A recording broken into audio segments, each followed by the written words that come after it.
Hello, everybody, and welcome to Fishbowl 7.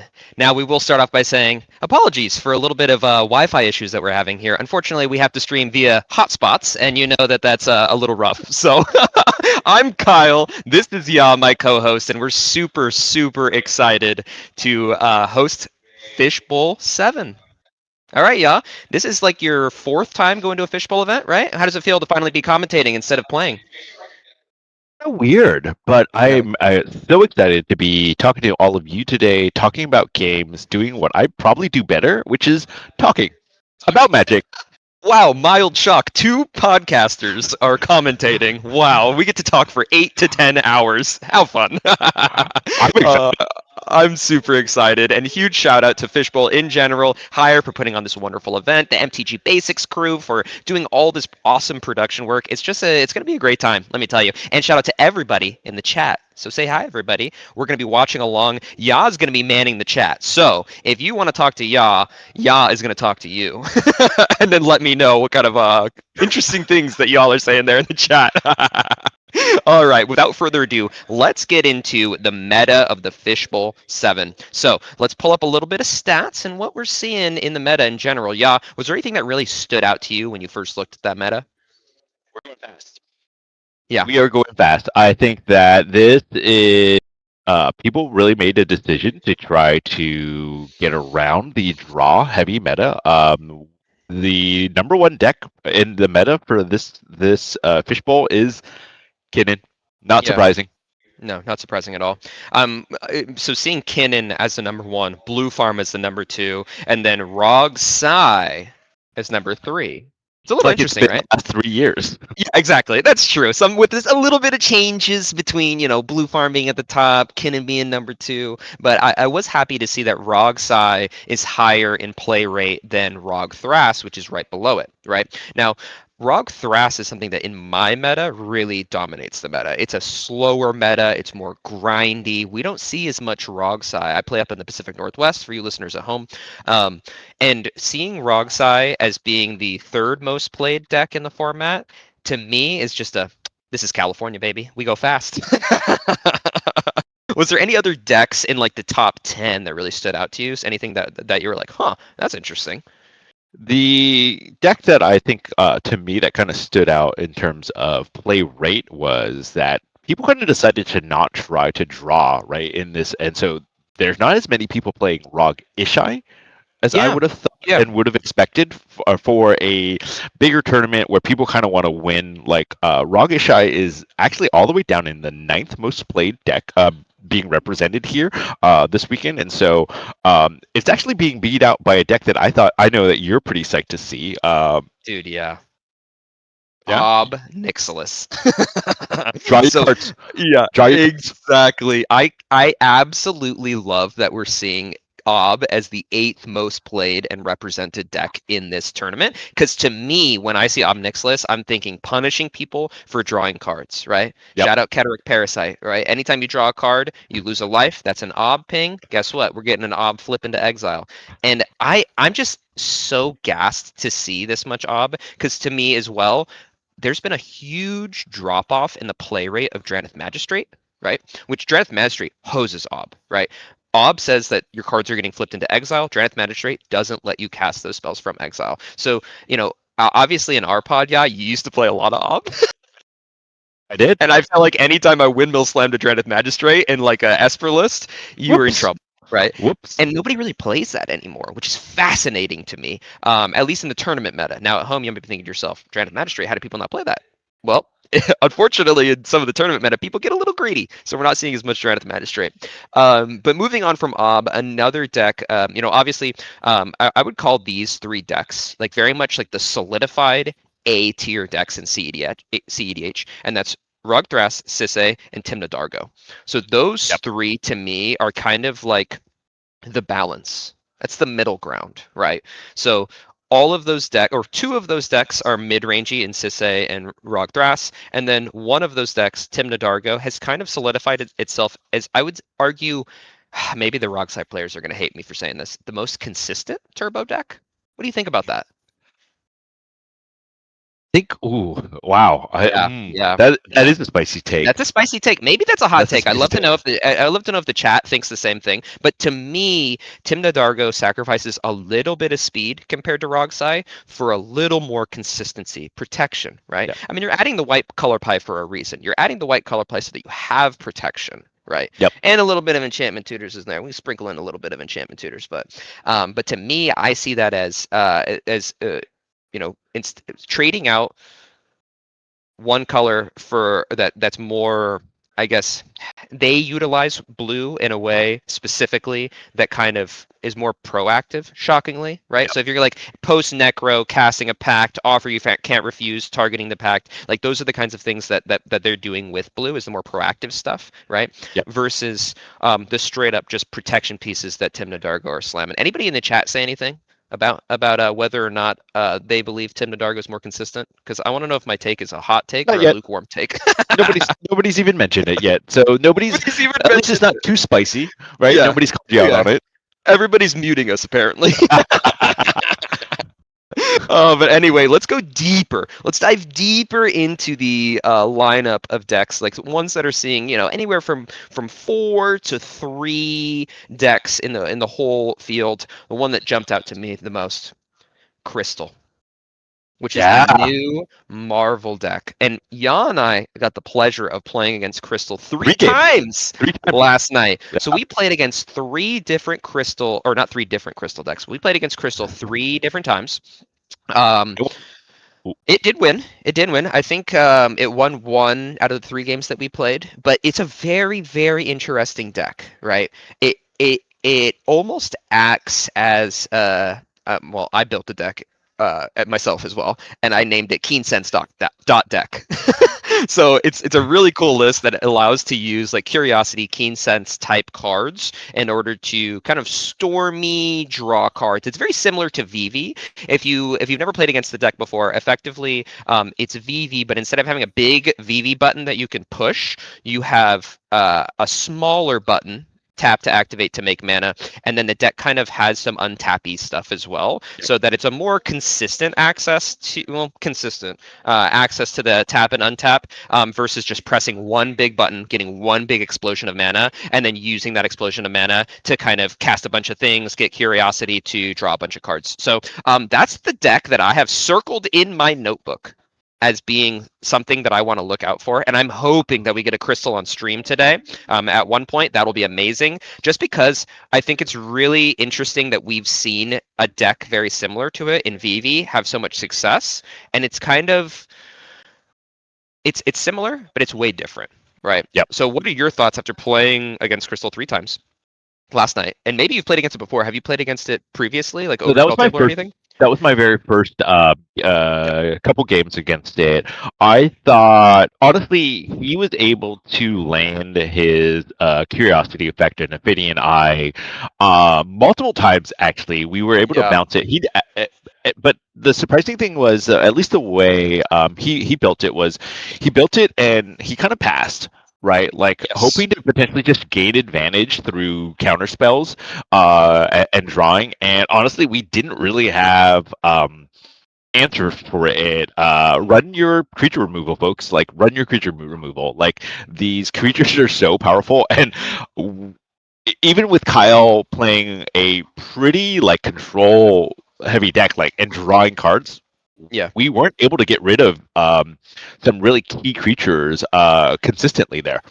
Yeah, absolutely. I think because the deck has access to green, things like Veil of Summer, it just becomes more and more difficult to actually remove the crystal that's causing problems, Yep. right?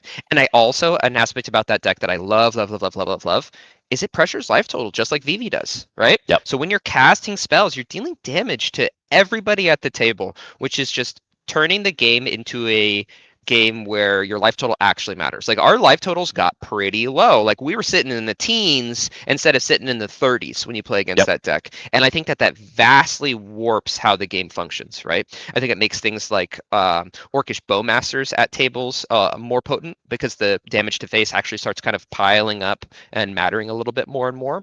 But it also kind of invites other spells that we might see that deal damage in general, right? Whether it's burn spells that some of the versions of the Crystal deck plays, but also just like things like an Ishai that might get big and end up punching you in the face. So something to note is that Crystal might be the deck to look out for this weekend. I think it's going to be really, really cool. Moving on, your pride and joy, yeah. Brigid. We're seeing 4 Brigid pilots. How excited are you to see that? Are you a little sad it's not more pilots? Would you have expected about 20, 30, 40 Brigid pilots, you know? No, I'm just kidding.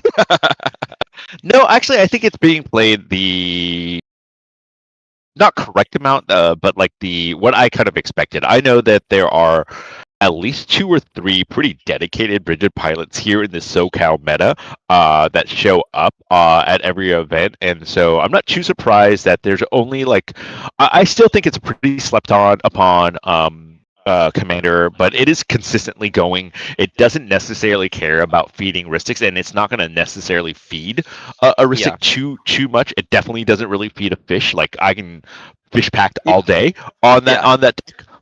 So I'm not too surprised about it. Honestly, I'm more surprised that the deck that is kind of beating it out is one that you don't. I probably played against twice in the last couple years. Tayum. Tayum is a deck that I was not expecting to see show up that this heavy in this meta. Yeah, absolutely. If you would have told me when we walked in the store that Tayum was going to be the 10th most played deck at Fishbowl, a 200 plus player tournament in SoCal, I would have been like, what? In my head, that to me is like 4 friends from a local area. We're like, you know what, guys? We should just like all play Tayum today and see what happens. like everyone was like, why not? Let's do it. Be the change that you wish to see in the world. You know, they're like, we should just play stacks. Why not? Who says no? But something interesting about Tayum is just like, I think it almost. I'm not going to say that it attacks the meta differently because I use that kind of colloquialism too much. It's just one of those things where I think I don't like playing against it. So like I'm having a lot of trouble being like giving the deck its respect, but at the same time like understanding that it's not what I want to sit across from. But maybe that methodology and that ideology kind of makes it more desirable, I guess, for pilots, knowing that you're giving a Rubik's cube or a puzzle to your opponents to try to figure out instead of something that feels like really solved, right? So anyway, I'm just getting word from production that we do have our first pod set up, I'm setting up right now. Yeah, we can hear them setting up right now. So right now, we are pretty close to moving over into our first pod, but we can kind of take a look what that pod is. Production, do you mind showing us which pod we're rocking with today? It's going to be pod 16. Pod 16, okay. Looks like we have ban Ristic Study, pretzel emoji, popcorn emoji, cookie emoji, aka Zach Adler from Bite Size MTG. And then we have Alex Thompson in seat 2, Riley Atkinson in seat 3, and Celeste Lucia in seat 4. Apologies in advance if I mess up anybody's name throughout the days, right? So we're kind of hearing a little bit of table talk right now, and I will say that there's definitely a lot of poking and prodding happening where people are trying to figure out what type of decks people are playing, you know. So it's like we're hearing things like, oh, is that like a semi-blue style, is that like a mid-range style? And I think it's very interesting where there's so much information that you can get at the beginning of the game as you're shuffling up, getting you know, that kind of initial conversations rather. So what are your thoughts about this pod? Have you played against Zach Adler before? Not played against Zach yet. Oh. I've seen him in action though. Yeah, I've definitely seen him on action. He's already doing it right now.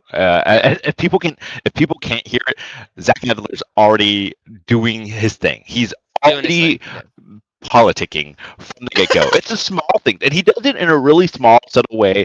If you've never seen him play, he just starts as soon as he sits down and starts it, as soon as he Yeah. pulls his chair out, he's starting the table talk, trying to ingratiate himself, Yeah. or and just trying to find out information. And it is really a thing that, not that it stood out, but like it is still really interesting to see happen live in front of you. Yeah, exactly. So it looks like Celeste is on Blue Farm. It looks like Riley is on Rog Thras. And then Alex is on. Um, I'm not seeing what Alex is on here. Oh, we just got a production note. No deck submitted. So Alex is on a Oh. mystery deck. For a second, I was like, "Is this us? Like, are we not able to see these things?" No. Note to everybody playing in the tournament: please submit your deck. It helps us a lot in the casting team. So right now we have a mystery deck. Maybe our production team or one of the judges on the floor can let us know what that person is playing. But other than that, we're seeing pretty standard decks. Oh, just got noticed. We got something in. It's Rog Thras as well. So we got double Rog Thras, Blue Farm, and uh, what is Zach playing? Rogashai? Let's find out.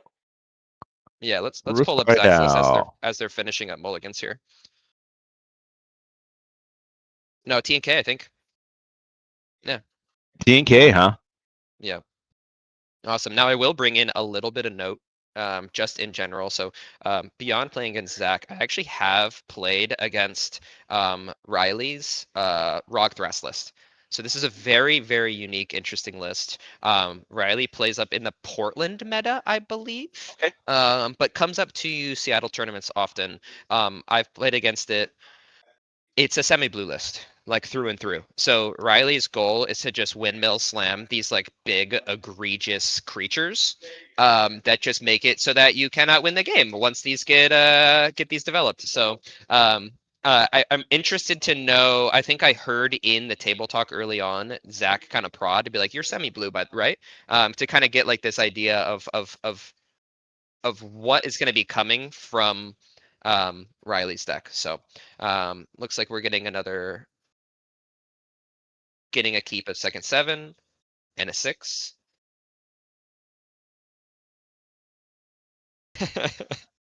Another stable talk about pickleball. But Yeah. One thing that I've noticed as well is I've actually played against Celeste before. Celeste is not doing much early table talk, right? And I've played against Celeste at Birdcage, got cooked by Celeste at Birdcage. So absolute stud on um, Blue Farm. I think that this pilot is very, very, very strong at the deck. I remember playing against Celeste, and I believe it was getting turn 2 Neck Road, and then they jammed into it and were able to convert really, really, really well. So something to note there is I guess we have experience against playing against everybody except for Mystery Deck. So we played because we played against Zach, we played against Riley, and we played against Celeste. So these are all individuals that we have experience with. I'm very interested to see if Celeste can actually pilot into a winning position from the 4th seed, right? That's going to be something that might be a bit challenging. So um, there's a little bit of talk too about metapods and this being a metapod, but I do think that having it be specifically semi-blue really throws things off. So it might feel like a metapod, but if it's semi-blue at the table, it doesn't always end up turning into a normal pod. And we're just getting note here that there's no pregame actions and they're getting started. Let's switch over to a little bit of player audio here just so we can get an idea of how the beginning of this goes. Pass on Bolt. Okay. Okay, I'll pass turn. Badlands. Draw. Badland. I don't know how I feel about that. It's a little crazy. Not that I can do anything it's about it, a little but, you know. crazy. Well, let's talk about this Badlands real quick. Okay, okay. Okay. Let's make a deal. Oh, sorry. That's what we do, right? That's what we do. I'll It's blitz an it, adjustment. Let's see. I think I too will fetch for a Badlands. What the heck is? Are you gonna play Mana Vault too? Are you just Do playing it, do Secret it, do Farm? it, do it. Secret Blue I'll Farm. play a It Lotus is Petal. secret farm. Well, I'm playing Secret Blue I Farm too. imagine. I'm gonna play the blue Necropotence. I'll tap the Badlands. Yeah. I'll Imp Seal. Pass. Sure. So 2. I'll resolve my search and pass. Yeah, so you have your Badlands in play and you're getting your search. Badlands tapped. Yeah, for the MCL. I just want to make sure we do it. I'll wait so you can resolve your search Yeah. just to got it. make sure. I accept it, just to make sure. Cool. Good to search for Badlands. Yeah, you get to do your search. I just don't want. If you guys don't play Badlands, you're not part of the club. So. Why am I getting singled out? You could do it if you really wanted to. Thespian stage. Urboard? Thespian stage. I'll turn. Becomes Badlands. Play a basic mountain. It's a move. I'm telling you. Telling you, dog. And you find whatever card you want, putting it on top. Am I resolving? Yeah, no, that's fine. I was saying you can resolve this search. I just didn't want to take game actions while you're searching in case for whatever it changes your game plan. That's totally fine. I gotcha. I'm chill with the shortcut, but I'll let you do your thing. I'm not a fighter over here. I'm here to be a friend of the table. I'm a lover, not a fighter. I'm with you. I'm helping the table, I promise. I get that feeling from you. You're very empathic. I can feel you're here to be, Fine. a support mechanism and a friend. And that's All right, we're gonna switch out of player audio here real quick and just talk about some opening hands. So we did get some information on what opening hands are. So it looks like Zach started out with Dark Ritual, Arid Mesa, Flusterstorm, Mana Vault, Misty Rainforest, and Mindbreak Trap. So this is definitely a I don't lose the game opening hand, right? So 2 pieces of interaction, 2 lands, and a ritual and a rock, right? So like there's nothing that is going on here besides I am going to cast my commander at some point and make sure I do not lose the game, right? Which is kind of crazy. I'm rocking with it because I do think that there's a certain amount.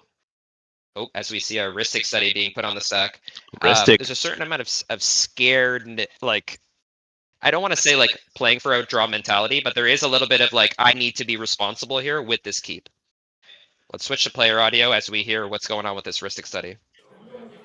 I'm gonna play this tiny little thing. You got a tiny little thing. He doesn't do anything. I'm gonna play this City of Brass. Oh, yeah.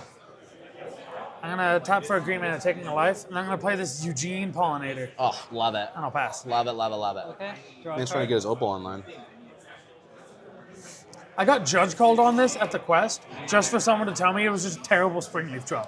That wasn't their exact vernacular. It was like, that's all you wanted to know? Like, I guess I matured. Springleaf Drum with summoning sickness. yeah, it's a 1/2 Springleaf Drum. It dies to shock. Badlands? No. Oh, no, it's a lot. Damn. Listen, it's kind of like a Badlands. Could have been part of the Join the club. club. Unfortunately, I think I need a Tundra.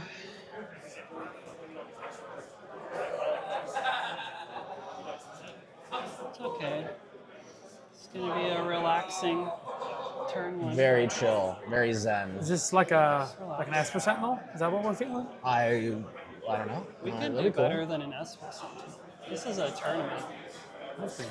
Yeah, we don't keep Esper Sentinels in tournaments. No, you're fair. I love Esper Sentinel. I'll keep a hand just for Esper. I'll Yeah. learn my place. It's like my Sorry. favorite card. It's a good card. I like I'll keep that Esper for Sentinel. forever. Unless your locals don't feed it. That is true. All right, we just heard the first use of the word "that's a good card" or the phrase "that's a good card" talking about Esper Sentinel. I think it's wild that they were just like saying this is tournaments, we don't keep Esper Sentinels. So yeah, let's go through some of the other opening hands here that we had from a different player. So the next opening hand we're going to go through was Chrome Mox, Copy Enchantment, Dark Ritual, Ancient Tomb, Mox Opal, Scalding Tarn, Smothering Tithe. And I believe that was from Celeste in seat 4. Mhm. And just like that, I think we are hearing a conversation or a mention of Smothering Tithe in general. So it's Yeah. interesting to see. The Ristic study was actually e-tutor for, I believe, and then Yep. it hasn't even hit the stack yet. So there's going to be a potentially cast Ristic study and a potentially cast Smothering Tithe. It'll be very interesting to see which of these two, if either of those two, end up resolving. So Celeste is kind of talking about whether or not a Smothering Tithe is going to resolve here. And they're kind of getting into a position where they might be making a deal on whether or not this is going to resolve. It is very, very, very scary for a blue farm to resolve a Smothering Tithe in the first place. I personally think, for the most part, especially a pod like this, I'm countering that on the spot. There's no if, ands, or buts about whether or not the Smothering Tithe should resolve. For me, I'm thinking to myself, the Smothering Tithe cannot resolve. Yeah, what are your thoughts on Smothering Tithe, and even from the fourth seat? This early, it feels so goated, Yeah, right? so good. It's like So good. it feels so good. It would put her in such a great spot, and that's why Yeah. that's why Zach's like already having the conversation about it. Hey, I'm not Yeah. really cool about this. Yeah. Yeah. And she's already going for it. I mean, she already put the Dark Red on stack. It resolved. Now we have a Smothering Tithe on the stack. And we'll see if anybody else decides against it. But and it looks like Zach is definitely showing information here. And I'm like 99.999% sure he showed the Mindbreak Trap because that's active, right? Chrome Mox into Dark Ritual into Smothering Tithe. He has the ability to stop this. But he doesn't want to have to use this if he can't. Absolutely not, Yeah. right? But at the same time, there's a good chance that he will. And they are having a conversation about a deal, so let's switch over here. Being a Lotho until there's another mana engine on board. What if I skip the first cycle? You skip the first cycle of. Skip the entire first cycle. Okay, sure. Okay. Can those treasures be our treasures? Like if you have a piece and you want to use it because we're losing, you can use those treasures. You don't have to crack them. Yeah. Okay. So those That's will just fair. be like a separate pile of treasures. Okay. Okay, cool. Then I'm passing on Smythe. Cool. Pass on Smythe. I'm good. Okay. That's not a Smothering Tithe. I was gonna be like, we're both doing it. Misty. Is it a Crom type beat for me? I feel. All right, moving back to our audio here. Oh my gosh, the Smothering Tithe resolved. Yeah, I mean, Celeste made a deal that it's one of those deals that you understand that you are absolutely blown out of the game if you do not figure out a way to stick the tithe. So from my understanding, and correct me if I'm wrong, chat, it sounds like the deal that was made is that Celeste is skipping one round of tithes. So declining one round of tithes, which is super, super interesting. I thought the deal was it was a Lotho for one round, or a Lotho till another like engine comes out that they have to deal with. That's what I interpreted their Yeah. kind of conversation as. No, I think I interpret the conversation, and maybe I'm wrong, as okay, and the producers are letting me know that I'm right. Oh man, I love hearing that in my ears. I'm not gonna lie. So listeners at home, what happened is our producer let us know that it is in fact the Smothering Tithe is getting skipped for an entire round. So in order to not get Mindbreak trapped.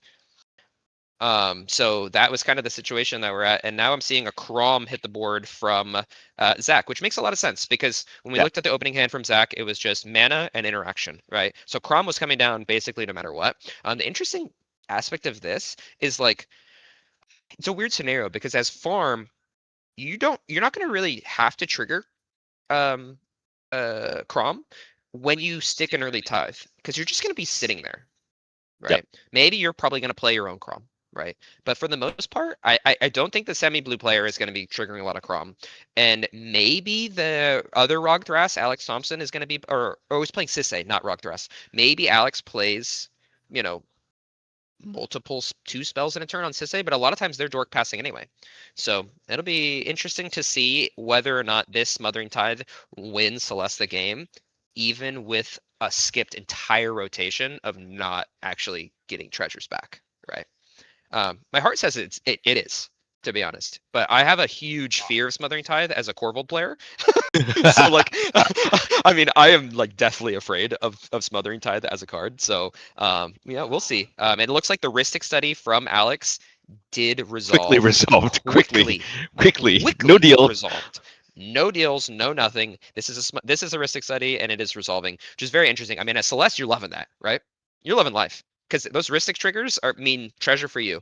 So Celeste is just getting into a better and better spot, in my opinion, unless there's some off the top rope steal enchantment or a copy enchantment that's going to come down from Zach, which would be really, really interesting. And then we're seeing Riley here develop with a Badger Mole Cup, Windmill Slam. Windmill slam. Easy. As a semi-blue player getting a Badger Mole Cub. Oh my gosh, dude. I would be over the moon if this absolutely resolves. And it does. Look at that. It's just a thing of beauty right there. Badger Mole Cub into Thrasios as a semi-blue player. Life is good. So this is This such a list is hot. I know. It's such an interesting game here because dare I say, yeah, does the semi-blue player have the biggest advantage at the table right now? Ooh, that's a great question. Like he has development, he's got things to kind of go.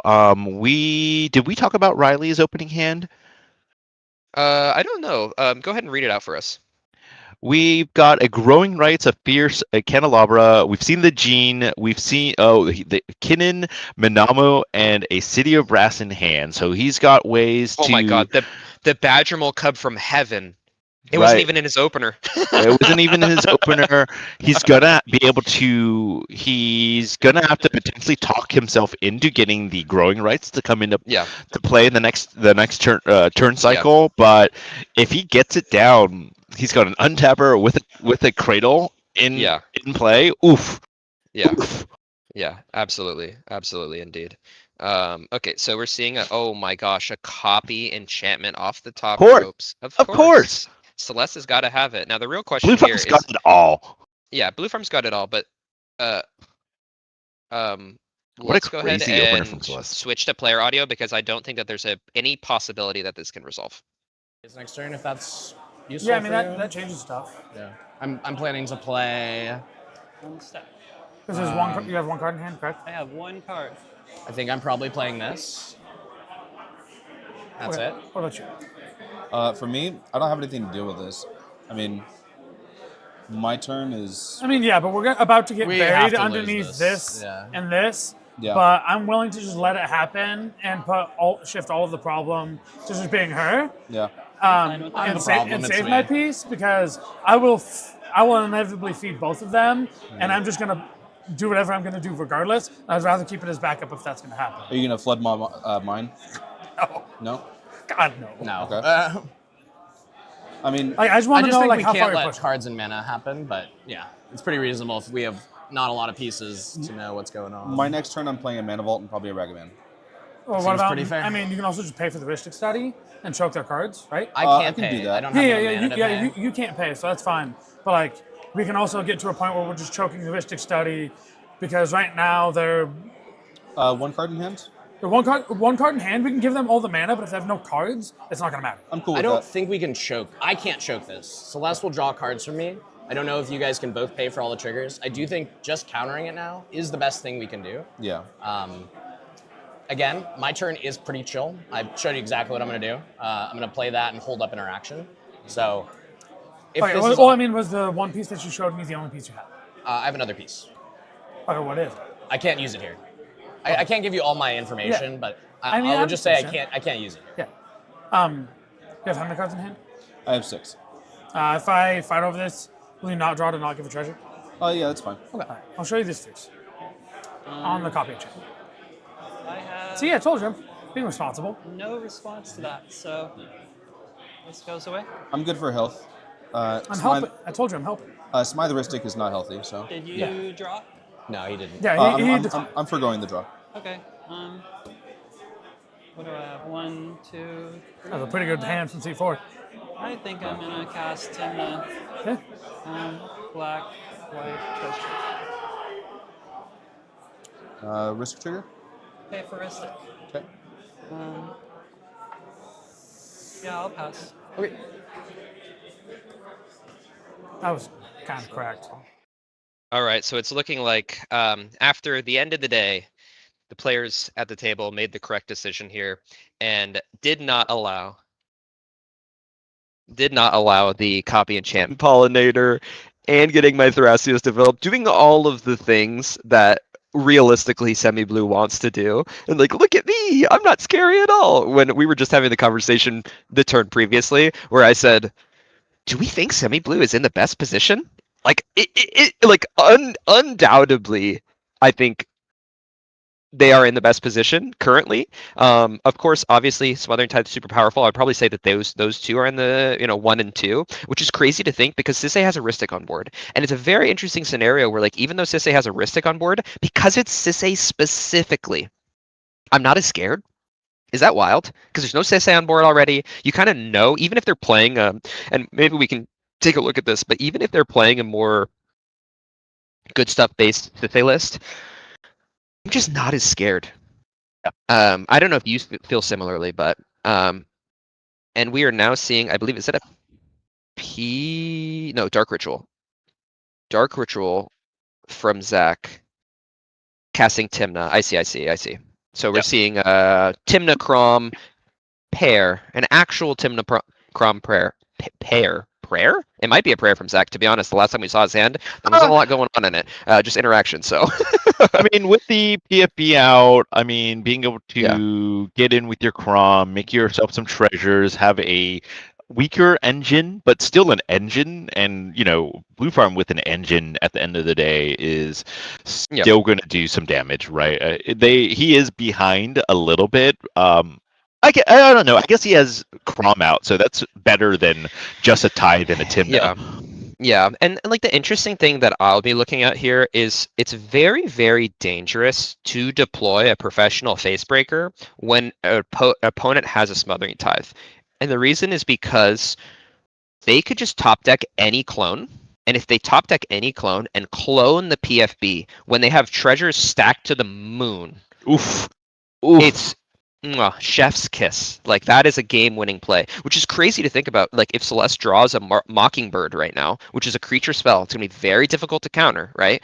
They might get into a position where, hey, all of a sudden you have an uncounterable PFB coming down while you have a Smothering Tithe in play. I mean, that's arguably better than a Ristic Study. Arguably. I mean, from the fourth seat, this feels like such a great spot to be in, right? You're making treasures. You just need the other piece of the puzzle, which is a slightly more consistent draw engine. But you've got a Timna out, so you're casting your commander spells are free, even with just one card in hand. I don't know. I look at Celeste and I feel like she's in a pretty good spot. But I'm interested in seeing how what Riley fires off after he's been so responsible. This game. The responsible semi-blue player. Yeah, exactly. How does this happen? Yeah, exactly. And it looks like a mana vault coming down for Sisay, which you love to see, right? Generally speaking, I mean, we love mana as a Sisay player. It's very interesting to see if they will deploy further from there. But I don't think that's going to be the case necessarily. So now all of a sudden we've gotten in a position where semi-blue has developed. We should mention right now that with the Ristic in play, we also know from his starting hand that Alex is sitting on a Adnaz in his starting hand. Oh, the number you want to see, which is black and a mana vault. Not anymore, because they just cast a Ragavan. But I think that they have a knowledge and an understanding of like nobody has jammed yet. This is not my window. I know Zach probably showed some information at some point, right? Especially when the copy enchantment came down. I wouldn't be surprised if when the copy enchantment came down, he showed Fluster too, to kind of just be like, I can't help with this copy enchantment, to try to bait out Sisay interaction. That could have also happened. So it's hard to know.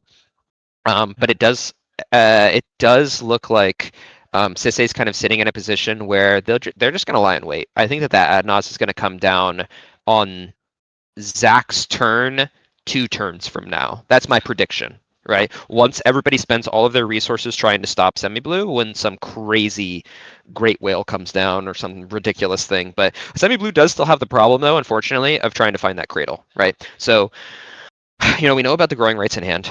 And I believe the turn just got passed. Yep, turn just got passed. They haven't passed the active player token over yet.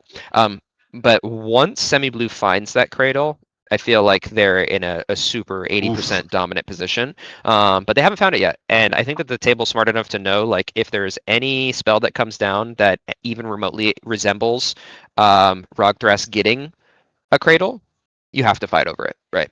But we'll see. A lot of players might not have a lot of experience against semi-blue, and if you don't have experience against semi-blue, you might give them an inch, and that's all they really need. before something comes down that there is nothing that you can do about it. So. Yep. I'm very interested to see what Riley tries to do this turn, because there's a good chance he tries to resolve the scoring rights of Itlamok, and I think it'll be fought over. So, Kinnan coming down first. Interesting. A little less scary.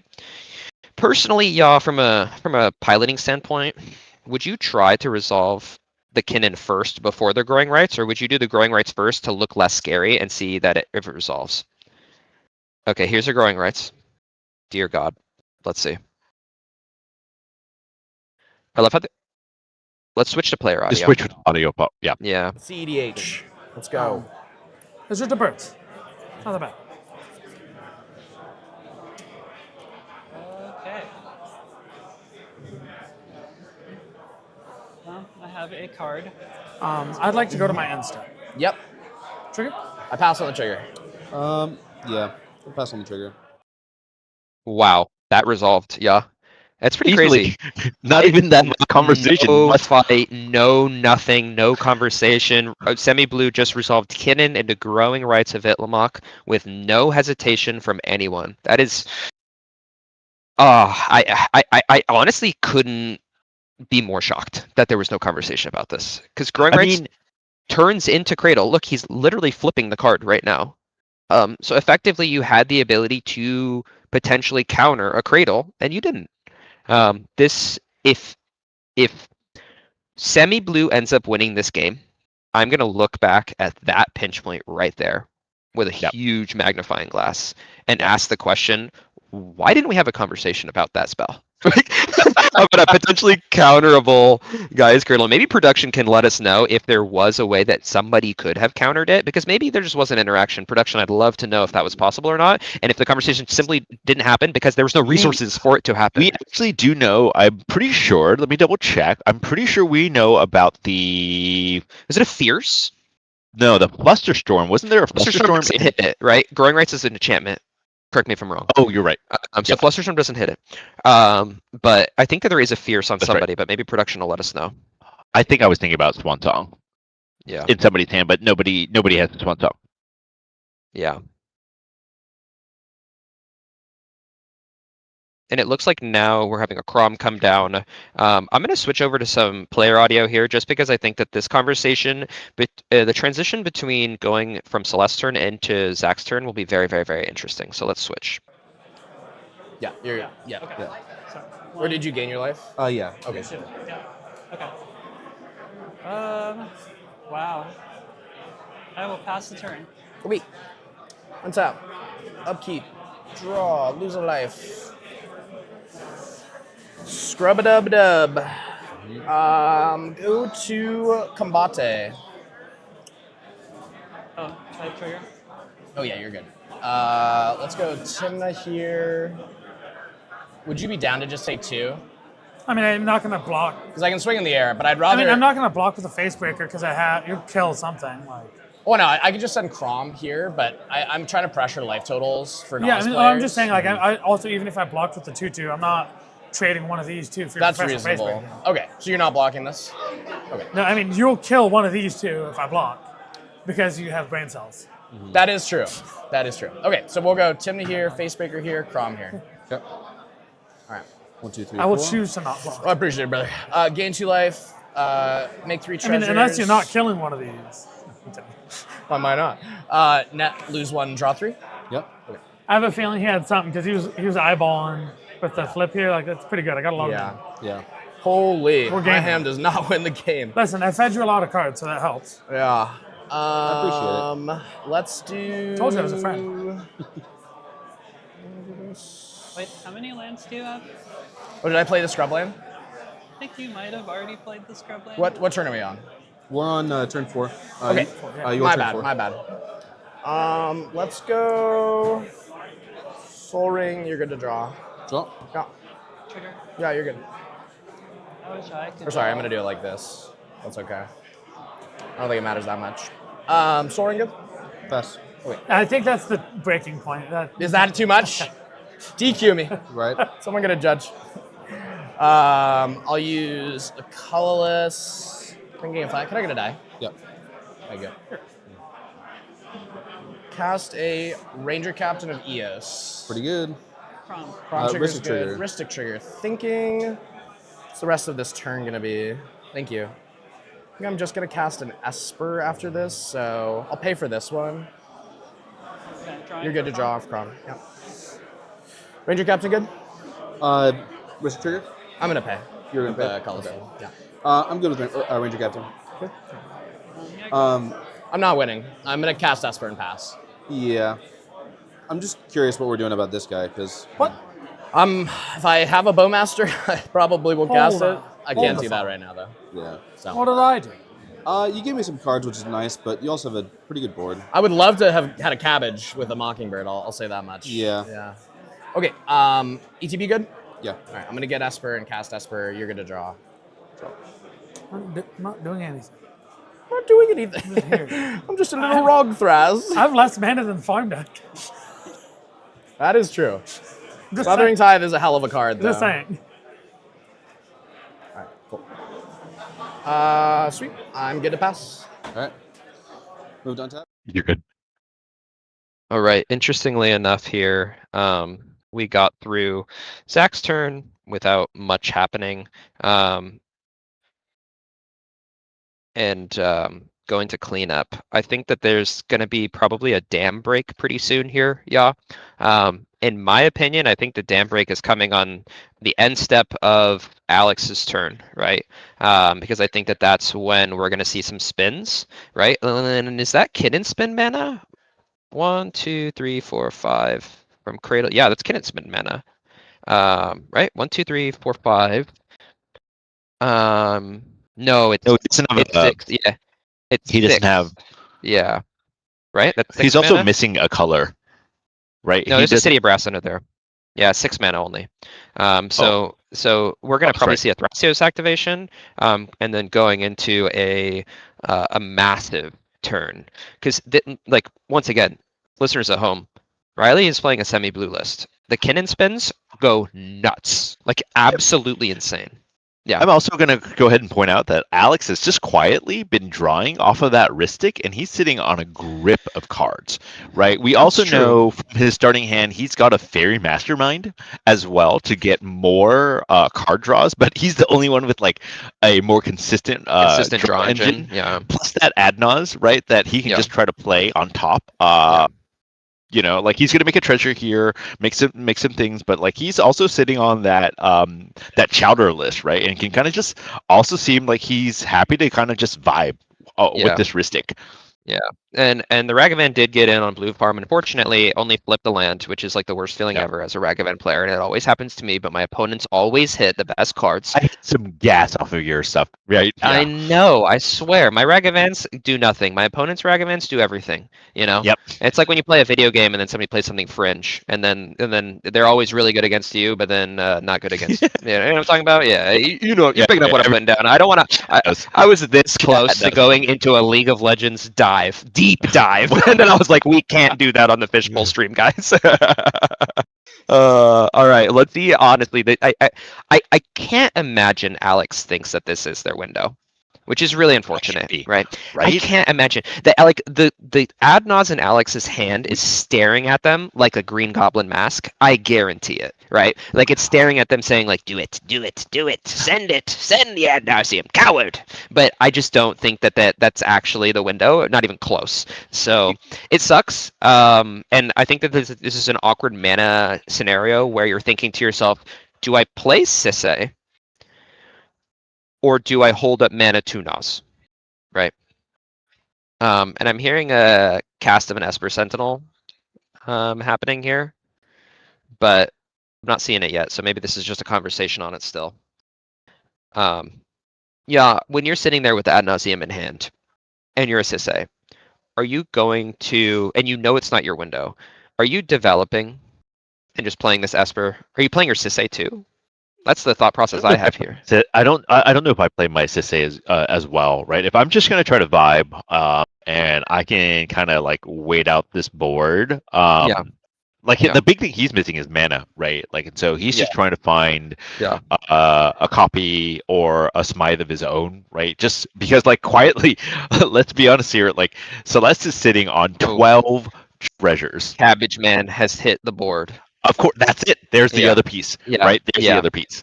Yeah, another absolutely terrifying clone target for your opponents, right? So I think that there's a conversation happening right now. Oh my gosh, as Celeste stacks up the 13th treasure. Celeste also is from our producer Raul. Shout out to Raul. Is sitting on interaction mainly. From Yeah. from the judge. Shout out to our judge down there, letting us know what the hands are. But yeah, she is sitting on mana only, and what I like about her is she's just sitting with her hands in her lap. She's not like fidgeting with her cards. She's like really calm and like just waiting and vibing for her window. Like it's actually really interesting seeing her just posture in general and like how she's just really happy to make her treasures. Treasures. I'm in fourth seat. I'm not nothing to worry about. Yeah, exactly. It's like the antithesis of me, which is like flicking cards, going like this, staring at the table. I think they're talking a little bit more. Maybe we should swap over. Yeah. Okay, let's switch to player audio. Like you just. What are we doing here? What do you do? Yeah. I guess you play split-second spells. That's true. Who would do that? Who would do that? Not me. Couldn't possibly be you. Not some Rog Ishai. Okay, I will move to end step. Okay, in your end step, 6 green, 1 blue. I'll put a Kinnan activation on the stack. Oh boy, that's bad. Wow. Yeah, I pass. pass on it. Again, if I had removal, I would use it, but I So don't. top 5? Yeah. Kinnan is the secret commander of this deck, so Might as well be. Phyrexian Metamorph. It's going to be a copy of Ranger Captain. Oh boy. I have a Ranger Captain ETB. sure. Looking for the Ranger Captain ETB? Yeah. Yeah. Nobody's winning this game now. Oy, guys. I mean, he can crack that on his turn and Just grab this Delighted Halfling. just cast creature spells. So Yeah. Oh my god, one of the biggest plays of the entire game so far. Kinnan spun into a clone. 2 clone Ranger Captain before going into their turn. Oh, Absolutely insane. This is a dream scenario when your opponents are sitting on a ton of interaction. Now you put protection onto the board in the most uncounterable way possible. Absolutely nuts. Like that is a dream scenario for Riley. Like we are in a scenario now where, oh my gosh, I honestly don't see how Riley doesn't take this at this point. Oh, I can't wait to see what's going to happen here. If these folks don't have proactive resources here now to dismantle this Rogthras board, they are going to lose the game, right? So they are now in end step. The Ranger Captain search, I believe, has finished. They got a Delighted Halfling. Now we're waiting in end step of Alex's turn to see what the players can do before going into Riley's turn. I'm going to switch to player audio just in case something happens. yeah. What did you get? You got a halfling? Delighted Halfling. Okay, Yeah. cool. Bowmaster would be really nice right now. If you want to show the spell before you cast it too, maybe? I don't know what it is, but I could just cast these 2. yeah. All right. My priority. Yeah, so Negative you food have token. priority Can and I end step. use one of my treasures? Absolutely. Oh yeah. All right. Oh, sorry, I swore. I'm gonna cast Rain of Filth and hold priority. Okay. Counter it with Swan Song. All right, Counter there's response two, on? there's Two two cabbage cabbages. triggers. Two All cabbages, spawn. 2 Ristics. All spawn. I'll just Cracked. I mean, I guess there's no point because you're still just going to try and get rid of my Kinnan on my turn when you have the mana anyway. Maybe, yeah. I guess I'll just pass. Like, Okay. Okay. I don't think this is the most horrifying thing in play, but yeah. So on top of the stack, It's just uninteractable. I mean, it clearly is interactive. Yeah, you're fine. Well, yeah. Cabbage triggers are good. cabbage and Ristic triggers. I'm good on both. And I have a Crom trigger. I should have a. So I'll draw first. I got a few. You're good on your treasure, Celeste. Cool. I'm good on your Ristic studies. Okay. All Ristic and then cabbage. Yeah. And then Ristic and then cabbage again. After the Swan Song. Let's let the Swan Song resolve, I guess. Yeah.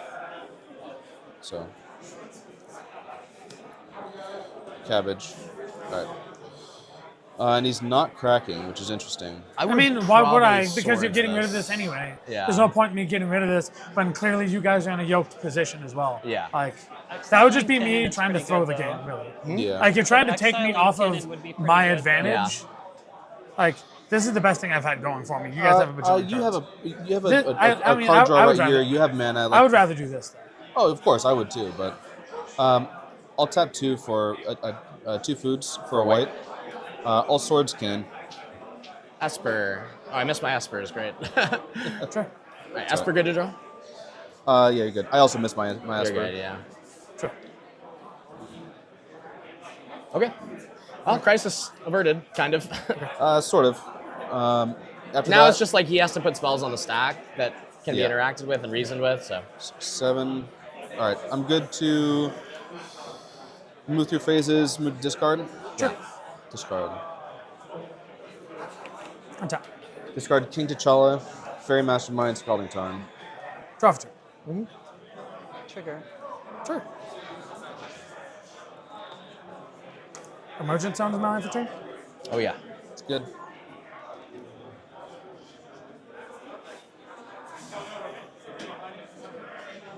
Tap for a blue.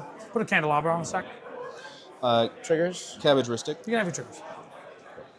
You'll draw first. Yes. I'll make a food. Draw. And, sorry, Esper as well. Yep. You can have it. I'll draw off my Esper. Yep. You're good on yours. Okay, so we got to Riley's turn. However, Kinnan did not last the night. So Kinnan was removed, and now Riley. Oh yeah, Riley playing an emergent zone immediately as land for turn is just so Oh, gas. Right? Oh, with the candelabra.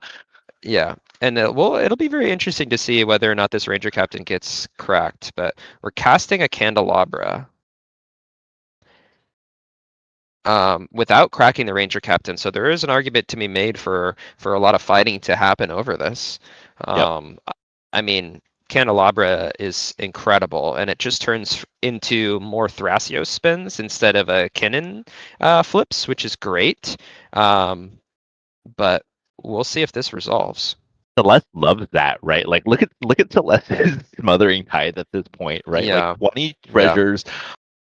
But Celeste is also preying on the top decks, right? So like right now they don't have a way to generate more cards and card advantage. So unless they're top decking a clone to clone PFB and then just go off to the races, there's not going to be a lot that's going to be available to happen. So we'll see.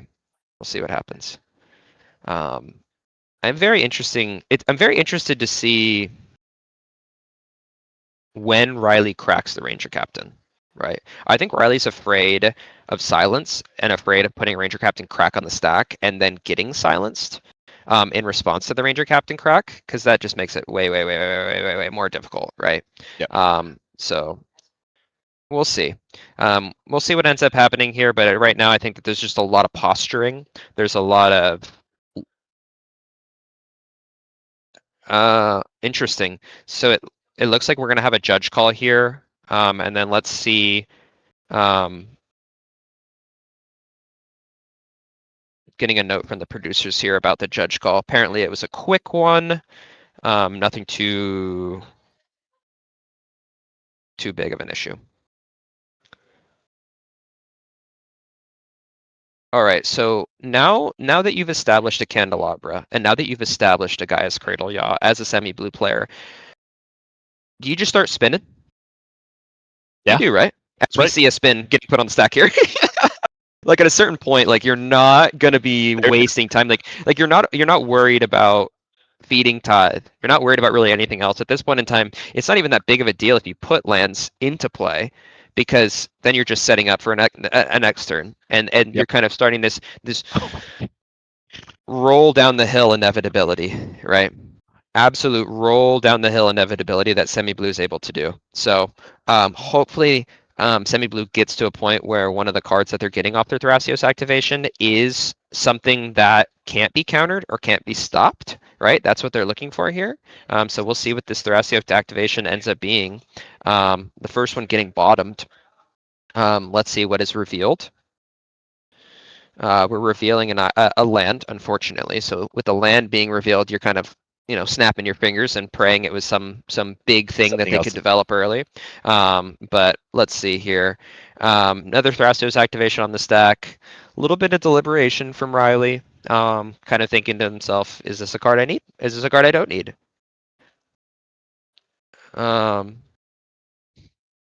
Gotcha. The judge call in question for the people in the chat was that the Rain of Filth was countered in the Alex's end step, and there's supposed to be a 2/2 bird on Celeste's board. So that's what the judge call was about.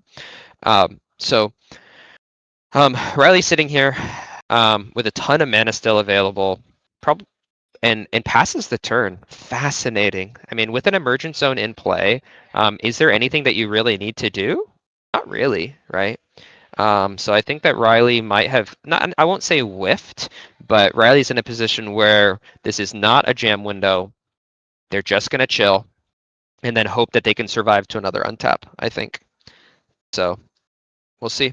We'll see what ends up happening here. It looks like if I'm in the position of Blue Farm here, right, and you do draw some sort of massive payoff, yeah, are you casting it? When no interaction has really been burned besides the swan song, I guess. Like maybe things have thinned out enough for you to think to yourself, like, sure, I'm gonna try it with this window, but it's so difficult knowing that there's an emergent zone, knowing that Sisse hasn't really revealed too much of their hand. So something to think about here. I'm going to switch over to player audio. Let's see what we got going on. Is that a spin? Yep. That is a board. That's a board. That's it's fine. Reveal this Atali. Tolly, what? Oh my god. I mean, I can't. Holy Galta, bro. Galta and a Tolly. What have we Well, we're got just you going. two? I mean, Why not? Why not? tap for blue. Muramo, attempt to untap Cradle. I pass on it. Pass on it. Sure. Cradle for 1, 2, 3, 4, 5, 6, 7, 8.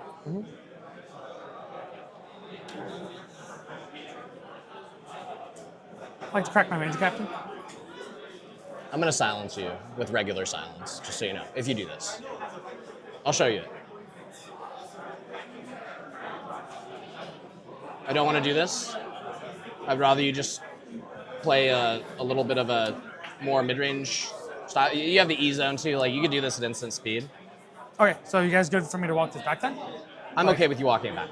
Yeah. So I gain my life. Yeah. These are untapped? Yep. Oh, sorry, it was like this, correct? Yeah. This man is not here. Correct. Sure. Okay. I have no effects at end step. Do you have? No effects against that. Okay, you're good to go. All right. Untap. Thank you. Draw a card.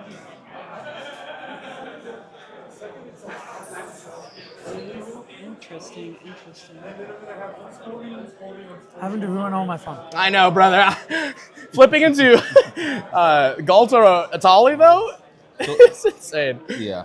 It's all right. I'm just waiting for you to do it at flash speeds. We've delayed the problem. I mean, I don't even think I'm the biggest problem. Huh? So after a long deliberation, originally Riley was going to pass the turn, then decided not to pass the turn, decided to attempt to crack Ranger Captain instead, and jam through the window, was met immediately by Zach saying, if you crack that Ranger Captain, I am going to silence you. Don't do that. Into Riley going, you know what? Silence? That's a good card. I can't win through that. And then walking back the Ranger Captain crack, passing to Blue Farm.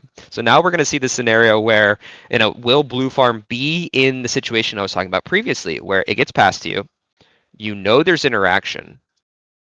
What are you actually going to try to develop, right? Top deck draw engine, sure, right?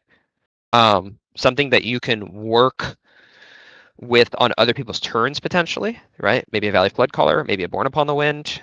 If you get those, you kind of just chill and wait and pray, right? But Celeste's biggest issue right now is that Celeste needs to find a way to get cards, right?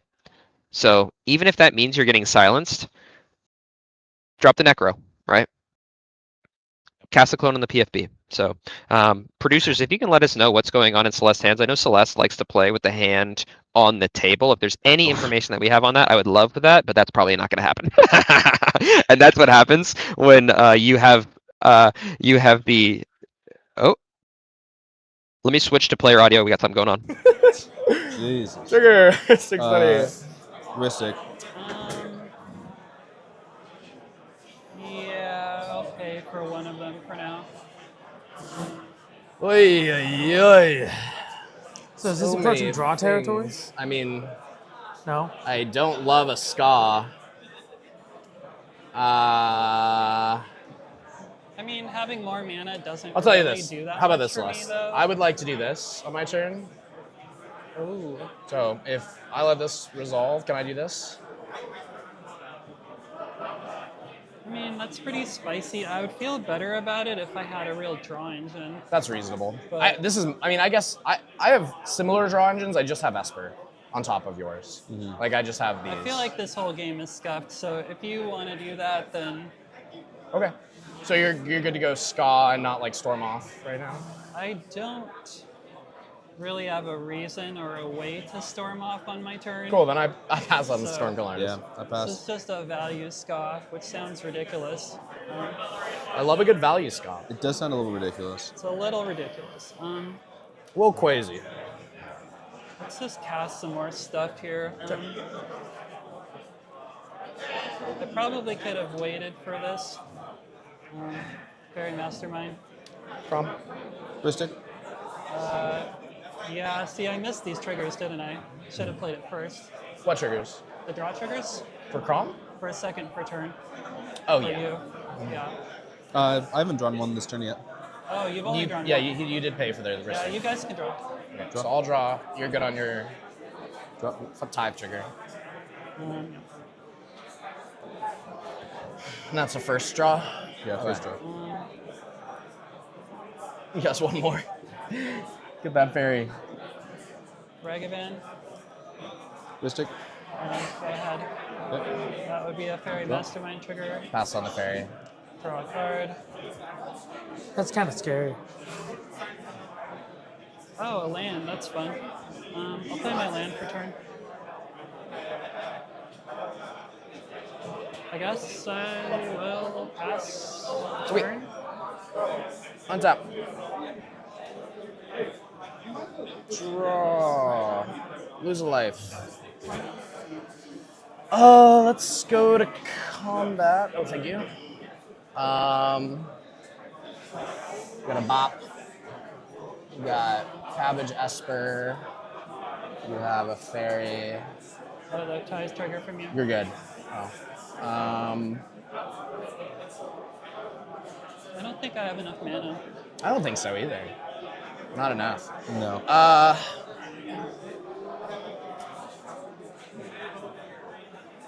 Same thing. Would you rather take 4 or 2?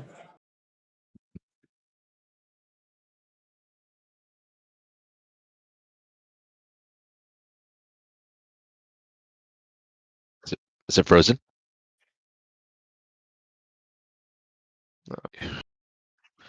All right. So what we just saw here was Celeste actually was finally able to connect her mana generation with a draw engine and landing that fairy mastermind. I think that's huge, right? It was a really funny part of that turn was that like the ska wasn't really part of the conversation. I mean, it was kind of, right? But realistically, everybody just kind of was like, yeah, what's a ska when you already have a tithe with 20 treasures? Treasures for Yeah. today's, right? Yeah, when you have 20 treasures, you have a ska. Like, what's the difference? And apologies if you're hearing some technical difficulties on the mic here. I think we're having some trouble with our hotspot again.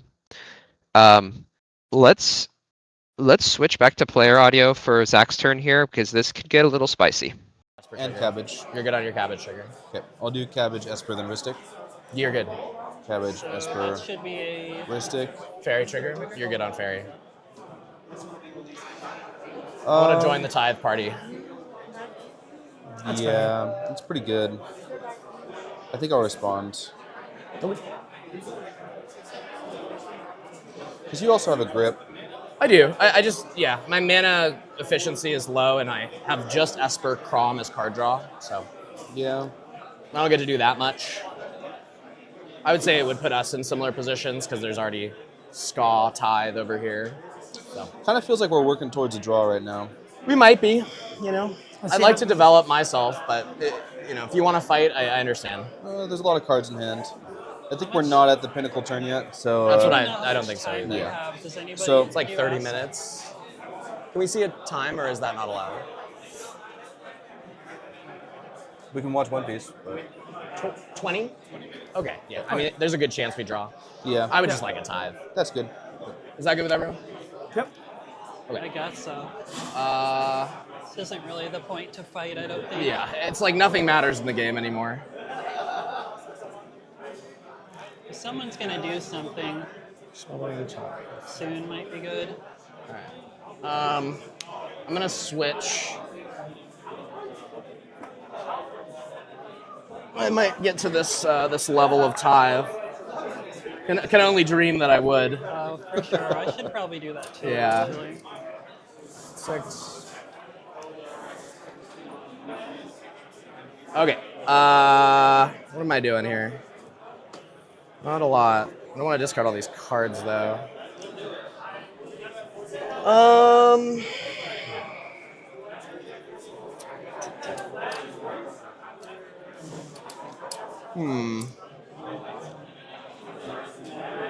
An awkward spot. I agree. This is a spot of all time. One of them. I mean, do we start fighting now? I don't know.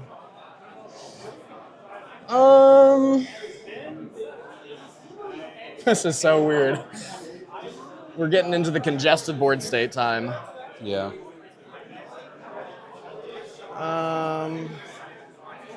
Sure. Let's see. Let's have a little party time. Okay. I will go here.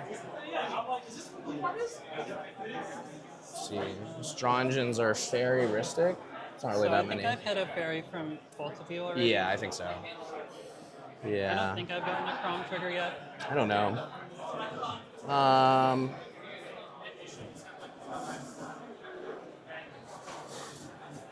6, 9, 3.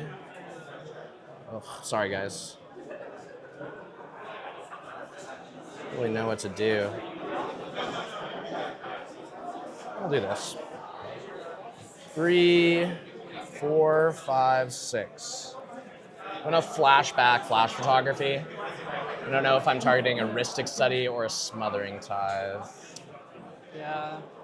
Ristic would be pretty good on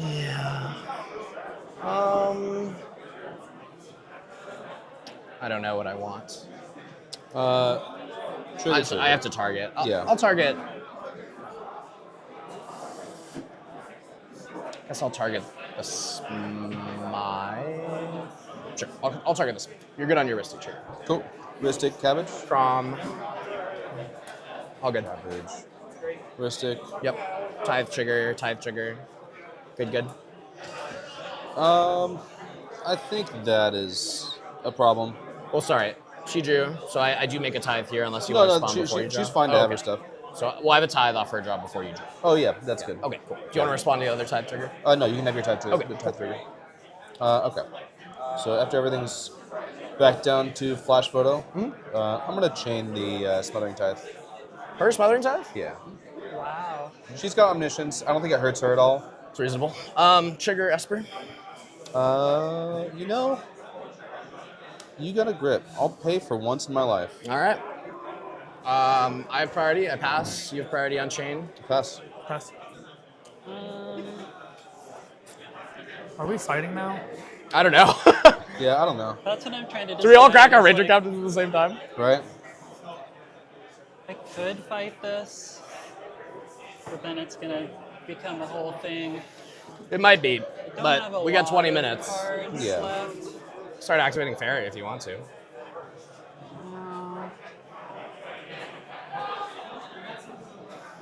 If you want to be a bully, you can also copy the chain and bounce the copy of some other. Yeah, we're having some technical difficulties, folks. We're gonna try to figure out how we can get this player audio back. I think my one argument would be like that's fine on that. I think hitting that tithe is also fine because I think between the two of us, there's enough gas to stop it. That's reasonable. Yeah. Because you've shown me that silence. We both have face-up ranger captains. Yeah. He can't push. It would be hard. But he does have cabbage. I mean, his mana and card draw engines. I just wanted to put that in the universe. So Yeah, that's reasonable. I pass. I'm fine if you want to get rid of my Ristic. I'm totally fine. I would just say make him do it because his problem is his board state, and the problem is dealing with his board state. He has an open way to stop me, so it doesn't matter. Well, I have a silence, but that's only a spell. Yeah. You know, I can't do it until you crack E-Zone. So. Yeah. Yeah, so like It's a little awkward, right? I mean, what are you proposing exactly? You could also bounce his E-Zone. Wait, never mind. Can you? No, it's non-land, I believe. It is Right, not right. Yeah. But you could, I mean, you would force action if you want to. I mean, I'm also infinitely cards behind all three of you. It's fair. Until you activate, right? I have activated Thassios 3 times and still have at least 7 cards less in both of your hands. So I have to pay 4 mana. People have to take a game action, and you draw a card. Yeah. So I think my Thassios is infinitely worse than every draw engine you guys have. It's fair. It's fair. My 24 mana translated to 7, not even 7 cards. I just have a Galton. Yeah, I'm But you can just fight it. Okay, so I'm fine if you want to get rid of my Ristic for this turn. I would just say don't do it for free. That's all. what do you mean don't do it for free? Try to get some other value out of it. You know, like he has a turn after you, which, oh wait, no, this is your turn. I'm in my turn, yeah. Then yeah. I mean, I'm Either a way. little bit afraid it's going to open him up to push right now. So I don't see myself pushing. That's why I was saying you can bounce his tiles. Yeah, if you want to bounce my tithe, that's reasonable too. I mean, you could do that. You to could force- bounce this, then I could bounce. I might bounce the Ristic. will you bounce his tithe if I hit your He's too Ristic? choked on mana. Yeah, mana is my choke point. I might fight if you target my tithe, but that's okay. I'm just hanging out. I feel like this is a lose-lose situation. I'll go with my instinct to go for the heuristic study, I guess. Okay. So I will do a land. Or sack a land. Sacrifice it. Sorry. I'll just float the mana first. 'Cause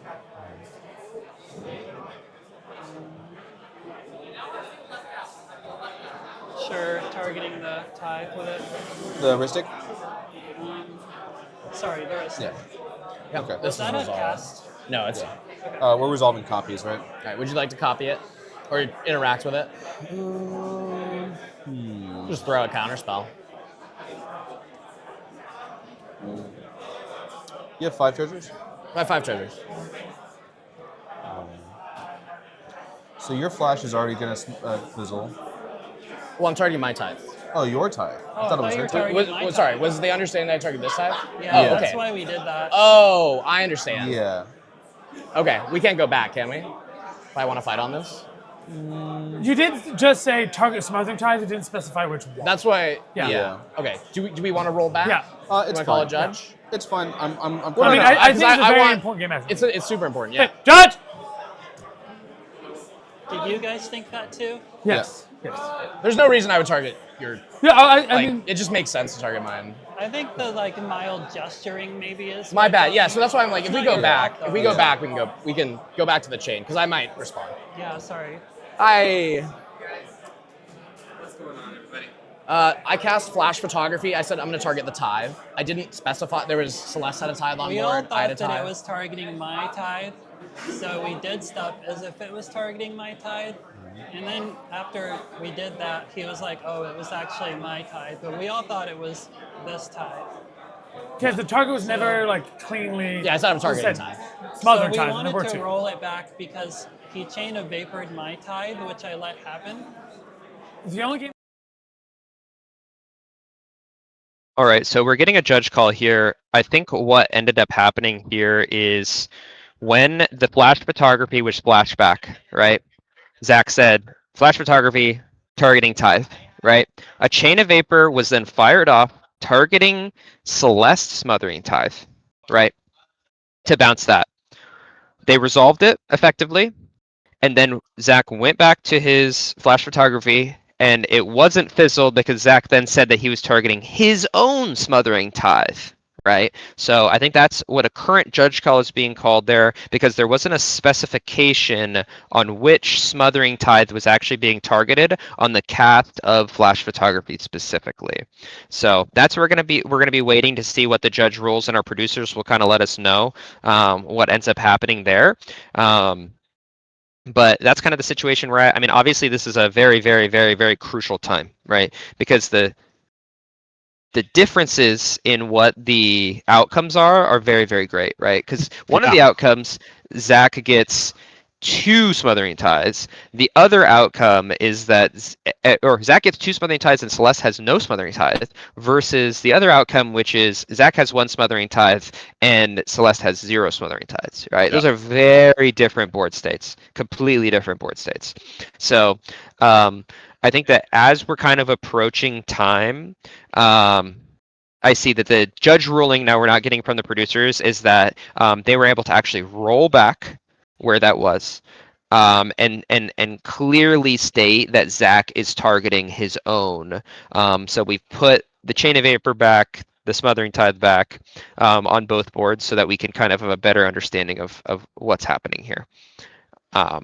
So I am interested to see what comes out of Sisei's turn here, because Sisei has had heuristic studies since turn 2 and has been infinitely drawing cards and hasn't really been doing a ton, right? And especially since that the Cabbage Man was deployed on turn 3 or 4, they have the pairing of mana plus draw engine.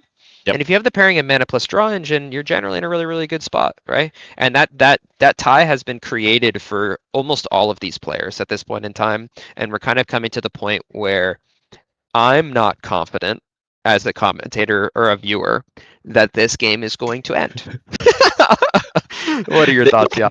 They would continue playing this game if there wasn't a time limit, because this is a like gummed up board, right? Yeah. Like two ranger captains and in an E zone over there, a blue farm player with all the mana in the world. Not as many cards, but she can convert those into draws for the whole table while still making more mana. So yeah, this is a really I see this going to a draw unless somebody really starts pushing kind of soon. It needs to be in the next couple minutes. Yeah, a silence effect needs to resolve for this game to become winnable for any of the players, right? Like that's the only way that this will ever turn into not a draw, is if a silence effect does resolve. And the problem is that the silence effect is not resolving, right? Yeah.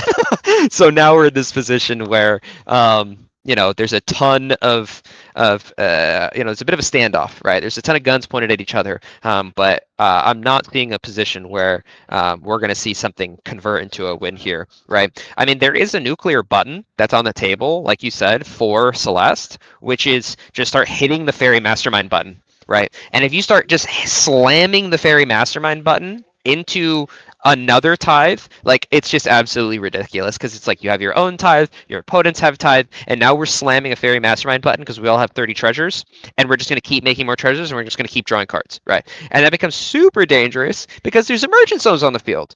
So we're stuck in this crazy scenario where there's definitely players have the ability to send this into even deeper chaos and even deeper water, and some players have the ability to actually convert that, right? But from what we're seeing here, I'm just not confident that in this 11 minutes we're going to get to that position. So let's swap over to player audio, producers, whenever you get the chance here, and let's think about what is happening in this stack, because it's a crucial point. 28 draws. Yeah. That's true, actually. That is true. I could do that. It would definitely be interesting when I know people have split-second spells in their deck. I would never. You would never I would summon never. substitution something. I'm not that mean. Do you want to do this or no? You want to keep interacting? No, I'm just gonna do some other stuff. Okay, sounds good. I'm gonna tap 4 foods. I'm gonna born. Oh! Where? We got someone else. It's pretty good. I have priority on board. I'm gonna tell you right now. I'm just trying to get some stuff down for my turn. Yeah. Everything's already triggered. I don't want to give people any more resources than they already have. I mean, I've fought enough. If you guys want to stop the board, you're welcome to. I can't fight it. I got. Well, I'm just saying we have fairy mastermind activations, so I'm passing on the board. I'm probably casting a Mox Diamond, an LED, and one more thing. Sweet. You have priority on board? Pass. Born. Let's get those fairy masterminds going, baby.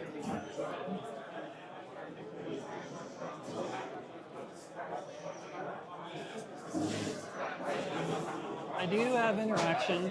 Huh? I said I do have interaction.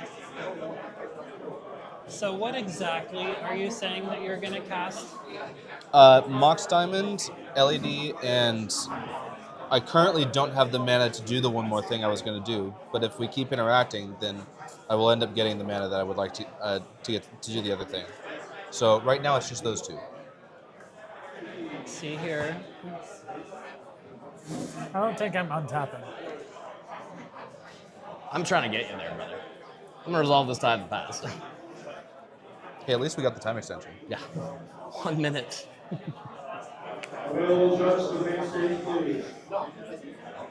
I will. Well, I'm dying for nicotine right now. But I guess the facade is up though. Which Just facade? eyeball. Facade Galta. A misdirection. Well, before you do, if you target something, the board will resolve before the misdirection retargets anything. Like you could misdirect the RED to the Born, but the Born would just resolve first. Like this would be targeting this, but this is on the stack above RED or Pyro. That's a good point. I didn't want to do this. Fine. Force of negation. Targeting?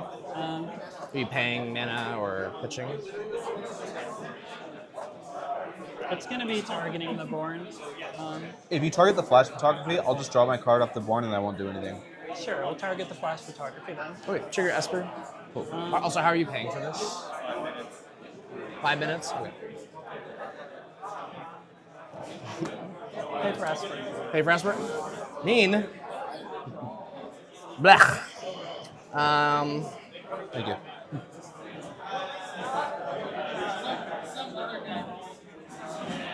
All MBT, all of your guys' spells. Trigger. I missed mine for yours. You're good. It's fine. Good to resolve Oh, triggers? yeah. That is. Doesn't matter. Yeah, you're good. Yeah. Draw tithe. Yep. Let's see.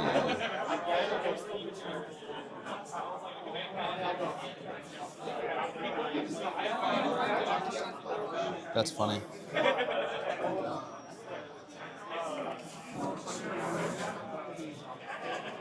I feel like this is really good for you. I'm happy. I mean, I would like to have a Ristic Study or a second Smothering Tithe. You still have 7 cards in hand, right? Huh? You still have a bunch of cards in hand though? I do. 1, 2, 3, 4, 5, 6, 7, 8, 9, 10. If this resolves, I am just passing turn. Yeah, with two I'm fine smothering with dice. that, so. Yeah. I'm literally gonna. Yeah. I think I might cast a Ragavan and then pass. So. Technically, you can misdirect the smothering You tide. can't. What's that? You can't misdirect Mindbreak Trap because this has multiple targets and misdirection is single Single target? Yeah. Fair. Single target. Again, if this resolves, It's a common I deal. make my tithe, I play Ragavan, I pass. For sure.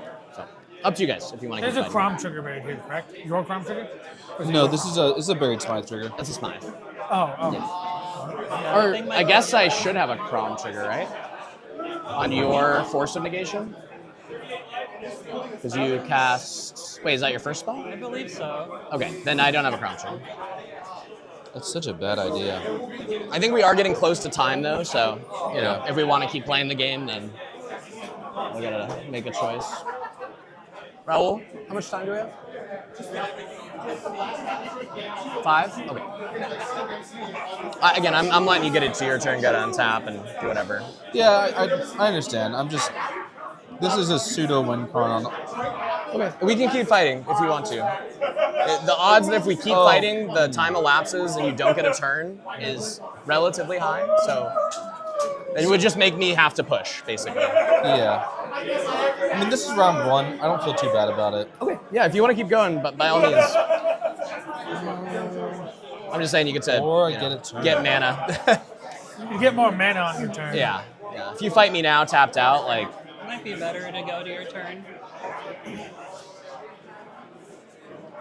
Okay, I'm good to go to my turn. okay, so MBT resolves, exile, exile, exile, exile, exile. Okay. Went from This fizzles. 0 to 2 Smothering Tides. This fizzles. All right, my Tithe trigger's on the stack. Is that good? Yep. Good. Tide trigger's good. Okay, cool. This fizzles. Flash photo on my Tithe is good. Okay.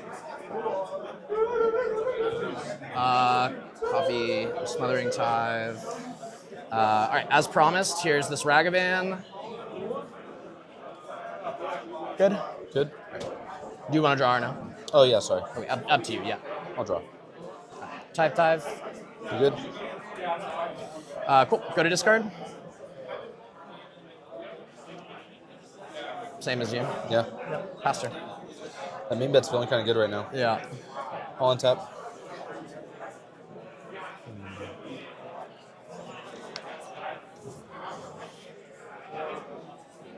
Thank you. Thank you. So bad at the active player token. Upkeep. I'll lose 1. And I will. Do you lose one already? Yeah. Okay. Just last one. Draw. Tithe. We good? Fishbowl competitors, that is time. Round 1. Current player finishes your turn. Just in the nick of time. That is time in round 1. Play land for turn.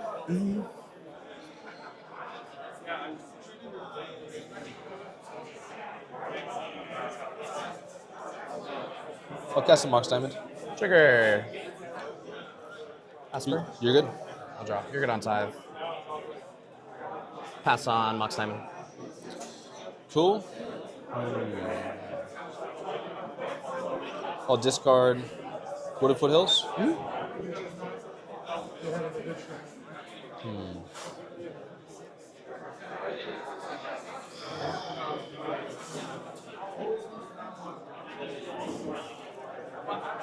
I'll cast LED.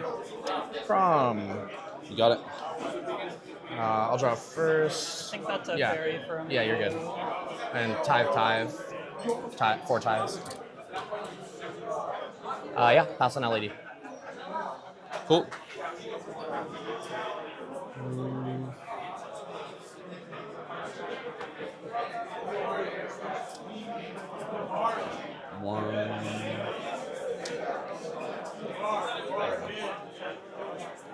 I'm just keeping track of triggers. You're good. Yeah. Would you let me in? I think we're moving towards a draw, and I'm gonna put something on a stack that will probably force it. Or win. Yeah. Yeah. That's right.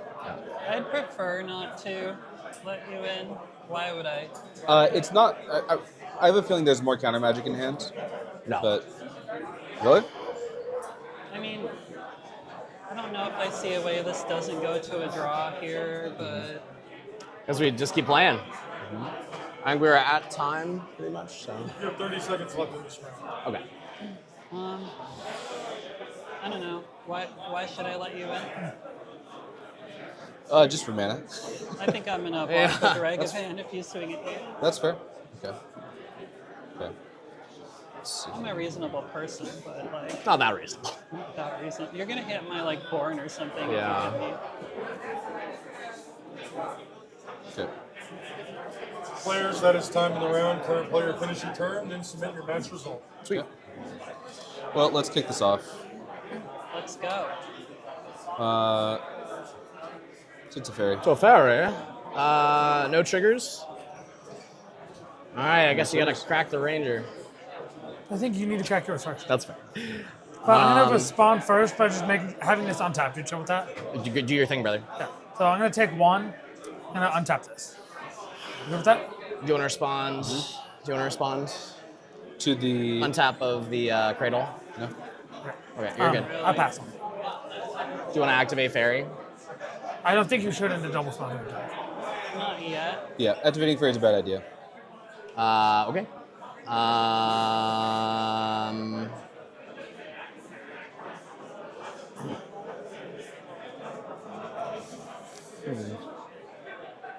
Teferi Time Raveler. All right. I'm not going to fight this all alone just because you do have, stuff that you can do, but I'll start. I'm going to cast a Force of Negation, pay 3 mana. I'm yielding to all triggers. All 3 triggers. So, yep, you're good. So we're getting. You get it 2 first? Well, yeah, Or- 2 well, draws. it's off me. So Cabbage, Esper, and then Ristic. So I'll get my treasures. I'll draw. Good. Okay. Get a draw? Okay. Fawn. Force Negation. He is fawning over Teferi. I'm going to fawn. It's pretty good.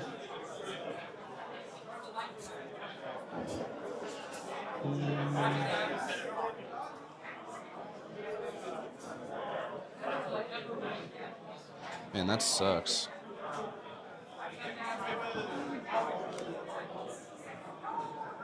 Alright. I'll tap 2 food. Clog the board state.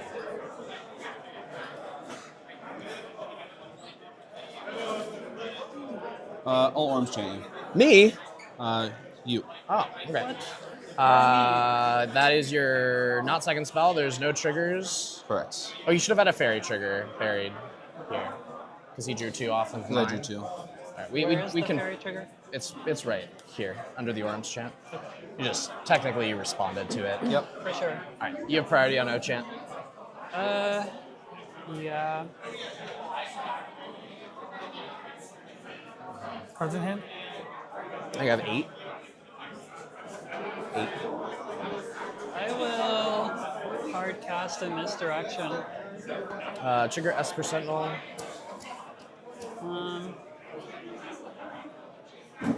Up to you. I guess you can have it. I'm good to draw. Yeah. Okay. Cool. I'm passing on your Ristic and Esper triggers.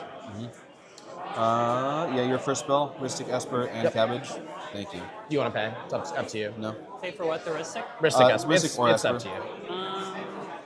Didn't you already get your Esper trigger? Sorry? Not from you.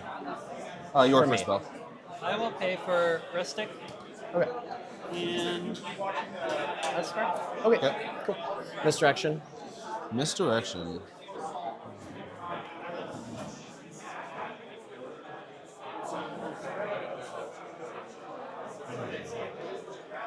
Oh, also, that's a Stormcount trigger. Yeah, I'm passing on the Scott trigger. Yeah. I think we're good with the Scott trigger resolving. You might. I mean, he's probably responding. I don't know. This is a Scott trigger. Who's the misdirect target? Orange chant. Uh, It doesn't okay. until it resolves. Until it resolves. I think Well, we should that's change it. Yeah. What? Chant him. Just have This the guy's my biggest op. Hi, Jared. I'm just trying to keep it honest here.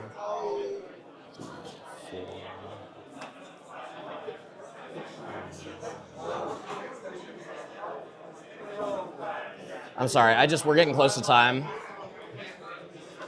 1, 2, 3. Lose 2. We'll go to 6. Can I ask how much time we have left? Or no? No. You are already 5? in time. I know. Time. Yeah. For realsies time. It's not time yet. I can tell Put you that that. nose in the sack. Woo! Trigger. Pretty good. Nothing. Trigger nothing. I'll go. I'm gonna flare Naz. Triggers are good. Is that a Chrome from you? Yes, that's a Crom trigger. I did All three- Force and flare. Yeah.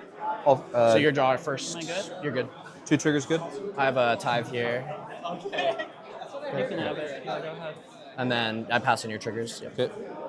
Draw. Tithes. You get it? Okay. Stinky. Yeah.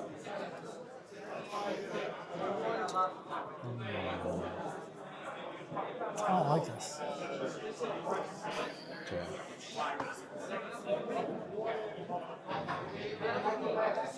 3, 4, feel like I missed a fairy I'll trigger. pitch a Simeon. I think maybe. I'm gonna hard cast a Forcible. You want to put it on the stack? Yeah. I'll offer the force.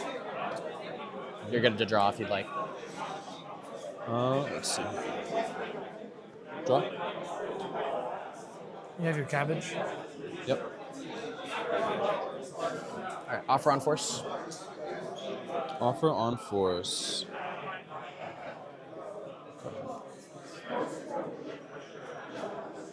I'll mind break. Triggers. No triggers. Targets will be offer, flare, misdirect, and force negation. Pretty good.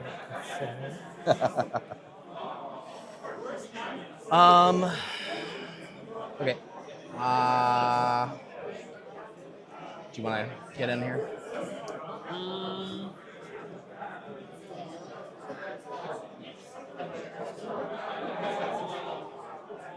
I mean, I don't want to get silenced here. That's reasonable. I mean, at this point, he still has the Ranger Captain. Well, there's two. You're sort of protecting away. He also has another silence in hand. I do. Yeah. So like I think it still has to be all. All me. I mean, I think Okay, that's. I mean, sure. I'll use my silence then, and you guys can fight over that. So I'll cast Revel in Silence. You're good on your triggers. That's everybody. Yep. Triggers. Can't cast spells or activate Planeswalker loyalty abilities, so I'm actually stopping to Fairy. Hey. Draw. Yeah, you're good. Priorities you on the Revel in Silence, correct?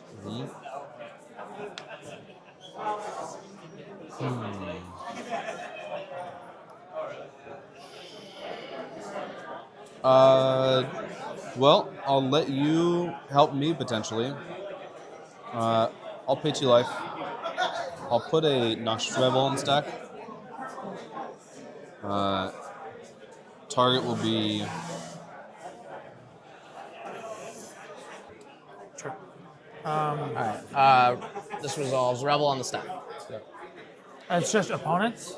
It's it's opponents. Oh, it's yeah. This is a one attempt. Cradle for 1, 2, 3, 4, 5, 6, 7, 8. Yep. 8 green. Yep.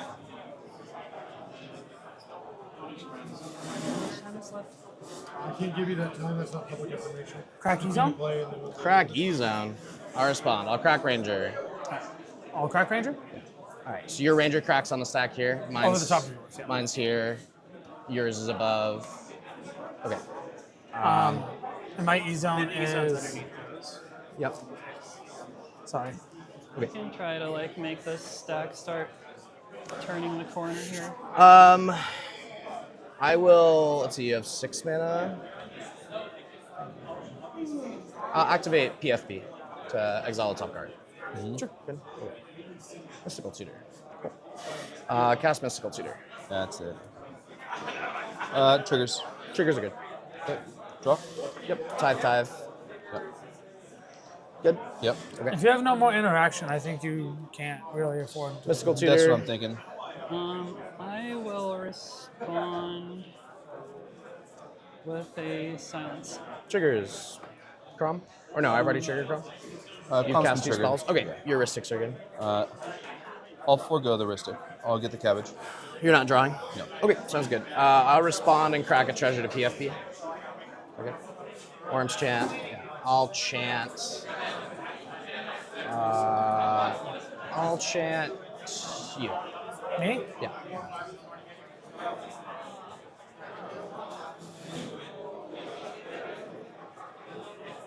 You're not drawing off Ristic.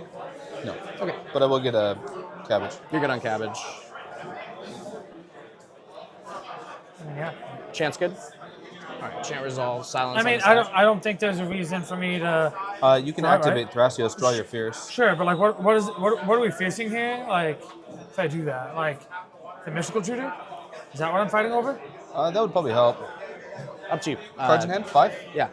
I mean, he's gonna get 2 more treasures out of it. 6. So he's gonna get 2 more draws. I mean, Yeah, he's got, what is that, 8 more cards he can exile at the top? sure, Is 16. it 2? 16. It's 16? 1. Oh, it's a 1? Okay. sure. I'll put Thrasios. Pass. And I'll scry this mystery card. Trigger tithe. Sure. Chant.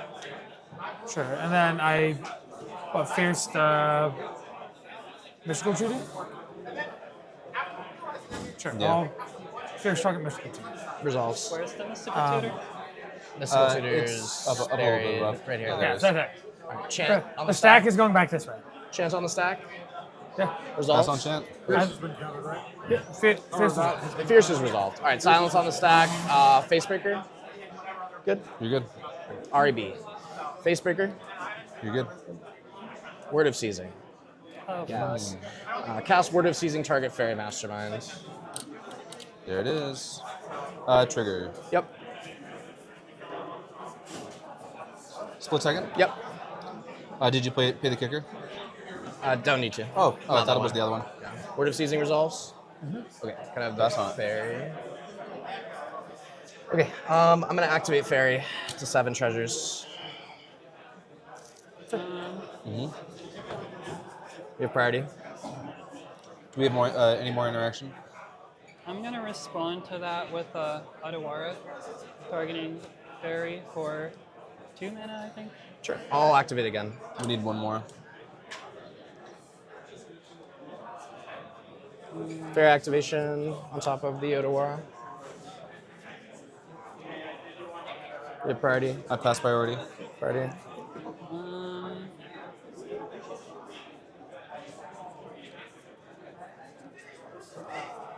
Fairy activation, fairy activation. Good. No, I mean, This you goes just infinite. like start going infinite, right? Yeah, Yeah. this is infinite. This is a win. This is my last chance. Demonic consultation. Pass. Pass on decon. Cool. I'm gonna try to get Born Upon a Wind with it. Sure. Okay. Born Upon a Wind is the name. Two. Yeah, you Don't got really it. see any other way out of this game here. Yeah, I just didn't know if you were on swords or whatever to interact with the fairy. I'll just go Born and win. Yeah. I mean, up to Yeah. you. I'm passing. Console's Yeah. resolved, so Yeah, your name pass. is Born. Is this stupid? Okay. All right. Send me the next card.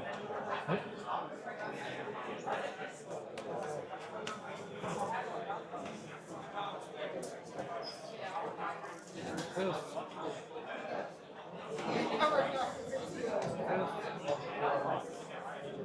Oof. Oh, come on.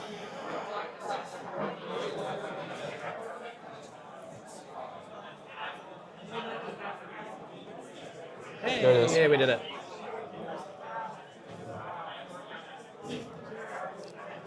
How many more activations do you have? I have 3 on- mana. Those are exile. Yeah, sorry.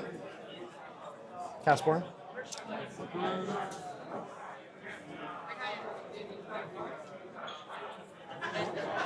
I guess I have to, because you can't activate fairy in response right now. I couldn't. I don't have the mana. Yeah. Born. I'll red blast it.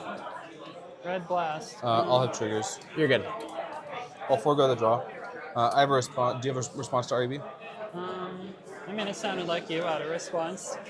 I mean, I can help. Put 2 over here. Go to 5. I'll do my own decon. Pass. Yep. Decon good. I'm gonna name Otawara as well. Yeah. Yeah, go ahead. Good. 1, 2, 3, 4, 5, 6. Okay. 2.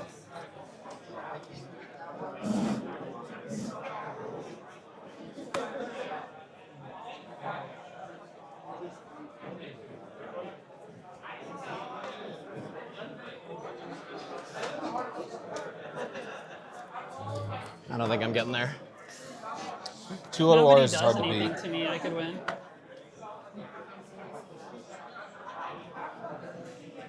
Should have let me have cannon. I know. Is it my last card? Lol. Holy shit. What the fuck? Okay. Am I not on it? No Odawara? Great. Guess Back not. to REB? I on the have side? a response to Yeah, that. absolutely. Is it in your hand already? Be retarded if it was. Packed. Okay, I'll cast Force of Will. No, Pitch. Clever. Not on it. Okay. no, it should be. Offer. Offer Force. Okay, I pass on offer. Get 2 treasures. I already discarded. You do. Fuck. Okay, packed on the stack. Packed on RB is good. Actually, yeah, packed on RB is fine. Yeah, I think I handed you another fairy activation with that, didn't I? What? Didn't I hand you a fairy activation? You did. Yeah. Okay. Oh yeah, I'll activate fairy. Well, I don't go positive anymore. So make 2 treasures. Okay. Yeah. Fuck. You have also 3 let me mana. You can win. pay. Yeah. I'll he Commandeer doesn't- Born. No. Commandeer. I have nothing for the commandeer, I assume. Pass and commandeer. Okay. I'll get a Born. What did I'll draw. you? Did you hard cast that or? Pitch? I paid. Yeah. I pitched Brain Freeze Fluster. Yeah. All right. Well, Born shit. resolves. Draw a card. Sorry, guys. Back to my fairy trigger, right? Okay. Everyone draws. I'm out. Tithes. Oh, Pay for a tithe. Yeah. I'm dead. I'm thinking. Do all my spells come off the stack? I think we can just keep. Yeah. Well, Yeah, keep it there. Yeah, okay. pay for one. I'll get the other. Okay. Did I get some? Pay for both. Sure. I will cast a Mopal and activate fairy. Sure. Drop. Yeah. Tithes. You have 2 tithes, right? 2 treasures. You have 2 tithes though, or just 1? 2 tithes. I'll show you a Besage one. Gas, bro. Whoa. Nice. Yep. Pass. Get a search.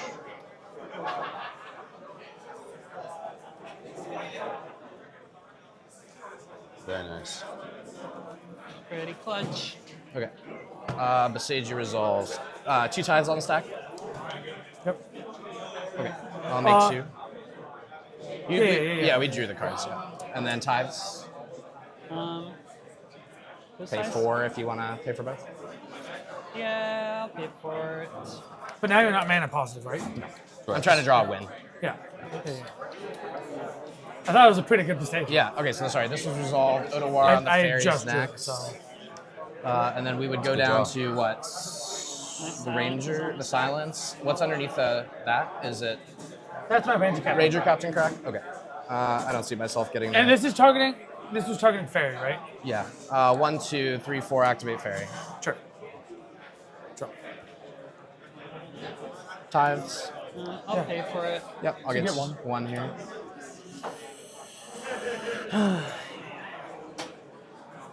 But effectively, a couple of these spells aren't on the stack. Yeah, I understand. Fuck. Just didn't have enough mana. That sucks. I will activate Facebreaker. Mech. Can't do anything. Players, this match is now a draw. Okay. Good game, guys. Good game. Good Thank push. you. Yeah. If I would have got my flash enabler, I I know. got there. I don't know. Last though. roll. Telling Roll to swap it back to us. Really? Wait. 10 seconds. In 10 seconds.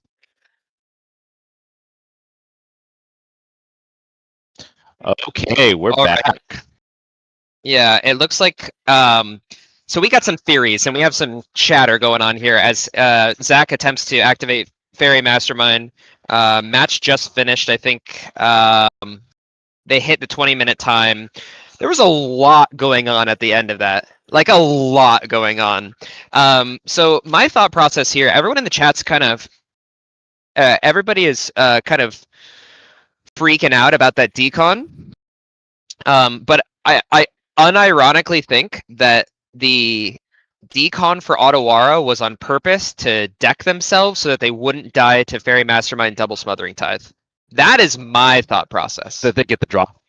Yeah, exactly. So I think get that the that's the best way to secure the draw is that, yeah, shout out to everybody in the chat because Yeah. yeah, exactly. So basically they took that line in order to remove themselves from the game so that they double tithe wouldn't go net neutral enough. I think there's also an understanding in Swiss at that time where you don't know the time because you can't actually know the exact 20-minute time and round, but you know you're close, right? When that stack starts getting like 30 cards deep, you know that you're getting close to where you're at. So personally, and I don't think we're gonna have time for an interview, but personally, I'll have to ask that pilot if they consulted for Otawar on purpose in order to remove themselves so that they don't go net positive. So interesting end of the game. I think it ended up being exactly what we thought would happen at the end of it all. But I do like that Zach put himself in a position to get there. That word of seizing, a Rog Ishai tech was beautiful. Absolutely beautiful. And you're playing that knowing that you have 15, 16 to dig through Tithe and Professional Facebreaker and hit that card, knowing that there's a fairy mastermind on the board that you can potentially take and go infinite at any given time. So very much a Rogish I play. Shout out to Zach. Shout out to everybody in that game. I thought for the most part it was pretty clean. But we're going to go to a break pretty soon here, folks. Thank you so much for joining us for round 1. We're going to get our pod set up for round 2. Our producers will take it away to a break. We'll be back for round 2 shortly. Yeah, huge thanks to our sponsors. Let's do a quick sponsor read. Yeah, thanks to Doot Loot, F6 Supplies, Gold Sabertooth, the Summer Classic 3, WizKids Games, Gilded Goblet, and Eldrazi.gg. And thank you to MTG Basics for hosting this. And shout out to That's a Good Card, the podcast we host. Thanks, folks. We'll be right back after a break.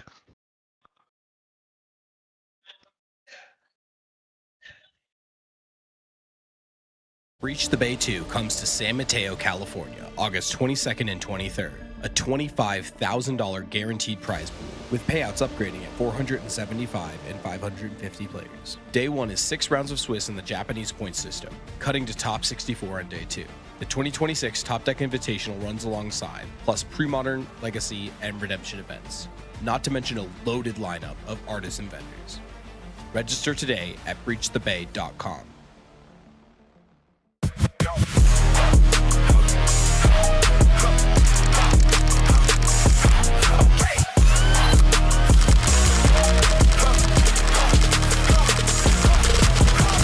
F6 Supply is your one-stop shop for premium tournament accessories. From Benishoga playmats and high-quality dice to our custom token pack, F6 has everything you need to up your tournament game.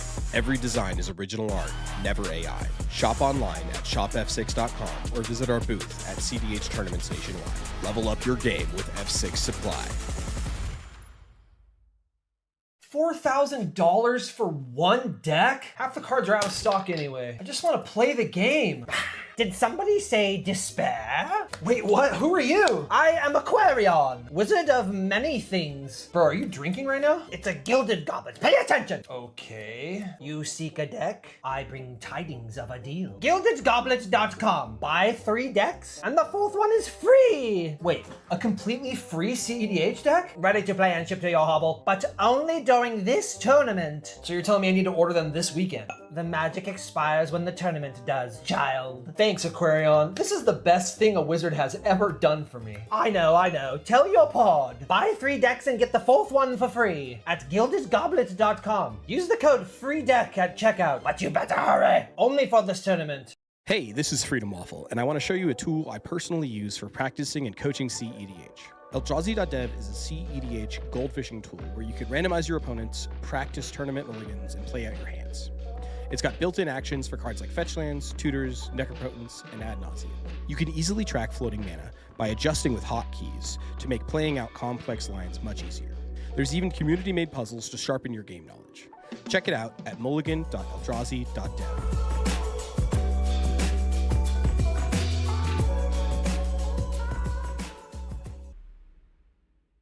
First place walks away with the Time Twister, just one of the prizes at the Summer Classic.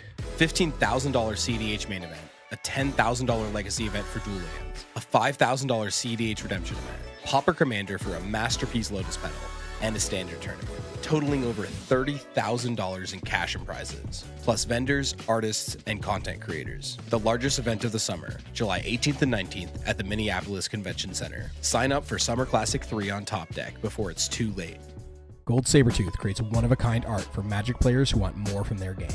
From stunning playmats to beautifully illustrated tokens, every piece is crafted to inspire and stand out.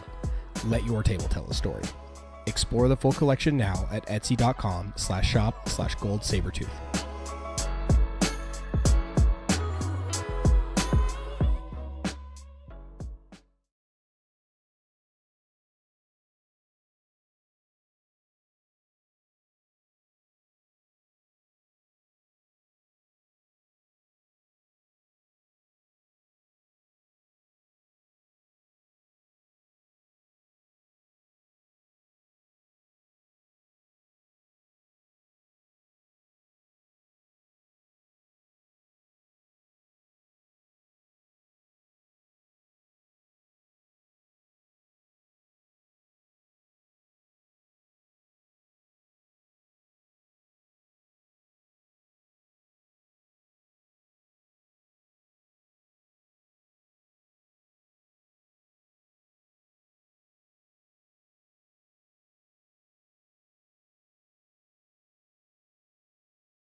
Hello, everybody. Welcome back to the Fishbowl 7. I'm Kyle. This is Yah. We're heading into round 2 of coverage. Now, round 1 ended with an absolute super slog. Right, Yah? So we had a draw in our first round. If you're here listening and watching in the first round, you know, this could be a potentially very different pod, right? So I'm really hoping that we have a more, I guess, aggressive pod early on. I think there was a lot of setup in the last pod, a lot of not knowing where windows were, lots of sweat up. That's a good idiom, honestly. There's a lot of sweat up. It was very sweaty. There was a lot of sweaty plays happening, so a lot of sweat up happening there. But this time we have, did we get confirmation on who our newest pod is? Yeah. Yeah, it is going to be Pod 1 with Charles Beck on, I'm assuming, on the Cabbage Merchant? That sounds about right. All the colored cards in the deck are green, so I can't imagine it's anything else. I just can't see. Yeah, it's Nuka-Cola's in the list. It's Cabbage Merchant. Rain is playing a deck I am so excited about. Scion the Dragon. Hell yeah. That's my new favorite. Duke is a player I've definitely seen before. It looks like they are on Kinnan, Bonder Prodigy, one of our Kinnan players. And then the 504 Banristic Study Pigeon is playing Thras Vial. Thras Vial. Oh. Yep. Ooh. Yep. Absolutely. Mixing it up a little bit. Now, when I heard from the producers that this pod might be significantly different than last time, I thought that there was a good chance that Pigeon was playing Ral. I won't lie. But we are not seeing Ral. We are seeing Thras Vial, which Thras Vial, listeners at home, if you haven't played against Thras Vial, it's a very interesting deck. It, I believe, is the most synergistic Necro deck that exists. Specifically with having the ability to splash in green into the normal Grixis stuff allows you to get access to crop rotation into E-Zone, so it's another way to flash enable post Necro Deep Jam. So the deck still tries to go very, very, very fast. So we might still see a situation where this pod ends early, but generally speaking, the Scion of the Ur-Dragon list and the Tevesh Thrasios, not Kinnan specifically, is going to be a very, very, very interesting kind of mid-range game. So we'll see. We'll see what ends up happening here. I think it's really funny that we saw the deck list immediately, and our first gut reaction from seeing all those Simic cards was, it must be Kinnan. But it's not. It's Tevesh Thrasios. So Yep. when's the last time, yeah, that you saw Tevesh Thrasios, or have you played against it recently? I think I played against it at MagicCon Vegas against one of our friends, Thomas, from Everybody's Bad at Magic, and it was a pretty turbo pod, and the deck consistently goes fast. Yeah. Consistently goes fast. Yeah. I think it's one of those like kind of overwhelming decks, right?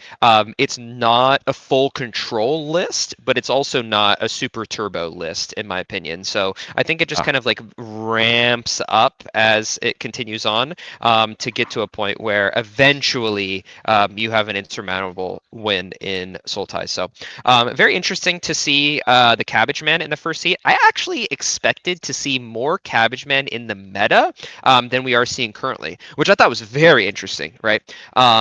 It's one of those decks that have popped up in the past 4 to 6 months where it does a good job of fighting the slop mentality, right? It's like if you have a Cabbage Man no matter what, and you have a ton of mana, then you are in a position where you can play these cards that the card quality is generally perceived as low.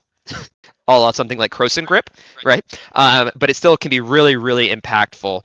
So we're getting some opening hands here. Yeah, did you want to read off some of the opening hands that we're seeing? It looks like this is for Charles. It's got to be Cabbage Man, It's Cabbage right? Man, right? They're sitting on land, a bop, a collected company, Archer's Charm, a Force of Vigor, and an Endurance. Yeah, I mean, immediately seeing Endurance and the Force of Vigor. You have to realize that means that this is a very responsible keep for this player. And I think that when you have the ability with Cabbage Man to just lean back into your draw engine, or not draw engine, your mana generation engine, you're then able to keep hands like this where you can just slowly stop everybody else at the table, just be like, no, you can't win. No, you can't win. And while they're trying to win, they're feeding you those cabbages, right? So you're gaining the value so that every time you get back to your turn, you're able to play and develop these pieces while also slowing these things down. And the best thing about Cabbage Man, right, is that this mana that you generate isn't a one-time use, right? It's repeatable use. And that's the difference between someone deploying a Smothering Tithe and someone deploying a Cabbage Man, right? Is when you get the Cabbage Man, you get the food trigger resolves, that's sticking around, baby. So it's just a different mindset than when you're playing against something like a Smothering Tithe, where even though it can generate you similar amounts of mana, the Tithe treasures are gone, right? Yep. Yeah, what's your experience with Cabbage Merchant? It wins pretty consistently. I have lost to both of the Cabbage Merchants I've played against. It kind of just does this thing out of nowhere, and it is surprisingly resilient. Even after you remove that Cabbage Man, it can come back pretty quickly. Yeah, absolutely. And we were just seeing a little quick break. I believe Charles had a quick break, but now they're getting back to resolving their mulligans. I am really liking the focus that we're seeing on the players right now, right? I think that's Rain and Duke just seem really, really focused on what they're when they're resolving their mulligans. And I'll be interested to see how these first couple rounds kind of go. Were we able to get any more information on early mulligans? I think, I can literally see on the screen right now that the judge is providing that information as we speak. So the second starting hand we have looks like It's from this Rain. is Rain. Just player. I know it's Oh, from Rain because the first card that I see is Niv Mizzet Perun. I don't know if the other players are playing Niv Mizzet in the deck, and that's why Sign of the Ur-Dragon rips. So we're seeing Niv Mizzet Perun, Scalding Tarn, Kinnan, Bayou, Shifting Woodlands, Rhystic, Mox Diamond. So this is a turn to Rhystic, which is pretty sweet, right? I think it's a cool start. Interestingly enough, you could also get a turn 1 Kinnan off of this hand. So you're going to go turn 1 Kinnan, turn 2 Ristic with a Mox Diamond that is bolstered by the Kinnan, which is just really, really, really powerful. Do we have another starting hand, yeah? Or is it just those two? Just those two so far, because I think there's to player 3 is going to 6. Gotcha. So yeah. Interestingly enough, I feel like Rain starting hand on Scion. It sucks that we know that Charles has that Force of Vigor, right? And I'm wondering if the turn Ristic come downs, if Charles will decide to proactively resource deny and destroy the Ristic immediately. What do you think, y'all? As a prediction. Pretty likely.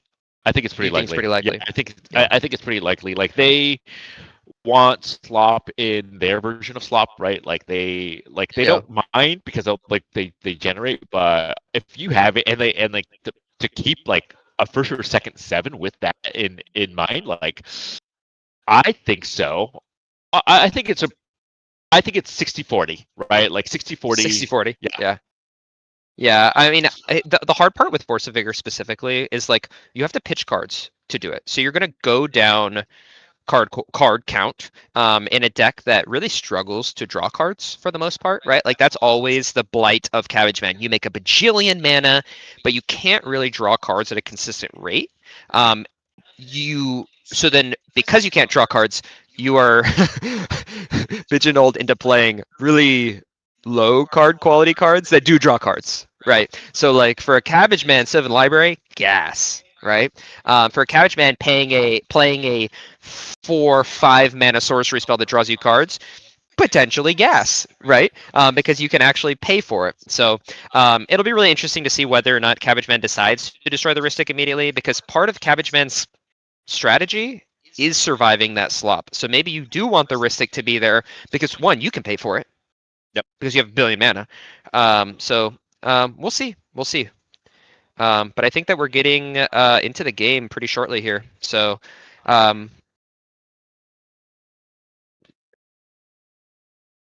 let's swap over to the player audio / see the full board state here. I shortcut to a forest. Yes. And then I have a elf. Basic forest? Basic forest. I'm passing after that. Good to go? Yep. Like in Gingerbread Cabin. What'd you say? Like in Gingerbread Cabin. Gingerbread. Oh, that is a forest. That's so funny. I don't play that. Yeah, it makes the food. Yes. I don't play high enough synergy. forests to justify gingerbread. Mox Diamond. Yeah. Diamond good? Yeah. Discard a Bayou.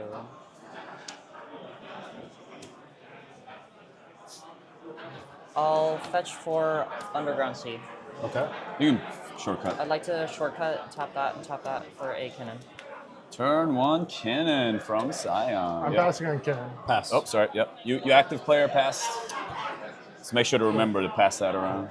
Yeah, if cannon is fine, I would like to pass my turn. All right, in your end step, I'm going to Mystical Tutor.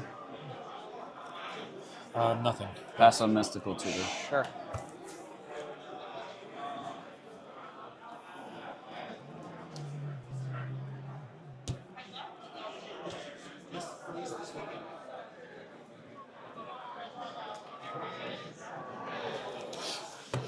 As much as I would like to get Ad Nauseum. I'll just get a Dark Ritual. Get the siege. Oh, okay. Sure. Dark Red in hand, Joe. The siege with 3 Oh. cards. You okay? Yeah, I dropped a card.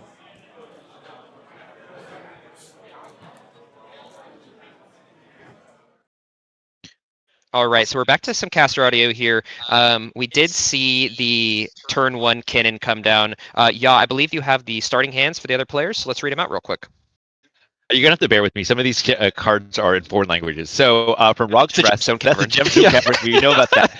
There's a City of Traders also in their hands. A Soul Ring, Mana Confluence, a Ignoble Hierarch, and a Mystical Tutor. So honestly, looking at mana, and a tutor for a Yeah. Add us. No. Well, we actually just saw that the tutor is sorry. actually for Beseech the Mirror. Oh, So we're already using it for Beseech the Mirror. Yeah, we're already using it. Yeah. Oh, awesome. And then what's the other starting hand? So the other starting hand is for it has Attain Impact, Worldly Tutor, the One Ring, this a Manamo, Dark Writ, Vamp Tutor, and another land. And this is for our Thras Tavesh player. Yeah. So I'm thinking that hand, I mean, it has a draw engine, it has tutors. I mean, it's kind of just everything that you want. So we're immediately seeing the Gemstone Caverns used to instantly Mystical Tutor pre-turn 1 to get the Hot. Beseech the Mirror. Love that. Love it. Love it. So fun. So fun. All right, let's switch back over to player audio. Guess I'm asking Only you. if y'all want me to do that. I mean, I can tutor for something else. I guess I'm asking you if you have nothing. I play out the fish, so you let me know. If you don't have anything to help here, I need to play the fish out. I would just play the fish, anyways. You should play the fish regardless, I think. Yeah. Well, the Unless thing you- is, like, he might jam into the fish and we just lose to him. That's, I think, why he's asking. My deck needs Time. creatures in play and Okay. time. Okay. The plan was turn 2 One Ring. but Oh, I see. that- Well, then I think you just play Tevin the Thras fish. tends Why to be not? a slower Yeah. version of Yeah. the... I think that hopefully that disincentivizes pushing a little bit. I don't know. I got you. Underground Sea Fish. Pass on fish. Pass on fish. I'll pass. Untap. Draw. Judge. Can I shortcut? Thank you. Can I shortcut again to another basic forest? Cabbage? Yeah. If that's good, I'm passing. Good with me. Yeah. Yeah, I'll pass on coverage. Yep. Sure. Good to go to my turn. Yes. On top. Upkeep. Good to draw. Did you cut you? Okay. Good to draw for turn. I'll draw.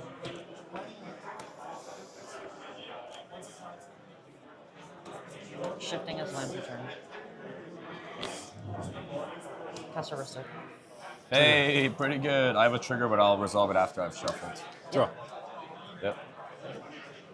It's good with me. Yeah. I think we're all passing on your. So super interesting here. It looks like Duke just top decked Mystic Remora, which is really interesting because this was not part of the plan. Duke did not keep the hand for Mystic Remora, but then decided, I guess I'm playing this? Question mark. It Feels seems good. pretty good.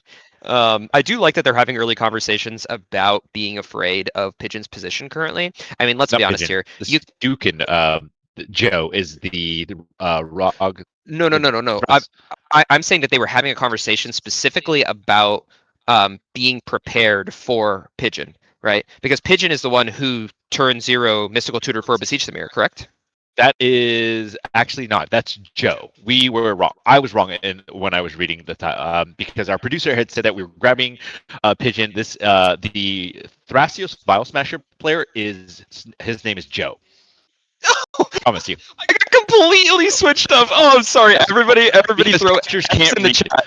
Because F's casters in the can't chat. Casters can't read. We can only yap. can't It's the read. only thing we're Yeah, good that's at. it. Look, sorry about that. Oh man, that's so funny. But still, they're already having the conversation about Beseech the Mirror resolving Beseech the Mirror, potentially. We did see the Ristic come down. We saw more development from Charles. So let's go back into player audio because I feel like this turn for Thras Vile is going to be very, very interesting. I have no castable spells. I'm just gonna have to float mana and pass on this. Do you have anything? I'm gonna pass on it. Well, I mean, I'm floating mana. Yeah, I'm yes. passing to you. Do you have a green floating? Yeah. That sucks. Fish is also dying. This is not good. You're passing cryo? That happens. Michael, use this thing? Okay. 3 from me. 2 for me. 2 for myself. 1 over here. So 3, 2, 2, 1. That's 8 mana. Mhm. Sound right? Damn. Unlucky. Unlucky.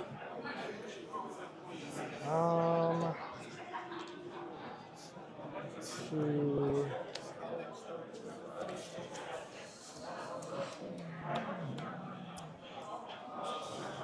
Would you still have any foods? No, because they all die to. Well, What is This is the green mana floating. Oh, I'm yeah, sorry. this is the food token. Sure. I cast Beseech. No bargain. Touristic first. Oh, Yeah, good. I have a single food. I pass priority. I have to pass, obviously. Damn. This is dying turn. Player announcement. Yeah, William it's Omaha. unfortunate. Please make your way up to the main stage. When you have completed your match, William Omaha, make your way to the main stage. What to get? I play for him. This is crazy. So a culling ritual actually resolved, and leaving the Thras Vial player with a bajillion mana. And we know that they have Besiege the Mirror in hand. However, they don't have anything that they can bargain with currently.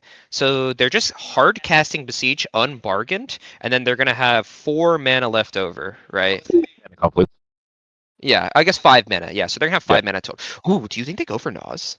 That'd be kind of crazy, right? I think they go Necro. I think they go Necro, in my opinion. I'm not sure if Necro is actually better, but it's hard to say. Because if they get Necro, I love how Charles is having the same exact thought process that I'm having right now. Shout out Charles, we're just twin, I guess. Our minds are melding together. Charles was just like guessing the same thing. He's like, is it Nas? Well, I guess it could be Necro. So having the same conversations. Everybody in chat guess if you think it's going to be Nas or Necro. I think it's Necro. It's my gut. I'm going to go and say it's Nas just for the sake of argument. For the sake of argument. I can see it. I can totally see what you're saying. The interesting thing is that there was a hesitation from Rain when the culling ritual was passed, and I'm not sure if that hesitation was just like sadness because Rain was losing Mock Simon and Kinnan, or if it was because they were thinking of actually countering it. So we'll see if there's interaction that comes out of it. No matter what, they're going to have to power through this Rhystic. The crazy part is that we know that there is an Endurance and a Force of Vigor in Charles's hand, right? So... oh man, it's just a really tough position to win through that because you need to basically have natural Thoracle as a Thras Vial player, but even natural Thoracle gets stuffed actually by Endurance. So never mind. They can't go for Breach. They can't go for natural Thoracle. Oh man, they're in such a tough spot here. I mean, Necro's probably the safer play, right? I don't think the Necro gets Force of Vigored, and we do see a Necro hitting the stack here, which is great. We're gonna draw from Rhystic. Let's see. Let's go back to player audio and see what the conversation around this Necro is like. I can get the text in English. I will try to draw you a card by casting this Worldly Tutor off an Elvish. You may draw. Are you asking her to not push on the turn? I'm not pushing with 2 mana. Okay. Let's see. Oh, you got a Rhystic draw, I got a food, yeah? May I draw? Yes. Yeah. Oh, sorry. Yeah, after you draw, you got a cabbage. I will have to pass on Necrophone, so. Worldly Tutor resolves. Or Worldly Tutor. You got it.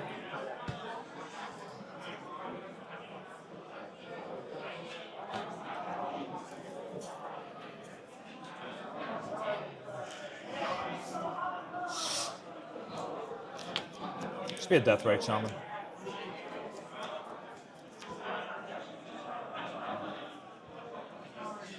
Okay. I mean... Actually, I will Mind Break Traffic.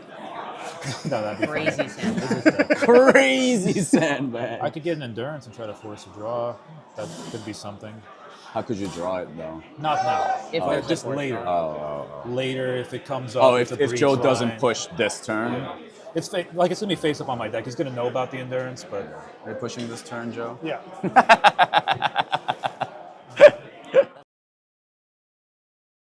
So we are seeing the Worldly Tutor resolve to try to feed Rain a card to counter the Necro. Didn't happen, right? The Worldly Tutor is getting a Deathrite Shaman, which is actually a really, really strong creature into this pod specifically. You'd love to see Graveyard Hate. The problem that they're going to face here is that in trying to like fight over this Necro and deploy this Necro, Charles actually redeployed a bunch of cabbages already, right? So Charles, I think, is in a really, really powerful position right now because Charles generated a bunch of mana, right? Effectively weathered the storm, is back into the same position that they were previously before the Culling Ritual resolved, plus they have hindered the 2 other opponents in Rain and Duke, right? And now Rain and Duke are hindered.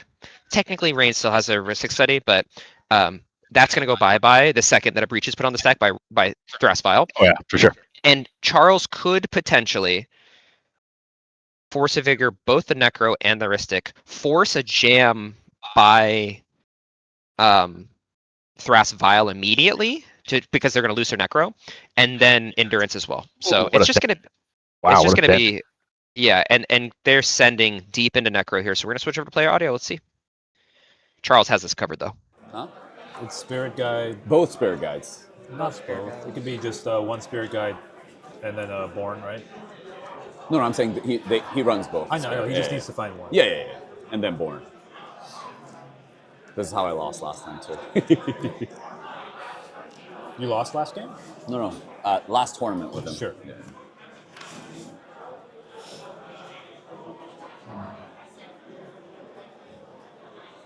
How many free counter spells do you run in your deck?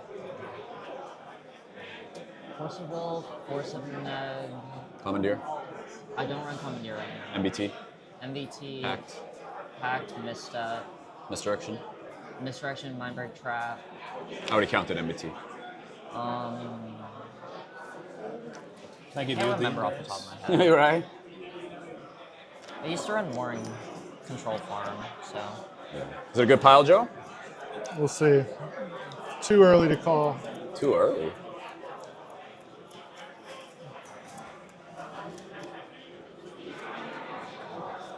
No, he has every interaction he needs. I know.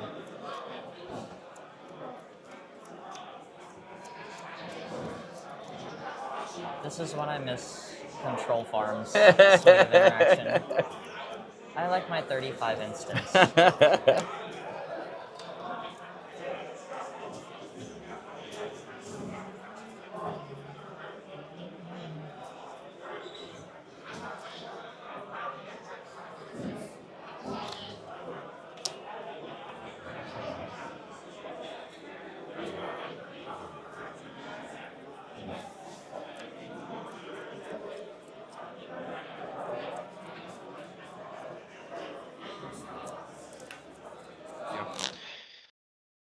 All right, everybody. So while we're waiting for this Necropile to be figured out, we're going to take this time to talk about our sponsors. So let's give some huge shout outs. First of all, Doot Loot. We have a new Doot Loot tournament, Breach the Bay.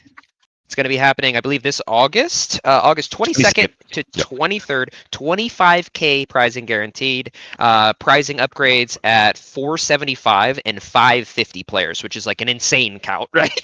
They're going to be doing the Japanese point system, which we both have some thoughts about, but maybe that's for a different time. And then there's also going to be Legacy and pre-modern side events, so it's just going to be a super, super fun time. Next up, we have F6 Supply, right? So shout out to these premium tournament accessories. They're here today. So if you're around a CEDH tournament and you see F6 Supply, make sure you help them out. Next up, we have Gold Sabertooth, renowned play artist, and friend and guest on the Taxi podcast, by the way. So shout out to Philia. That's a good card. But Gold Sabertooth just put out 2 new playmats, the Corvold playmat and the Atali playmat. So check those out, especially if you're a Corvold pilot. It looks absolutely awesome. Next up, new tournament, the Summer Classic 3 is coming out. That's July 18th and 19th at the Minneapolis Convention Center. That's going to be a big one. And I hope to see a lot of, big CEDH tournament grinders head out there for that awesome tournament. Next up, we have WizKid Games. It's a game store. Also, they make some content, so shout out to WizKid. They stream CEDH every weekdays, so that's pretty cool. And then they have a podcast every Monday, just like us. Yeah, that's pretty cool. And then next up, we have Gilded Goblet. Gilded Goblet is a proxy service by SoCal native Zach Ab. Outs, gone, so yeah. No, I think that was right move. Outs, gone, so yeah. No, I think that was right move. I believe it was correct. Classless. Makes sense. Did you lose a life from your land, Joe? I have a food trigger. You have a Ristic trigger first, actually. I think I'm paying. Honestly, let's switch back to the player audio to see if there's any other chats happening at the table, because there could be some conversations being given out. I am very interested to see how Charles navigates this specifically, knowing that he has 2 really, really potent pieces of interaction. So let's see. I'm going to switch back to player audio. You good, my trigger? Yep. Rev on the stat. My priority. Oh, they had the misstep. I'll get a food good.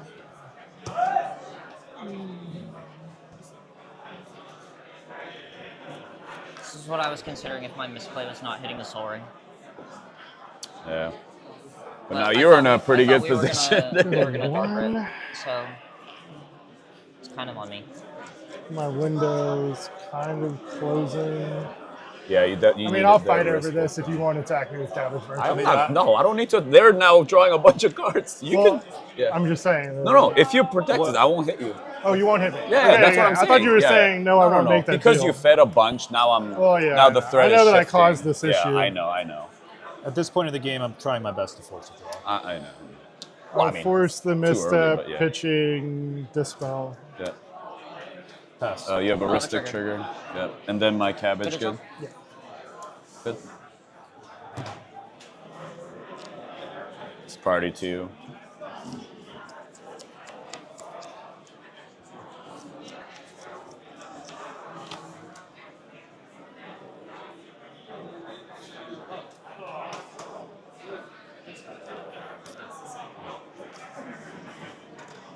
You have more? Ristic study, you know? Yeah. But I guess they would have had to have drawn it in the last, like, 2, 3. Sure. Oh, okay. Okay. Back to blast. Last results. Pass pro. The I'm best 7 going- cards of your deck, Joe. Sculpt.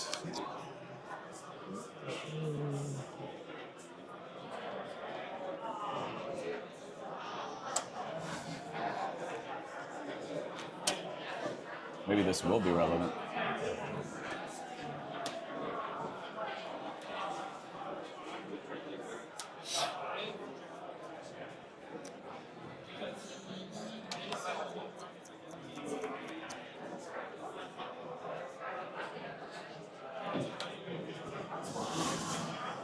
Are you on Necronos? Not on Nas, on Necro. On Necro? Okay. Although, I want to cut it. Really? Such a good card. I'm not a Turtle player. Oh, I'm okay. a control You also, player. you're not on Nas, right? Not on You Nas. can't be with the dragon. I can't really It's be so, on Nas. yeah, so risky. Like, you can. but What's your then, main deck? Control Farm and Kozilek. Kozilek is crazy. How do you like Kozilek? I love it. It's my Oh favorite my deck, god. but- Is that the one that refreshes your hand when you cast it? Makes Draw sense. 7 plus activated ability Shoal on a creature. Yeah. The ability I'm aware of. Draws a lot. Super powerful ability, yeah. Well, it's not draw 7, right? It's fill your hand? It's refill up to 7. Yeah. I'm going to pitch Spirit Guide. Sure. And Worldly Tutor? cast Veil of Summer. Oh, just to draw a card. Sure. Cool. Blue card, I have 1 trigger, yeah. Sure. Not helpful.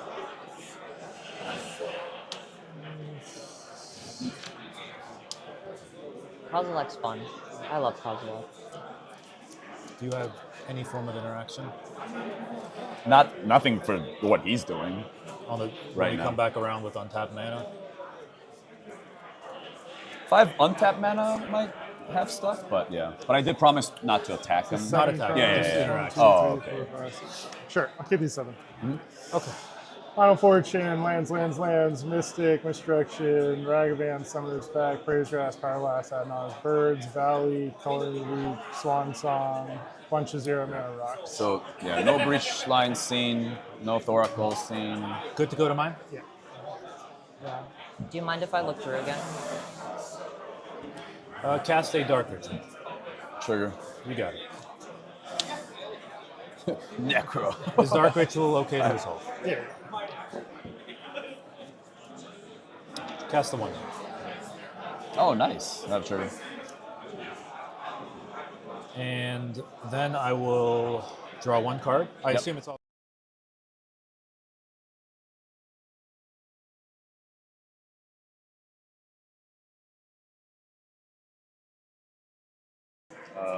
I will. Yeah, I guess I'll just cast. I'm thinking, do I risk? Sorry, I have to think.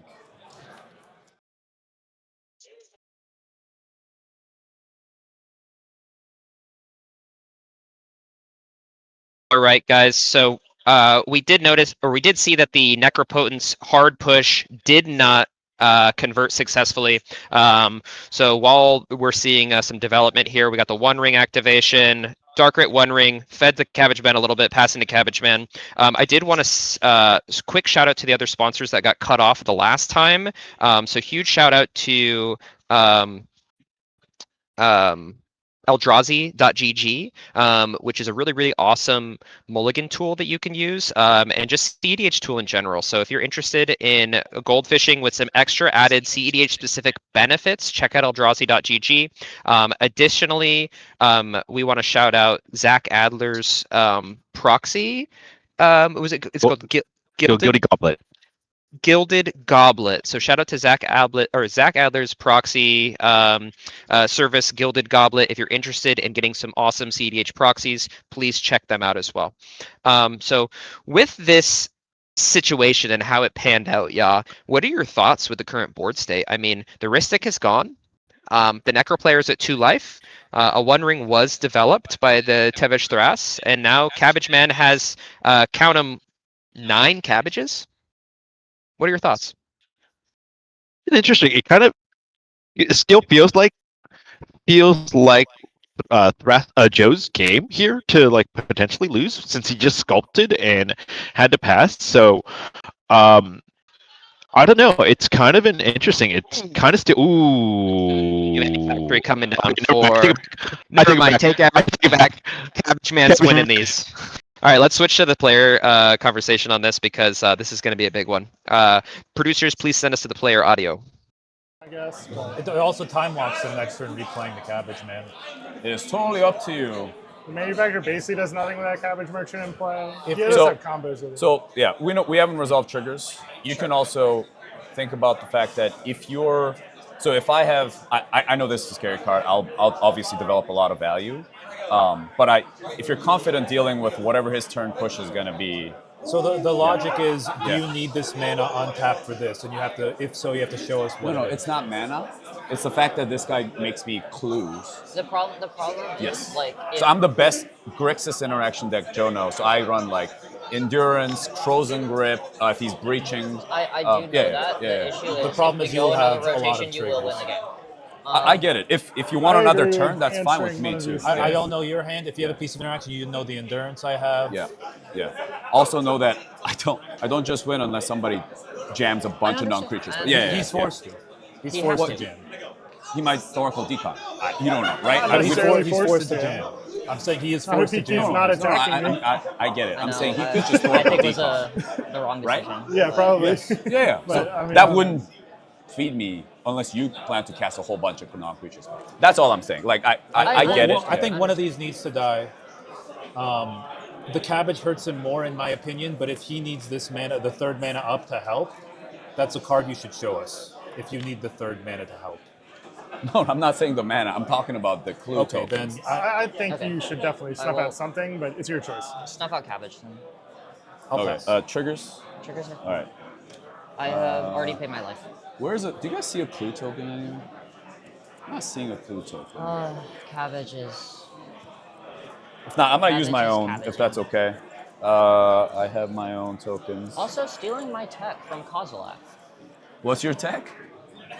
Koldotha. I don't run Kuldotha. You don't run Koldotha? No. Why? No, I don't want clunky stuff. I'm very interactive. Like I need to survive games and Are you a more interactive cabbage? Yeah. I'm very different he's from interactive. some of the main Is decks. he? That's why I'm asking you to I'll pass Cryo reconsider. on the But it's snuff up to out. you. Are you Okay. finalizing? I believe I would like Okay, to. okay. I have triggers, so I'm not gonna use this one. I'll just use mine. I'm actually gonna take out. Because like all this of these. easily I get, approaches I get, critical I mass. get Both you. are good. I get you. Both I get both you. are good to target. Totally fair. All right. 1/1 and 4 here. Oh, you're targeting.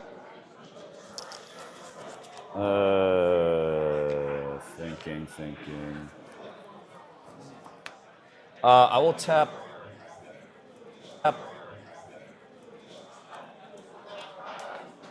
Tap these 4. Go to 10 tapped. No untapped. 2 green floating. 2 green. Practice clue. That's good. All right.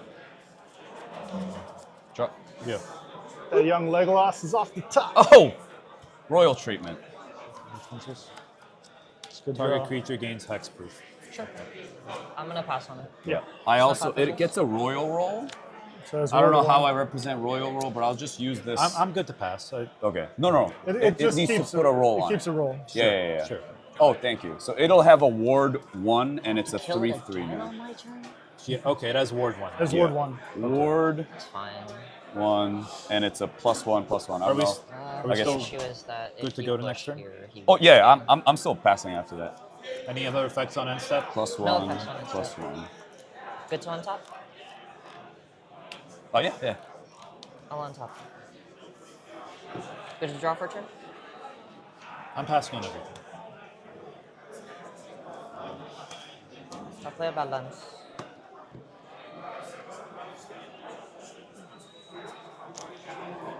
Not if you answer this thing again.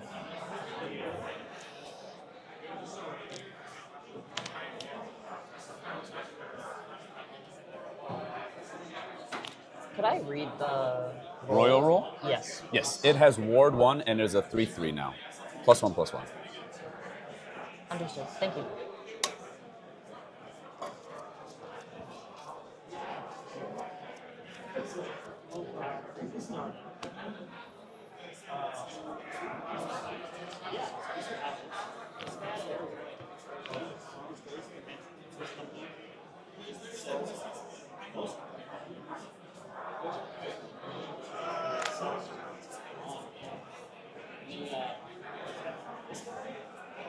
Are you gonna push if I hit one of them again?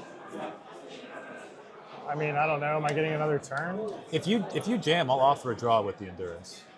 I mean, I don't know. Do you want? Are you looking for a draw? Are y'all looking for a draw? It's up to I you. don't You think, drew a I bunch don't of think cards. you accept a draw. Not right now. Yeah. No, but if there's a win on the stack and you Yeah. force If we have to accept the draw, we accept the draw.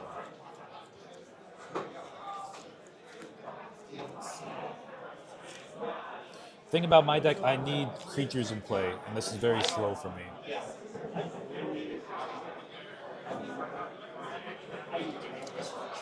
Nice, makes sense. I have a trigger. I will pass. Good. Yep. Yes. And I'm passing on your fish.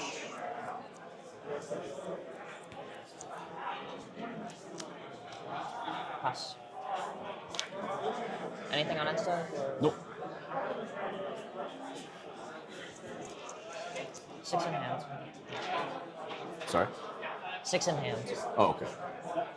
I mean, that makes sense. That way, like, if he jams both, you draw cards and I get value. I'm 40 minutes more left, okay thank you. with it. With Yeah. So I I think guess, that was right. I guess us three should talk. Okay. what do I'm you want to okay talk with the about? draw. I mean, I'm down for a draw if I don't win the game right now. Yeah, he's not. What do you want? You want me to Until just- someone shows him an interaction, he's not No, going to. I'm saying if you can't beat the endurance, then I'm fine with the draw. If you just jam. I mean, kind of remains to be seen. Honestly, it's a little weird. All good. I don't think you sorry? accept draw right now. With Not right now. He doesn't. Yeah. Well, they. Is it? I don't know pronouns. She also doesn't either because she just played a fish. She doesn't need to draw, accept the draw. I don't That's know what if I'm fish saying. is enough for this. I- If he jams like 4 or 5 spells, how will we beat that? It's up to y'all. Yeah, I'll do it's whatever. really up to what Joe wants to do. So. Yeah. So you'll accept the draw if I accept the draw? Is that No, what no, you're not saying? right So it's now. not up to You me. have to, yeah, He's not you have to accepting play the draw. stuff. Yeah, She is tentative on the draw depending on how much you feed him, it looks like. If you Yeah. feed him a bunch, then she probably wants If to the draw. 3 of you want to draw, I'll draw. I'm sorry? If the 3 of you want to draw, I'll draw. No, But it's just me I and don't him think- right Yeah, it's now. currently just two of Yeah, them. sure. No, sorry, go ahead. I'm Yeah. not necessarily. neutral. Okay, well, I'm a neutral. It's just an idea I'm putting out. Okay. Yeah. I want to play Lotus Petal. Yep. Triggers are good. You first. I will draw a card. Yep. And am I good?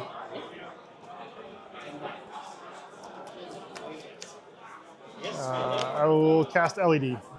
Y'all good. Triggers. You first. Would it draw? Yep. I'll draw. My triggers. Yep. Sure. I'll go to 2. Yep. I will cast Jessica's Will, target you. It's a lot of mana. Trigger. I'll have a trigger. Yeah. What mode? The one that targets. So No, make no. red equal to. Oh, each mana. opponent. Mana. Okay. It doesn't matter. You have a 8 or fish 9 trigger mana, on it. doesn't matter. I'll draw. Yeah, your one more card It is doesn't not going to matter. matter. I have a trigger. Yep. Um, Oh, you're thinking about it? I'm sorry. I'm gonna pass on it. I think you have 9 mana, Joe. On red.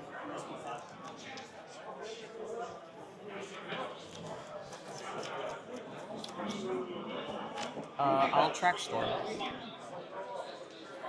We're at 3 so far. just in case.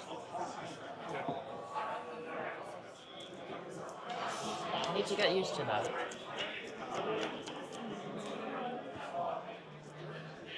So it's resolved.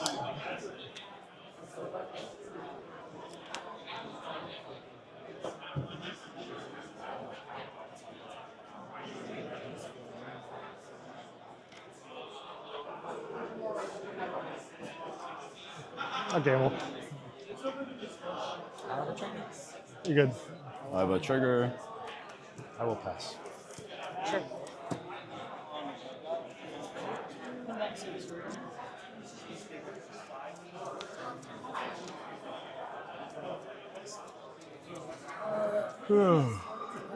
Discard.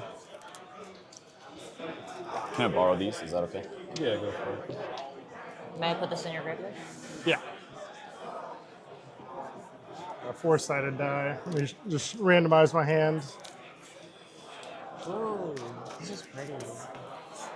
Thank you.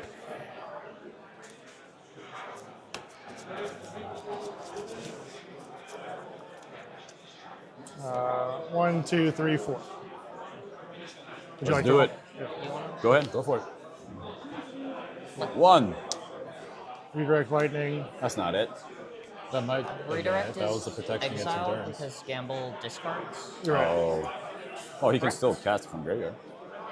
I can't cast Not it now. with like cast You're on right. Sure. top of breach. Yeah, I needed to not discard that probably. That,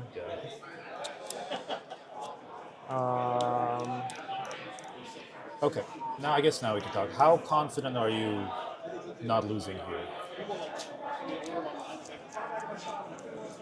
We're drawing a lot. She's drawing a lot of cards. I'm asking.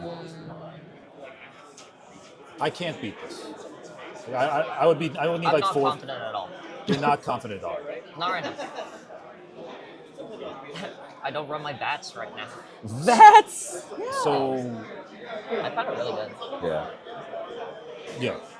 So again, if you put I mean, a I don't win on think the without stack- the redirect lightning I can win through your endurance, but he can also stop me How with so? what he has in play.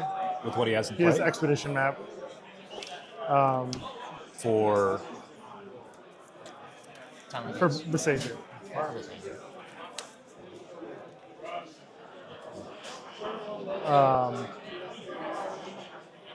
I'm sure he knew that.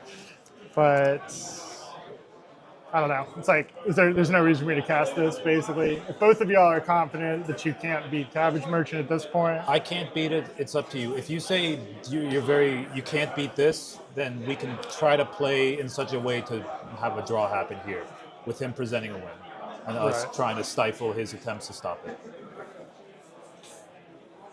It's up to you.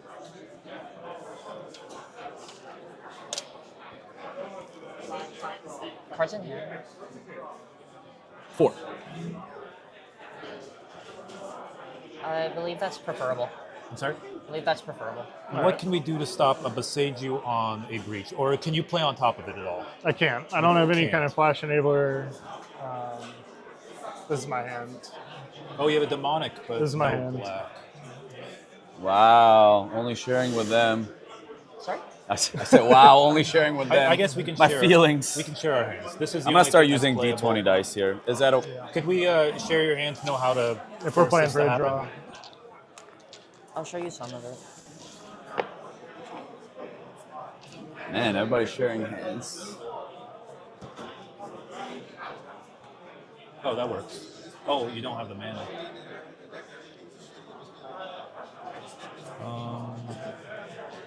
I don't have a way to give it. Oh. She can besage your land to give you a black source for the demonic. Okay.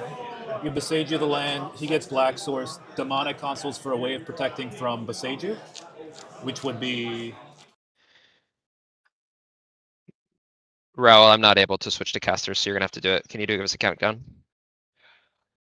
and let us know when we're on caster audio. Okay. Well, hello everybody. We've been troubleshooting some Wi-Fi issues, so apologies if you can hear some of our troubleshooting. But we did want to have this conversation now about what's going on. Effectively, I think the table has kind of realized that they're not able to push through Cabbage Man, right? They had a conversation about the expedition map that's on the board, right? That is able to get a Beseju that would effectively stop the Thrasvile player. So Thrasvile is sitting here thinking to themselves, well, I resolved this Jeska's Will for 8 mana, and now I can see straight up that I'm going to get stopped because I do not have specifically Redirect Lightning, right? Which is going to be the only thing that's going to stop them from Endurance, which is apparently known that Duke has Endurance, and they've already talked about this. And they haven't even chatted about the fact that Charles has also had an Endurance in his hand since the openers. So, Yeah. and not to mention Charles also has a Force of Vigor that has been in his hand since the openers, right? So I think that there's likely going to come to the conclusion that Thrasvile cannot push, right? It will only feed Cabbage more. And we're seeing a Beseju shown as well. So it's just like there's no way that Thrasvile can get through this. And Duke has already kind of come to the conclusion that we cannot beat Cabbage Man. We have to work together to try to force a draw from Cabbage Man because we're not going to be able to beat it. So we'll see if the table can come to that conclusion. I'm not sure. Yeah, what are your thoughts? Do you think that they're going to be able to effectively 3v1 Cabbage Man, or do you think that Cabbage Man is just going to run away with it? I think he's in the strongest position. I think they need a little bit more on the table than what we see to kind of like get it. I mean, Brass Vial is at 2 life, right? Like a stiff win kind of like takes him out of the game here.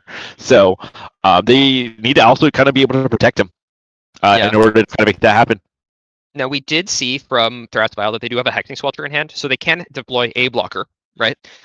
I don't think they're dead if they make that conversation or they make that deal that they're going to 3v1. I don't think that they're dead. But it'll be really interesting because there's also the scenario where this is a crazy one. Ready? Endurance gets flashed out in end step before. Oh no, it can't be evoked. Wait, it has flash. No, he could hard cast it for a 3/4 attacker to go with Cabbage Merchant and Academy Manufacturer. And if he has a 3/4 attacker, he might actually be able to get through and kill Thrasvile. So let's go to player audio again, just to make sure. So producers, let's go back to player audio because this is going to be a big conversation. I'm guessing I'll trigger. It'll be a fish trigger. Yeah, y'all are all good. I pass on DT. Pass. DT. You have 1 card left in hand? I have 2. 2 cards left in hand. Yeah, I'll pass on DT.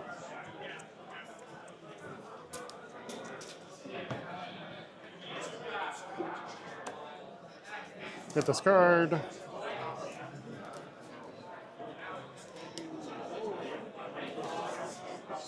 So is this 5, right? Yes.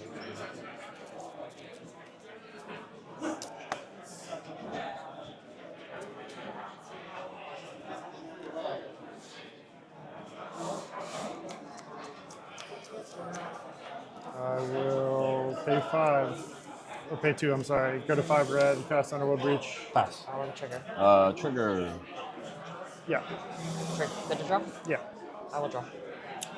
Looking at your yard. Endurance. 5 Beseju.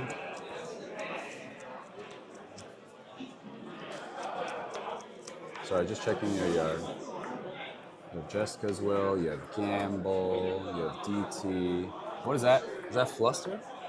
This is Mystical. Oh, Mystical Tutor. You still have 5 red remaining after you do that? Thinking.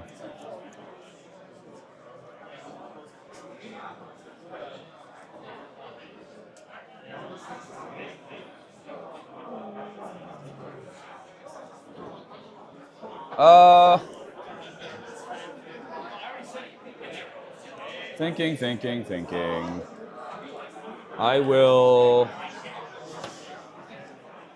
He grabs that. Reaches out. You have 5 mana still. 5 red red, still yeah. floating. Okay. 2 cards. I'll respond. Here's an endurance. That's bad. Pitching Birds of Paradise. I have nothing for the endurance. Yeah. My party. BT? Trigger. Just the endurance, correct? Not the breach. Perfect. MBT. Thinking.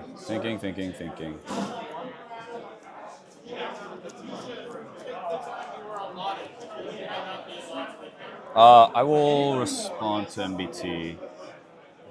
Crack 2 treasures, tap 4 foods. So 4 more over here. All right, we build the stack here. Yep. I'll cast Collected Company. Coco. More trigger. You got it. We can't hit the endurance. It could be anything. Could be anything. May I draw? Yeah. Just be a Hail Mary, try to win on top. I mean, if he hits... 1. if he hits... what do you... Force of 9. Okay. Pitch into Mizzet. Okay. Trigger. Trigger is good. Target will be here. Target will be Coco? Pellets. Okay. Thinking. Is the first thing we do try to kill the Cabbage Man before you combo off? Because the Academy could keep drawing stuff. Yeah, I mean... We can try to beseech or something for like a Chain of Vapor. I'll tap 4. Crack two treasures first. Crack a clue. Draw a card. Yeah. Pass. Not chain. You can chain it again, bounce forward. Well, I don't know. Tap. Yeah, sure. 4 foods. Go to 1 here. Yes. 2 mana. Crack a clue. Yes. Yeah.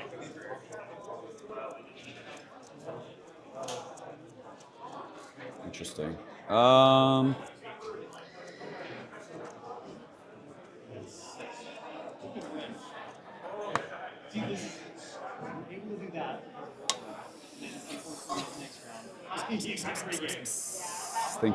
Thinking. 5 red in yard. We need 1, 2, 3, 1, 2, 3. 6 mana. Is that a Niv Mizzet Perun you pitched? Yes. It's cool. I'm just surprised. So you have pack left, force of will. Can I see interactions left in your yard? Misstep used. Okay. Cool. Thinking. Hold on. I have 1 left here. 2 clues.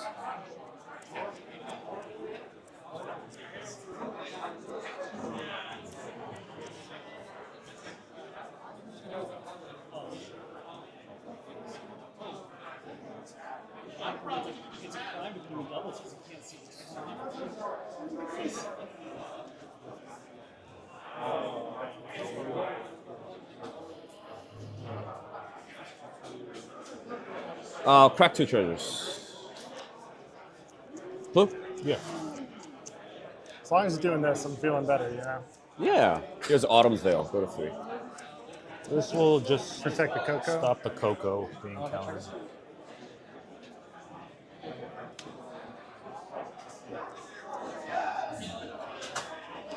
Your MPT's gone. The MBT is gone. It No, I'm resolved. saying MPT's here. Oh, no, yeah. I'm just saying. Not in there. Yeah, you can't have it. Yeah. You can't Autumn's have it. Veil, prior to you. Any counter spell is worth playing because we're not going to be able to play it anyways, right? Not putting this over here. I have to pass on Autumn's Veil. Okay. Neg resolves. Coco. Yeah. All right, top 6. Let's see it. See that Peregrine took? 1, 2, 3, 4, 5, 6. All right. What are you hoping for? Drum roll. I don't know. Whatever. Anything that's useful. Nope. It's a whiff. Let me think. I mean, it happened. That's what happens with this, right? Yeah, that card's a little narrow. Boom. Good. Yeah. I guess I'll put Elvish Spirit Guide down. I think. Get it out there. Yeah. And For then your what are we green back flare. down to? We're on the Mind Break Trap on the Endurance. MBT on Endurance. Pass. Breach on the stack. Breach on the stack. Breach is good? Pass on Breach. So what is the first spell we cast here with the Breach in play, you think? LED. Sure. So I will sacrifice LED, make 3 blue. I like that you actually. Pitch your hand. It's very heavy, yes. I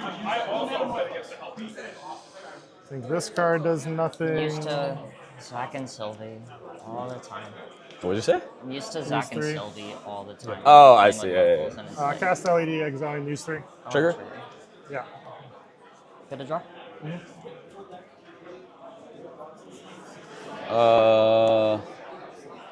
Born at any time.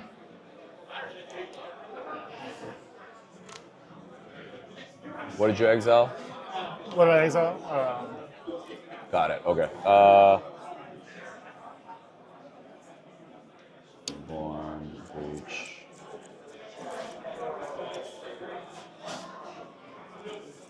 Thinking. Sure. We got plenty of time.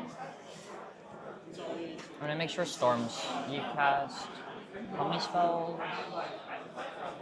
LED, this is my 1, 2. second cast of it. I pass on LED. Okay. 3, 4, 5, 6 over here. 7, 8,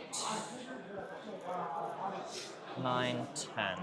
Oh, are you counting Storm? Yeah, I want to make sure it's correct. But it's 1, correct. 2, 3. 3? You've cast For me? 3, so 10 is correct. LEDs in play? Yes. Yeah, I guess I'm just gambling here. Yeah. I will exile Red Blast, maybe Culling Ritual. I guess I could Demonic Tutor instead of gambling. It's the same thing, but well, it keeps more cards in the graveyard. keeps more cards in the You graveyard. know, black. Well, I guess you have to crack your thing. Yeah. Just gamble for Brain Freeze, right? Yeah, but then I have to exile 3 more. I think if he can pressure cards in graveyard, maybe. I mean, I might have to cast this also. I think Demonic Tutoring is better. Make 3 black. I agree. 3, 2, exile 1, 2, 3. Yep. Triggers. Triggers. Yeah. Mine good? DT good. Yep. Pass.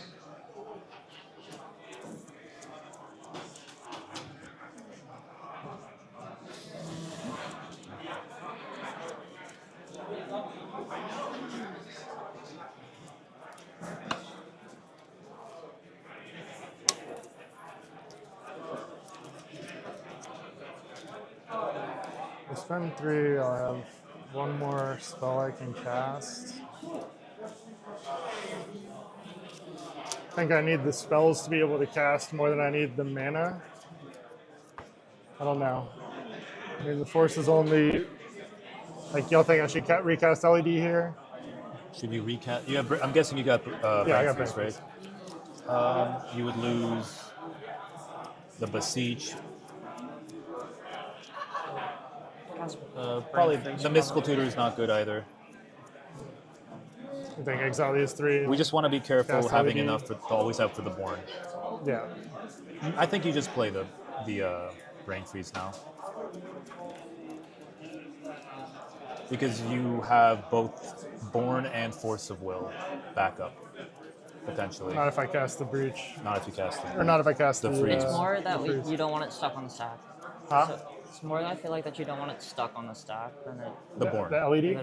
No, the Brain Freeze. Yeah, the freeze. I mean, he's I going to feel go on like that's a top of the better idea. freeze. So what do you think is a better idea? To play the LED or not? Okay. I'll defer to y'all. I'll freeze target myself. Storm. 12. Storm and triggers. Triggers. Pass on Storm. Oh, triggers. Yeah, triggers. Yeah, triggers first. draw? Yep. Yeah. Good to make. I'm not responding to. This is the 12th, right? And then Prio here. Yeah, thinking. Still have Born in Yard. You still have LED in Yard. Brain Freeze is on the stack. You have no way to counter your own Brain Freeze at the moment. I guess you could Force Will at Hardcast, but I think you have to do Born and a lot more things first. How many cards left in Yard? 1, 2, 3, 4, 5, 6, 7, 8, 9, 10 cards left 10 in total. Yard. Thinking. Yeah.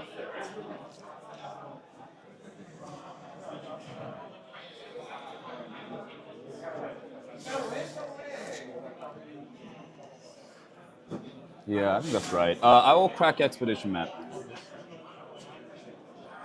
Okay, pass. Good.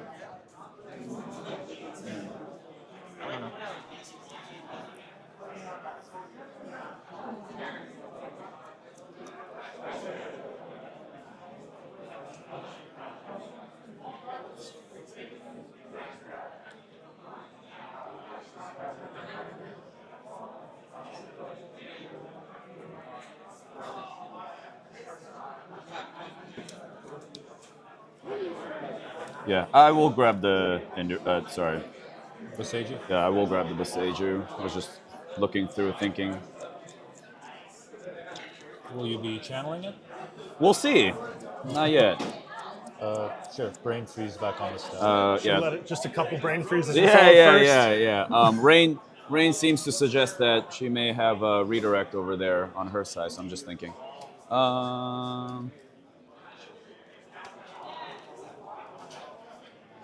Wouldn't want to.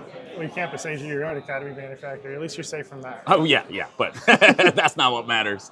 So you have your Scion, you have Misdirection. You don't have your commander out. Yes. Misdirection is the only thing you could have. Triggers again.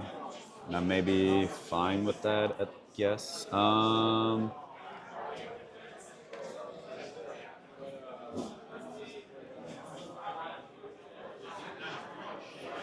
Yeah, I will tap 2 foods. Go to 6 here. Do I have to tap 2? Yeah, I do. I will target Breach.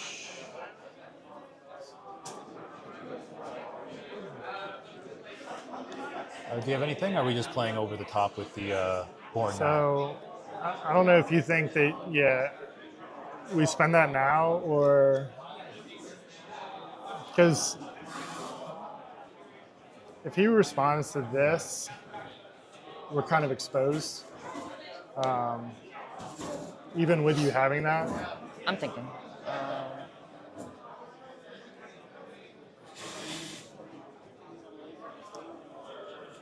But we're kind of going to need to do this at some point anyway. So you might as well kind of keep it, right? Because we always have to put this on the stack on top of this. I think I should go first. But we're still going to have to do this, but then maybe I find... You find more stuff. Yeah. I mean, let me just check what I got. Although, you could do that. That happens. That happens, we respond, we do that. Are you responding to the storm trigger, or were you allowing the storm trigger? I passed on the storm, so. Were you targeting yourself with everything? You can look for rows and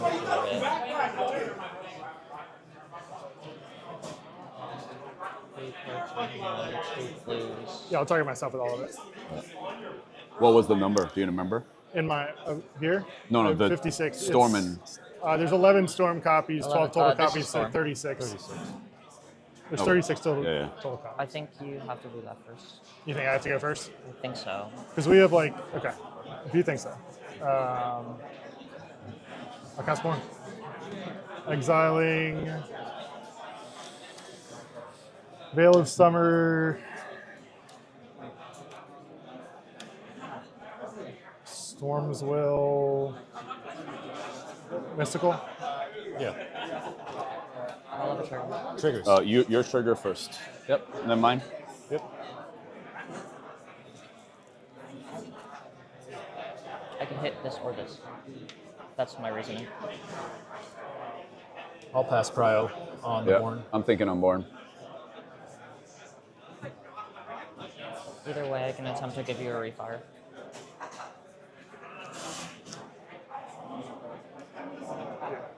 More storm.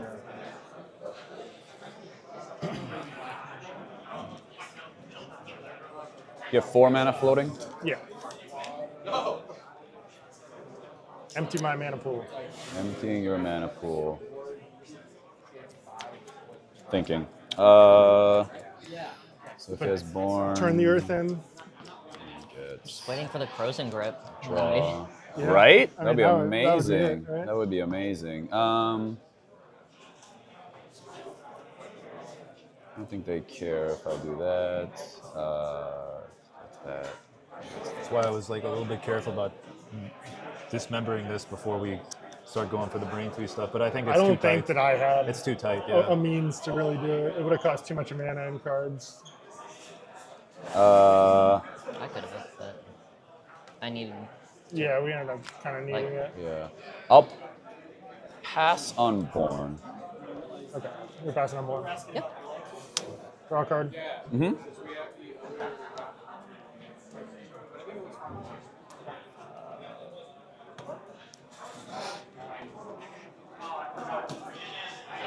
What card do you keep flashing him? Do you want me to know? I thought she showed it to you too. But I didn't see. I imagine it's misdirection, but. Oh, can't you just hit the original So my brain plan. freeze? Yeah. But we can have me do this for Pact. I think that's the right thing to do here. We just It won't just have forces another. the most out. We just won't have another Born on top. Should we need it? That's all. Right. Right. I mean, I guess you think that it's better to just We hold don't this need up. to Born on top. We already have Flash. We don't need a Born, yeah. Oh, yeah. Born resolved. Okay, yeah. Then We're that's just gonna fine. do this as much as possible. Yep. Sure. So maybe it's better for me to keep cards in graveyard. Probably. So I think that you go. I'll attempt to target brain freeze. Trigger. Triggers are good.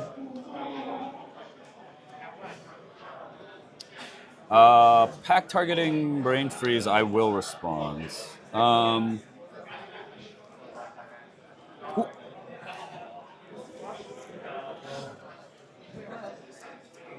you have any graveyard recursion? Like something to get a way to get breach back so they go be milled over? I have Noxious Survival and Shifting Woodlands. There's a Force of Vigor, exiling Nature's Rhythm, targeting Breach and Fish. Trigger. I'll have a trigger. Get a draw? Yep.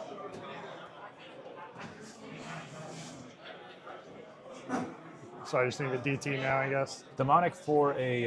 Are you on misdirection or any redirection things aside from just My misdirection's gone. misdirection's gone? I think Pact is the best option here. If we misdirected this, it's just. I think that's over. But if we don't, I don't have a way to access do that. I'm gonna have to pass on Force of Vigor. We go Demonic. Exiling 1, 2, 3. Trigger. Trigger good.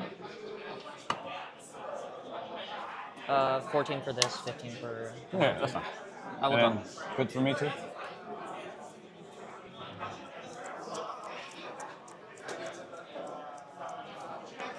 I'm passing on D2. It's good.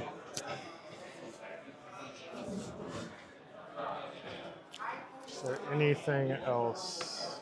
Neither of you can give me mana, right? I can give you mana. I mean, I have this, but How much time do we have left? I mean, this would work for that. It would, yeah, but I don't think that. Oh, you have a blue No, up. Is Huh? that better than this? Do we not know? Oh yeah, offering your own brain freeze seems better than Can we ask how much time is casting left? a pact, right? 8 minutes? Damn. 8 minutes. Both seem great. You think offering my own Your brain freeze freeze seems, is better seems than like it pact? does the same thing, yeah. It gets it off the stack. But then I don't know. Put this one card in my hand.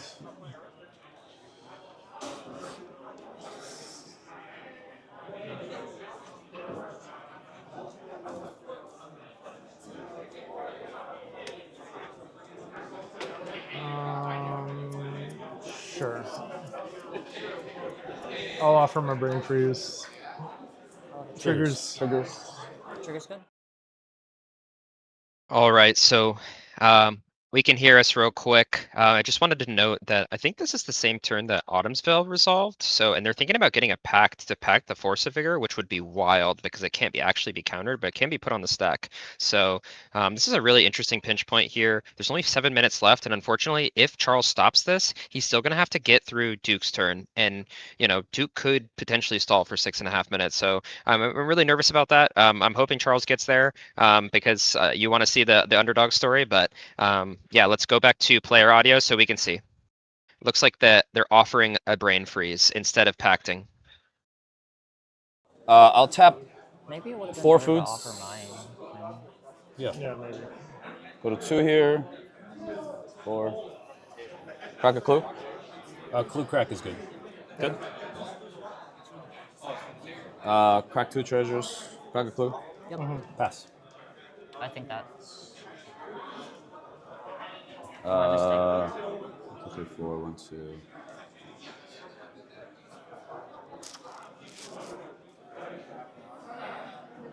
You have red mana floating? Yeah.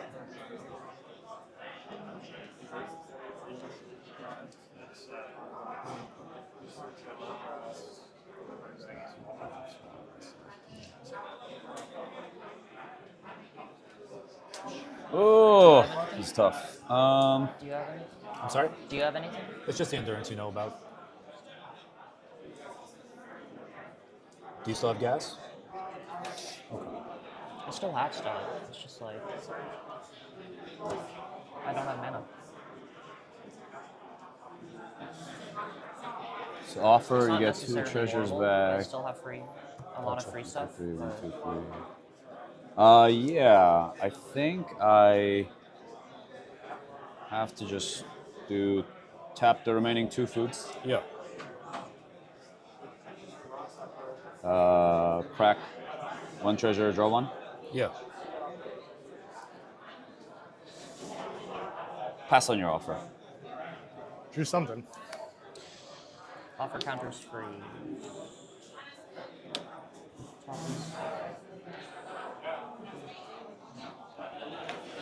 Two treasures.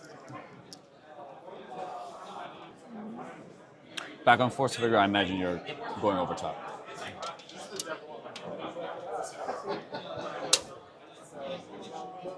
Oh, you just threw that? Sorry. Sorry, you're good. Brain freeze. It's better. I think it's better in hand. Sure. Yeah, it'd be brain freeze getting rid of pedal, offer, and gamble, I guess. Yeah, I'll freeze, exile. I mean, offer might be. I don't know. It doesn't. I still have 1. Offer might be worth keeping in there. Okay. I feel like the DT is kind of Sure. You're gonna mill 36. not it at the moment. Oh, we have to be careful here. What would the storm be? What do you mean? We have Storm Tracking right here. Yeah. If you storm away your entire deck, it's fine, right? There's no way you can He force can you to draw. He can make me draw a card, but I won't storm away my entire deck. Sure. We would just target count, me, Joe. We would just count Storm and then. And you can also win in the middle of the brain freeze. Yeah. All right. I'm passing on Brain Freeze and Storm Trigger. We have like 5 minutes left, so I'm just trying to Okay. take quicker game actions at this point. The triggers are good. Yeah. All right. Gonna draw a card? Yeah. I'll draw. I'll target myself Yep. with, what was it, 56, I guess. 17 times 3. Can I use a calculator? I'll target myself with 5 copies. It's 51. It doesn't matter. Yep. It's 51. And I guess I'll target you with the other 12. Are you sure? Just target yourself with all of them, no? He can make me draw. I guess No, we're never getting you, down here. You can combo off in the middle. We're never of getting doing down here. this. I'll just target myself with all. Yeah. Yep. 51. Yep. Okay. You can just flip up the deck. 2, 3, 4, 5, 6, 7, 8, 9. Yeah, honestly, It's definitely not. If I were you, I'd stop like 30 cards in, try to find a way to remove this, and then continue milling the rest. I don't think it matters. 1, 2, 3, 4, 5, 6, 7, 8. 48. Okay, so I just No. reversed the Once they're order in of my graveyard. library. Sure. Just flip it. It's fine. Once I they're don't in want to flip graveyard, all of he can offer my pact. What? I don't want to flip my entire graveyard because you can make me draw a card. Okay. I'm gonna go 3, 4, 5, 6. I thought you say target self with everything. Seven. Yeah. But I can respond. He is, but he's doing it one at a That's fine. time. Yeah. Oh, I got you. I got you. Okay. Yes. He wants to respond in He between. can combo off in the middle of the brain freeze going on. 14, That makes sense. 15, Also, 16. we keep the offer because Yeah, you can LED a few once, and then I think I saw Beseiju in there. Beseiju the Academy Rector to be a lot safer. I can't besage you from the graveyard. you Oh, can I'm besage sorry. it from the. You don't on Talon Gates. Like 3 minutes. Yeah. I mean, I can Noxious Revival the... 1 minute left? Jesus. I mean, are you good to draw? I mean, No, I mean, you get 20 minutes overtime. okay, right? okay, Yeah. cool. Just You making have sure. to present a win for me to I got accept you. the draw. I was just asking, you know. I think. You could almost win on top. Yeah, we don't want him to win on top. That's the only thing, and so just a little removal spell. would be I just want to make perfect. sure I have for packed. Liberator or Skittering Cicada. 6 But mana. you only have 6 mana. Yeah. What are you casting?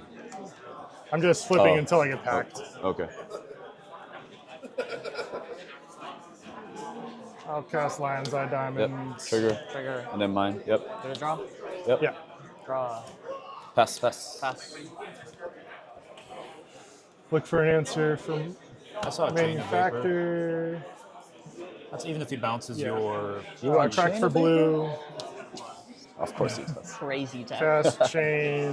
1, 2, 3.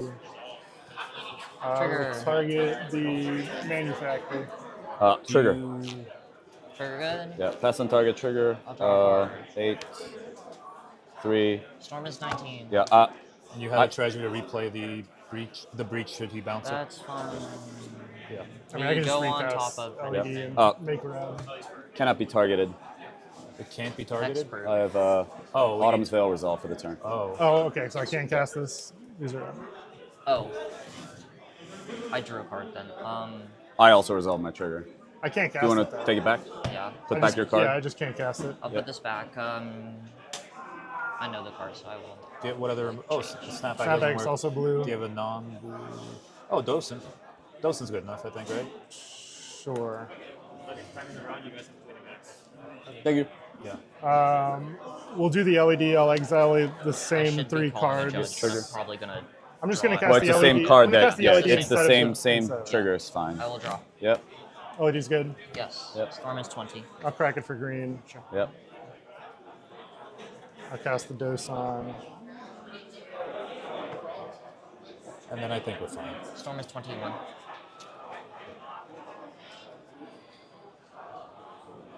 Is Thoracle in there yet? Yeah, but I can't force a draw with Thoracle. No, you Charles could just- present the Charles- win Charles off could for draw. say you win. Yeah. I'm sorry? He could just tell me that I win the game. If he refuses to draw when I have Thoracle, I mean, it's something that people have done before, right? Yes. Dosan? Yep. Okay. I guess brain freeze all of us and wheel.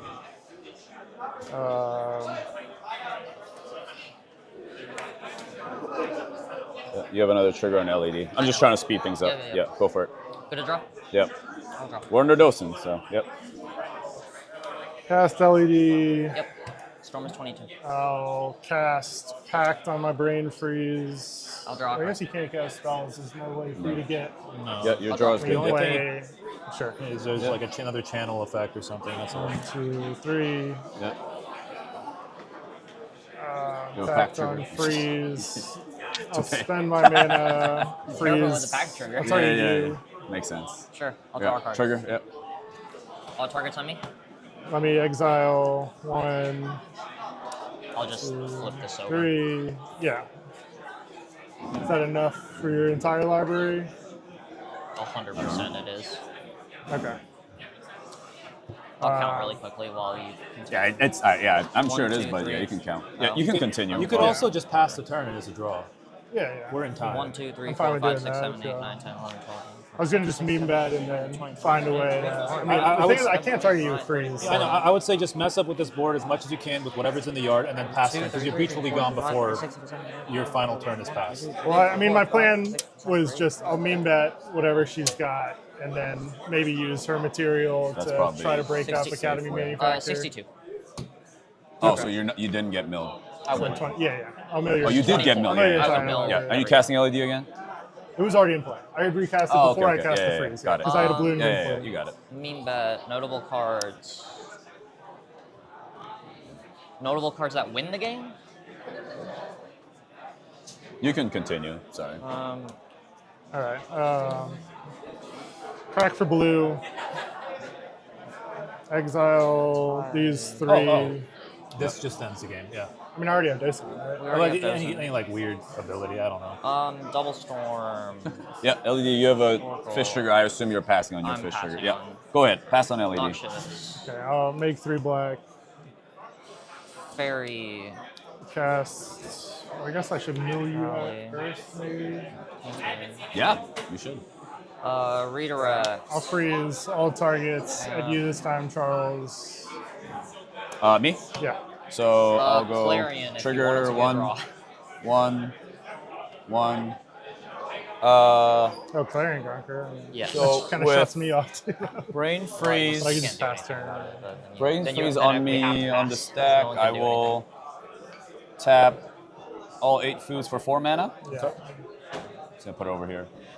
I don't know how we want to track this at this point, but 4 mana. I'll crack 1 clue at a time. Is that okay? Yeah. Yeah. 17, draw 1. 16, draw 1. I'll crack 2 treasures. Did you cast more 1 spells? clue, draw. Yeah. Good. Did you cast more spells since Good, I good, good. milled? Yes. Yeah, I'm passing on everything. I cast LED twice and freeze. Okay, so I'm presuming- 5, 6, 7, 9. or 3 more. Storm should be Right. 27. Draw. 7. Crack. Draw.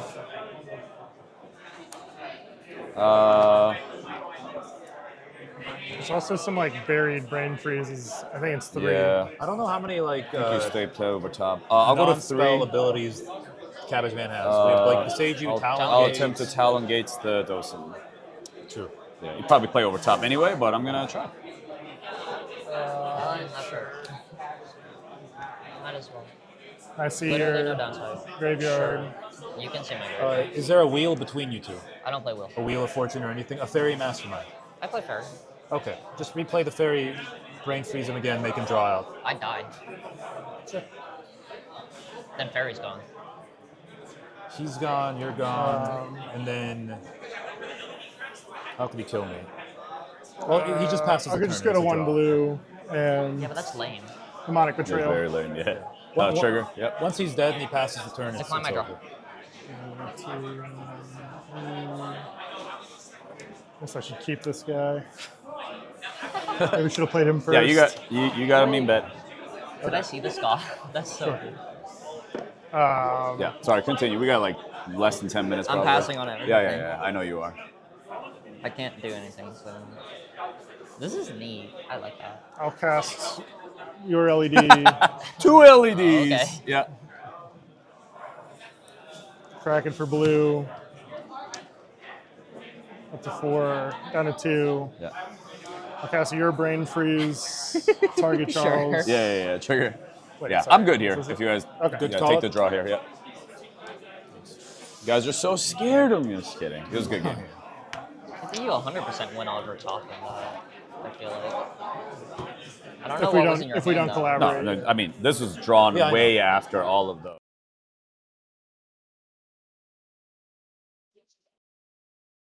All right, everybody. Welcome back to our commentary. Interesting finish to the game here, folks. Yeah. What are your thoughts on this game in general? And did you have hope? Moment, right? I thought Charles was cooking there for a little bit. I thought he was setting himself up really well there. I don't know the deck well enough to know how he could win. Like the last time somebody wanted instant speed on me on Cabbage Merchant was needing to Savage Summoning out a Chrome Dome. Chrome Dome then makes a bunch of copies of Academy Manufacturer, and then just starts a chain of like basically being able to draw his deck and then getting the win in from there. And maybe that's what he was setting up, but like the stack was. I thought I'm impressed the other three worked together well enough to just piece together enough to get that win, right? Yeah. To get that draw. Sorry, to get that draw. Yeah, it was very interesting. I think overall the game had a lot of nuance to it. It did turn into a 3v1 scenario, which I mean, realistically, it should have. Yeah, what are your thoughts on one aspect of the game that I was a little not confused about, but a little concerned about in general was the fact that when there was a snuff out on a Cabbage Man, I thought the target selection to target the Cabbage Man, and it didn't end up mattering because the Autumns fell. But what are your thoughts on that scenario of targeting Cabbage Man versus targeting the Academy Manufacturer just for the sake of, thought? I mean, I think that they thought that cutting off the commander, the linchpin, was a thing, right? But like Academy Manufacturer. I mean, and without the Cabbage Merchant, right? Like the tokens don't get made, so like it's kind of like a dead card if he doesn't have some kind of token maker or like specifically food treasure or clue maker. Yeah, I personally thought that like when that was cast and targeting Cabbage Man, to me, I was thinking to myself that was an incorrect targeting. I'd love to hear if the chat agrees or disagrees with the targeting. Like I said, didn't matter because it was protected anyway. But in a alternate dimension, I think that cutting the Cabbage Man off the Academy Manufacturer instead of just forcing them to redeploy Cabbage at a later turn is like a big difference maker, right? And the majority of cutting them off mana, I understand in the immediate next turn cycle, if you are trying to jam, you want to keep them off of any potential green interaction spells there might be. Like most people think of like that was even shouted out was like Croson Grip, right? But there are still free interaction pieces, and maybe that's hindsight 20, or that's us having extra information and knowing that he has endurance and force of vigor. So then it's like, how do you like maybe that's what's swaying my opinion, but just something to think about. I thought it was pretty interesting. What was your thoughts on Scion of the Ur Dragon? Is it dragoning as much as you normally want it to? It wasn't. It wasn't. Right. It wasn't dragoning. Getting cut off of mana. The calling writ hot. Yeah, calling ritual. That's a good card. Yeah, that's a good card. Right. But I think that the start was almost like a nut start for the Sign of the Ur Dragon. That culling ritual, like you said, just really took them out of the game for the most part. I mean, they were still able to develop their draw engine, which was huge. But other than that, it was a little lackluster, and it kind of just turned into it just devolved, right? Yeah. Rain even mentioned in the middle of that after the Necro resolved, I believe they were like, man, this is where I wish I was on Cope Farm still, right? Like being on a control farm variant, just to have more agency in the game. I could see, I know Rain, I played against Rain, talked to Rain a lot, and I know she's, was trying this out, was pretty stoked, but she also just really likes control. So I can see her wanting to be back on that list in that moment. What I do think was really interesting too is towards the end of that game, I wonder, like something that Duke picked up on was that Charles was just like, flip over your deck, when talking about that brain freeze target themselves. I wonder if there was actually an ability for them to make the player draw a card, right? I don't think there is, because I was thinking to myself, like, even if they have the ability to like crop rot into a Gaia Reach Sanitarium, like once Thras Vial developed Born Upon the Wind, I think it was all over. Right, there was no going back from at that point, because even if you like, because there's no possible way for them to lock Brain Freeze on the stack once they have instant speed, because they can Brain Freeze, and then what we saw, it was pacted, it was offered like to pull it back off and then recast it, right? So I think that once Charles let the Born resolved, which I'm not saying Charles had a choice. I think he truly played really, really well. I think that he played to all his outs. Once that Born resolved, I think his probability of winning the game dropped to 0, in my opinion. Or maybe not 0, but it dropped to half a percentage being misplay, or the person scooping.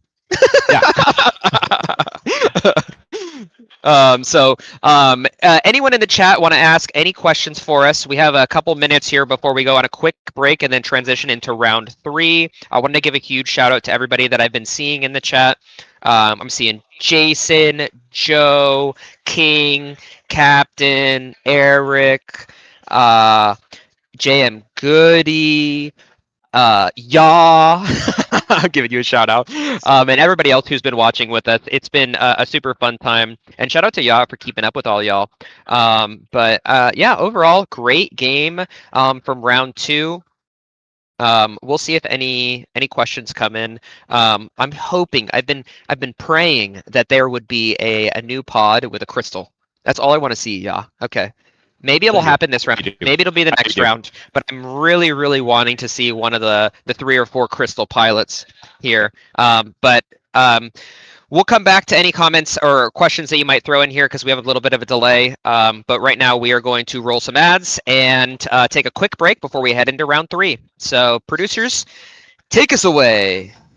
Gold Sabertooth creates one-of-a-kind art for Magic players who want more from their game. From stunning playmats to beautifully illustrated tokens, every piece is crafted to inspire and stand out. Let your table tell a story.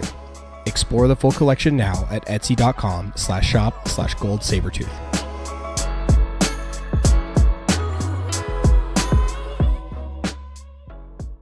First place walks away with the Time Twister. Just one of the prizes at the Summer Classic. $15,000 CDH main event, a $10,000 legacy event for dual lands, a $5,000 CDH redemption event, Pauper Commander for a masterpiece Lotus Petal, and a standard tournament, totaling over $30,000 in cash and prizes, plus vendors, artists, and content creators. The largest event of the summer, July 18th and 19th at the Bro Craig Mack, and featuring off-meta deck text by 2D, live games on Fridays, and the pre-game podcast every Monday. Check out WizKid Games today. Hey, this is Freedom Waffle, and I want to show you a tool I personally use for practicing and coaching CEDH. Eldrazi.dev is a CEDH gold fishing tool where you can randomize your opponents, practice tournament mulligans, and play out your hands. It's got built-in actions for cards like fetch lands, tutors, necropotents, and ad nauseam. You can easily track floating mana by adjusting with hotkeys to make playing out complex lines much easier. There's even community-made puzzles to sharpen your game knowledge. Check it out at mulligan.eldrazi.dev.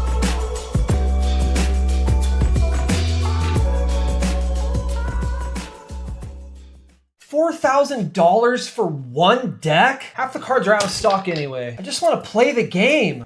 Did somebody say despair? Wait, what? Who are you? I am Aquarion. Thanks, Aquarion. This is the best thing a wizard has ever done for me. I know. Tell your pod. Buy 3 decks and get the 4th one for free.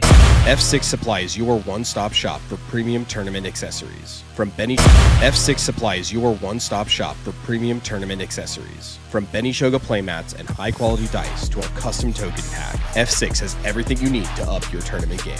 Every design is original art, never AI. Shop online at shopf6.com or visit our booth at CDH Tournaments nationwide. Level up your game with F6 Supply. Breach the Bay 2 comes to San Mateo, California, August 22nd and 23rd. A $25,000 guaranteed prize pool, with payouts upgrading at 475 and 550 players. Day 1 is 6 rounds of Swiss in the Japanese point system, cutting to top 64 on Day 2. The 2026 Top Deck Invitational runs alongside, plus Pre-Modern 2. The 2026 Top Deck Invitational runs alongside, plus Pre-Modern, Legacy, and Redemption events. Not to mention a loaded lineup of artists and vendors. Register today at breachthebay.com.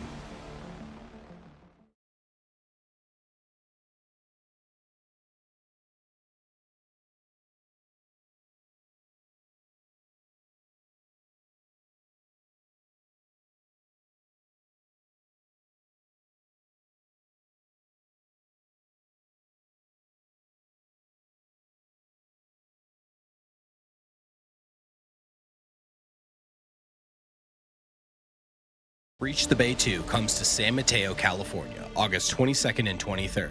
A $25,000 guaranteed prize pool with payouts upgrading at 475 and 550 players. Day 1 is 6 rounds of Swiss in the Japanese point system, cutting to top 64 on day 2. The 2026 Top Deck Invitational runs alongside, plus pre-modern, legacy, and redemption events. Not to mention a loaded lineup of artists and vendors. Register today at breachthebay.com.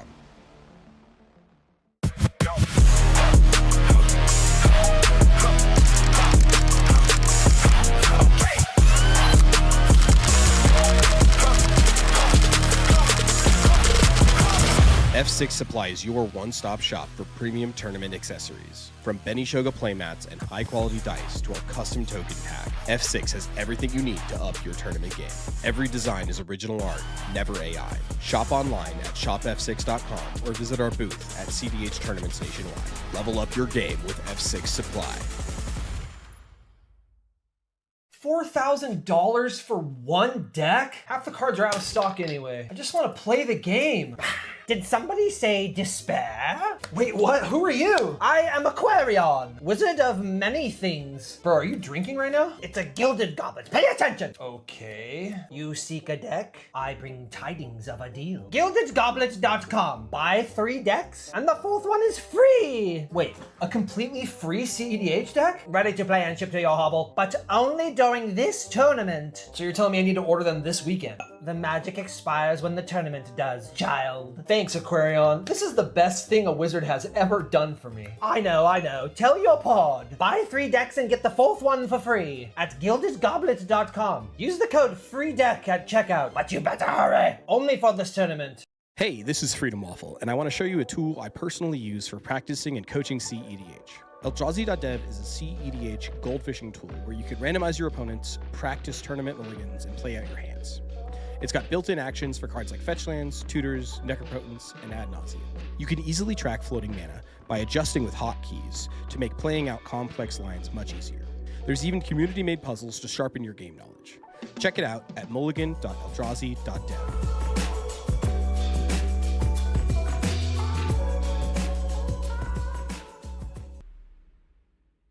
First place walks away with the Time Twister. Just one of the prizes at the Summer Classic.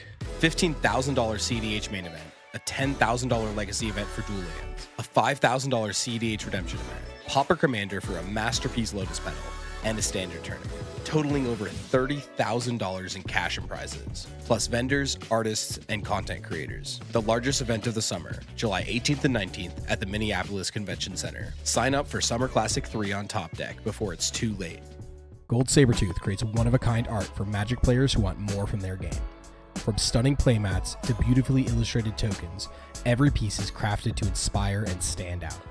Let your table tell a story. Explore the full collection now at etsy.com/shop/goldsabertooth.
Hello and welcome back to Fishbowl 7, round 3.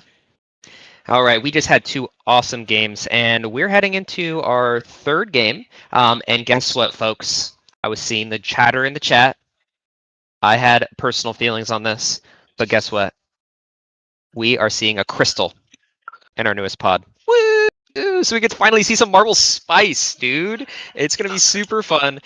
This is the pilot that we actually played against in our LobbyCon game last night. So, yeah, what are your thoughts on Crystal in general, and how excited are you to see this game?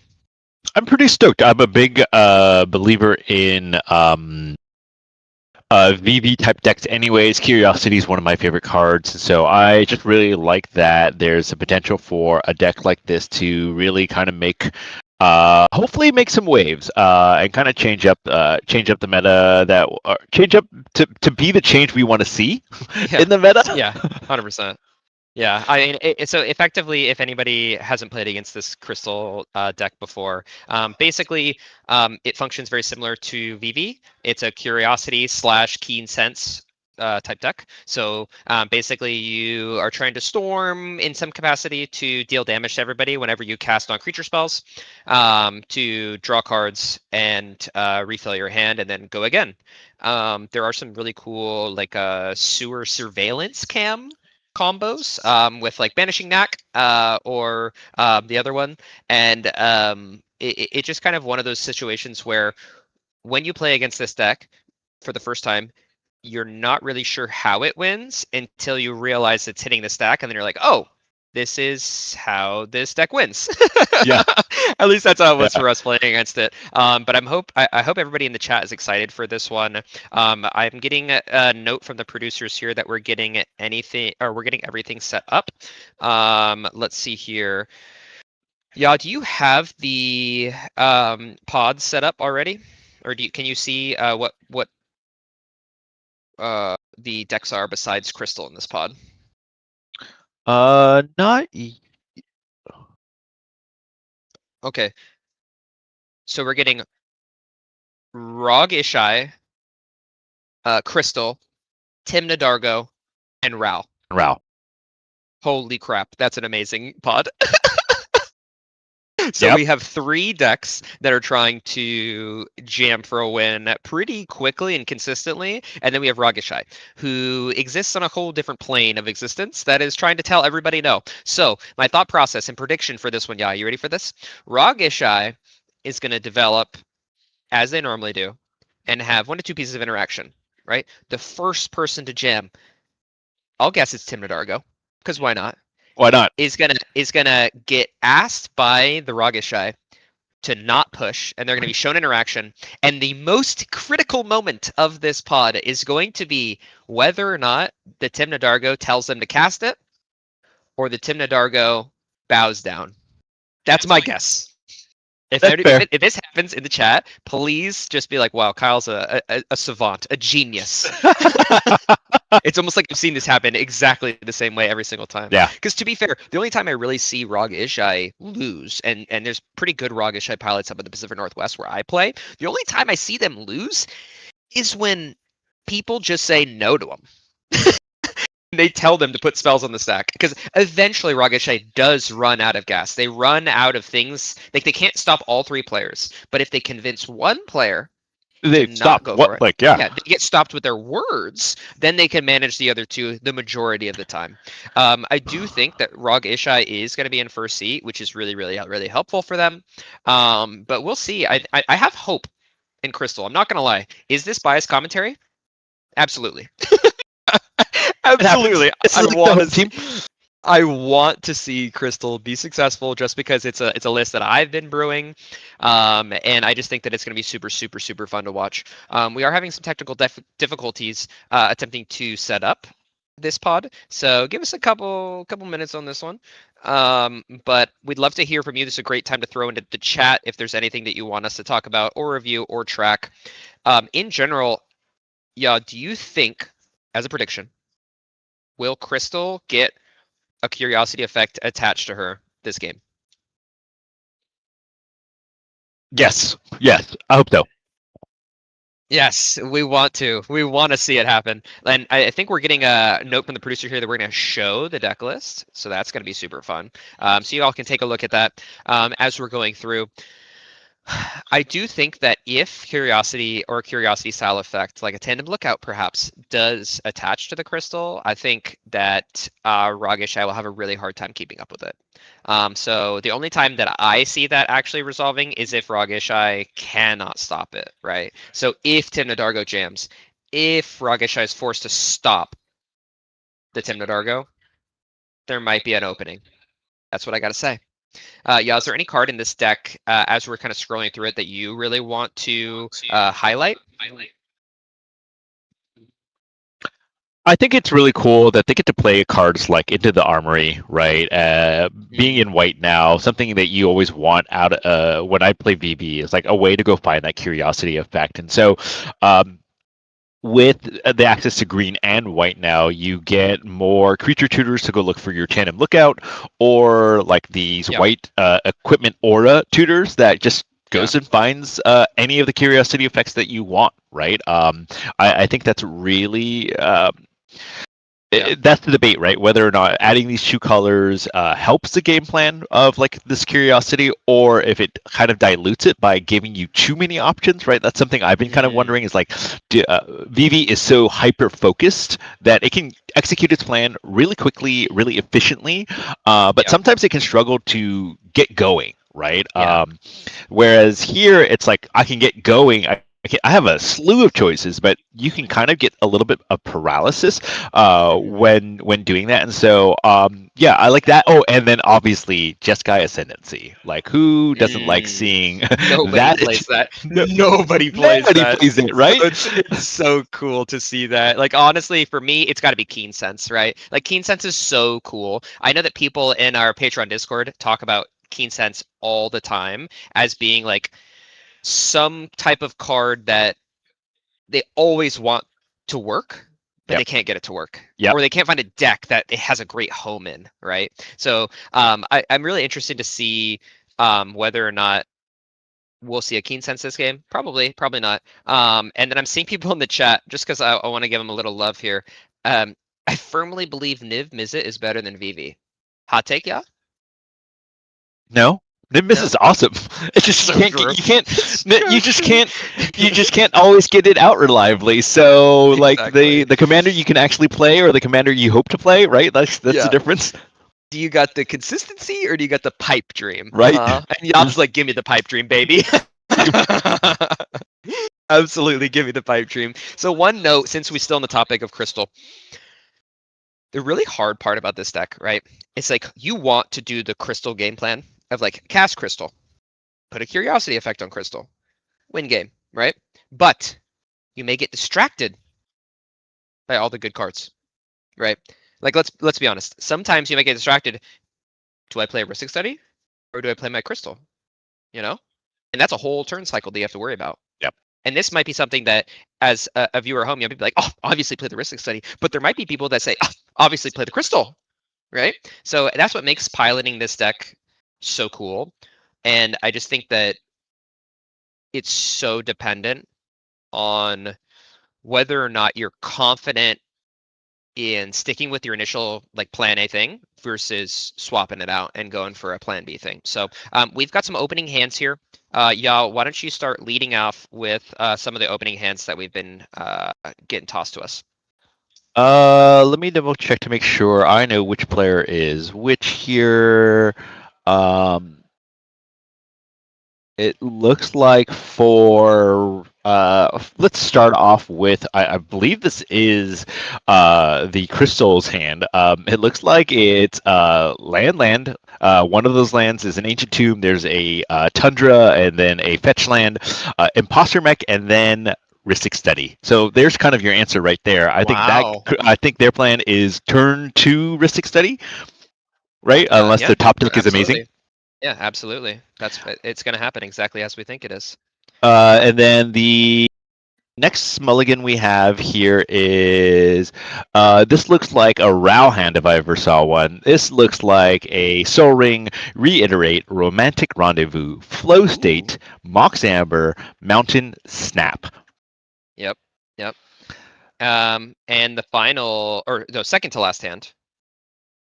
We've got from the Timna Dargo player, we've got a Wishclaw Talisman, Deadpool, what a hot card, Imperial Recruiter, an Emergence Zone, City of Brass, Mana Confluence. Yep. So setting up for a turn 2 Wishclaw and then go.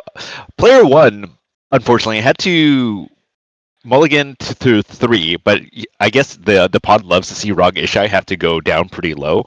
They have a oh wow, okay. Yeah, it's rough. It's rough. It's rough out here. But not, I guess. Windswept Teeth, Gamble, Rite of Flame. Yep. Yep. It's pretty brutal. Hey, maybe we can get a win. Maybe we can get a win out of this pod. Maybe we're about to see the gamble resolve here. So let's see. Let's see if they get lucky or not. And producers, please let us know. Hopefully, if you can, what they tutored for. But we might know right here, just like with this. Yeah. Esper. Okay. Got you. So they wait for the Esper Sentinel from the gamble. So it looks like they pitched the Rite of Flame to the gamble. So they're gonna have an Esper Sentinel on turn 2, which honestly, kind of the best you can really hope for as a Rog Ishai player. Honestly, right? not bad. Yeah, not could bad be, at all. Could be worse. Yeah, my last top cut game actually a Rog Ishai mulligan to 3 with land Esper Sentinel as their turn 1 play, and they were able to the sneaky amount of cards. Exactly. They were able to convert, which is just crazy. But anyway, let's see how Crystal develops here. I don't think it's going to be much. I think it's just land pass, and then we're going into Ral, which is land Soul Ring, which we love to see as a Ral player. I think Ral is really set up for a good position here. I think Crystal's only hope is the fact that they got a seat position before Ral.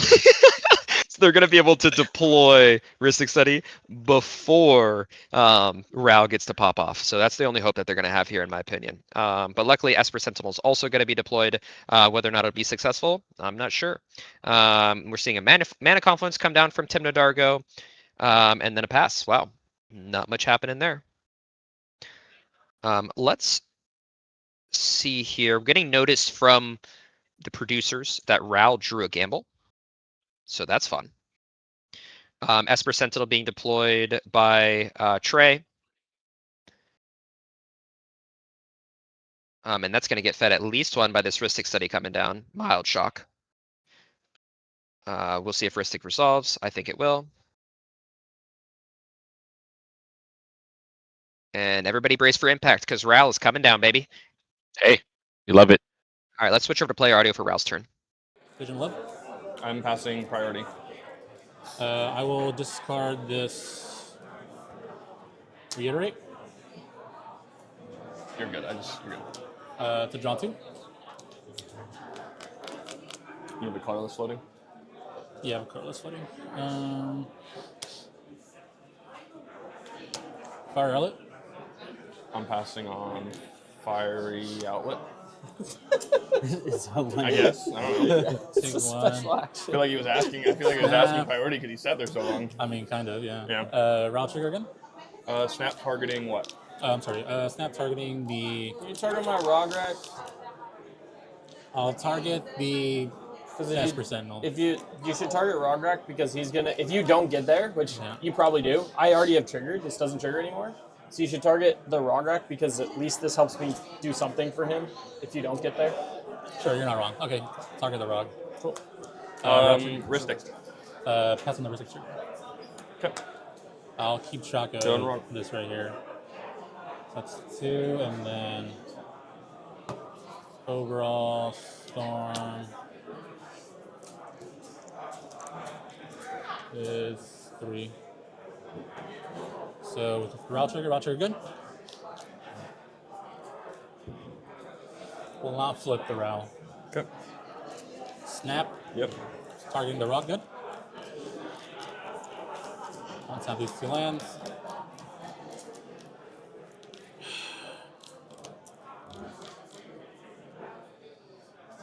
Alright. Red, have a Romantic Rendezvous, have a Ral trigger. Rhystic. Pass on the Rhystic trigger. Good on the Ral? Yeah, that's fine.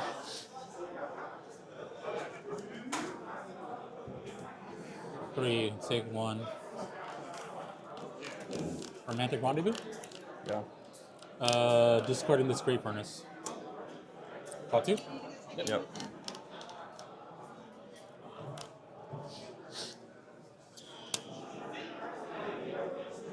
Let's see here.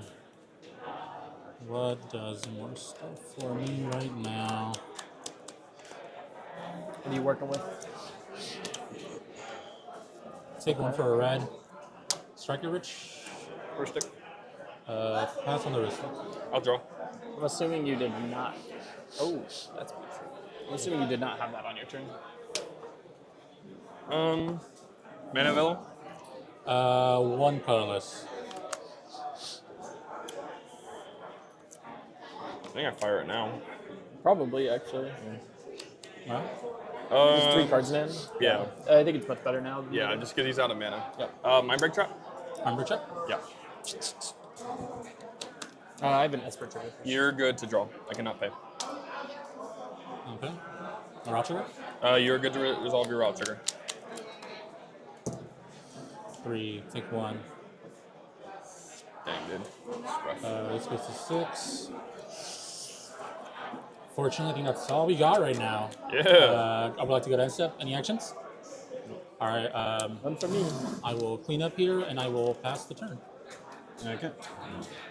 I have not drawn a land yet. Draw. I'm very upset about it. Well, how many lands do you play? 25. That's your problem? Sea Brass and pass. You don't have anything to do? What the? What's You got going on? nothing? Are you just holding something up like interaction or what? What did you multi 6? Yeah. Please. Yes. Drew the land.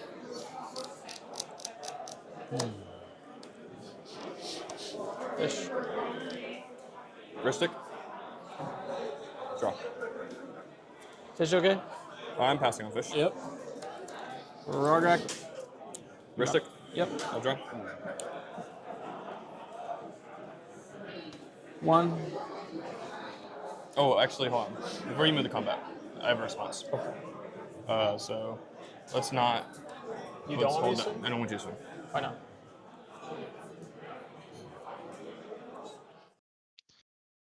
All right, folks. So it looks like they were able to draw the Mind Break Trap to stop Rao.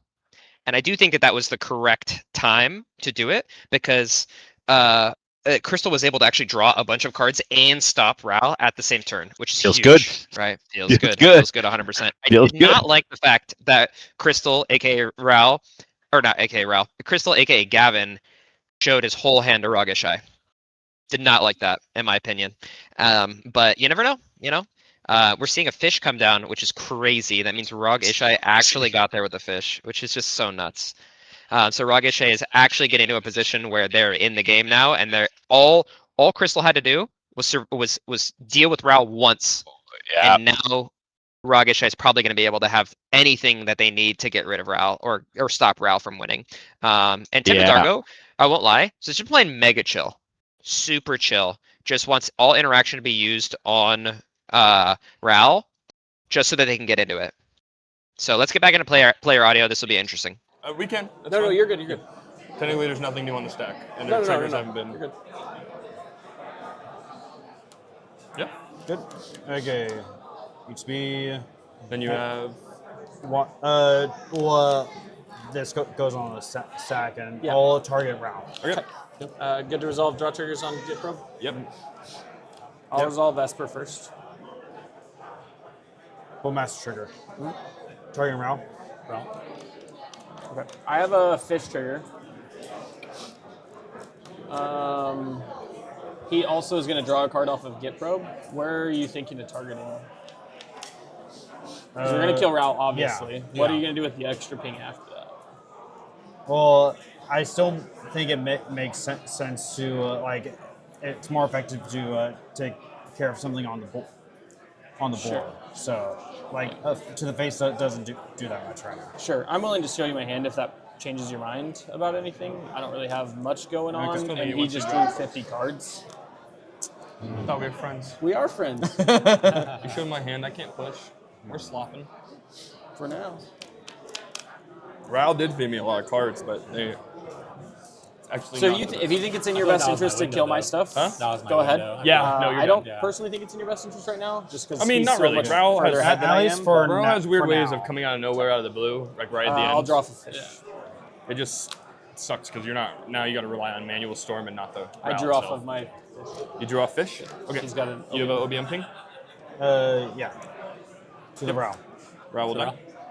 All that. Yep. And then we have Back to probe get probe on on the stack. I pass. Yep. Good. I'll look at your hand, and then I will draw a card after. Care to state anything interesting? No ramp. Yeah, you are pretty slow right now. I think I just nothing that I'm caring to tell you now. It's pretty good though. It's an interesting keep. I will say that. I do like your keep. Okay, I will draw a card. OBM ping. Yep.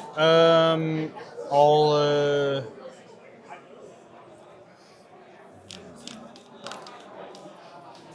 I guess I'll do it to your face. My face? Yeah.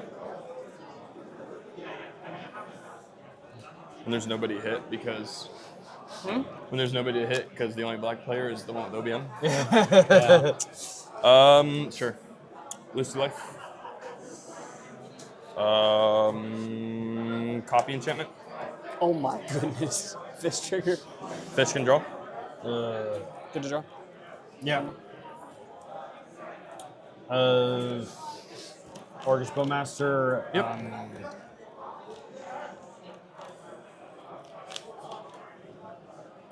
To your face.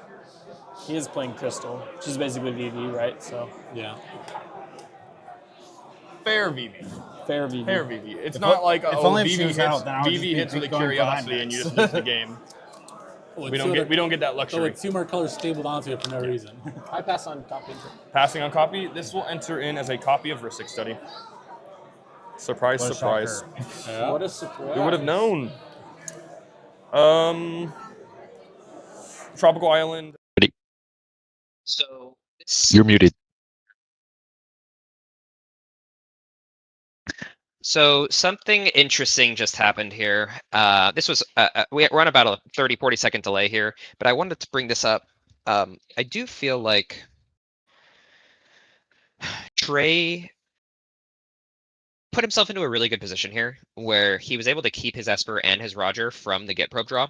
And to me, even showing the hand, it's like I still think you have to deny resources to Ragashai. Like, as much as it sucks, you have to do it, right? Yeah, and I do think sure. this might be like a bit of a I don't know what Crystal does type situation, where if you don't know what Crystal does and you don't know how fast the deck is, you might think that you need Ragashai to help you survive. Yeah, but if you go down that rabbit hole, you're really, really, really in trouble. You're gonna get buried, and Ragashai is like getting an inch like that is what separates good Ragashai players from great Ragashai players. So I think Trey did a really good job there, just keeping Esper alive or keeping Roger alive, and it's probably going to pay a lot of dividends. So let's go back to player audio, but something I wanted to note. That's what I'm thinking. I don't care. So we got to start. We got stuff. Yeah, for I this. mean, dude, this is gonna get a little bit that's bigger. gonna and eat my. It's gonna start beating him. I don't know. I'm just hoping I draw cards. You could just not cast spells. Or pay. Now I need to know. People forget that Ristic Study does say you can pay for it. It is Sphere of Resistance. That's how they see it. Flow state, I have one floating. Okay, I have Ristic Study trigger. I'll pay for both. I have a fish and an Esper.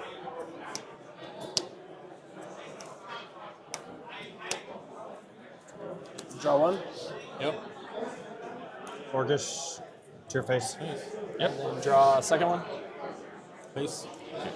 I will say, I know I have I two pass Ristics. on flow state. Pass on flow? Don't let this man dilute your brains. Hey, you but let me know I'm if you want to gonna- see my hand. I'm happy to show it to you. I'm gonna look at top three. Let me know if you want to see my hand. Dude. Thought we were friends. You were the chosen one, I Anakin. have an instant and a sorcery, so I will be putting two in the hand. It would said you would stop the turbo, not join them. I'm trying. I'm trying my best.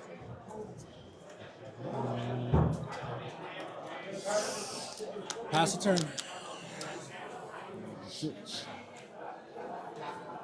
Draw. Merchant Zone. Ooh, scary, scary. He's got 3 mana. He had a tutor. He does have a tutor. Cool. He has cards. They're so just weirdly. They're so relevant, but not relevant right now. He's just low in mana. And then once he gets mana, we should. I have a tutor. Yeah. There it is. Yay. Is that good? Yeah. Triggers. Ristic study. I'll pay for one of them. Don't let him dilute you. I'll draw. Orcish. Yeah. Actually, this is on sack. Where do you want to target? Your face. Okay. Oh, sorry. You're good. Am I good to draw? He is drawing the same amount of cards as me, just to put that out there. Draw 1. As much as 2 Ristic Studies looks bad. You have another trigger? Yeah. Can I see your hand to give me a reason to not?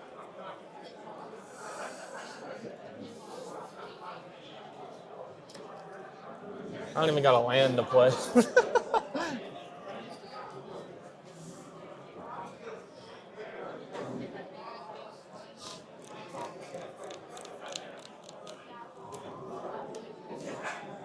It's just getting a little more scary and more scary. It would be if I had more mana. It would be a lot more scary, but in order for me to do anything, I have to feed him a bunch of cards. And Yes, but you have a card to give you a lot more mana right now. Am I missing something? This? No, it's Tara. Oh, that's turn locked. But That's such a good card. You have an OBM trigger? Yeah. Chill. You already know you're swinging at me with the army anyways, so. Sure. Yep. Well, let me, because I do have that, right? Like, I can get rid of this and not have to deal with that ever again. Make him use it. I don't think he wants to, because this is much better over there. I bet you I play land pass. You know what I mean? You need to see my whole hand. You know what I'm not really doing anything. I'm paying for fish on my turn. Currently don't even have a land to play, so. How many cards do you have it in? 4. I have 9. 8. I have 8. Okay. Up to you. If you want to still hit it, you can. I'm not going to fight you on it.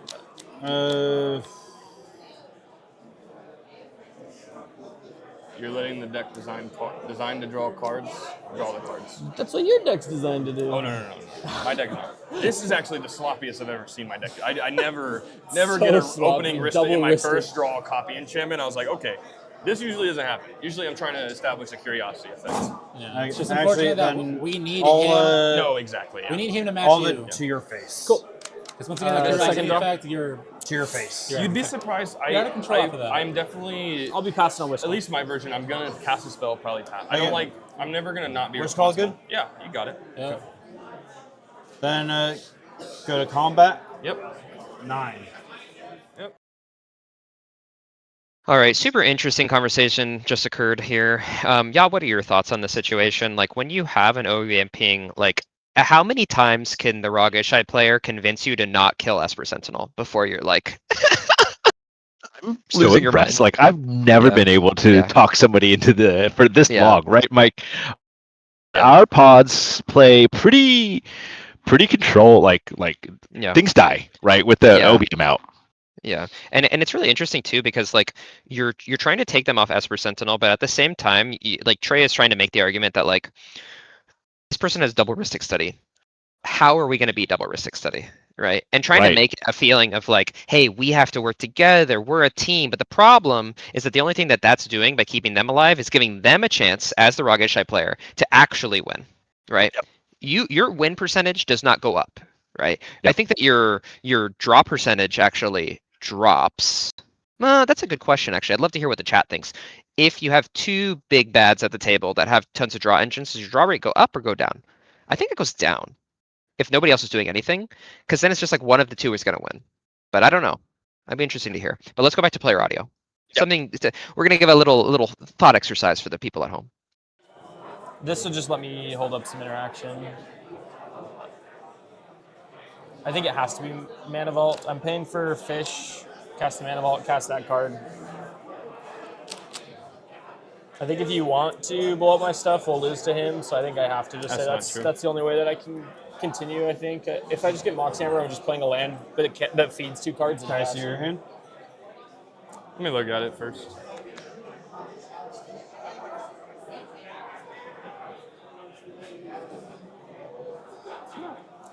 Okay, then you can get Mana Vault. Okay. No, I'm not gonna give free information out. There's no reason for me to. If you want, you have do whatever you want to do over there.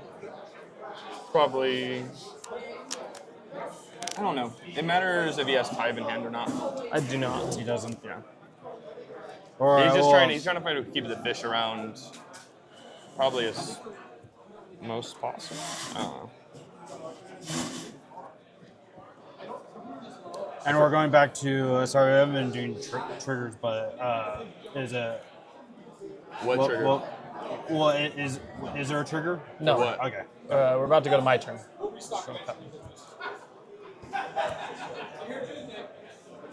Okay, good to untap. I'll go fish trigger.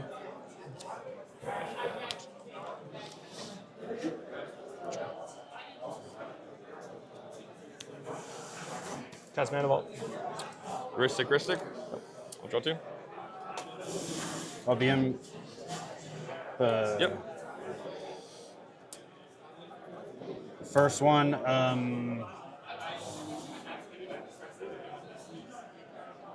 Going at your face. Second one.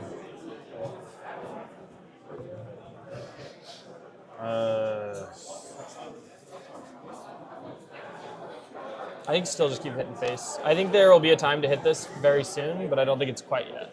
And there will be more times. There's every single spell. There's points to interact with it. I mean, dude. I might be Because this is what I'm doing. I'm doing this and this. I'll target you with it if you want. And then I'm passing.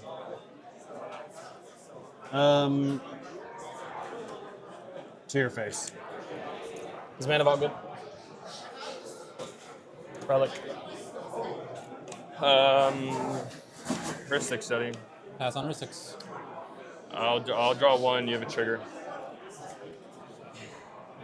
I gotta remember it. The OBM goes on this top.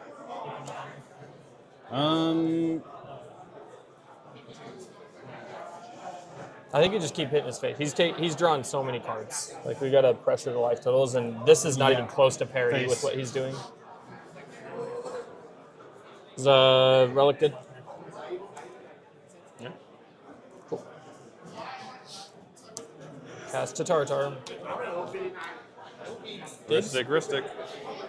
I already told him I'd give it to him. Oh, that's fair. Draw Ristic.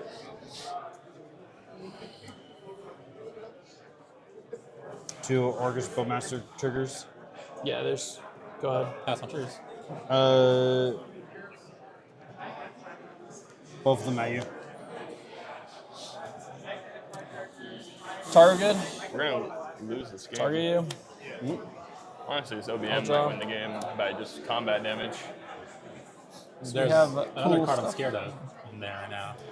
Like the tap treasure. Move to end step.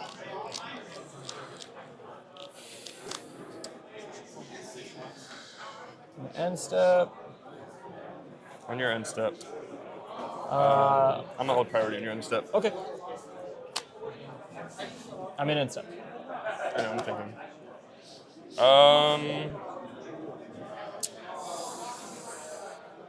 You know what? That is fine. Go ahead. Huh? You're good. Okay. So this OBM, I just want to talk to you about it with that.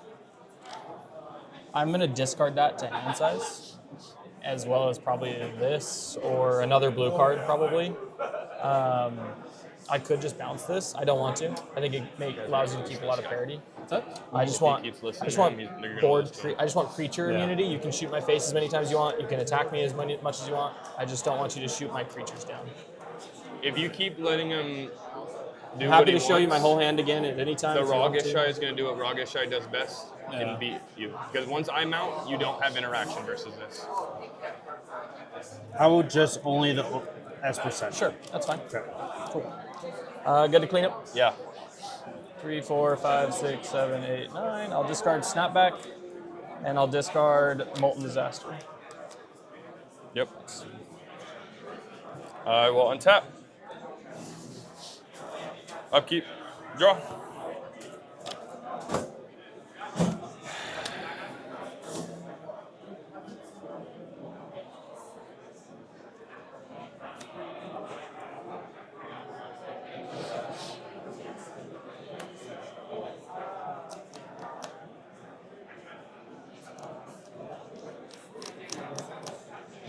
I don't think I can win the game, so.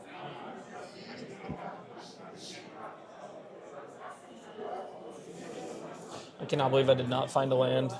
It's so annoying. I can't believe I can't win the game.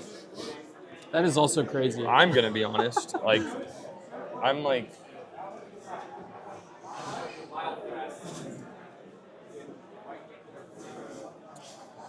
Yeah. Can I get a colorless? Colorless? Or just mana? Here's colorless. Thank Here's you. blue. Use a colorless Mockingbird. X is 1. Pass priority. Good.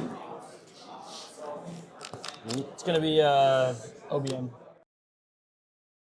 Very interested to see how this crystal turns out. I mean, they have 20-ish cards in their hand, so it's just whether or not they want to put the pedal to the metal and get stuffed or not. So we'll see. Do you want to talk about this OBM too? You want to talk to me about it? You can counter if you want. I don't care. I'm I'm not gonna pushing. Dude, I can't win it. Okay. What I'm That's saying like- is, that's well, a no, I waste can, of- that's a I can waste ensure of- both of them die. That's a waste of a spell.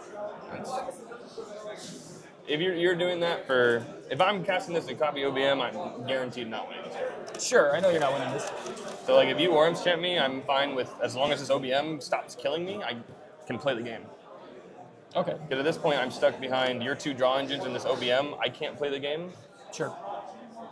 They're Yeah, feeding. you're good. Everyone's You do your yeah. thing. Everyone's You do feeding you cards, and You we're do gonna your thing. lose. I'll ping the OBM.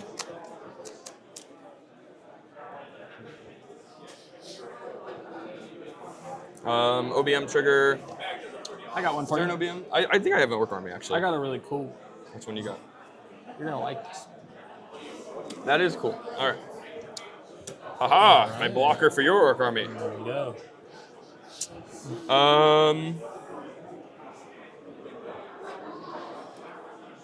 Feel like I can breathe a little bit. Cast an LED. 2 triggers. You may draw. Yep. Pass melody. I'll draw a Vesper. Yeah. Did you draw a fish? Are you good to draw on fish? I am okay with you. I'll respond to fish. Okay. Do I even want an LED?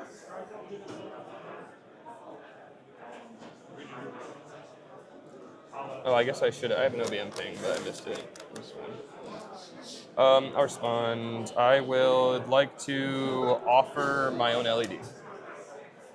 Fish trigger? Fish. Main trigger. OBM ping. I will ping the Esper. Sure. Or, yeah, Esper's fine. Okay. Offer on it. Blindside on. Can I get 2 treasures? Yeah. Thank you. Am I good to draw off of the LED fish? I am good for you to draw off the LED fish. Ping Rograk. Sure.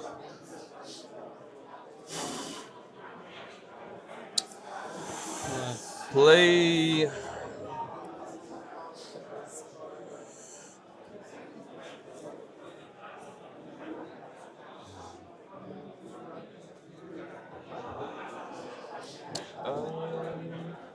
That's an. Witch Call is an artifact. Yep, that's correct. Yep. That's scary.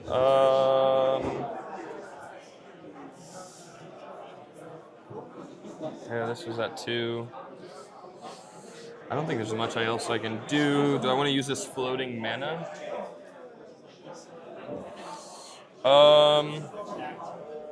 No.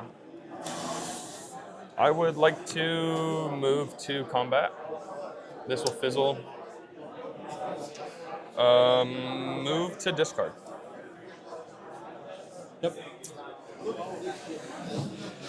Oh shit! I forgot to play a land for turn. That's hilarious. Fucking A. That's what I get for moving too quick.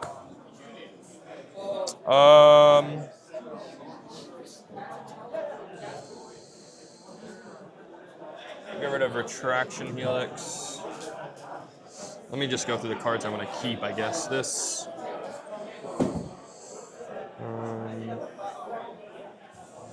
This. This. This. This.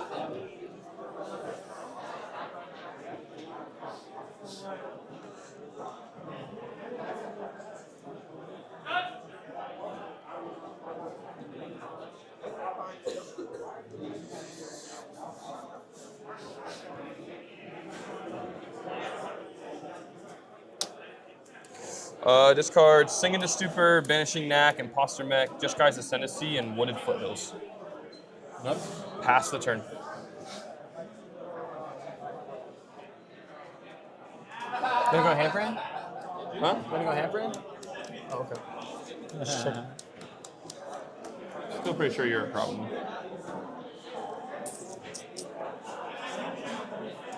So I'm gonna Steam Vents.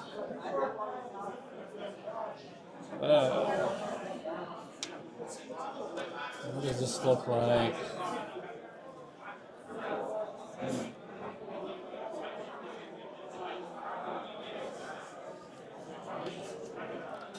Seeding Song?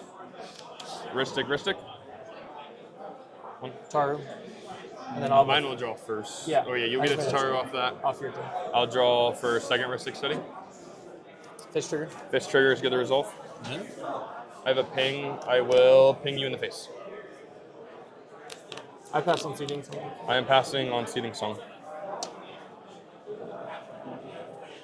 If he jams again, I'm not interacting. This is all on you, bro. You got way more draw than me. 5.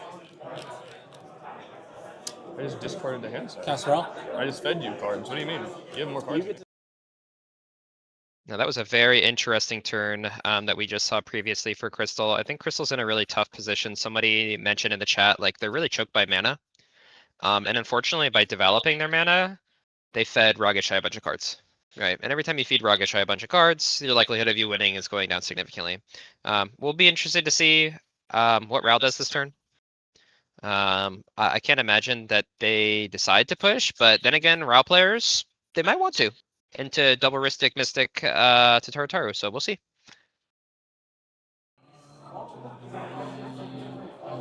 No, let's just use this.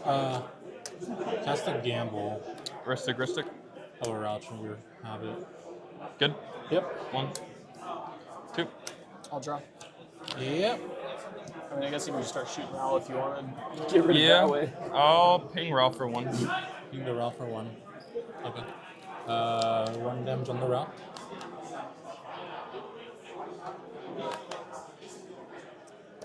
I pass. I'm good on your Ralph trigger.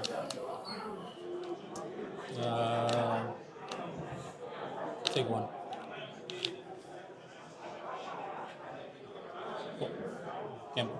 Go on Gamble. On Gamble? I pass on Gamble. Passing on Gamble.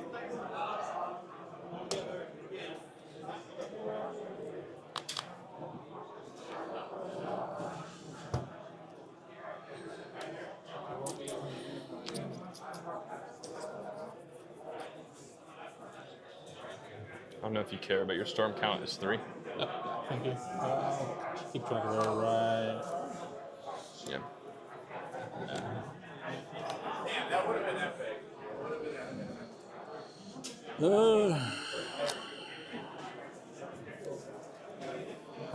I'll tell you one thing we're not going to do is we're not going to wheel.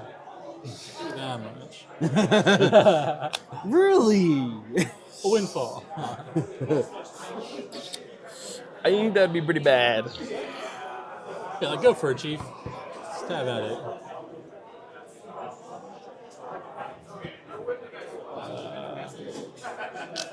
What? He was, yeah. He I has, no, was, he has yeah. no OBM anymore. Yeah. There's no more OBM for him on side. It's dead. Oh, I guess. Do you have a? They have the Drawley tokens, right? The one that represent the OBM. Rush. What's this card?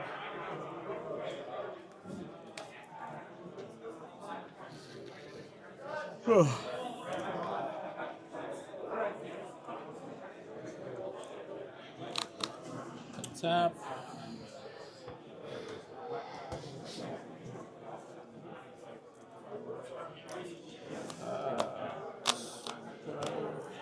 One, two, three, four, five, six. 1, 2, 3, 4. Consequence? Yep. I think that's what he gambled for. It just might be. It just might be. Doesn't Passing Flame have a flashback? It does. Also? Has flashback. How much? Cost 5. Rob reduces it to 4. Okay. And you have 4 mana? 4. Yeah, that's a little close. I don't think you have any Yeah, mana you're gonna after have free that, though. mana in there. Yeah. I don't think you have any free mana. No, I don't have 3 mana.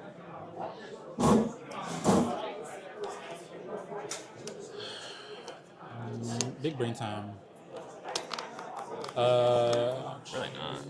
Big brain time. Tap this for a red. Yeah. You know, I'm trying to calculate it here, but I'm not very good at math. We chain a vapor in? Don't do it. Vapor Yeah, we chain a vapor in. Don't do it. Targeting. Targeting what? Targeting the. Target the member. We'll actually have a trigger. This goes. I'll have 2 Ristic studies. Am I good to draw? I'll hold off on this real quick. Hold off on Ristic. Yeah, let me just clear this up real quick. Yep. So, route trigger, targeting the member. Targeting the member. I You have have trigger the tokens. 2 This Ristic. could be a bunch of them. Yeah. Oh, there you go. I just had it over the Ristic, so. Cool. What are you looking You guys for? get some trigger tokens? Yeah, 2 trigger tokens. Just so we can. All right, so I have 2 Ristics. Cool. Pass on the Ristic trigger tokens. This will resolve, draw. Yeah. Actually, hold on.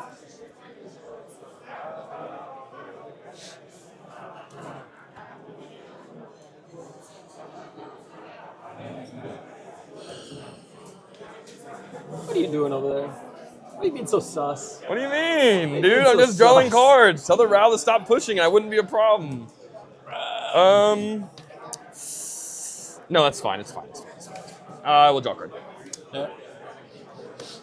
Did the fish draw? Fish is good to draw. OBM trigger will shoot Ral. Okay.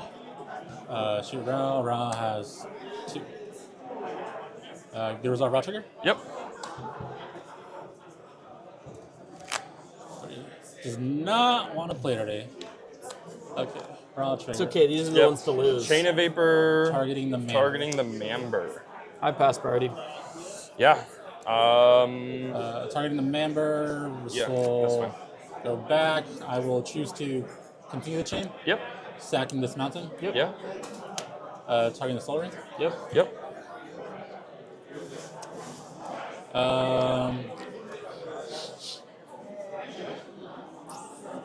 I feel like you should sack the other one and bounce the OBM, no? Otherwise your Ral dies. I'm just gonna. Yeah, I'd have to protect it then. Yeah. I'll sack the other one. Because I honestly don't think my window gets any better, so I don't think going down another land is the No, worst I thing. So targeting the OBM.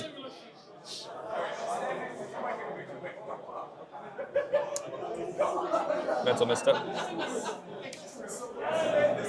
5. Good. I'll have a fish trigger. You're good on fish. Shoot Ral. Hold on. Targeting Ral. Well, I mean, I self-priority for the fish trigger, right? Yes, technically. Yes. Or I guess your trigger. Yeah, so This will be yours. I'll use these ones if they're on the stack. 2, 3, 4.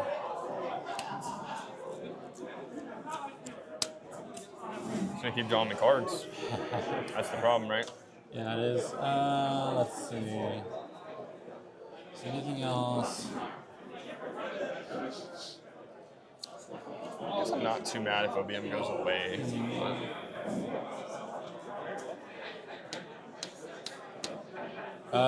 Yeah, I'll pass on that actually.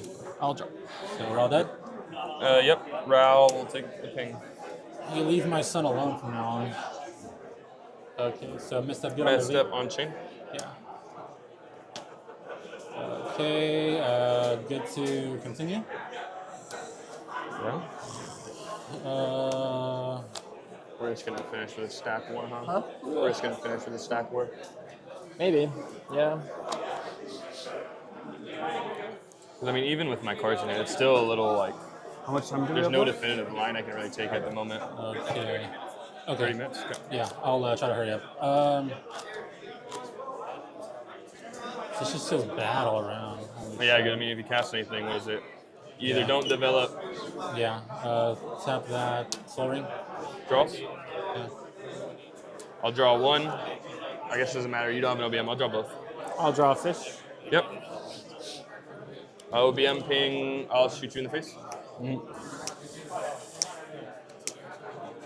Okay. Soul Ring. Good on soaring. Cool. Member? Ristic. Yeah. Draw Good to one. Draw two. You're good on your draw. I will have a ping. We will ping.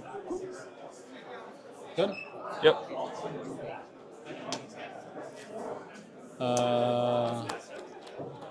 I'll brain freeze targeting myself. We'll pay for both wrists.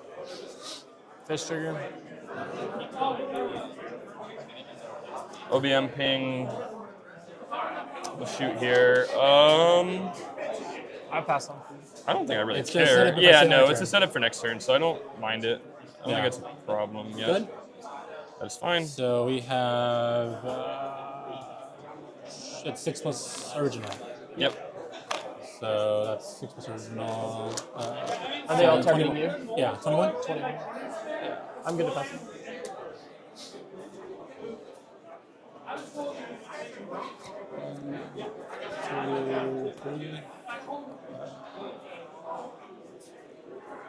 One, two, three. 1, 2, 3. That's 9. 4 more. 1, 2, 3. 3 more. 1, 2, 3. 2 more. 1, 2, 3. 1 more. 1, 2, 3.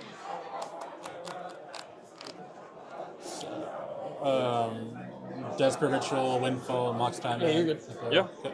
I'll pass my turn if you guys don't have any game actions. I got untap. Okay. No, you're good. Draw.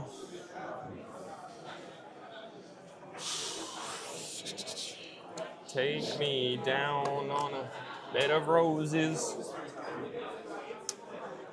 With hills. Crack it. Yeah. Yeah. Plateau.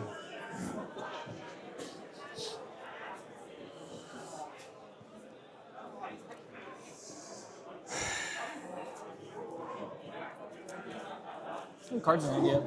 How many cards? 1, 2, 3, 4, 5, 6, 7, 8, 9, 10, 11, 12, 13, 14, 15, 16, 17, 18 cards. How many cards you got in?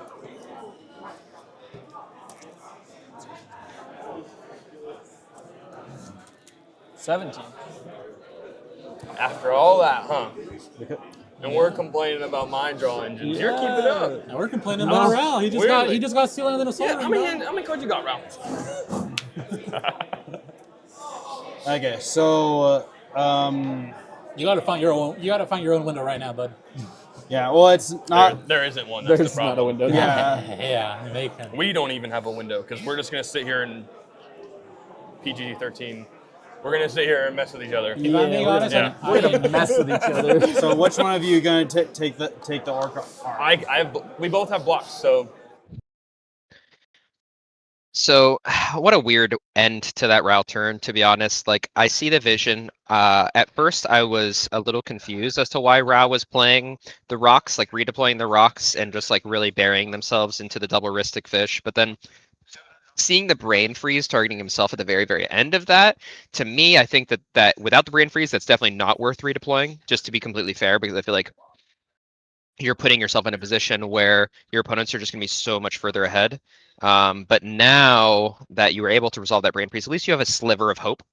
If I'm Tim Nadargo, I'm sitting here just like so sad. Even with a wish call on board where you can get anything, you're still sitting in this position where you just feel like you are so far behind because about 8 billion cards were fed to both Crystal and Rageshai. So, and Rageshai is just in a perfect place now. Honestly, you would think that you'd be afraid of the double Ristic Study Crystal deck, but that deck unfortunately runs a lot of cantrippy things and not as much free interaction as Rageshai does. So if it comes down to 1v1, I'm actually going to be really favoring Trey on Rageshai at the end of this game. So let's go back to player audio.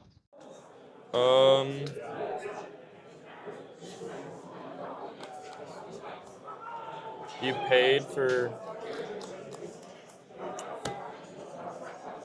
Oh, sorry. I do take 2 because of the city and the mana complex.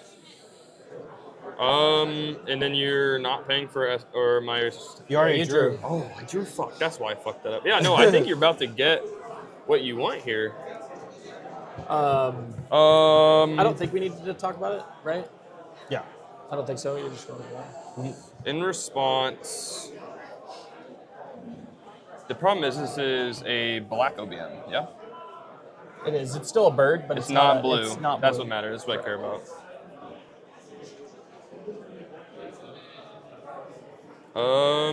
God, we're just gonna lose to you then. That's the problem here, huh? Who? We're gonna lose to you. Why? How are you gonna lose to me? We're gonna lose to you. What are you talking about? Trust me, I know. Honestly, I don't think I have any. Just to be clear, what's the Do you want kind me of deal where you're talking about? Yeah, I don't want you to ping me or my stuff. Ping me? No. At least this rotation, no. Sure. Or like during my turn. Pitch in Elvish Spirit Guide. Okay. For a green. Are we just jamming? Oh. I would like to cast a Noxious Revival. Targeting Imposter Mech. Interesting. I'll have a fish trigger. Yeah, you can have a fish. I'll have an OBM ping. Yep. I'll ping the OBM.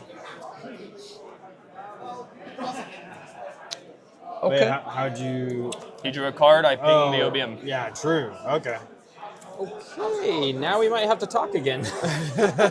If you make it a Taro, I call it dibs. I passed on Noxious Revival. Noxious Revival on Imposter Mech? Yep. Okay. Okay, I think I have to do this now because now the only target is this, and I don't really want you to take that from me, and this is probably going to get discarded on my end step anyways, so... Yeah? Yeah. Yep. Oh. Ristic. Let me pay costs. Gosh. You don't have any mana. Pitched Hydroelectric Special. Ristic Study trigger.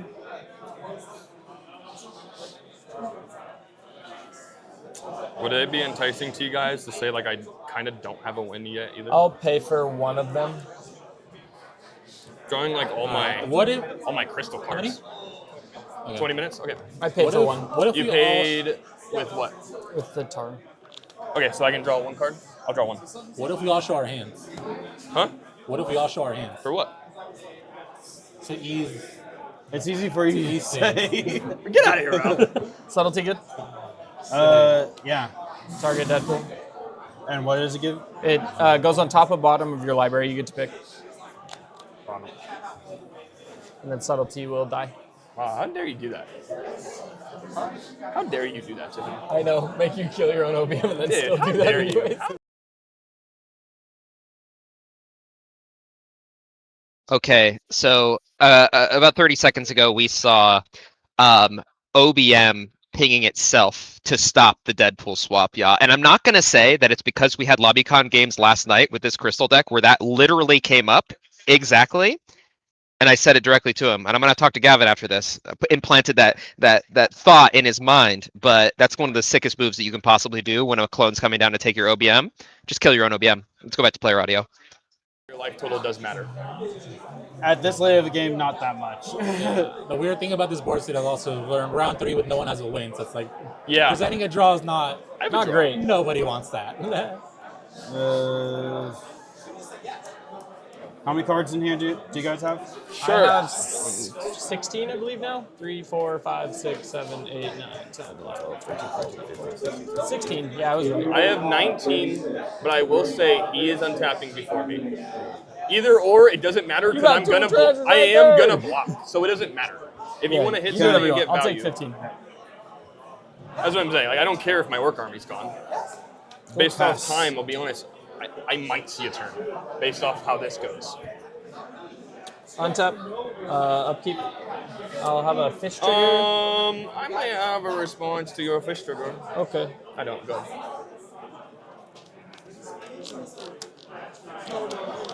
What'd I say, guys? You all did this.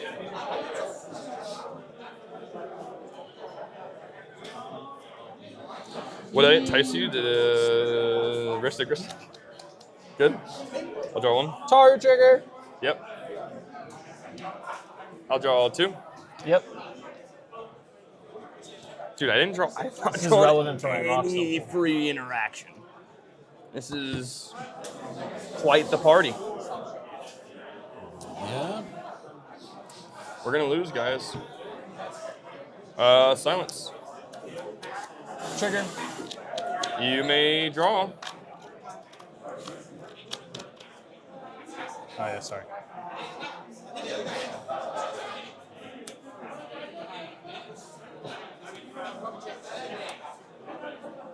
Draws.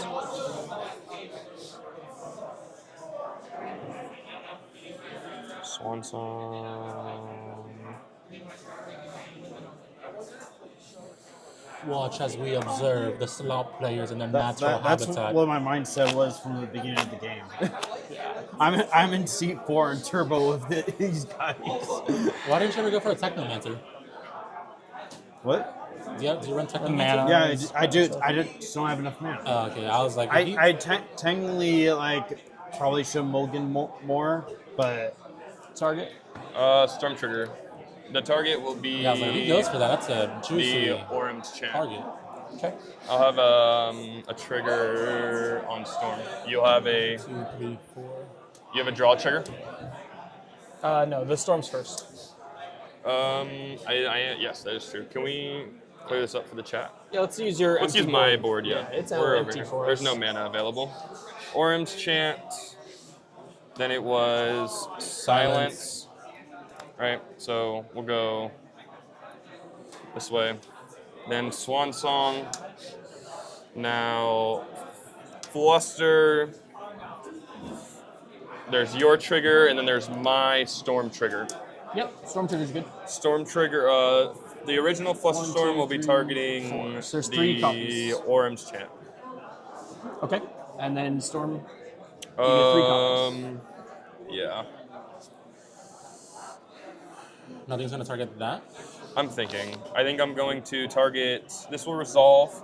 Can I get 3 copy choke? Just yes. 3. Tell me where you want to put them, and I would think it doesn't really matter. I have enough mana to pay, so. Okay. Well, that's the case. I guess I just put all of them on. The initial. Yeah, I put all of them on Orem's Chant. So 4 on Orem's Chant. Yeah. All of them will hit Orem's Chant, so there's 4 on Orem's Chant. I really that's don't good. care if my silence gets resolved. Okay. You have a draw trigger? Yep, I'll draw.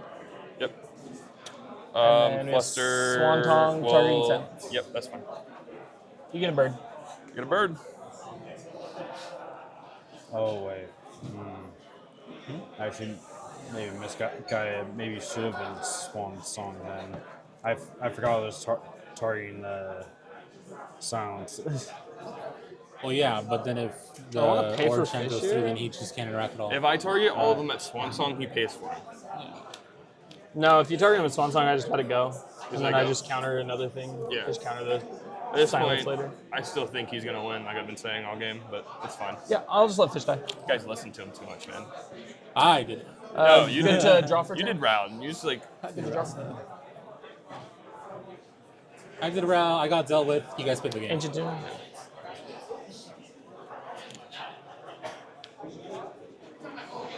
One colorless floating. Cast Breach. Ristic.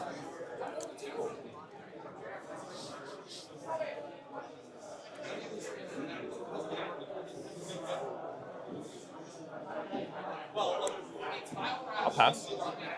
Breach good? Good. You guys want me to play it out? Unless someone else has a response, obviously. No.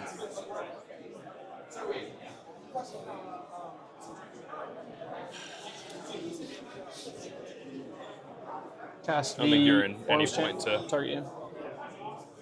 Exile Rograk. Put him in command zone. Subtlety and Fish. What do you? Oh, you're casting no orange. Go on Ristic? Yeah, go ahead. Yeah, I'll pass an orange champ. You guys want me to continue playing it out? I have Gamble and Bin. You have not presented a win yet. Okay.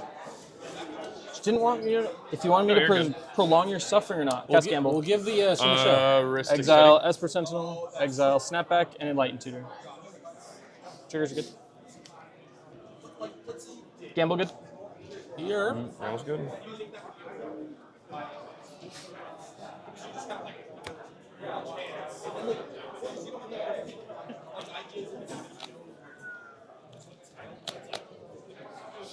I don't even want to look at the RAW Discord right now. I think you did everything right. What are you supposed to do? Yeah, pretty much. I don't think there was at any point in the game where he didn't have the same amount of cards as me. It's just my board looks scarier with Here's my my two hand. Ristics. Unless I'm more aggressive to like wheel early, then I don't know. I think you. That was a good. What was that? Turn 3. Turn 3. Yeah. Turn 3 solid. Push. Pretty No, he solid pushed on turn push. 2. He pushed on turn 2 and you mind break trapped the striker. Was it turn 2? Oh yeah, you casted around the same turn. Yeah. Pick one, whichever one you want. Whoa. Sudden substitution. How rude. Cast That was LED. split second for you. Yeah. Ristic. Yep. Oh wow, my first piece of free interaction. LED okay? Crack. I will crack it for 3 red. Can I get your red? And then discard all of these cards that don't really matter. Mana, but I don't really matter. I don't know where the red mana is. Here it is. So you're telling me the Mind Break Trap is just the one free thing? That is the only thing that I drew this whole entire game. A free interaction. I played 30, I think 29 Exile, pieces of sub, instant sub. speed interaction.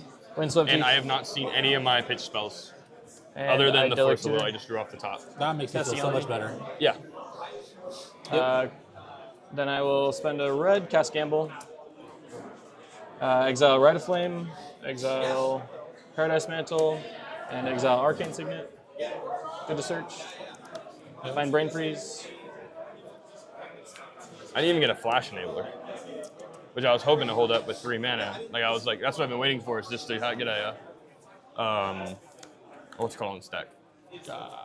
Can I keep track of Storm for me? The Born Upon the Wind. Okay, perfect. Just Yeah, to I got you. force some interaction. Like there was nothing that forced interaction the whole game, so we just sat on cards, and then I didn't draw any.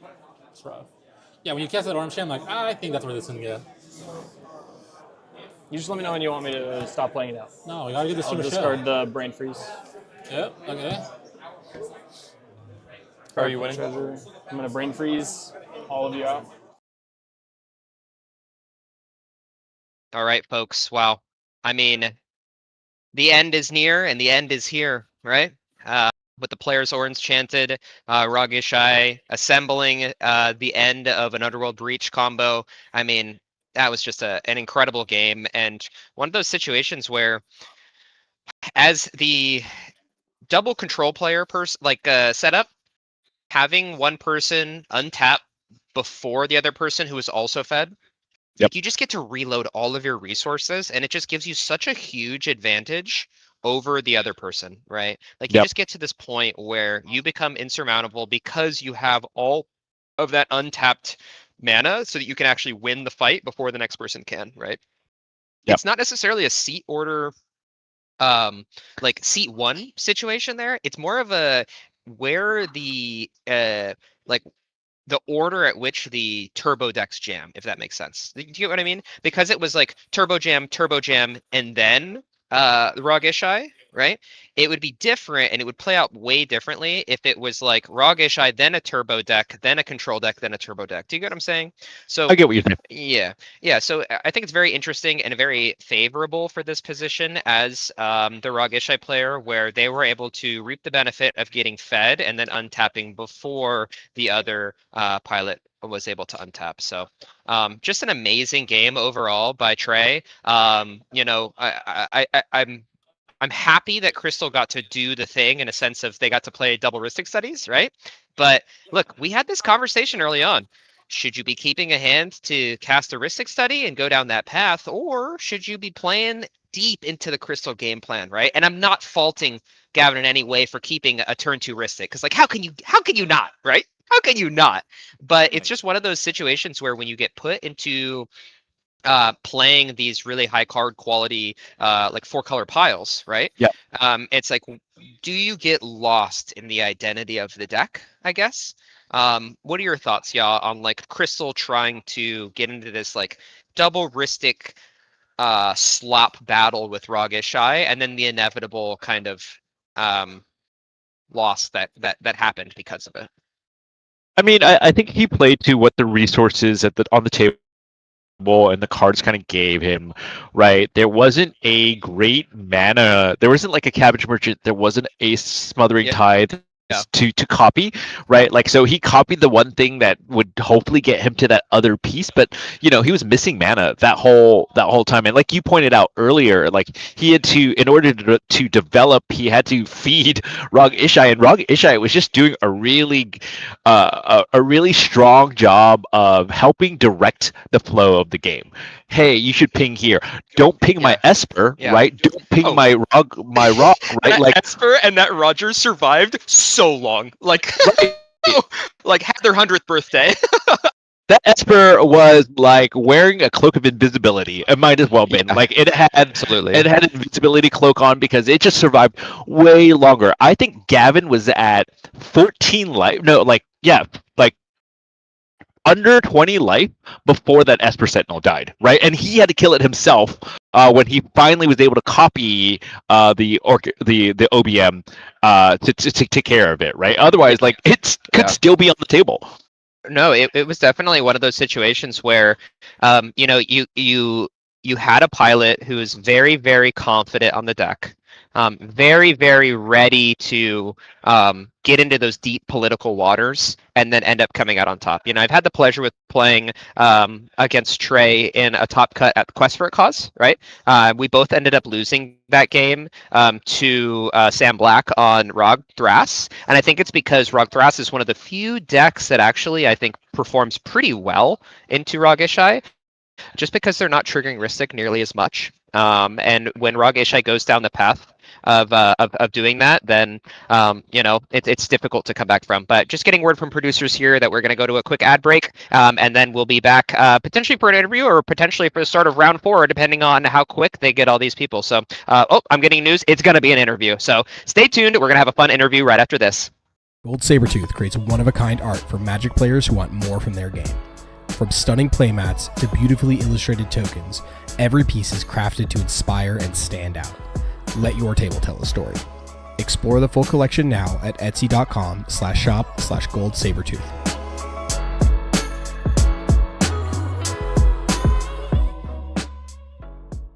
First place walks away with the Time Twister. Just one of the prizes at the Summer Classic. $15,000 CDH main event, a $10,000 legacy event for dual lands, a $5,000 CDH redemption event, Pauper Commander for a masterpiece Lotus Petal, and a standard tournament, totaling over $30,000 in cash and prizes, plus vendors, artists, and content creators. The largest event of the summer, July 18th and 19th at the Minneapolis Convention Center. Sign up for Summer Classic 3 on Top Deck before it's too late.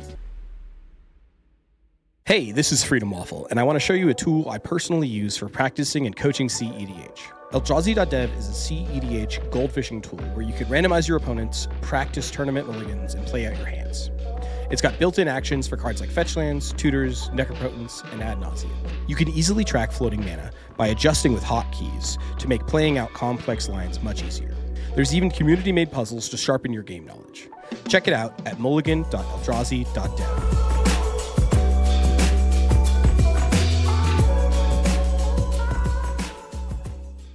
$4,000 for one deck? Half the cards are out of stock anyway. I just want to play the game. Did somebody say despair? Wait, what? Who are you? I am Aquarion, wizard of many things. Bro, are you drinking right now? It's a gilded goblet. Pay attention. Okay. You seek a deck? I bring tidings of a deal. GildedGoblet.com. Buy 3 decks, and the 4th one is free. Wait, a completely free CEDH deck? Ready to play and ship to your hovel, but only during this tournament. So you're telling me I need to order them this weekend? The magic expires when the tournament does, child. Thanks, Aquarion. This is the best thing a wizard has ever done for me. I know. Tell your pod. Buy 3 decks and get the 4th one for free at GildedGoblet.com. Use the code FREEDECK at checkout, but you better hurry. Only for this tournament.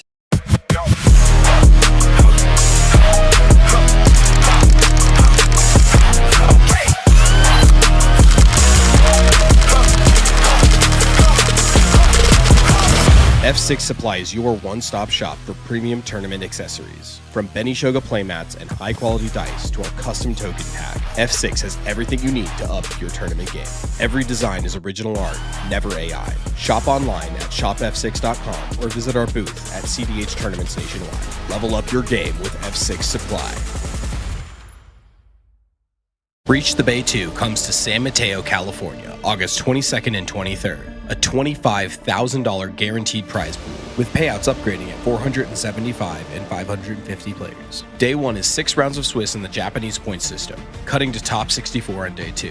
The 2026 Top Deck Invitational runs alongside, plus pre-modern, legacy, and redemption events. Not to mention a loaded lineup of artists and vendors. Register today at breachthebay.com.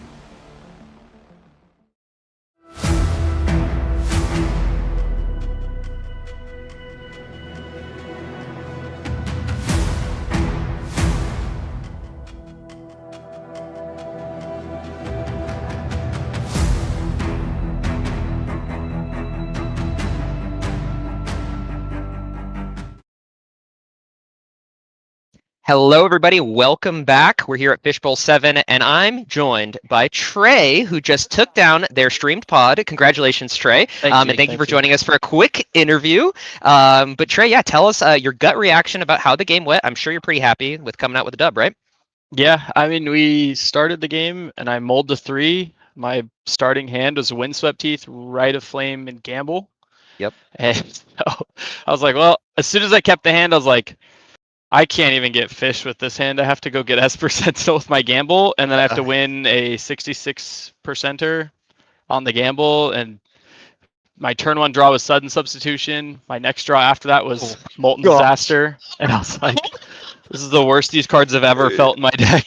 I'm sure you felt an absolute wave of relief when that gamble didn't flip Esper, because if that gamble flips Esper, I mean, there's no coming back from that game. Yeah, you're just completely out of the game. But that's awesome. I think that's a really heads-up play. We were talking because we did get to see your opening hand. We were trying to muse, myself and Yah, about what you would actually gamble for and what the thought process was. But I do think that Esper Sentinel was definitely the right choice, and it obviously turned into a win for you. Awesome. Yeah. Sometimes too, like in Ragashai specifically, like the Esper Sentinel over Mystic Remora like seems incorrect a lot of the time, but then not having to pay the cumulative upkeep allows you to just develop so much more that like really can really help. So I missed my turn 2 land drop, and so I had played the Esper, passed, didn't do anything, and then by turn 3, on my turn 3 draw I drew a Tundra, and I had fish in hand that I'd drawn off the Esper Sentinel. Yeah. And so then after that, I was like, okay, we're back in this now. We're chilling. Yeah. The second that your Mystic Remora resolved, I think I hit Yah, and I was like, we're so back. Like, we're so back. Esper and Mystic Remora, like, truly incredibly lucky draws. But, like, I mean, let's be real. That's what the deck's trying to do, is trying to, you have plenty of draw engines. You have plenty of interaction, obviously, more so than any other deck in the format. But going back to how Sentinel, you somehow did some jujitsu to get it to keep that Esper Sentinel live. So talk about how pivotal that Esper Sentinel was. So I mean, it was really helpful that, like, at first, obviously, as soon as he on turn 2 when he cast the OBM, which I guess was now turn 3 for me in seat 2, he was like, I was like, bro, like I got nothing going on. I got like 3 cards. I missed my land drop. Like, you can't shoot it here. And he's like, yeah, I guess that makes sense. We can't justify it here. And like, he's got Rhystic on board, and then he immediately clones the Rhystic.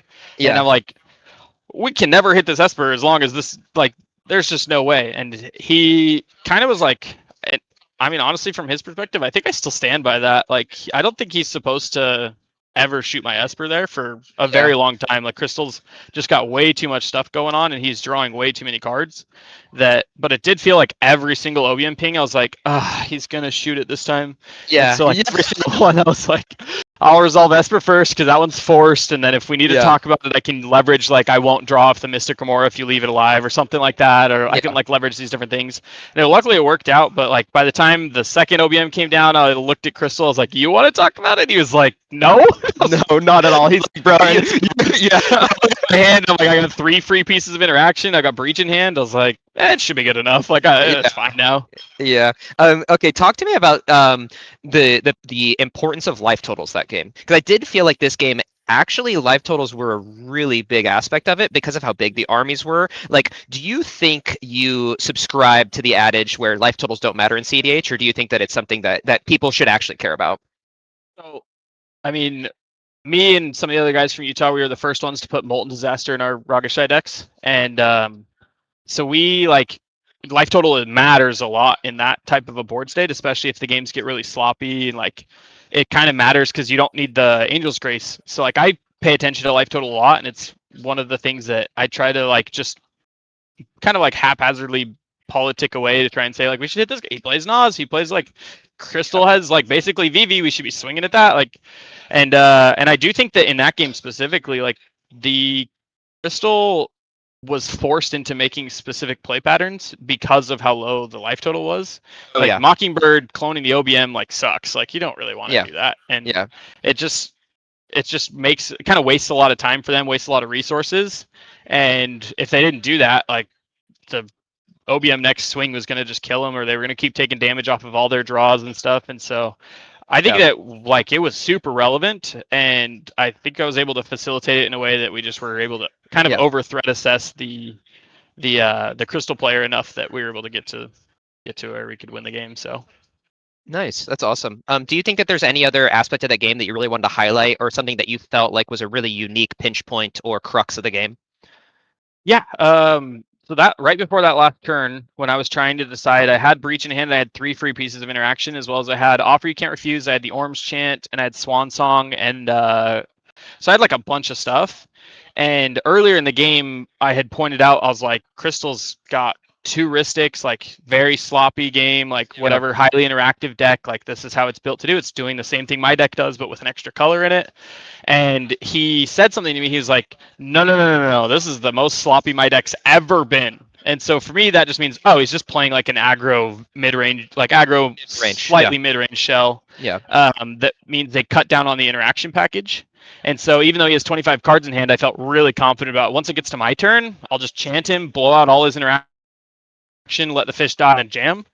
And exactly that's how it happened. He had literally nothing. I had 3 more pieces in my hand. I still had Misdirection, Force of Will, the Offer, and plenty of mana to do everything I wanted to. So I was like not worried at all. So yeah, we were talking about how important that crux of the game that obviously ended with you getting the win and having a protected win at that. The really interesting aspect of that was the seat order mattered more so that it was control turbo than it did that you were particularly in first seat, because I think the game actually plays out very differently if it's you in first seat on control, then a turbo player, then the other control player, then a turbo player, right? Because then you're not getting this huge burst of draw in this massive 2-turn gap, right? There's almost like a little break in between, and that would almost kind of quell or more so reload the other player when it comes to mana and untapping, right? So I do think that was probably one of the most important aspects for how that ended up playing out, was just because you got to untap first, but specifically got to untap first after both turbo decks had given you guys like 15 cards each, right? Yeah, the other thing too about that is that since he like when we feed each other, right? I feed him a bunch with the spells on my turn, but then like he's getting fed a bunch, then he immediately feeds me back as soon as I discard to hand size.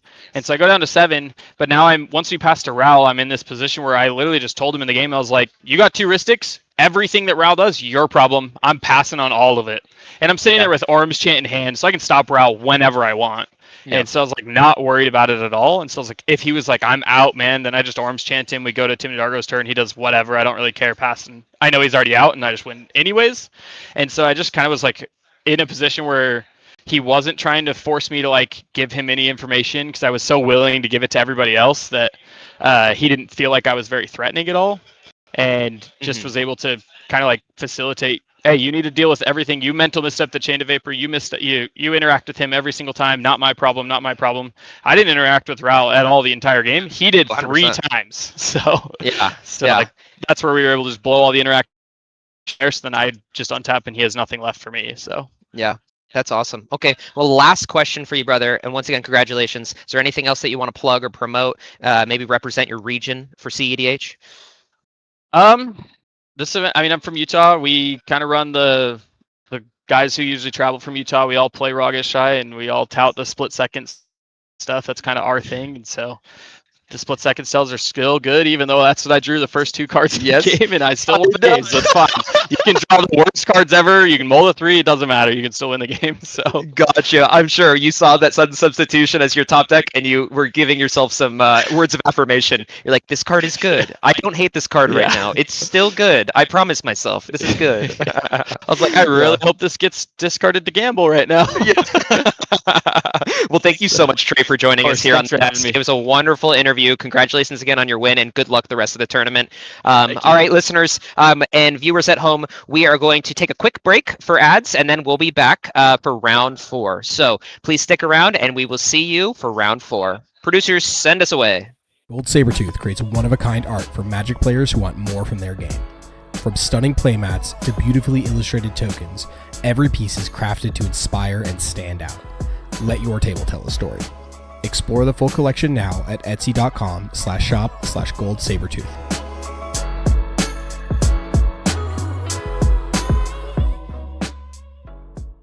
First place walks away with the Time Twister.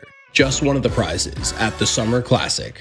$15,000 CDH main event, a $10,000 legacy event for dual lands, a $5,000 CDH redemption event, Pauper Commander for a masterpiece Lotus Petal, and a standard tournament, totaling over $30,000 in cash and prizes, plus vendors, artists, and content creators. The largest event of the summer, July 18th and 19th at the Minneapolis Convention Center. Sign up for Summer Classic 3 on Top Deck before it's too back, and featuring off-meta deck techs by 2D, live games on Fridays, and the pregame podcast every Monday. Check out WizKid Games today. Hey, this is Freedom Waffle, and I want to show you a tool I personally use for practicing and coaching CEDH. Eldrazi.dev is a CEDH gold fishing tool where you can randomize your opponents, practice tournament mulligans, and play out your hands. It's got built-in actions for cards like fetch lands, tutors, necropotents, and ad nauseam. You can easily track floating mana by adjusting with hotkeys to make playing out complex lines much easier. There's even community-made puzzles to sharpen your game knowledge. Check it out at mulligan.eldrazi.dev.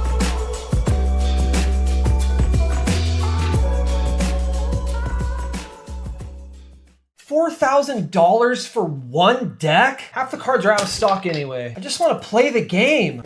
Did somebody say despair? Wait, what? Who are you? I am Aquarion, wizard of many things. Bro, are you drinking right now? It's a gilded goblet. Pay attention. Okay. You seek a deck? I bring tidings of a deal. GildedGoblets.com. Buy 3 decks, and the 4th one is free. Wait, a completely free CEDH deck? Ready to play and ship to your hovel, but only during this tournament. So you're telling me I need to order them this weekend? The magic expires when the tournament does, child. Thanks, Aquarion. This is the best thing a wizard has ever done for me. I know. Tell your pod. Buy 3 decks and get the 4th one for free at GildedGoblets.com. Use the code FREEDECK at checkout, but you better hurry. Only for this tournament.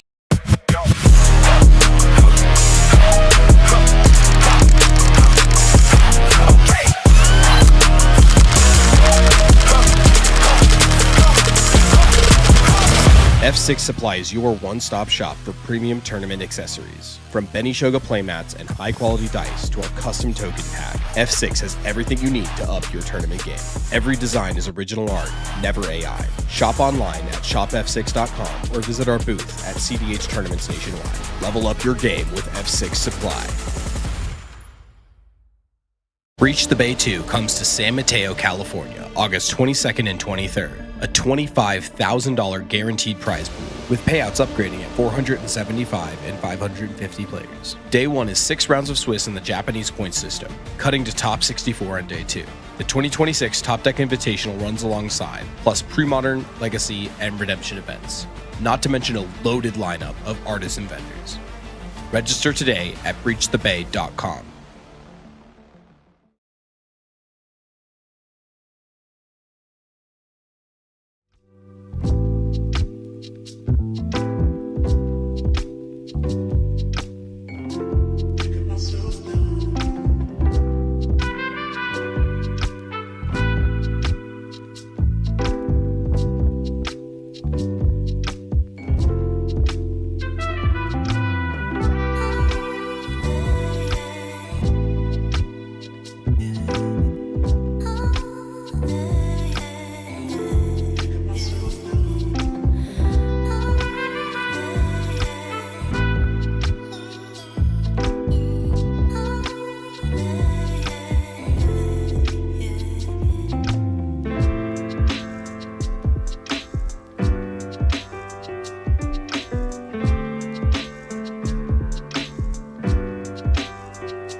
All right, y'all are a little premature there. Welcome everybody back to Fishbowl 7. We are headed into round 4 for the first day of Fishbowl, and we are getting our stream pod ready. It looks like we are going to have a fun little pod going on here, y'all. So, without further ado, what's our pod? Who we rocking with? For Austin in C1, we have Austin on Nick Fury. Nick Our Fury. first, I think our only Nick Fury for the day. Absolutely, absolutely. They're going to try to go fast. I believe the second player is on Rogsai. Absolutely. Ryan Higa is on what am I looking at here? Is this Rao? VV. Oh, VV. And then Duke we saw earlier on I think this was Thras Tevesh, right? Tevesh. Yeah, was that Tevesh Thras? Yeah. Yep. Wow, Duke having double stream day. Good for Duke. I'll be interested to see how this pod kind of shakes out here. I think that Austin is a very well-seasoned pilot, and I think that we actually got an opening hand from Austin, right? Yes, we do have a starting hand for Austin already. It's a Enlightened Tutor, Dispel, Force of Will, Otawara. It looks like an Emergent Zone, a Starting Town, and a Tundra. So mana to go find a value engine and a backup. Yeah. I'm interested to see what this Enlightened Tutor actually finds with this, because you don't have. I mean, you have 4 lands, and you have a Force of Will and a Dispel, right? But like, what are you actually e-tutoring for? It's land, pass, e-tutor, and end step for fish. Esper Sentinel, one of the two? Question mark. And it'd be interesting to see how they convert it. And especially playing against a deck like Tevesh Thrasios, like Orcish Bowmaster is always a danger.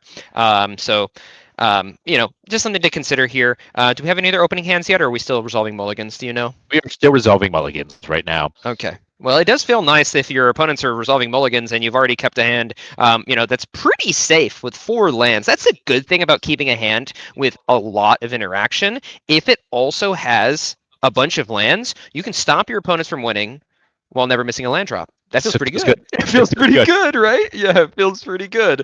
Oh, man. So let's talk a little bit about Austin's deck today, which is Nick Fury. Yeah, do you have any experience playing against Nick Fury? Do you know what it does? I have not played against it. I'm pretty sure that deck is trying to win quickly with Adnas or a Necro. That's what I assume. Yeah, I haven't played against it yet either, but from what I understand in the list that I have looked at, it's just 5-color good stuff. Yeah, it's Najeela, but the new way. Without having something as a backup win con in the command zone, with that Najeela does. So it'll be interesting to see Nick Fury and see how well it does. Overall, the other deck I really want to look at here is Rogsai. It's the first Rogsai that we've covered on the stream today. We have seen Ral. So we've seen some decks go pretty turbo fast, but we haven't actually seen, someone on Rogsai. And anytime there's a Rogsai, there's a chance that this game ends pretty quickly. Yeah, what's your prediction? Just looking at the different decks and the composition and the turn order, what are you calling? Call your shot. Who do I think it will win? Yeah, or draw. Do you think it's a draw? Do you think someone's going to win? What's your guess? I'm hoping somebody wins. Looking at this pod composition, I'm hoping they go for it and they're not just going to necessarily sit on Ristic and pass. I mean, it's knowing that Austin has Enlightened Tutor, it's probably likely that's when he goes, so that when Rogsai pushes, when VV pushes, he kind of gets value out of it. So, but I don't know. Duke Thrasios Tevesh is a deck that I only have like some experience with. Like I played it once and I played against it a handful of times. Like it's trying to sit into that mid-range plan, so it's like definitely kind of like the left side of the board versus the right side of the board. One side going burr and the other side going, well, we don't have to go that burr.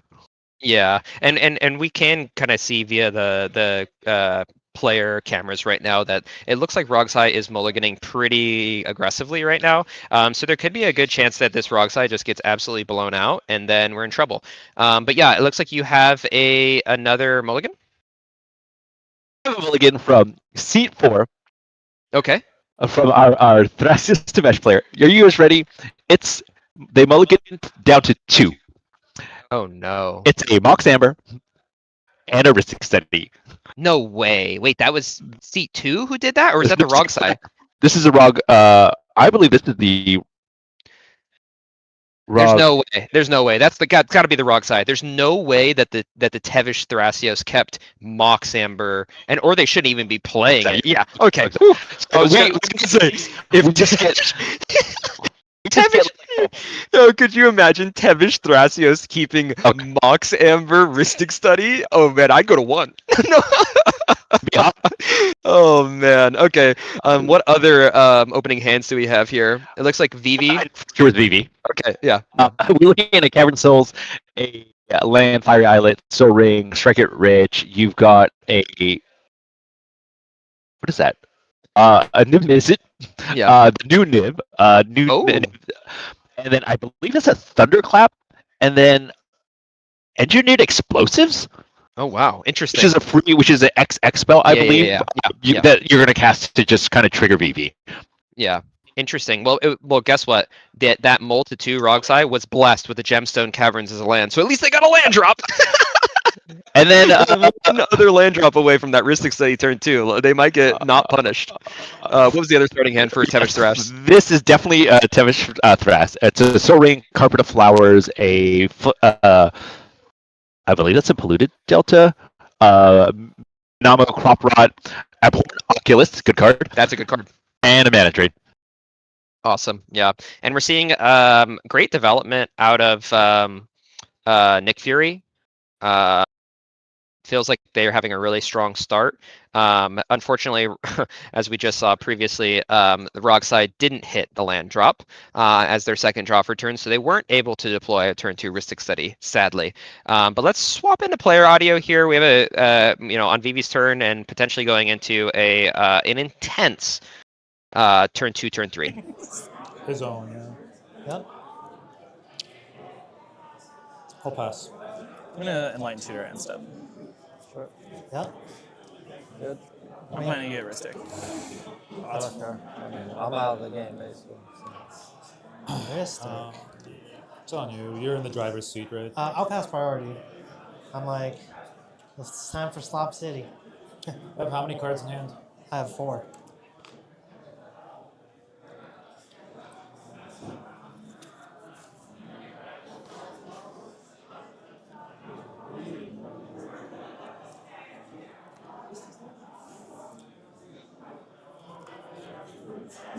If you show me a counter spell, I won't do this. You're good.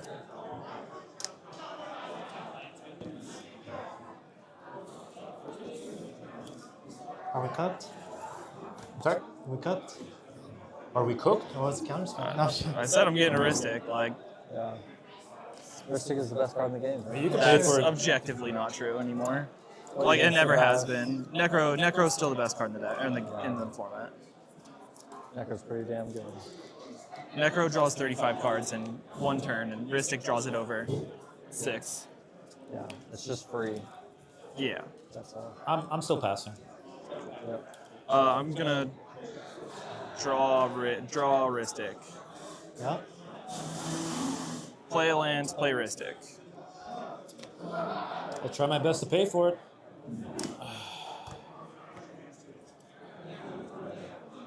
Cool.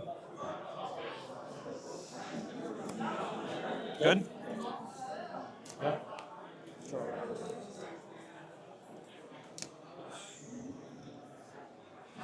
Untap. Upkeep, draw. Wooden Footy. Sure. I'd like to crack it. Okay to search.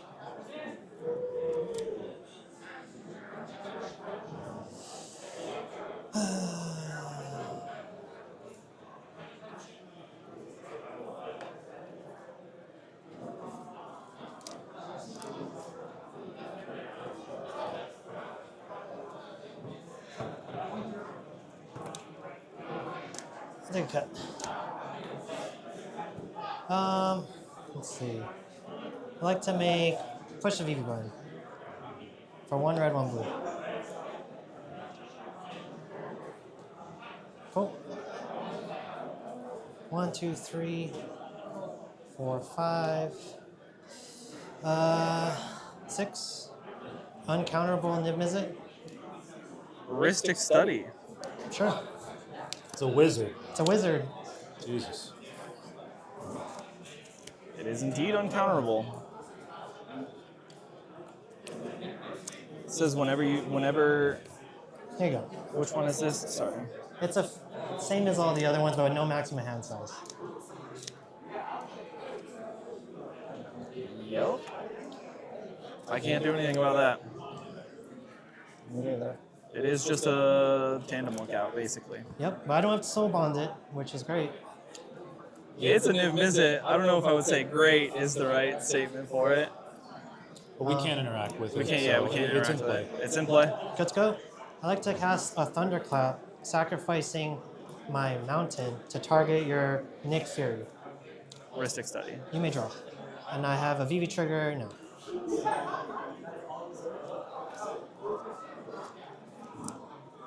I mean, I drew this. I might as well use it. Fierce. Sure, but Fierce will resolve, but the trigger will still resolve. Okay, yeah. So on top of the trigger. Yeah. Yeah, on top of the trigger. I'm still just gonna. That's fine. To hit the thunderclap for no. That will reason, resolve. right? Sure. Trigger. Yep. Thinking. So if this resolves, he draws 3. He draws 3.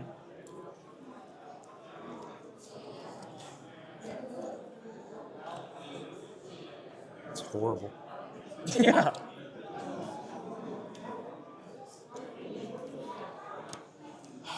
Fetch. Sure. Yep.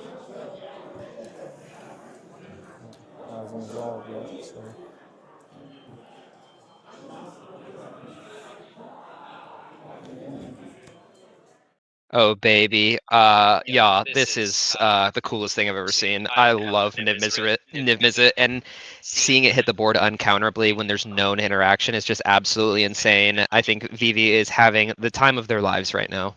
Yeah, what's This your is new thoughts? Niv. This is new Niv, which is essentially Curiosity. It's so hot. If you haven't had the pleasure of casting this Niv, it feels really good. It's really fun, and your chances of winning go up here a lot. So the table should be rightfully kind of a little scared. Yeah, let's go back to player audio because this is going to get intense. Guess I don't have a choice. No spells on the stack, huh? Well, do this. He's just gonna win, right? Him? He's got I 4 have cards. 4 cards. Also, 4 cards. you win. You're kind of forcing me to do this. Well, I'm just trying to draw some cards. I'll stop after the draw. No. This is way too scary. All right. Fair. I guess I could say the deal. Will you not win on your next? Yeah, turn? 100%. Okay, we're good. Okay, so no one else turn. Your talent gates will phase out my VV until next turn. I'll leave it over here. Not VV. This. Oh, Niv-Mizzet. Okay. Niv-Mizzet. I'll leave it right here. Sure. That will resolve trigger. Sure.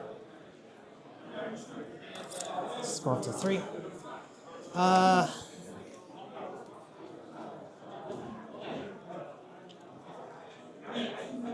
Guess I will just pass. Yeah, I don't got nothing.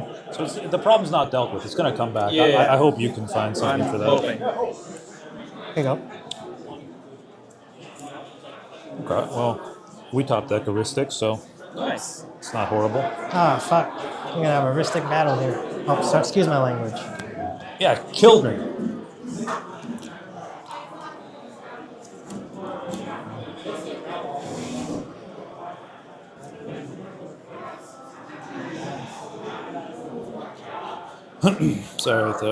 sorry. Land. Sure.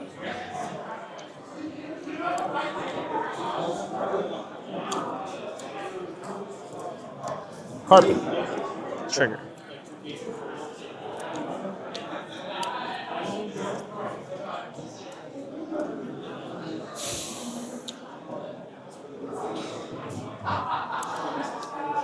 Need to find removal for that when it comes down.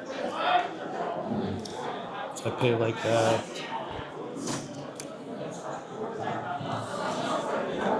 Is there anything you can cast this turn to give me a draw? This turn? Yeah. I can, but it's like, it's what I showed you, right? Like, it's something like that. Oh, it's that. So I don't think you want to do that. Gotcha. You may draw. Okay, going to second main.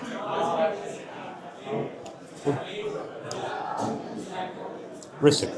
Trigger. So carpet produces just one right now? You may draw. Because I want the mana. Pass. I will ship the turn. Activate. Yeah. Oh, sure. Untap. Upkeep. Yes. Draw.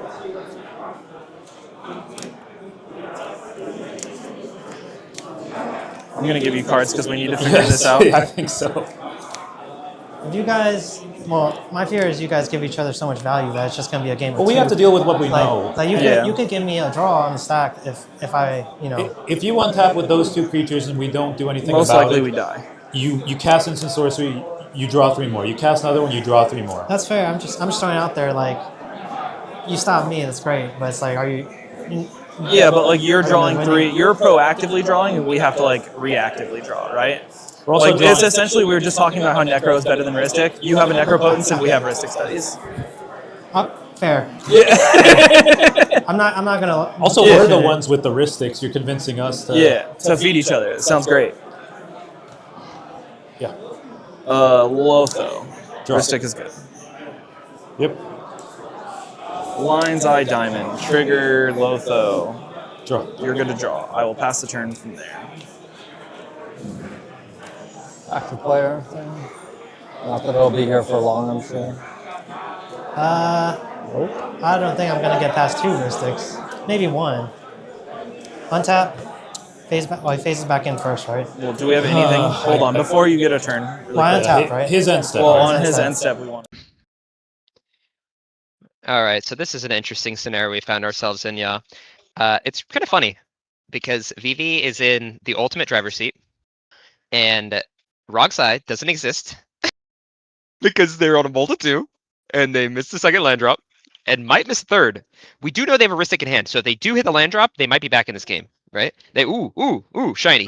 And Vivi's kind of frustrated. You can kind of tell because it seems like Duke and Austin are kind of obviously going to be working together to stop them. Because well, you know, what choice do they have, right? You have a Vivi and an Invis Perun. What choice do they have? So I think this is an interesting scenario. I'm wondering if this mutual beneficial situation between Austin and Duke actually fares well for them, or if it ends up with one of them effectively taking advantage of the other to win the game. So we'll see. Let's go back to player audio. It looks like, oh man, Rogs, I missed their land drop again. If you don't mind, can I see the...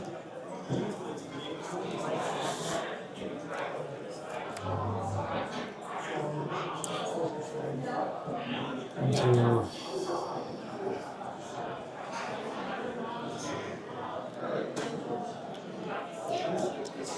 I think you wait. You think so? He'll draw 3. No, you do respond to the VV trigger. Go for it. Right? I mean, I'm talking here. I think like that makes more sense, right? Like we did, yeah. I'm good. The problem is that it just comes down. It just comes down. Yeah.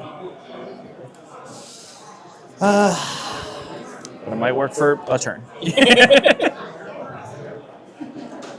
like to sack the engineer explosives. Yeah, that was the fear.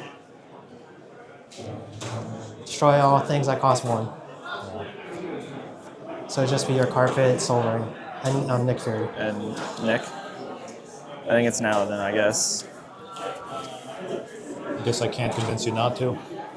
Show me what you got. Well, I guess, yeah, it's on the step. Well, regardless, I will be putting Niv back in your hand. You can replay it if you don't crack that.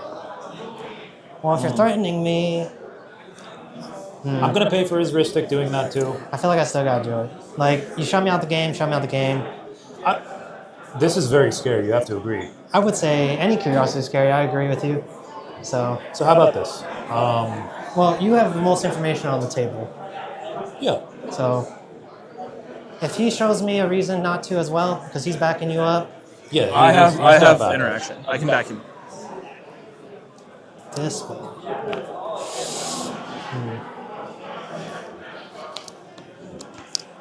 Show me 2 more, and I'll do it. I got more than one. I think you can show it. There's nothing. I can show you these 2.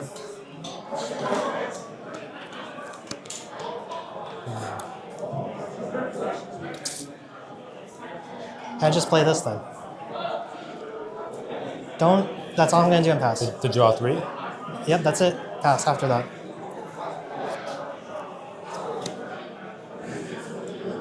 The problem is once you draw 3, you have instants or sorceries. You just play on top. Oh, I could do that right now, but I'm not because I just want to be in the game. You guys have drawn quite a lot, and I feel like that's fair ask. I'm not asking you to let me draw my deck. I'm asking just for one I trigger. don't mind the 3. Sure, I'll allow the 3 to happen and then I'll bounce it. Is that what you're saying? I don't want you to draw 3 and then it's still here. You know? Well, no. I feel like if you're gonna bounce it, I'm screwed no matter what. So I'm saying like if I bounce this and you don't crack, you're able to replay him, right? I guess. And then you can hit someone for 3, get a card, and then for like cast instants or sorceries to draw more cards. I think that's a fair deal. I think so too. All right, then let me just draw the 1, and you can bounce after the 3. You're asking for 3 more cards. Yeah, but then I'm letting you bounce it. I'm not gonna react, and I'll just pass him and pass. You're gonna replay it though, aren't you? Well, yeah, I'm gonna tap out essentially, so that's why. I feel like that's pretty fair. That's fine. All It's right. not fine, but Well, I'm just like I just want to play my 1 card. That's why, and then okay. be the trigger. So now I will bounce it, right? Yes. Well, you said you let me draw the 3 first. Well, you'll get your 3. Yeah, you. No, he I won't. won't, 'cause We you're need to gonna let the bounce- VB you're gonna let trigger the trigger resolve. resolve, I see. And then bounce But it. you're 100% not put. You're gonna let this resolve. Yep. You're not gonna interact. You're not gonna. I'm gonna push. pass my turn after I replay my Niv. I'm okay with this. Sure. Okay. So I'll draw 3. Ristic. Yeah, Ristics. You guys can draw. Okay, draw my 3. All right. I'll make my treasure.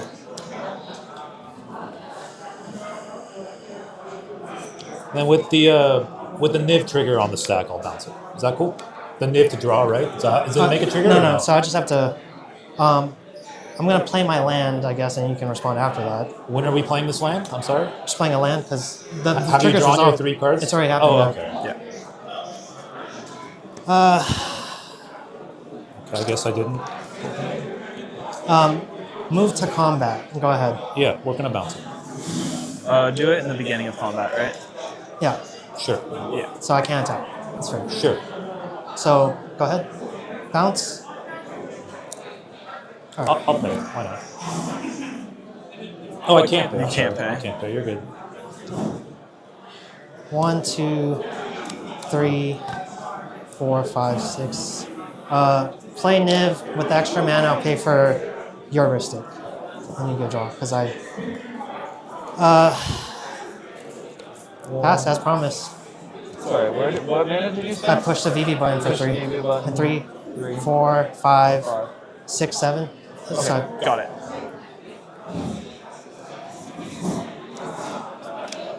Well, we still don't have a great answer.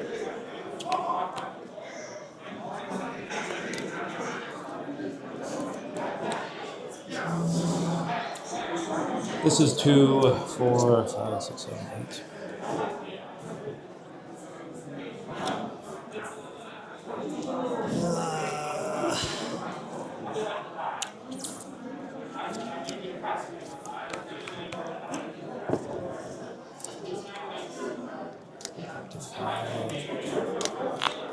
Up to 5.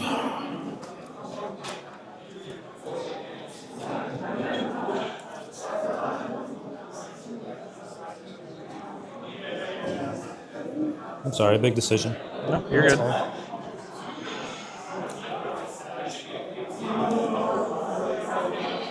I missed a Lotho trigger, but it's fine. So back to caster audio here, folks. Very interesting scenario that just happened on VV's turn. They were able to resolve that strike it rich, and they were able to draw 3 cards. They did get their Niv bounced, but then they got to redeploy it. Yeah, what are your thoughts on that whole scenario? Knowing the information that Austin showed that they had Dispel and a Force of Will, but no third blue card shown. Honestly, I think I see where I see what Ryan was saying there, and I guess it's the fact that we have a little bit more information. Like, I think I still push there. I don't care if my Niv gets bounced. I have the mana to replay it, right? Yeah. And depending on how these decks are constructed, right? Like, you may not need to push the VV button again. It can make it tougher, but like, so a lot of these decks are built so that as long as you have the curiosity effect, you can replay it, and then you drew the 3 cards, right? Like, you let him bounce it without restrictions to yourself, and like push again. Yeah, you're almost happier that they are targeting the Niv instead of the ever-growing VV, right? VV. Because Niv is just like, it's icing on the cake, right? I think that maybe Duke and Austin are getting lost in the sauce with realizing that like VV is the big problem in this situation. But I'd love to hear from the comments of the stream to hear whether or not the threat assessment is correct on Niv versus VV. Because at least if you bounce VV, you're resetting the counters on it, right? So you're making the button smaller even after they redeploy. Something to consider, but let's go back to player audio. 2 counter spells. 4, 5, 6, 7. Don't want to see a flood card though.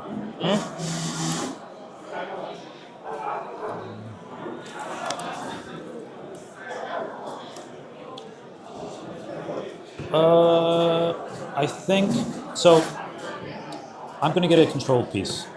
It's gonna take me casting 2 or 3 spells to get there. I need you to decline your triggers. Is that okay? What kind of control piece are we talking about?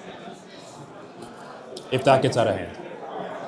Like, I'm assuming it's. Can I get any other information? The Shaman's Town. Sure. Can I have 1 trigger? And I'll show you the rest of my hands. No, because I'm spending a lot of resources to do this. Sure. Okay, that's fine with me. Okay. I will. This is. I'm just going to shortcut here. If we're going to do that, I got to respond. Second main, we'll add black. Okay. 1, 2. So that's Tavesh.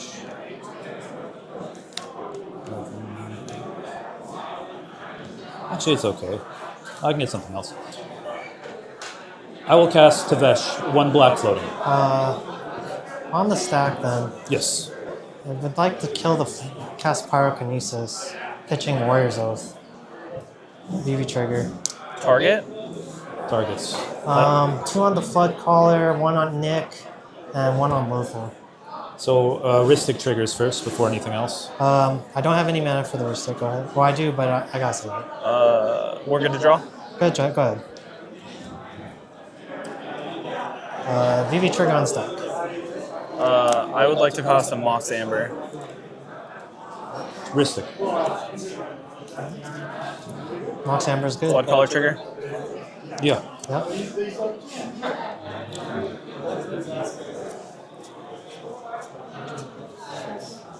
Well, you can imagine why I want to kill a Flood Caller. I'm just saying.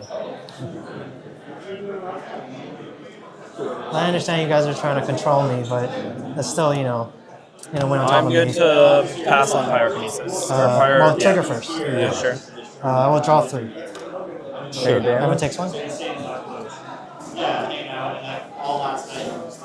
Sick. Pyrokinesis. It was 4 damage? 4 damage. I had a Flood Collar trigger. Oh, it got bigger. Sure. Yeah. I tried.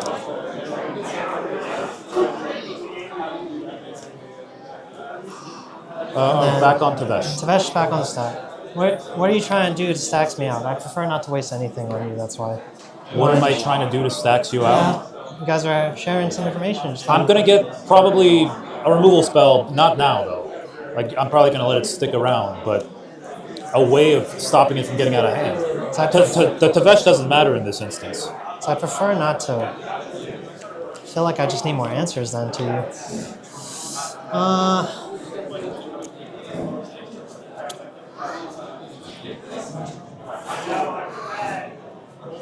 will. To clarify, I'm not doing anything now. Alright, fine. The Vesh is good. 2 throws in play after plussing. There's a black floating. Here's a Diabolic Intent sacrificing the Thrall. He declines the wrist stick. This is on the stack. What was that? Sorry. Diabolic Intent on the stack.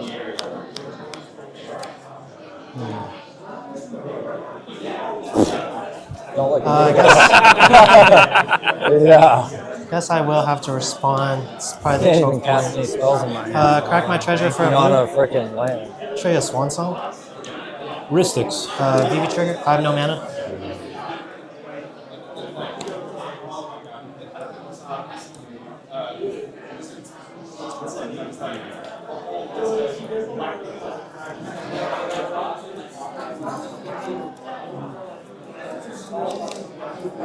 Here's a misstep. I know you're just trying to draw the cards, but I need this to happen. Misstep will resolve. Trigger on stack. Can I draw off the misstep? If you show me your hand. Okay. Well, I guess it's on stack. What is this? It goes with that card. Oh, sure. See one more time. Don't negotiate. All right, super interesting interactions that we're having on Duke's turn here. You know, I really wanted to highlight that play with the Valley Flood Color and being able to give it a prowess trigger in order to get it bigger so that it doesn't die to pyrokinesis. I definitely think that was something that the Niv didn't consider, but it was a really heads-up play by Austin. I did hear in a whisper what Duke said to Austin that he was going to go look for, which is Tag C Staple, aka that's a good card, Staple, Tishana's Tidebinder, which would be pretty crazy in a scenario against a VV and a Niv situation that you got going. Tishana's Tidebinder is a card that we've reviewed on our CDH podcast before. So if you're interested in that, go check out That's a Good Card podcast. If you want to hear a CDH podcast, we do releases every Monday. Shameless plug. They said we could do it. All right, let's go back to player audio. Sorry, everybody. We are at 4 on that. Yeah, that's up. Then I will move to cleanup. Cool. Good. Go to my turn? Yes.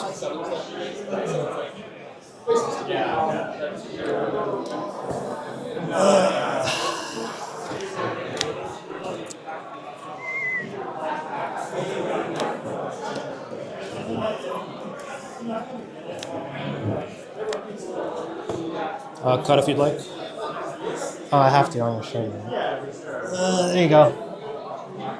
Cast Nick. Wristic. Sure. Nick's good. Okay. Pass. I'm just going to neck her out of nowhere. Could happen. That'd be funny. And that's my list. Holy shit. Hey, you're back in the game. Welcome, friend. After turn 5. Wristics. Yeah. Holy moly. Well, not my game to win. Yeah, this was my turn. This is my shit. Okay to untap? No, hold on. Although, I mean, the Wristic is... I mean, that's not The Wristic's fine. Yeah. I think now? Prior to untap? So, yeah. We just Time have to to hope, get right? to Rollick. Your Niv. My Niv? Yes. Sure. Trigger? You guys got it? Okay. Exiled. Yep. You got me. And then, Now I'm out. yeah, keep going. Untap? Yep. Draw for turn? He's like, anyways, here's a curiosity. Arid Mesa. I like to fetch. You can -3. I'm going to go against Steam Vents. I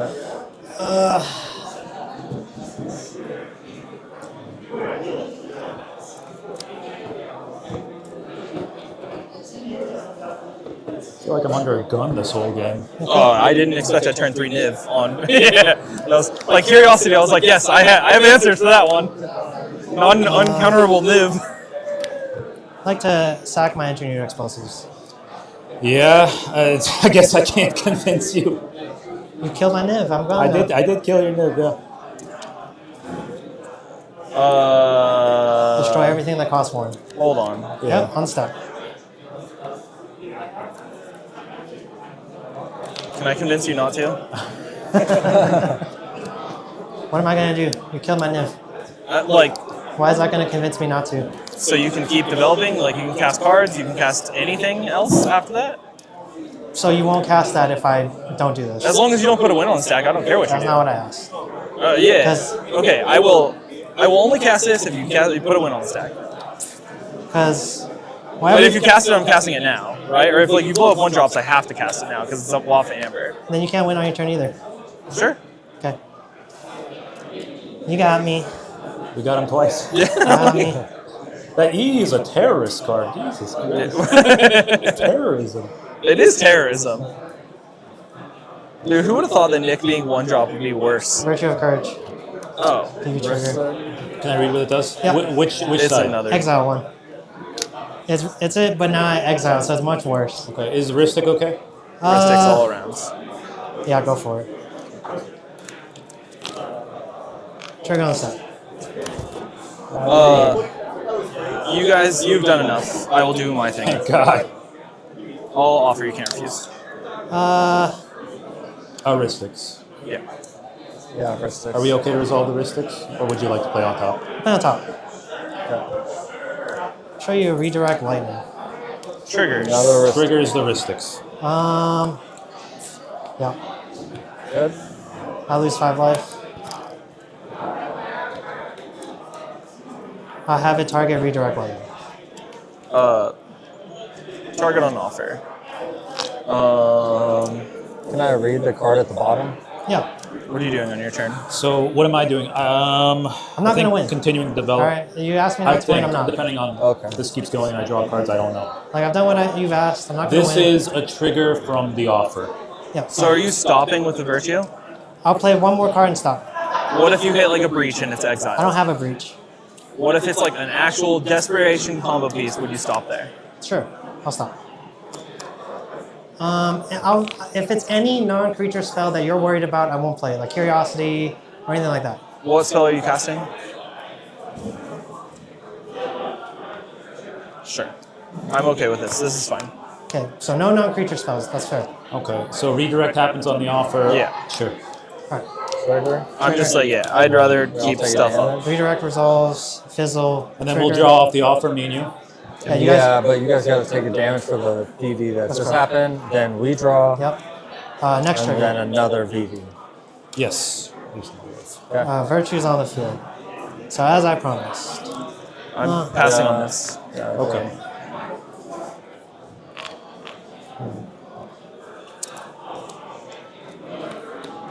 Like to Mishra's Bubble. Do trigger. Triggers. I will pay for your guys' Ristics. All 3? Because I'm going to push the VV button when it has 7 mana. Yeah. I'll pay for your guys' 3. So I'm going to have 4 mana left. 2 red, 2 blue. So this is another you draw for each damage, correct? It's not a draw. Exile. It's exile. I won't get it. And then you said you won't play it? He said he wasn't going to play these cards. I said I'm not going to play any non-creature spells. Yeah. Okay. Good to resolve. Alright. Take a damage. Exile 3. Yep.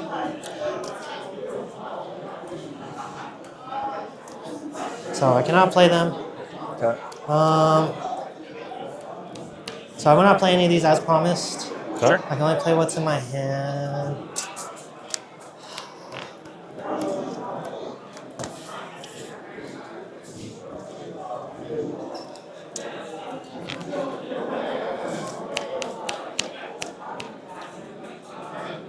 Well, I'm gonna need interaction for you guys, so I'm gonna play this spell just to get interaction. I'm not gonna get any curiosities, as promised. Like, I'm not gonna play any of the exile cards. Yeah. So intuition. Target and heuristic studies. Target you. I'll pay for cards in hand. 1, 2, 3, 4, 5, 6, 7, 8, 10. 11. 7. Because you can't win on your turn, but he can, so I'll pay for yours. Trigger. So draw. 3. Oh, this card sucks. These will use my 3. Intuition, targeting you. The trigger will resolve, I look at 3. Can't play any of them. I'm passing on intuition. I'm I'll respond. Intuition on the stack. Here's an oppo. Oofa! Oofa! Studies. Yeah, versus study. You guys got it. So you're gonna look for 3? Yeah. Probably gonna strip your deck. I don't think you play any cards I want. Not really. Yeah. Oppo's crazy. I have to pass on an Oppo. I can back things up. I'm only gonna get interaction. That's why I'm gonna get a pact, a fierce, and a force. Because we need to stop him at this point as well now because he's accumulating so much. From looking at my hand, I don't have a win. I mean, he just grabbed 3 pieces of interaction, and like it's just super backup. In my hand is not a win. Okay. Well, Are you getting a win? but he can get a win From and him? And he can opt From to this take intuition, a you're tutor. gonna look for like this. Mystic. I know. This is really bad. I don't know what it's in his deck, honestly. I get to find 3. Okay. Yeah, in response. I'll probably get some stuff to not lose. I will probably get interaction. But I currently don't have one in my hand. In response. That includes tutor and stuff. I'll flare. We'll Flare the intuition. Intuition. Triggers. Triggers, yeah. Sure. I can't do anything about that. Sure. Time to draw it up. Huh? Time to draw it up. Yeah, I'll see. I got nothing on the flare. Yeah. Who is this targeting? Oh, the intuition, I'm sorry. Yeah, this is targeting intuition on top of the oppo. I have no response to flare. Me neither. Intuition on the stack. You have another intuition. Who is that targeting? Targeting. Sure. Pass. Oppo? That's so scary. Oppo is very scary.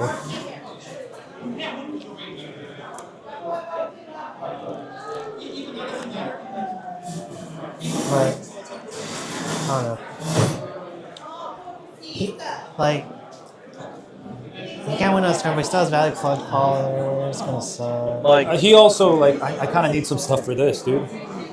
Well, you say that, but I'm like, you guys fight each other. So. I'm sorry.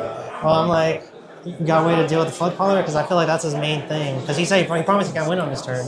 If you can kill that, he can't win on our turn either. Well, I'm probably gonna get some interaction with the 3 cards. Because the only thing I would have is maybe like a chain snapback. Like what's better, me getting 3 things or you getting 1? If this is what we're worried about, right? Honestly, me getting 1 because I'll just clear the board. If you have a board clear, I can cast it too. You have a red card? A red card? You know. Oh, it's like a cave-in or something. I'm probably not even casting that. Because you play the cave-in, fine. I'm not worried about it. Like You're not worried you can win on his off turn with 10 cards in hand? Let's see what he gets first. I think we're moving a little too quick. Okay, and he has an emergency zone on top of that. Oh, you do have E-Zone. Okay, So then killing the flood caller does nothing. Well, it will slow him down because he still has to pay 1. That's why I say clear the board. He doesn't have his commander at least. I have to see your deck. I really don't know what I'm getting. That's fair. That's fair. I understand.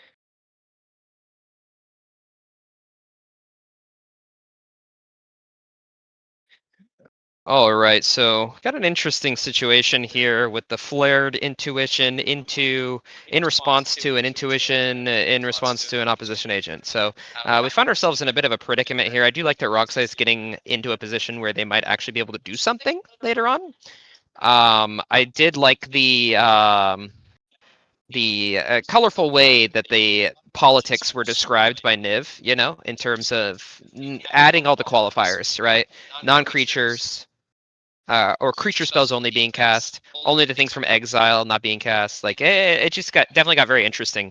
And now Duke's in a situation where Duke might be able to get 3 cards from intuition going into his turn, which is super, super powerful. So let's turn back on the player audio and see what's going on. So, what, then give him a Necro? Necro is very difficult to cast unless he pops off. you know what? I'm thinking giving Calling of the Week. At least he has to resack the Rog so he can get free interaction. Sure. Alright. Good. We're good to resolve. Hop on stack. Yep, intuition. I really don't know what you play. Yeah. VV plays some really jank ass cards.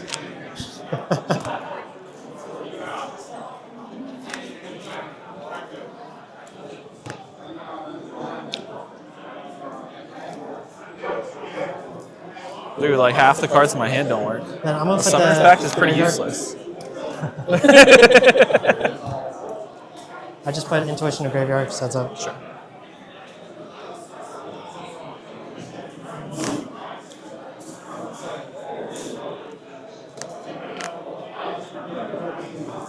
I get to see your hand too, by the way. Thank you.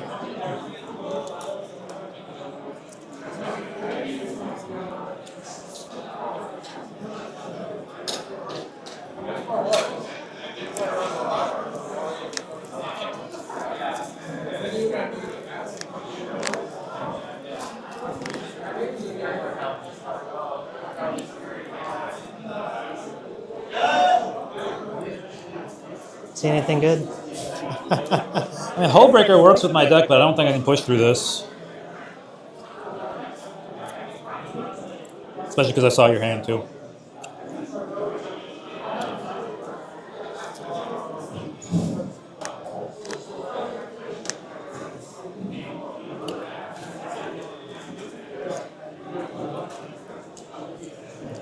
I think you should get it and play it. That kills my oppo.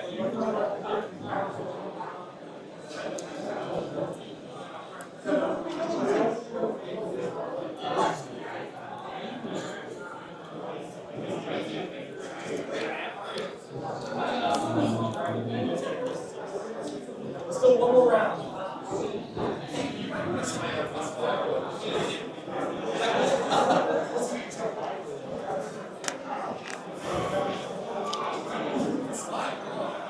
Can I get a time? How much time in the round? I'm sorry? 32? Got a lot of time. Is this a brain freeze? What is this? That's a daze. It's a daze. I don't run breach combo.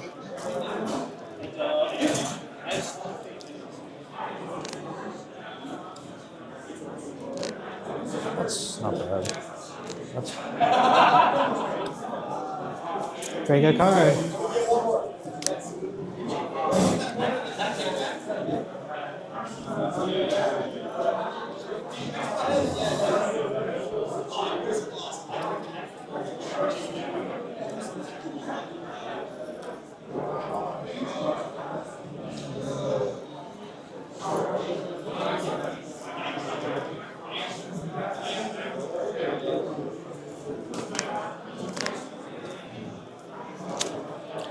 one last look through and I'm done. Maybe fish. And then that's a fluster. Actually. Fluster. Gamble.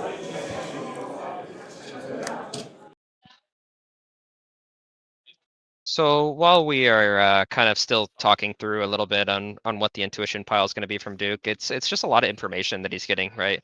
My gut reaction when we first started searching was like, oh, he should definitely get a Hexing Sculpture, right? Because there's so much known counter magic. But it looks like that his list doesn't run Hexing Sculpture. Is that correct? Yeah. It does not run it, from what I can see. Yeah, that's brutal. So if that were an option, I think that would be a snap take, knowing that there's Force of Will, knowing that there's Dispel, and then knowing the information that he got from Vivi's hand, which he did note. I'm not sure if we have that information from the judges, so if you could let us know what's in Vivi's hand or what Duke knows is in Vivi's hand, that would be super helpful, producers. But overall, I mean, it's a tough situation. I mean, I think Duke specifically asking for time is him making the decision of, am I setting myself up to not lose and get another turn, or for it now, right? So yeah, what's your thought process? I mean, he has kind of adamantly said that he doesn't have a win in hand, but and the interesting thing about off-wing Vivi is like you're not even getting access to great tutors. I can't remember if we've already seen a mystical tutor here, like going to find a tutor for a tutor. So. I mean, if this was me... Jessica's Will Pact a negation, one other thing. If the producers could talk about it, but let's go into player audio because it's resolved now. Force you? Oh, like if I got rid of that? No, not really. It's fine. You saw what I had? Yeah, I did.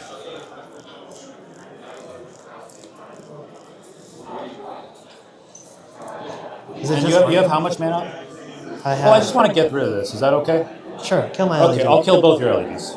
Okay. Very okay with that. Wrist sticks on it? You got it. Okay. Okay to go to mine? Yeah, on your upkeep. I'll get a draw. Yeah. Make sure. Is this still 2? Yeah, 2. I missed a land drop last turn.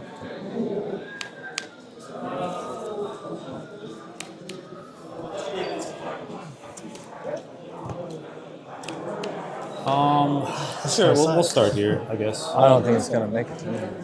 So, To be honest, that's why I grabbed it, because I was like... I'll decline this for now, I think. Guessing everybody's going to go out. Float a colorless. I'm going to cast J-Will, targeting you, both modes. So you float a colorless here? Yeah, I can spend mana of any color. Oh, sure. Ristic. Yeah. Well, if it resolves, I can. No, you guys got it. It's fine. I'm curious what I rip off the top. Cool. Take a card back. That good? Yeah, that's good. Yeah, sure. I can't stop it. I think we're about to lose, but yeah, sure. that's what I was like. I think we're What's about to the lose. count? I think it's 14 for me. We're cooked. 10, 15. Rip the top 3? Yep. Yeah. I messed up. It's fine. Lands. I'm glad I didn't respond to the J-Lo. Even though now you can basically pay for every Ristic. Yep. I'm like, you guys got a lot, so. Yeah.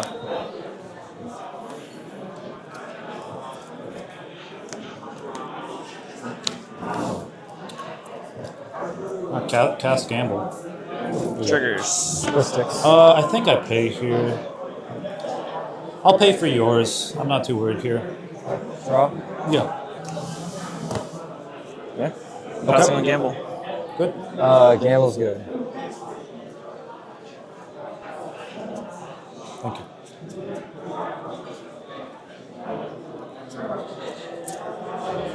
Oh, there you go. This is yours, by the way. Are you gonna bend us over? Beat us up? Can try. So I'm gonna need a big dice for this gamble, I guess. Is there a... Do we have a D20?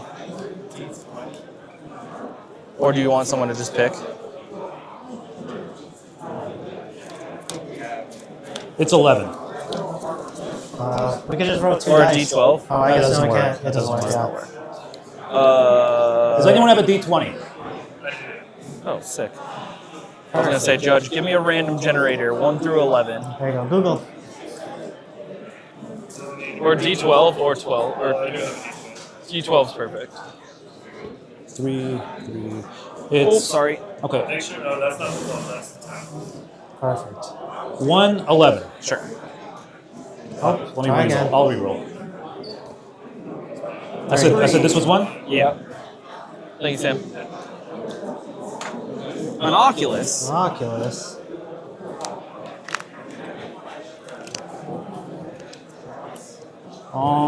Get this much mana.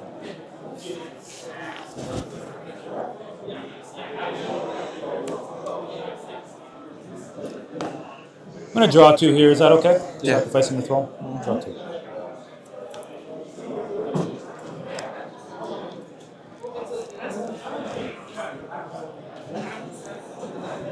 So what do you got? Let's see what he's got.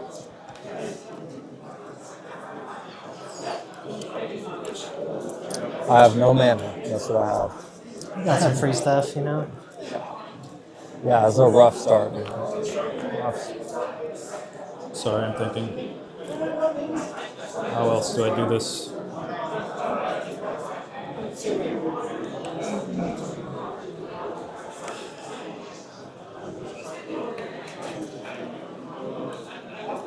Here's a mana vault. Triggers. Yeah, triggers. Oh, I forgot. I'll pay for yours. You may draw. Pass and vault. Yep. Sounds good. Emrakul will target you. What was that? Emrakul. Triggers. Oh, shit. Triggers. Instant.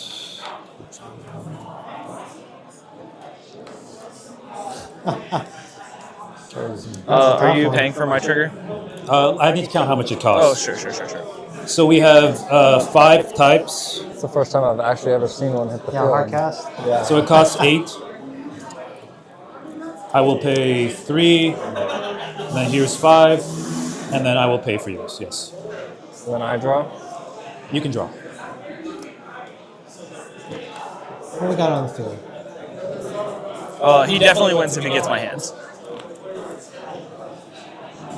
That I cannot stop. So do we have like a deflecting spot or anything like that? I could try to look. Well, you saw me exile. I my can spot. also offer a draw by killing myself, but I would take the draw then. Oh, you have a treasure. I didn't even see this, dude. So I'm down. I'm down if you kill If you yourself. kill yourself, yeah. Yeah, I mean, but he's not going to. I decline the draw. Yeah, he would not draw there. Because if you, like, I don't know. I mean, I can force a draw, but how? I think at this point, like, if you don't, he wins. That doesn't do anything. He just gets my hands. There's a cast trigger here. Yeah. Oh, a cast We trigger. need a deflecting spot to get it, essentially. Yeah, well then I can't do it. So if you kill yourself, and if we win, we can make a draw. I just don't think you guys get there, right? Like, there's no way that you're winning through what he has at this point. I have a way to push on my turn. Honestly, Give it a this shot. might take me. I don't know. It might take me long enough. It goes to a draw, but I have to do this because there's. Yeah, I hear you. Can we get rid of the oppo? If we can get rid of the oppo, then I can make it so that he can't win on my turn. Oh. Well, we can search. Because right now, this is the problem. Do you guys know what this card is? Yes. Yeah, that's the problem. Yeah, it is a problem. Yeah. I can't get rid of oppo. All right, cast trigger, boys. Guess I'll have to search. Or we have cast. I have a spot still left in my deck. Yeah, alright, well, let's look. Start casting. Mog salvage. Trigger. Triggers. And target. Well, I can't pay for anything, so go ahead and draw. I'm gonna respond. What's your target? I guess I'll target your soul ring. Sure. Okay, so that's on the stack. Ristic triggers everything on the stack. Yeah, I'm gonna start tracking a stack. Is that cool? Mountain Malt Salvage.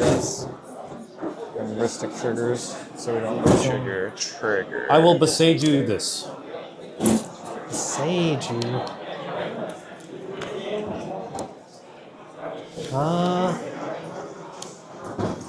Yeah. Is that good? So I get a land? Sure. Is it tapped? No. Okay. Any basic land, right? Basic land Basic type. land type. Sure. I pass on the Besage you. So he's gonna get an oppo. Oh, that's right. I forgot about the oppo. That's unfortunate. That's right. It doesn't change anything. This is all the same stuff's on the stack. Sure. Okay, we are back to. This is off the stack. Yes. We have Ristic triggers off of the Mont Salvage. Go ahead. Draw.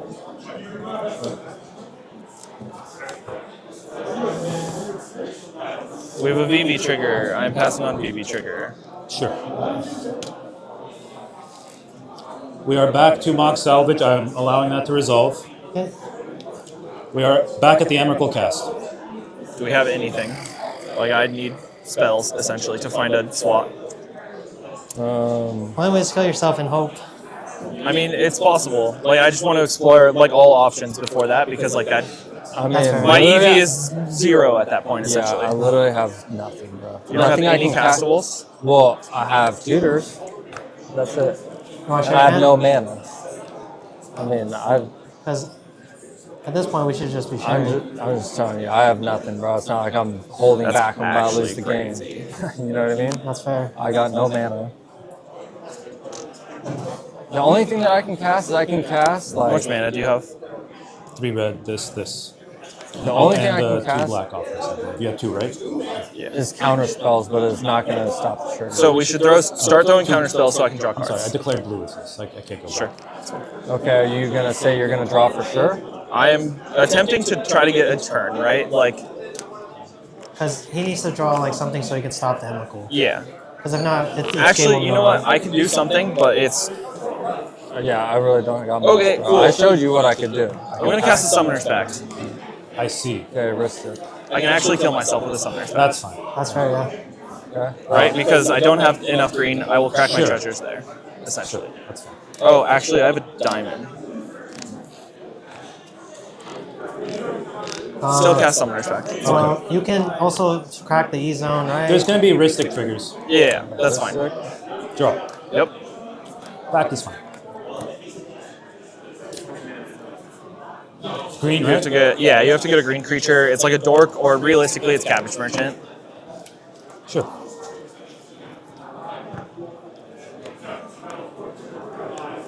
Or a spicy wild Cantor if you want it. Okay, and then are we good with the cast trigger? Everything's fine? Well, it's back on the stack now, right? Yeah, this is there. Emerald's back on the stack, cast trigger's on top of it. Is that all that okay? I mean, this doesn't kill me because you can pay with it here. It stifles my mana a lot. Yeah. Well, you can crack the E zone. At least, how much mana? You need 4, right? Yeah, exactly. So he 4. gets it there. And these are the only things that I can cast. It's nothing. It Start doesn't do anything. casting. You hold them now, I think. Well, you're gonna win the game. Yeah, 100%. He's What are you winning. talking about? I mean, I can. You want to cast the Emrakul? You can counter the Emrakul. I know you're still. No. I'm We're just just saying trying to draw find a deflecting slot sword. here. Sure. All Mind Break Trap. Targeting Emrakul. And It's That's just the only Emrakul's thing the on only the stack. thing. Ristic triggers. Ristic. Yeah, you got him. Okay. All good? Yeah. This gets countered, exiled. Hold on. Chromox. Draw. Okay. Draw. 1 sec. Yeah, that's fine. I'll draw. Chromox on the stack. I'll draw. Yep. Okay. Chromox good? Yes. Yep. Imprinting? Unsure yet. Well, you can imprint the skimming symmetry that you're worried about. That might be the answer. I did just draw something interesting, so I'm probably not going to do that. Spicy. Yep. Well, do you have is your SWAT available? It's in my deck. No. Well, he doesn't have commander. I I'm don't saying. have mana. And then my spot's exiled. Yeah. I need to print. That's so scary. I mean, brother, I could take your turn. He's shown some counter magic. It's still. That's not enough for you. You will win with my hand. I don't know your hand, but if you say so. Yeah, 100% you're winning with my hand. Sure. Can we bring back the LED? Get rid of fish. Crack the LED. LED's gone. He blew it up. Noxious survival. Hope to draw it. Crack Okay. it.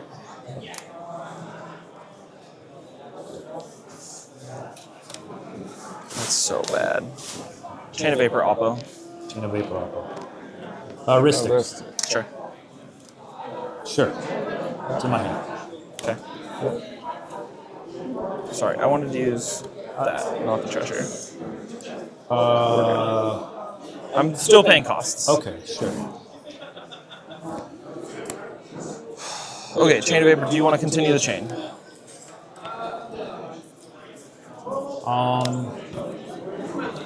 Maybe.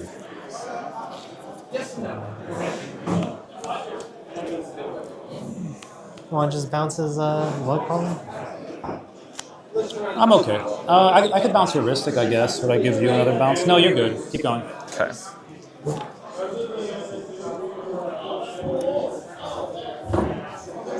Alright, that's good. Treasure. Scheming targeting us. Ristic. I might respond to the Ristics. Okay. My draw happens first, right? No, his does. I'm You're active player. I might respond. Okay. So we're 6 on the stack? Yeah, we're 6 on the stack.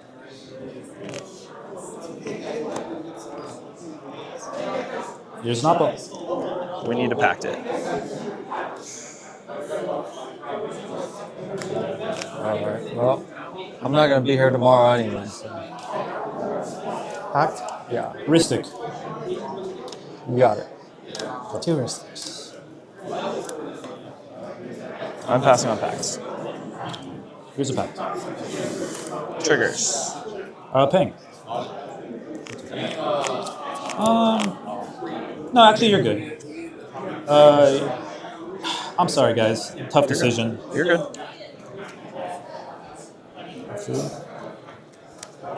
I'll pay for both. Yeah. We're all out of that. Alright, packed on the stack. Cast Opal. Sure. Ristic. Ristics. Good on Opal? Yep.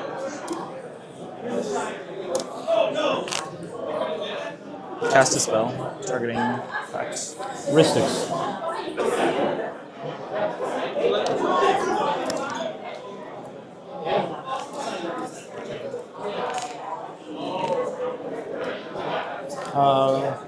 Targeting what? Pact. That happens. Pact on Oppo. Here's another pact. Triggers. Take my pack. You guys got it. Oh, I'm sorry. You guys got it. Anyone have help? He's not my draw engine. I mean, yeah, I think we're playing for a draw at this point if someone starts helping, right? No, he got rid of my draw engine. Yeah, so I Sure, got, yeah, I got you. no mana. Nothing mana. else to cast. Pact on Pacts. Silence. Ristics. Nope. Silence, you know? Silence on the stack.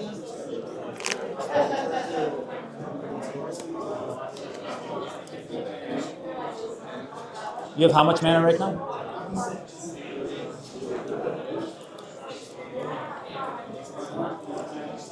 I will Chain of Vapor your Breeze Caller. That's not a Breeze Caller. You guys The got Flood it. Caller? Okay. The Flood Caller, yes. Nothing. Sucks. I'm passing on this. Yeah. Yeah. So now you have no mana? No, I have one. You have one? Okay. Just put a little draw on the stack. Yeah, I mean, yeah, I have nothing I can cast. I didn't draw any more instant magic, free magic. Just praying for that force. Yeah, basically.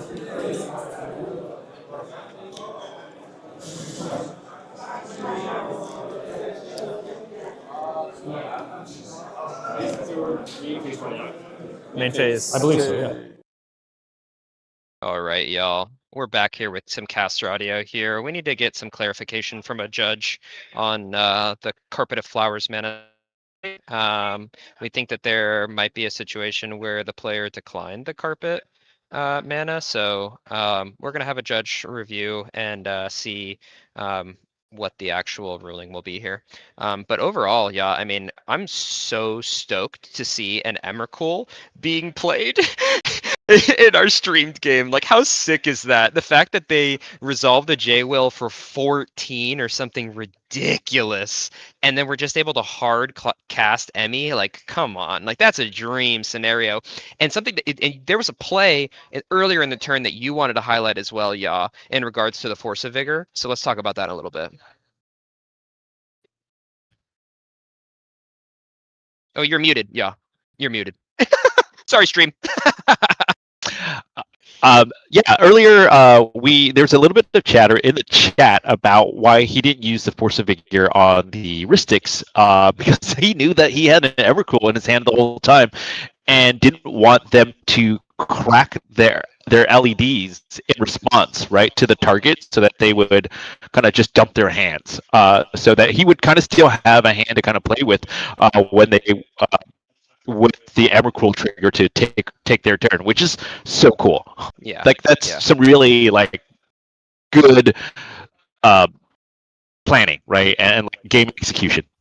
Yeah, and let's go back to the player audio here because I think that there's a ruling happening. I thought this was your second main phase.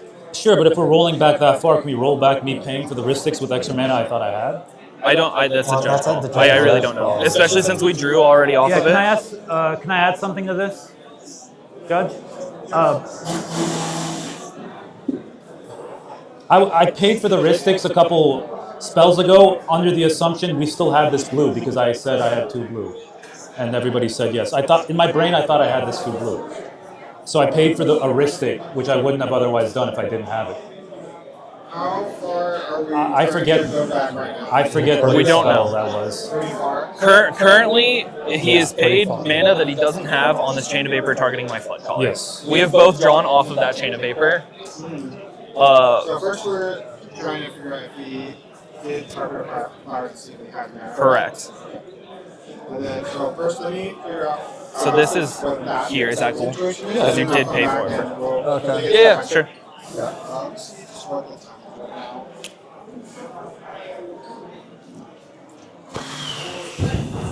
It's toasty. It is, especially under the lights. Yeah. It's very like Yeah. in your face. I'm like trying to like lean back so I'm not like just getting hit. Yeah, blast. Guys, I'm really nervous. Yeah. It's just cards. I think we got like 10 minutes left or It's something. just cards. Yeah. Possibly.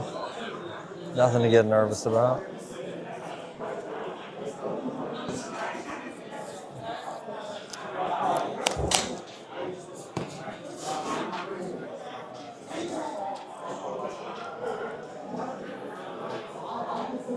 I force vigored your LED because I knew you could have discarded your hand.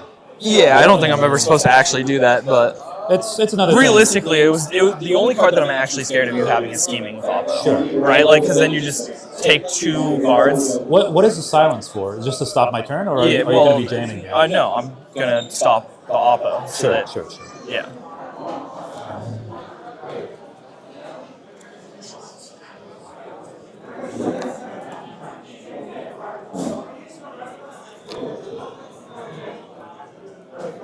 I was planning on my turn. I was just gonna Summoner's Pact for a Cabbage Pass, dude. Yeah. I went back. The card that trigger was declined. I declined it. Okay. I guess sure. Okay. Okay, so now we're. All right, y'all. So we got to hear kind of the conversation of what was happening in regards to the judge ruling. Did get confirmation that the judge is reviewing footage in order to kind of decide what we're going to do. So it's up to the judge here. This is a really tricky situation, but I haven't reviewed the footage. I mean, maybe you at home has. So I'm not sure, right? I think that there's a conversation of whether or not it was declared in main phase 2 or not. We'll see what the judge decides ultimately in Magic the Gathering and at these tournaments. It's up to the judge, right? And that's judge, jury, and executioner, right? Yeah. So yeah, I mean, realistically, no matter what comes from this ruling, you got to respect the ruling, right? And if you feel as a player that is not how the ruling should be, then what do we do, yeah? We just respect the judge. Just call. No, you can escalate it. You can escalate it to a higher level judge. I mean, thank goodness we're here. Yeah, escalate to the head judge. That is totally fine and normal. And then ultimately, once the appeal has been escalated, we then listen to the head judge and say, you know what? We're going to listen to the judge because that's what matters, right? Yep. So, we have, I have nothing but good things to say about the current situation. Let's go back into player audio because I think we're having more conversation on how much information is happening here. 12 minutes. 12 minutes. Okay. 12 minutes. All right. Sure. So 12 minutes. So there was 1 red and 1 Talon Gates mana. Yeah. So 12 minutes. All right. So back on. You are casting silence.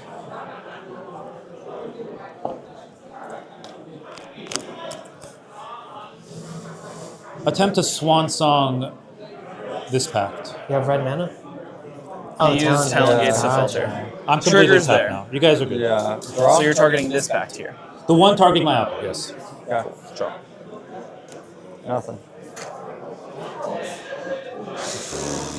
Just have like 100 Do you have how much mana do you have? You have I'm no completely mana. tapped, but I can still use a Yeah. second. Oh, God. 'Cause I didn't use it, apparently. Yeah, I mean, you can block. Nothing. It's all gas. What? So close. I mean, I knew it was not going to get to me. I am passing on a Swan Song. Yeah, I got nothing. You get a bird. I got a bird. I got it. Okay, back to silence. I'm passing on silence. Silence. Assuming you're not going to be winning here on this turn? Well, he promised he wouldn't win. Okay, yeah, silence is good. Passing on a Fizzled Pact. Pact fizzles. Oppo. Oppo gets forced. Scheming Symmetry happens. Cool. Who are you targeting? It was us two. I forgot if this got Mind Break trapped. I That think it did. did. The trigger hasn't, exile. though. Yes, so this is exile. Exile, technically, yes. I still need to do. So I'm still getting MBT or Mind Break Trapped or Ember Cooled right now. Yes. Correct. Like you guys need to find interaction at that point. They're silenced. I know, no. I'm saying for my turn, Yes, you guys yes. need to find interaction. He's the only one that can. Yeah. I mean, yeah, I'll play for a draw. Unless it's not going to get to my turn. So. Scheming Symmetry. You put it on top, right? You both put it on top. It's an Imperial Seal for both of us. Oh yeah, so it forces you to not get a good card. But you do have a Summoner's Pact trigger on the turn. He has to pay for the Summoner's Pact I do. trigger, yes.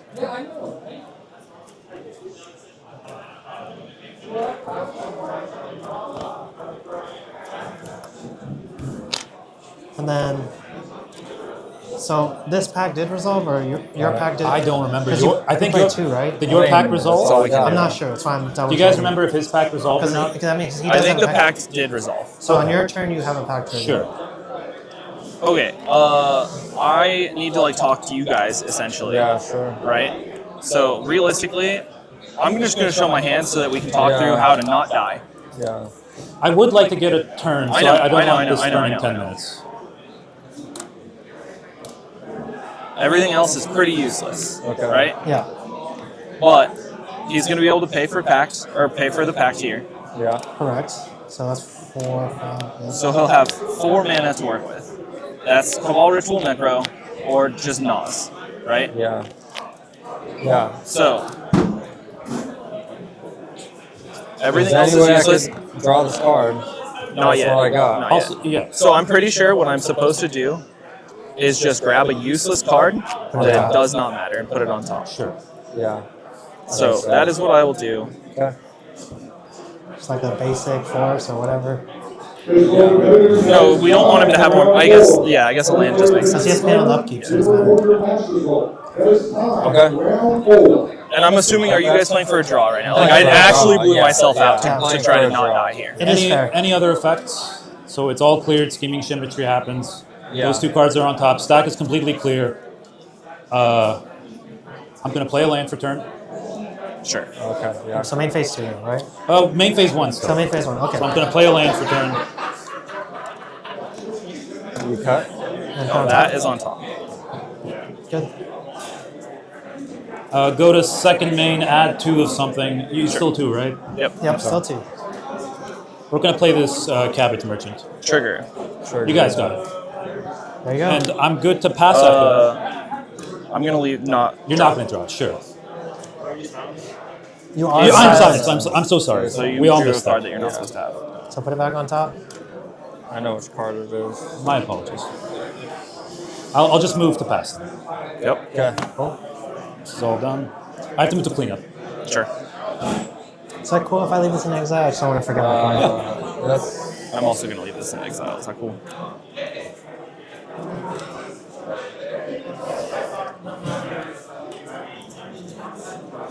Okay, good to go to yours. Yep. Untap, pack trigger. Untap, pack trigger. What was this again? I'm sorry? That's a brain freeze. That's a brain freeze. And this is a silence girl, right? Yeah. How much mana total, if you don't mind me asking? 8.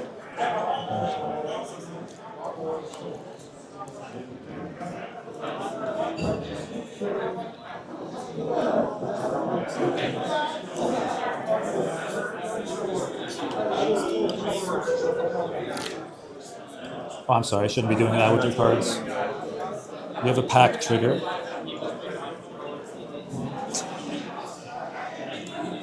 Cards in everybody's hands? I guess mostly you. Yeah, basically me. 5, 10, 15, 20, 22 cards. With 8 mana. That's it? No. I know. I'm just playing. Is Cabal Rig turned on? What? Is this turned on? Yes. Okay. Wait, yeah. Oh, you're doing this on top of the pack trigger? Yeah. Yeah. Cast Cabal Ritual. Ristic triggers. Ristic. Good. Tapping like this taps for white. White. And black. What is Chrome Mox? Blue. Tapping like this for Cabal draw a card. Yeah. Good. Is this wait? This was the card. Okay. Yes. Okay. Draw for Cabal Ritual. You a judge? Sorry. Can I ask for a judge? You're good to keep going. I just want to talk to him. I think like we away let from the those table. Is this okay? Cabal I think so. Yeah. I'm going to crack the E zone. Is that okay? Oh, it's a black mana.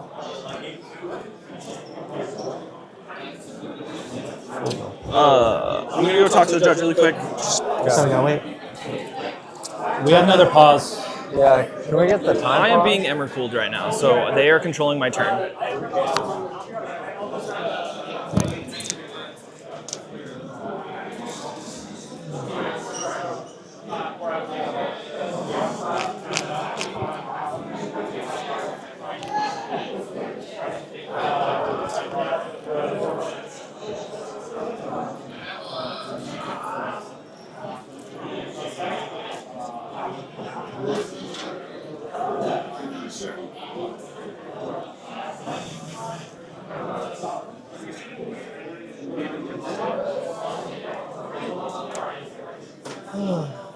Well, guess I'll see you guys all tomorrow, I guess, right? Everyone has 7?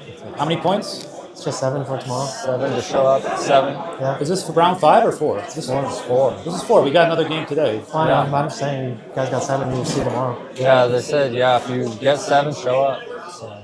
Because if you can win, I think you need like 14 to make it in. So if you win 2 tomorrow with only 7, you get that. Okay. You probably need at least 3, I feel like.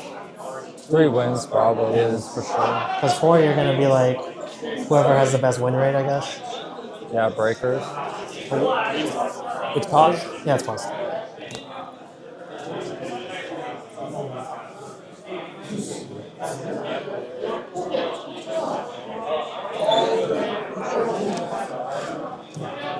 Busy day?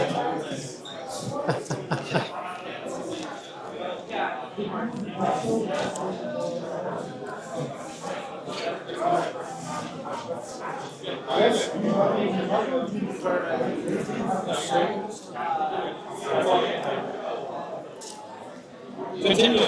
Perfect. This was white, I believe? Blue. Blue. Tap for white and black. Can you tap this, please? Cast Jennifer Walters. Ristic triggers. We each draw a card. Okay. Alright, now it's 10. Alright. This resolves, you can't do anything. Yeah, have to basically. Cast Force. Cast Force of Will. There will be 2 Ristic triggers. Yeah. I can't do anything. Well, you control his turn, you can draw for him.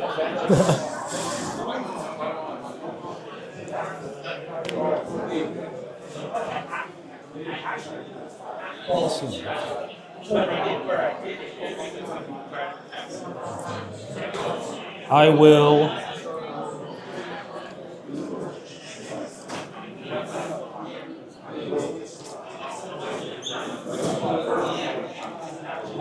I'm gonna cast a vamp in response to my Ristic. Ristic. You got it. And you will get a Ristic as well. You will draw. Yep. Good. 1, 1, 2. Double check. I will put this card on top, and then Ristic triggers from your Force of Will. Yeah, you got it. Draw. You draw 1 card. Oh, yeah. Off the Ristic.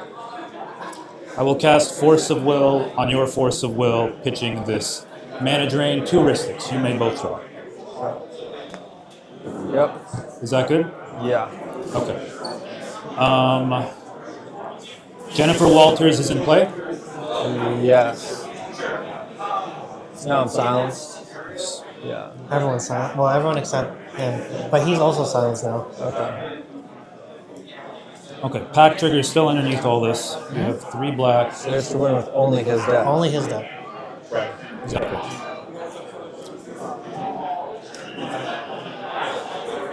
With the pack trigger on the stack. Pack still on stack, yeah.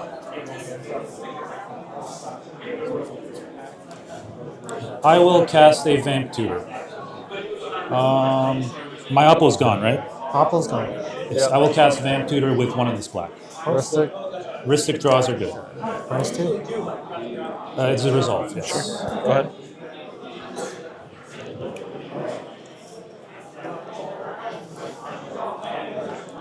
This card will go on top if you'd like to shuffle.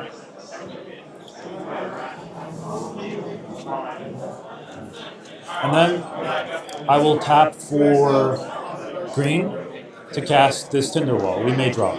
Sure. Yeah. Yep.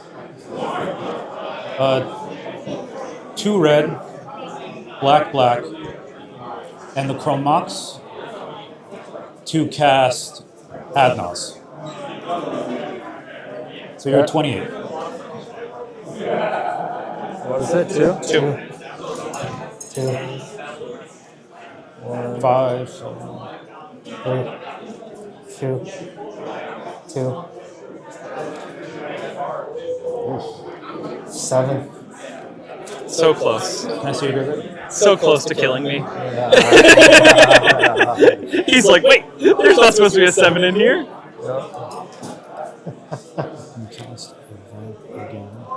Okay, that's enough.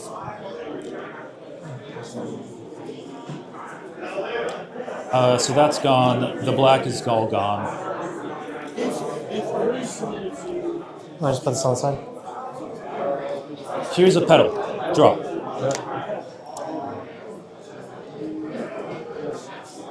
Here's a breach paying like that. Draw.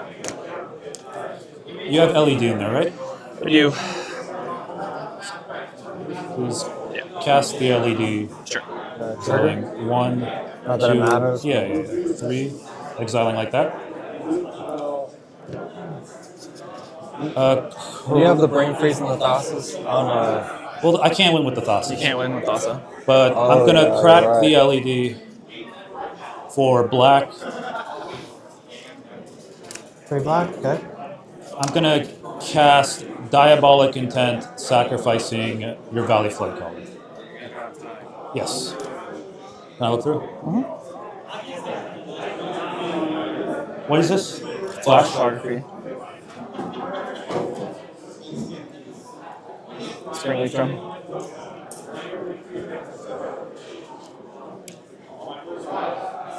Copy? Copy. What was mine, dude? I'm on the slot version.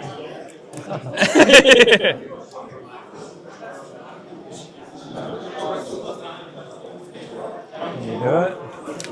Well, I'm looking at it. You get there?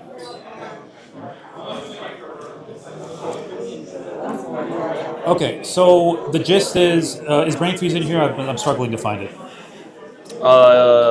It is in the graveyard. It's in the graveyard. Okay, we don't need it. The gist is I will be Lion's Eye Diming, Brain Freezing everybody out, casting Fairy, and then putting a draw on the stack. I'm okay with that shortcut. Can you play it out, please? Sure. How are you flash? Oh, you have emergency. Yeah, Well, I'm going to be tutoring this with this Diabolic Intent. Sorry, you're shortcutting, brain freezing everyone out. No, not myself. Okay, I'm going to I'm good for the brain end. freeze, brain freeze, play I'm gonna Fairy, concede. put a draw on the stack. I'm going to concede. Put a draw, sure. Sure. So Yeah, you good. 3 lose. I'm the only one left. Yeah, in the game. yeah. Sure. Good games, guys. GG's. GG's. Who's bird token? Probably. Mine. Thank you. Just make sure we don't have any of our Yeah, cards. we were. My Oppo gave all your cards back, right? Yeah, I mean, he just won. Hammer cool. I asked if I could concede his first race. That's like Yes. a. Going to caster. All right. Well, we just saw an awesome win from Duke, dude. I'm so hyped that one, not only do we not get a draw, But we got a win with Emmy, baby. Emrakul win for the win. I'm so hyped, y'all. What are your thoughts on this? I mean, did you like the line that was taken? Do you think that it was you would have done it any differently? Oh, dude, I don't know. Yes, I think I would have done it very differently. I don't know if I would have gotten there. To be able to put it all together on upkeep, right? So he wouldn't have to pay for any of the packs. He would have all the resources to staple that all together. Also with like a judge call, right, in the middle of all that. It truly hindered him. Like, let's right, be honest. just, Like, or it gave him more time, right, to kind of piece everything together. Yeah, I mean, or it ended up being like the fact that it was that exact amount of mana to filter the red into the Talon Gates in order to cast a Swan Song for blue, right? That ended up making it like actually able to convert, right? Because if that doesn't happen, things get way differently. So I think that the judge call did actually hinder him because it turned his blue mana into 1 and a red, which effectively turned into 1 blue. So it definitely hindered him. But honestly, huge shout out to Duke for being able to traverse all of that, which was a mess. Let's be real. Like it was messy. It was Definitely super messy. It was one of those things where, you know, in like the MMA or Muay Thai or something like that, where they just go at it. And they're both messed up, but somebody still wins. But at the end of the day, the winner, still pretty messed up. So it's like you won, but man, that was an absolute slog to get there. You know what I brain mean? freezing the 3 players out and then getting the Fairy Mastermind. That's what you just like to see. Like it was really, really well done.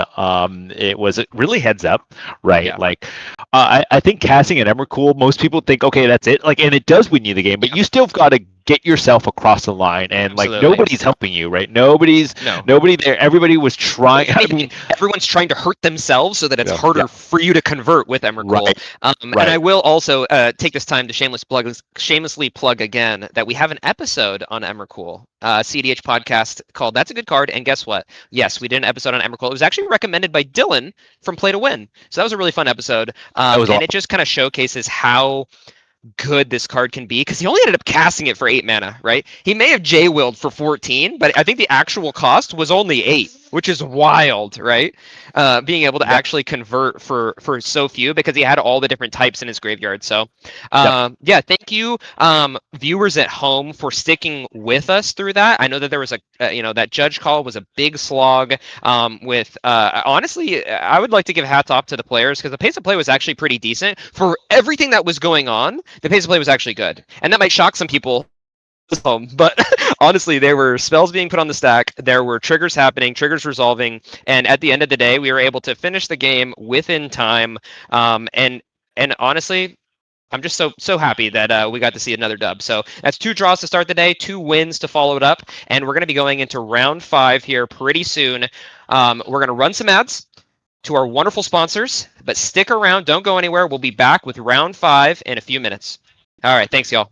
Reach the Bay 2 comes to San Mateo, California, August 22nd and 23rd. A $25,000 guaranteed prize pool, with payouts upgrading at 475 and 550 players. Day 1 is 6 rounds of Swiss in the Japanese point system, cutting to top 64 on day 2. The 2026 Top Deck Invitational runs alongside, plus pre-modern, legacy, and redemption events. Not to mention a loaded lineup of artists and vendors. Register today at breachthebay.com.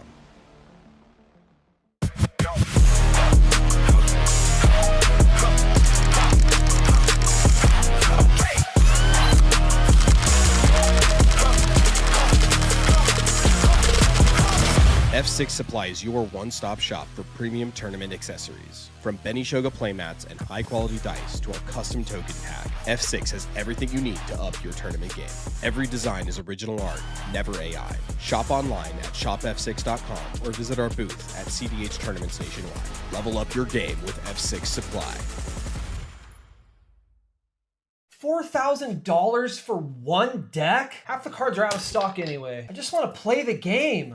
Did somebody say despair? Wait, what? Who are you? I am Aquarion, wizard of many things. Bro, are you drinking right now? It's a gilded goblet. Pay attention. Okay. You seek a deck? I bring tidings of a deal. GildedGoblet.com. Buy 3 decks, and the 4th one is free. Wait, a completely free CEDH deck? Ready to play and ship to your hovel, but only during this tournament. So you're telling me I need to order them this weekend? The magic expires when the tournament does, child. Thanks, Aquarion. This is the best thing a wizard has ever done for me. I know. Tell your pod. Buy 3 decks and get the 4th one for free at GildedGoblet.com. Use the code FREEDECK at checkout, but you better hurry. Only for this tournament.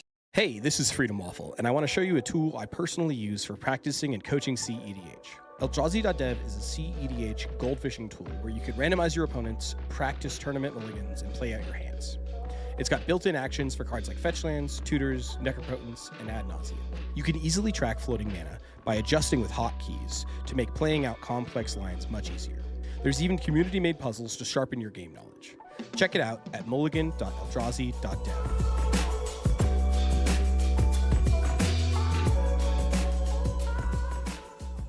Back and featuring off-meta deck techs by 2D, live games on Fridays, and the pregame podcast every Monday.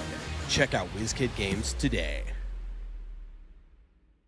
First place walks away with the Time Twister, just one of the prizes at the Summer Classic. $15,000 CEDH main event, a $10,000 legacy event for dual lands, a $5,000 CEDH redemption event, Pauper Commander for a masterpiece Lotus Petal, and a standard tournament, totaling over $30,000 in cash and prizes, plus vendors, artists, and content creators. The largest event of the summer, July 18th and 19th at the Minneapolis Convention Center. Sign up for Summer Classic 3 on Top Deck before it's too late. Gold Sabertooth creates one-of-a-kind art for Magic players who want more from their game. From stunning playmats to beautifully illustrated tokens, every piece is crafted to inspire and stand out. Let your table tell a story. Explore the full collection now at etsy.com/shop/goldsabertooth.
Hello, everybody. Welcome back to the stream. We are here at Fishbowl 7. I'm Kyle. This is my co-host, Yah, and we are reviewing round 5, the last round of the day, baby. Yah, how you feeling? I feel so good today. I hope folks are enjoying themselves at home as much as we are enjoying talking about CEDH today. There have been some pretty wild games. If you didn't catch the last one, make sure you do, because it was a great one. Yeah, absolutely a slow burn on the day, right? We started off with 2 slogs, 2 draws, and then we converted into a really, really well thought out Rog Ishai conversion win at like the 70-minute mark, and then which is honestly early for Rog Ishai. And then converting this last massive Emrakul win, which was just like, in my opinion, some of the coolest ways that you can win CEDH. If you win with Really Emrakul, cool. that's so cool. It's so badass. But yeah, we have a new pod picked out for round 5 here. Yah, are you ready to read off what our round 5 pod is? Our good friend Max P, the man himself, on his classic Timna Thrasios. Patented. Patented. And then we've got Dalen on Rocco, Cabaretti Caterer. I'm pretty stoked about that. Let's go. Naya Kant's in the chat, everybody. And then who else? We've got Josh Zuckerman from Squandering Resources playing his patented, though one of the only tie-in players I know, even though there are 5 players here this weekend, he's the only one I personally know. So we've got a tie-in player. Yeah. And then we've got a Karam in seat 4, rockin' Sisse.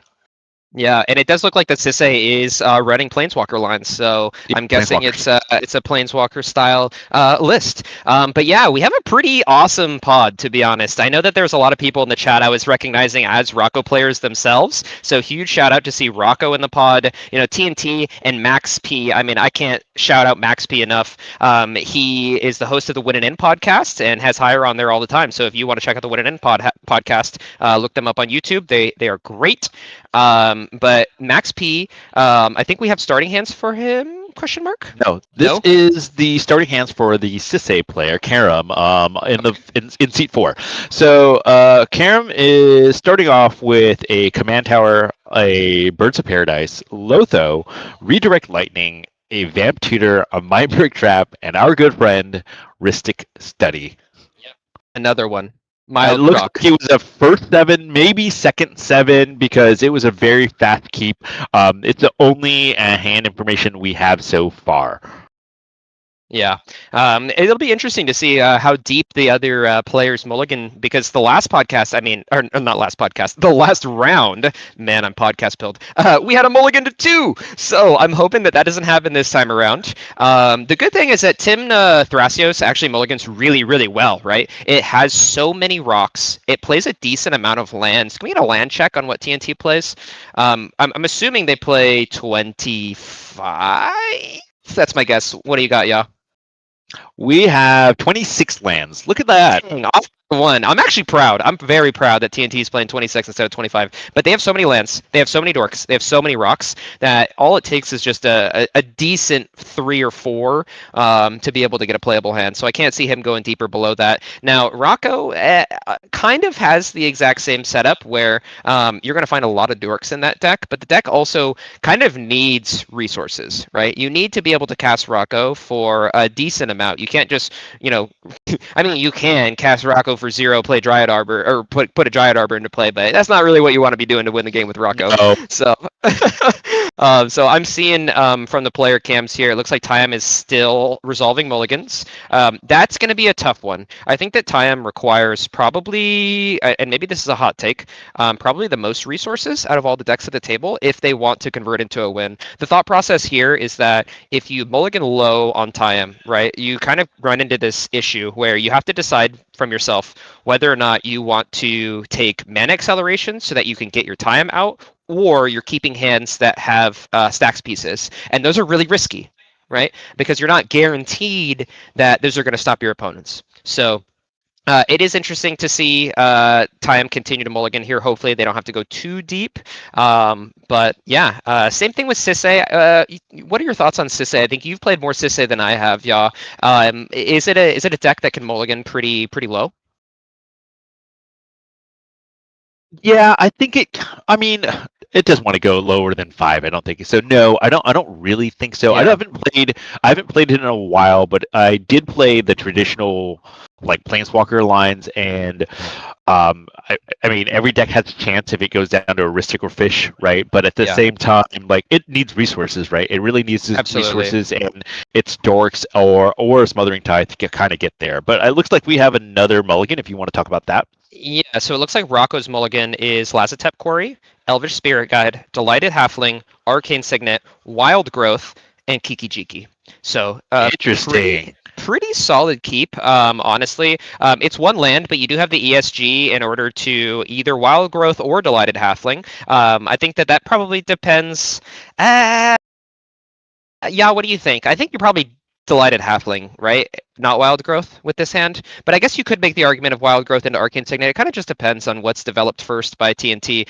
Because if you see TNT drop a fish beforehand, your mind is already made up, right, on what it's going to get. So very interesting first 7. I'd love to hear from the Naya pilots on whether or not you develop a Wild Growth onto your Lazotep Quarry or a Delighted Halfling first. Because that is, it's a tough choice. So couldn't he just ESG the Wild Growth onto the Lazotep Quarry, tap that, and play the Arcane Signet, tap the Signet to play the Oh my gosh, yeah, you absolutely can. Yeah. That's what he's going to do. 1000% what he's going to do. No, here's the question, and don't roast me in the chat for missing that, okay? I don't play any Rocco, and I don't play very many Arcane Signets in my decks, but that's a whole different story. I might get roasted for that separately. If a turn 1 fish is cast, do you still do that? Do you feed 2? What do you do, Yah? I actually think I know what you do. Yeah. I feed 2. I know. I wouldn't.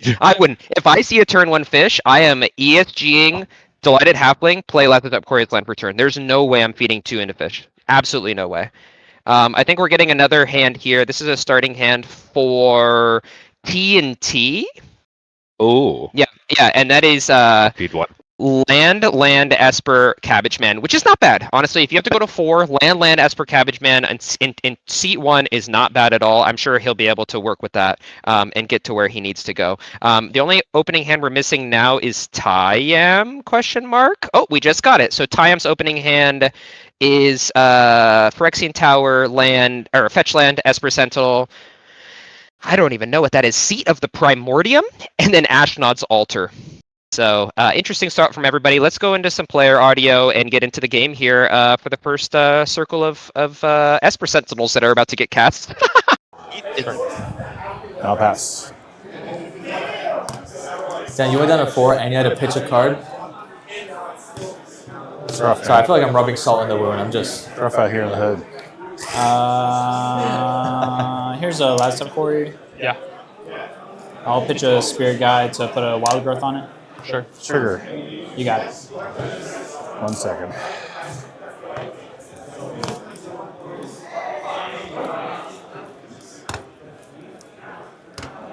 Nice. Draw. Okay. Tap for 2, play Arcane Signet. Pass 1 Signet. Halfling. Pass 1 Halfling. I'll pass. Damn, he's on topping with 4? That's pretty cracked, man. It's not bad. Means he gets to go turn 2 Wirewood Symbiote. I've heard good things. Horizon Canopy. I like what you did there, Max. Esper Sentinel, say go. Yeah.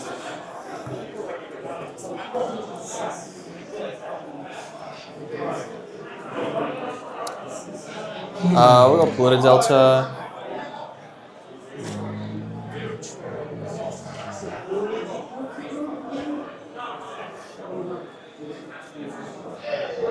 Yeah, let's go Polluted Delta. Just gonna grab a Bayou. Sure. I'll go Birds of Paradise. Grab a Bayou and I'll ship the turn.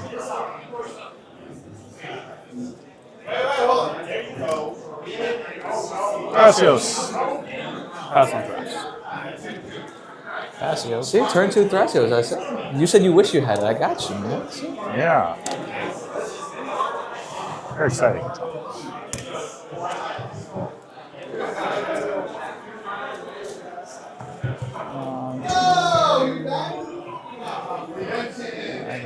What you looking at there? My sadness. You want me to give you a card? Hmm? You want me to give you a card? That'd be great. I have nothing. I might be able to do that. Thanks, man. You're a gentleman and a scholar. A scholar. Take back all the mean things I said about you earlier. What? Yeah? What mean things did you say about me earlier? All of them. You know. All of them. Guess we'll never know. Cast a Rocco for 1. Uncountable Rocco? Yeah. Passing on Rocco. Sure. Good. ETB good?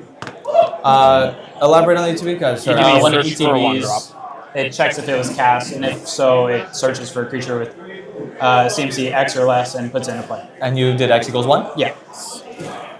Pass priority. Wirewood Symbiote.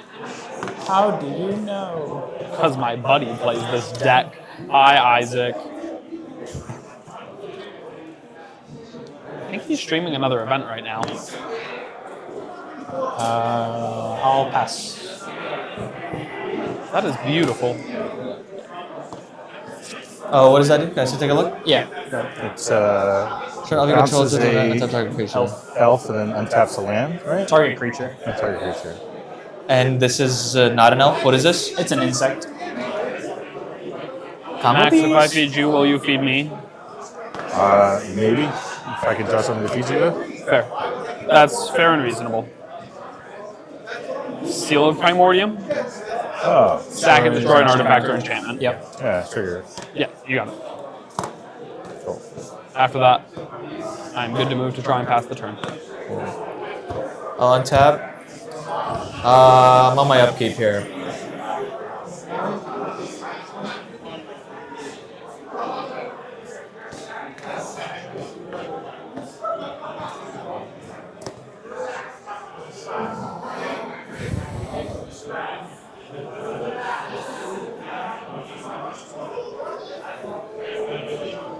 I'll move the draw step.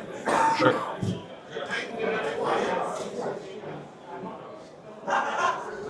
Command Tower is my land for turn. Sure.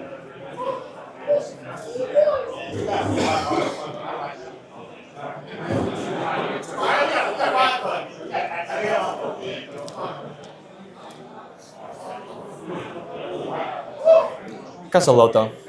Pass priority. Loto, cool.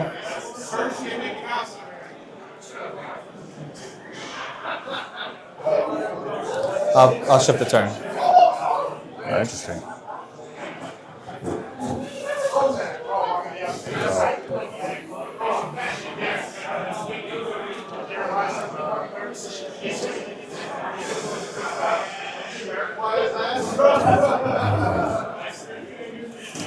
I'll fetch.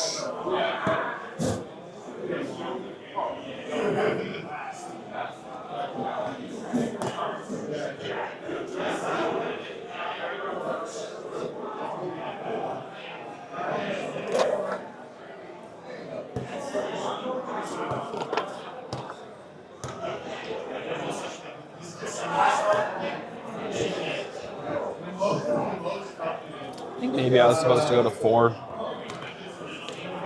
I was thinking about going to 5 as well. This pod comp, like my Esper's drawn me 0 cards up into this point, right? Like, yeah, it's pretty tough. Sisei, Rocco. Yeah, like TNT. I have to hope that either of you play a piece of acceleration into it. Yeah. Piece of what? Acceleration, like Artifact Ramp or something to draw me a card off Esper.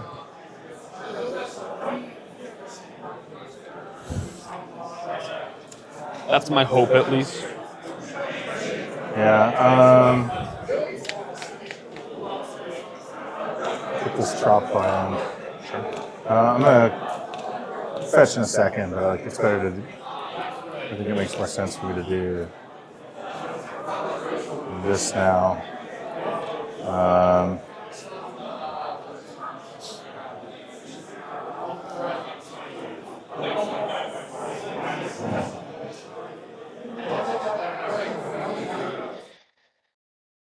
Switching over to caster audio here, just to note, I mean, this is pretty scary. I mean, Rocco's in a really strong position here. Rocco has Kiki-Jiki in hand, we know that.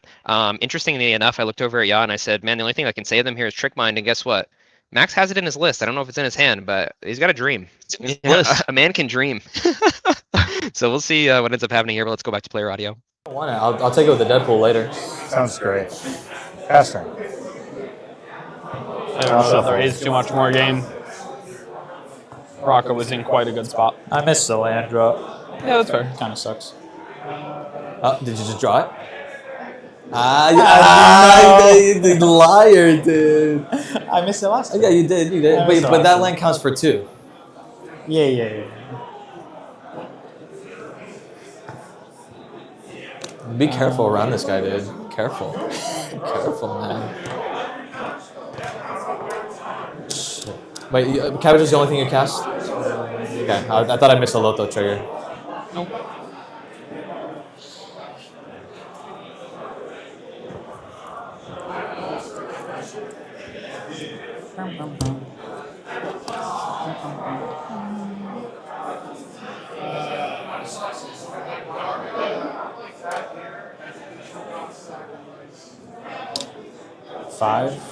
Five? There's a Kiki-Jiki. Oh, we're dead. You're not dead. We're dead next turn. Next turn. Next turn we are dead on board. Good.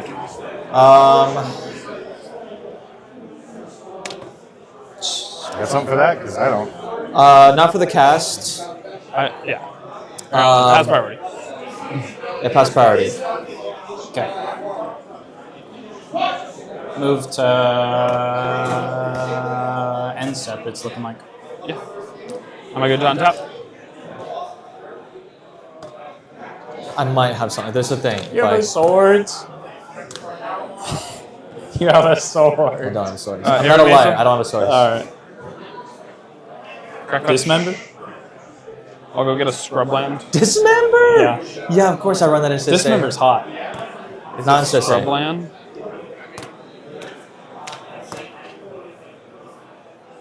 Yeah, it's scrub land. So, could you walk me through the Kiki-Jiki? It copies... He can tutor a village bell ringer next turn. Make infinite combats. Infinite guys go to combat. It's bad. Yeah, certainly not good for us. Kiki-Jiki, no good. Just we have to remove it. I don't have a way to do that. So So I have 2 lines of gameplay that I can take. I do too. Neither are particularly good for me. Both of them can draw you a card. Same. One can also trigger the Lotho, but it won't do anything if I trigger the Lotho. What do you mean? I mean, the Lotho won't do anything. Treasures won't work. I got you. Oh, come on. Not Does just that really treasures. does that stop him? No, that is why I am discussing aloud with the table. Yeah. None of the gameplay actions are good for me. Let Here's me what be I have. clear, I'll show I have you. drawn. Am I good to? I mean, what am I put it getting? through What am I getting in Oh, return for showing you these two? Oh, because we'll see, right? I will show you my hand. How about that? Sure, I'll show you this right here. Oh, sure. That helps. You can help. Yeah. Okay. But what is one of these getting, right? What's the grab? Oh god. Removal. I'm going down. How many cards? No, I know. It we have means to do it to not lose, right? yeah. I'm gonna need assurances though, because I'm gonna give you a card and mana. My assurance. By the way, I promised I would show my hand. This would stop Lotho. The other game action I can take that I think is relevant here is play this. Yeah. I don't know what that is. I'm not seeing it. You'll see it right now when you cast it, I guess. I mean, unless you would like to provide information as well. Do you have anything for the table whatsoever? I have. I can show you these 2 cards. Let's take a look. That's something. I'll show you what I got then. I feel left out. Okay, I don't know what those cards are, but I'll find out in a second. I recognize one of them. I think it is this. Maybe I lose because of this, but I think if I take a different game action, I also am losing. Here's an Ashnod's Altar. As per trigger? Trigger. Pass on all triggers. Do you have cabbages? Because I have cabbages for you. I have cabbages. I have cool cabbages. Sick. I'll draw. That was your first spell this turn? That was my first spell this turn. It will also be my only spell per turn. I think you said you trigger Lotho. I said that I one. could, Yeah. but that requires me to play this, which I think currently is not advantageous. So why did you play that then? Just to draw me a card? Sure. I'm sorry, it's been. Yeah. After that, I would like to attempt to move to pass the turn.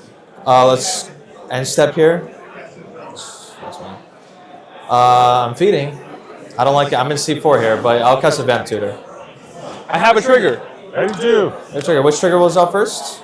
Mine. There's 2, right? Non-active, yeah. You have 2 foods. You'll draw a card. You will draw a card, assuming that you don't. I drew this. I'll just reveal it.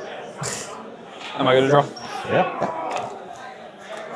I hit my land drop next turn, guys. I did it. Cool. Vamp Tutor back on the stack. That's not bad. Good on. Vamp Tutor will resolve. I'm gonna get a very mysterious card, guys.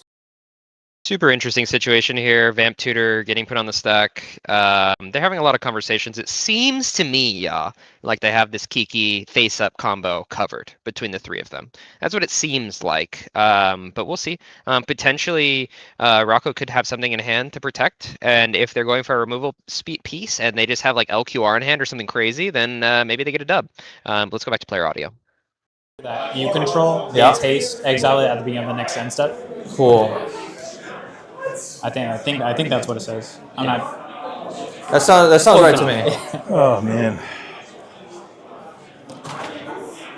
Mulling the force. Taking a look. I think I was supposed to look. Taking a look. I feel like I've done okay with the 4, but it's still like. Yeah, I kept the hand that I was like, all right, if my Esper gets fed once or twice, I'm probably okay, and I've drawn 1 card off of it now. Sorry, Everything did I grab the Zach card? does is terrible Yes. in this spot. Okay, this is gonna be the card. I'm gonna shuffle real Here's the quick. problem. My deck? No, everything I do is terrible in this spot. I mean, same, right? Oh, look, I put out a rule of law. I remove you from the game. Yeah. But, like, Are you triggering my Lotho next turn? What do you think? I have no idea right now. I No don't idea. have a way to currently. Okay. But I assume you're going to cast a spell that draws me a card. So we'll see. Okay. I was thinking if I could tap out on my turn, but I don't think I should, just for the. no, I would for the play safety. very safe. Yeah, let's play safe here. You have like removal of some sort? I'm Vamp Tutoring for something. You'll see it right now. Okay. Oh, Kiki Jiki doesn't have haste, right? It does. Okay. It does. Yeah, so he I can activate it right He now. can activate it right now, and it doesn't really do anything. So I'm gonna put this card on top. You can make a copy of his Wirewood or his. I'm gonna untap. Gonna go to my upkeep draw. Yeah. Active card. Notably, Kiki Jiki, not an elf. Okay, so not an elf. Yeah. Right. Write that So down. you'll let me know when to cast this. When do I cast this? Before his turn. But like, what am I That is targeting? up to you. What am I targeting here? Kiki Jiki.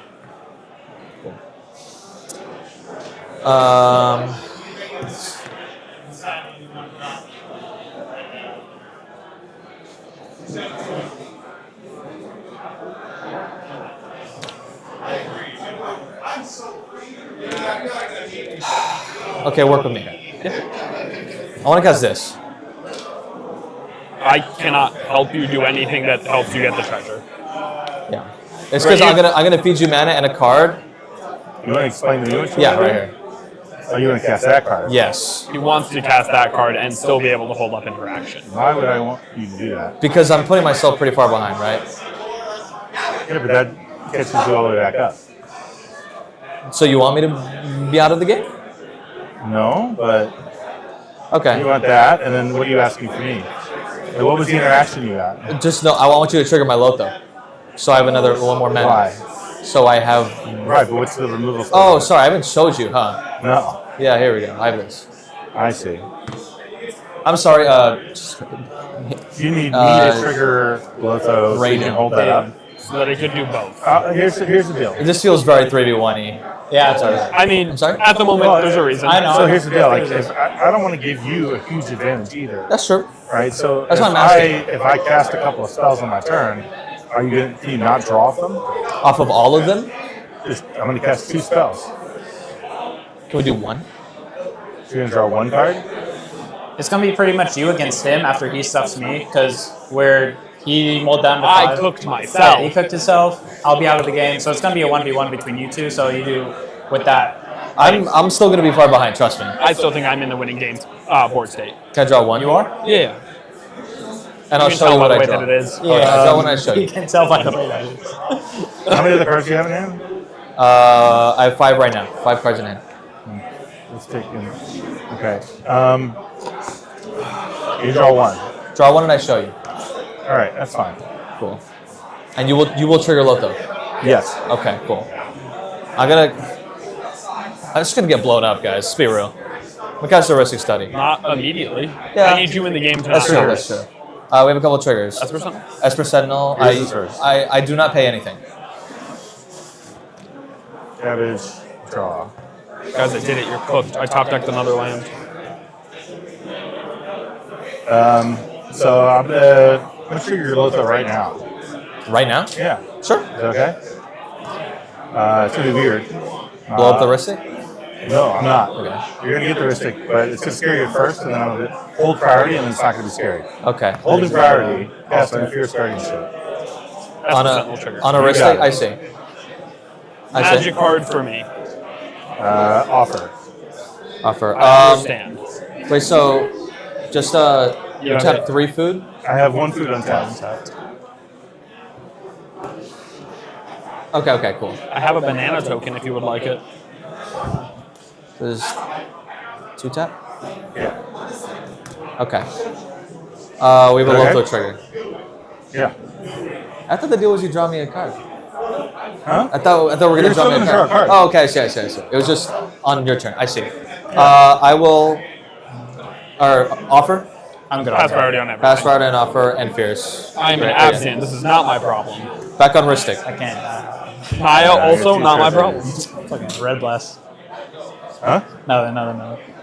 That would be an insane. That's not Ristic. Cool. Ristic study. I'm assuming is good. I'm good with Ristic. I'll go to my end step.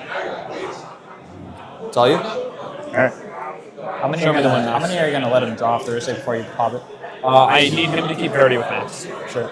Or like, Parity with what? Pact? with Max. Oh, I see. Or like, it's awkward. I don't like it. I understand. But if I blow up this Ristic, Max has card draw and mana advantage on board already. That's true. I have been feeding Max to try not to lose the game, right? Because I realized I was in a bad position. Yeah. But the problem is now Max is in a quite an advantageous position, which sucks for me.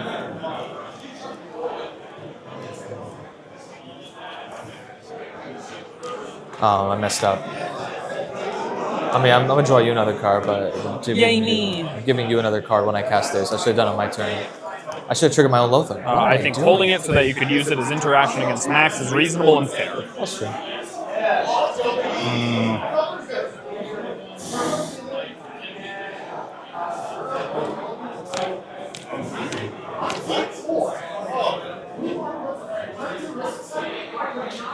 Those are your treasures, correct? One treasure, yes. So another interesting conversation here. It's pretty wild that the player decided to pump a Ristic into known enchantment removal on the board and then is expecting it to not be used on the Ristic. I mean, it's really difficult. I think Max is in a super dominant position here. They feel like they have Kiki covered. So at the end of the day, if that is popped, Ristic is destroyed. Max is just in an incredible position. So let's go back to player audio.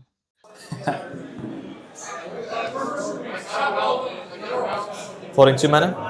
Yeah, I'm just thinking through, like, I'll cast the Divine Studio. Ristic Study? Do you want me to pass on this trigger? It's up to you. You can draw one, so. I'll draw for this Ristic Study. You got it. So, I'll draw Ristic? Yeah. I'll draw Okay. Oh, sorry. I said I would show you, by the way. So. Yeah, you did. Oh, that's cool. That's kind of funny, huh? All right, is that good?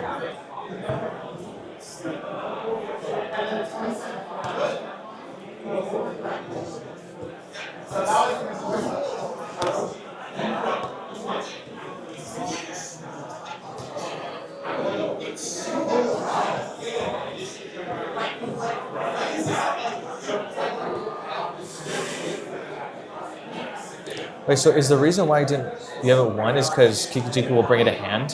What's up? Like, if you make a copy of Rocco, get something and it puts it in hand? No, so Rocco, if it Rocco is only a cast. It doesn't actually do anything. It needs to be a cast. What he's able to do on his next turn is activate Wirewood Symbiote, picking up Rocco, untapping the devoted, floating 1 mana. Then cast Rocco for X equals 3. 1, 2, 3, 4, 5, 6 mana. Means Rocco X equals 3. X equals 3 is able to go get Village Bellringer plus Kikijiki. Means we can tap Kikijiki to make a copy of Village Bellringer ECB, untap the Kikijiki, and continue doing that until infinite creatures are created with haste. Makes sense to me. I couldn't have said it better myself. You should play Rocco, man. I have. Everyone thinks I only play Tyon, but I play other decks. Other creature combos? All right. Anything. This is my main deck. Cards in my hand. We're attempting to figure out if we can bring it to invitationals. Gotcha. I'll neoform the Espeon. I have a Ristic Study trigger. I'll decline. Okay. You could just get a Devoted Druid right now. I know he can. Are you pushing here? Show me something that I shouldn't. He has a removal piece for me. I do. I think you have a removal piece, yeah. What's up? I think you have a removal piece. Yeah. So why shouldn't I just remove whatever comes in? You wouldn't do it with the Dems. His combo here is Swift Reconfiguration, which happens at instant speed. Yeah. Sorry, there was a Loto trigger here as well. Yeah. Good resolve. I'm gonna resolve it? Yeah. Cool. Space. You show me a reason, I'll get something different. But. Do we have a counter spell to interact with the Neoform? This is very scary. If Max just tutored, Max can have just tutored Swift Recon. What do you want to show me so I do something different? I'm asking his opinion first. That's really interesting. You should get something different. You're not going to show me? Which one do I show? May I see them both?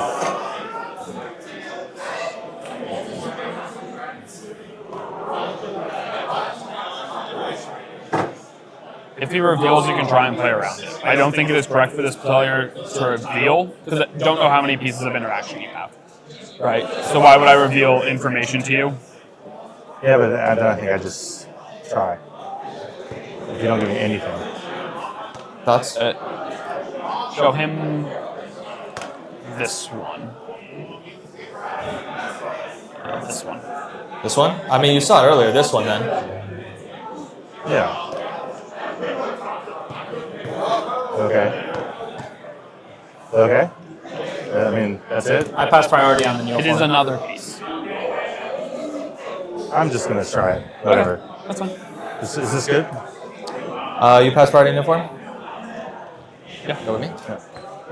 Can I take a look at the Creature CMC 1 or more, 1 plus the creature of the the sack creature CMC.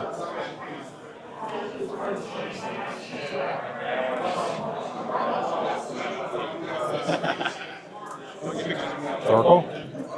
Oh, sure. Going the other direction. ETB trigger on the stack. I have a demonic consultation. You have one? Yeah, I'm casting it. Or a Ristic study. I can pay It's for that already one. triggered. Correct? Yeah, this is triggered. He said he wouldn't draw from it, and assuming you're still not gonna draw from it, right? It was the deal that I only draw one card, or that of the two I think- spells that you cast, I think at this don't point draw? you should draw your card. So I'll pay for it then. Okay. Pay for it. Okay. With what mana? So you have 2 treasures. 2 treasures. So cast Decon with one, Ristic Study, pay for the other. Yeah.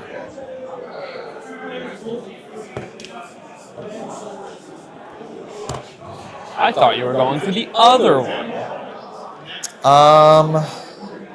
Please put the demonic on. Oh, it is. Decon on the stack. Alright guys, this is where we go heads up. I don't think it does anything. I have Mind Break Trap, Redirect, Swords. It does a lot of things. We use the Mind Break here for free. Yeah, it just stops He it. cast 3 spells. What was your first spell? Neoform. That's No, it's only one spell. It's only 2 You've spells. only cast 2 Neoform, spells. Demonic Tutor, Demonic now Tutor. costing. Oh, Demonic Tutor. Sure. I forgot I cast Demonic Tutor. Okay, here, Jesus. Hey, it should show me that one from the beginning. I forgot you didn't only I cast. thought you were going for the other one. I forgot the you cast redirect 2 would have been spells. interaction. I would have got something totally different that deals with this. I see. Okay. Why should I cast a Mind Break Trap and then have the swords here? Why am I the only one placing the table here? Because I have nothing interactive. Right, like. Yeah, I'm gonna take just a moment to think here. No, 100%. I mean, you guys are free to talk. I have nothing relevant in my hand. I mean, you can. I thought you were going for Swift Recon. Yeah, if you showed me that, I wouldn't have done that. No, very fair, right? That's fair. Interesting. That's why I had him show you the redirect. Because it interacts with Swift Recon, right? Yeah. So what kind of pickle are we in now? Do you want to just name another card? Yeah, then I blow up my entire deck. I mean, you could just. It's true. Yeah, that's true. Yeah. I mean, you're gambling. Are you a gambling man? But why would I gamble at that point? Like, just Mind Break Trap. It's a question. I think I'm I gonna get choice but cabbage and move on. I'll just cast a Mind Break Trap targeting Demonic Consultation. That's percent return? You're good to draw. Anyone want to respond to the triggers, Asper? No. Cool. Yeah. Back on Mind Break? I get a cabbage. Yes, you do. This is gone. And I get an ETB trigger on the Oracle. You do? That's cool. 1, 2, 3. Anything? Nothing great.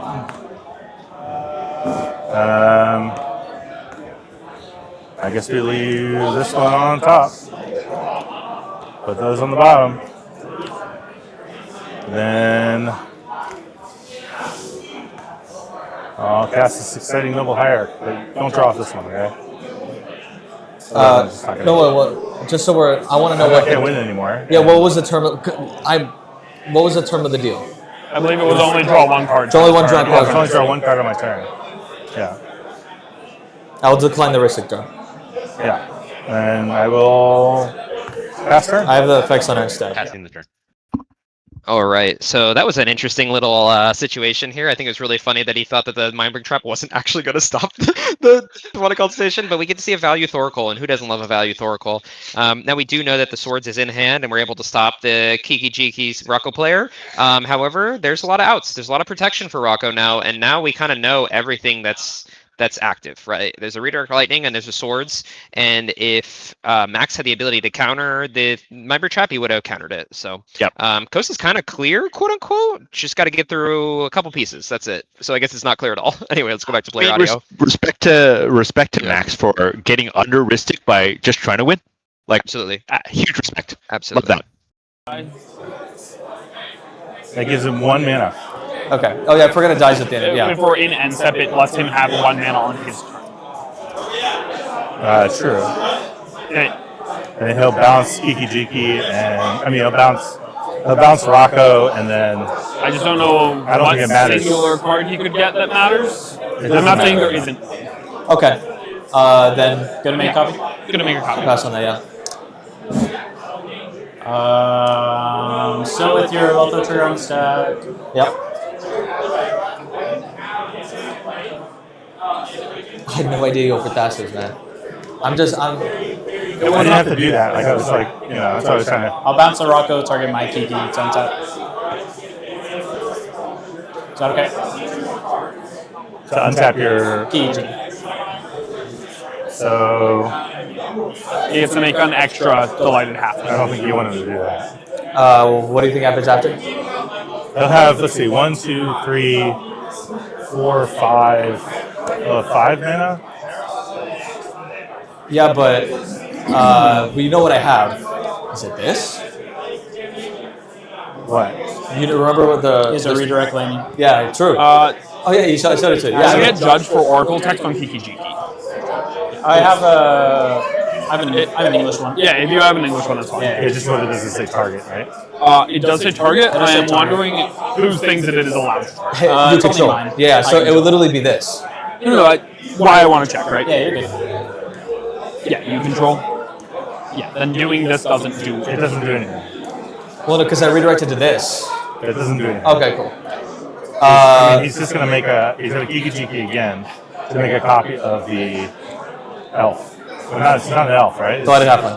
Yeah, Not an so elf. whatever. Okay, then cool. Maybe So we're you're losing. passing on that? We might be, but I don't think that anything we do interacting here is correct. Yeah. I'm good on this. Good untap. I'll target my halfling again. Yeah. The original halfling? Yeah. Cool. Is that good? Yeah. Yeah. I'm good on your Lotho trigger. Swords, I'm good on the swords. Okay. You get two life? Yeah. There's also, you could use that to deal with his Signet. Yeah. And based on the way he was doing things, it probably matters. And I've blown my load. Yeah, so. and No, I know, but now we have a risk. If it's necessary to blow up the Arcane Signet, I'm willing to start declining most of my draws at a certain point. But we have to get there, right? No, that's fair. We're in it. Good to go to my turn? No. Okay. Is there a reason? Can you tell me a reason that I should not seal a Primordium your Arcane? You'll lose to them eventually. Sure, they just agreed to decline most of the risk. Most of them? I will get more definition. At some point, they're going to draw, right? No, 100%. Yeah, but what's the reason that you're going to give? Besides, if you're winning, I'm losing or losing. But this one I have time to deal with. Maybe my deck can figure out a way to stop that. You're right. Right, so I need something from you. Yeah, I got you. So at this point, this risk has drawn me one card. Huh? 2 cards, right? No, you paid for one. With the cards in my hand, I can't push for a win on my next turn. But there are cards that you could draw that would allow you to Of push. course, yeah, I'm topic of food chain. Food chain or cradle? Yeah, food chain. There's a. I'm going maybe to let you untap. 10% of the deck. Because I think I would rather keep this around for a food chain if it happens. Is my logic. That makes sense to me. Good to untap? Yeah.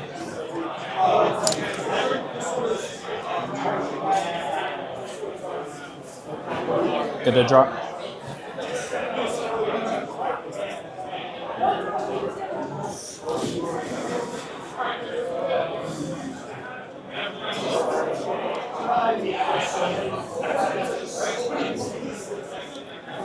I don't have a draw engine anymore either. I know.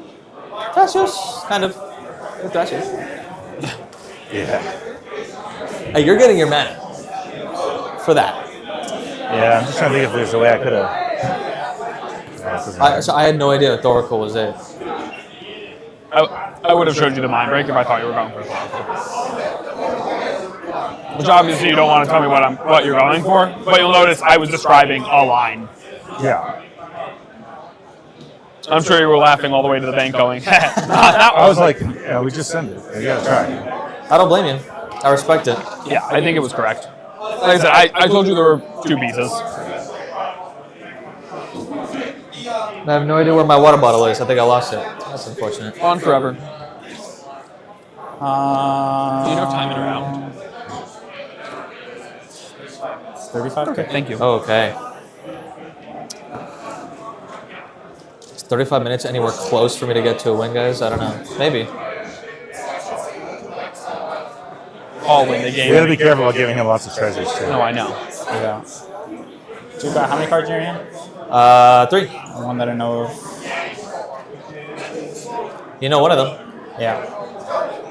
You have something for that though, right? I have things, they're just not good. Right, like, I can push towards drawing, or I can push towards playing the game myself. Is there like an in-between? Right, but those are the positions I am in. And I would like to not just force draws right now. Like, that's just not fun. Yeah, I agree. I agree. But I also don't want to lose. I have things, but like I said, it does not progress me towards winning, is the problem.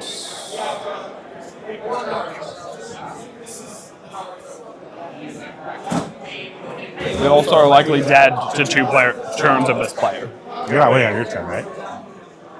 You know better than that. Just checking. I got it. I mean, you have a sack outlet on the board.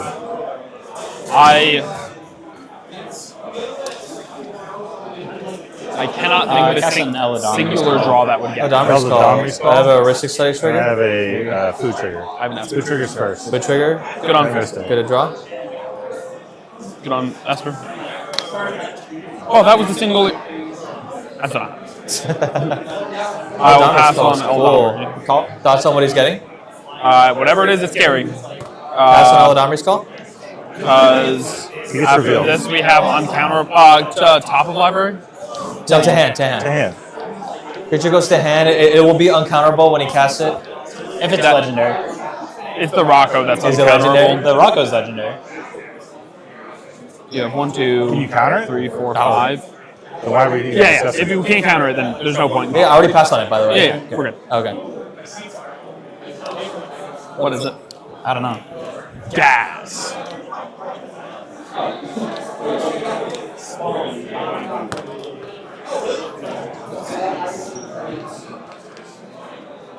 Because everything's gonna die. Everything's We gonna got a board die. wipe? No, my halflings are gonna die. Yeah. You can board wide. Did you get your Tim ulted this weekend? No, that's in Dallas. Oh, very cool.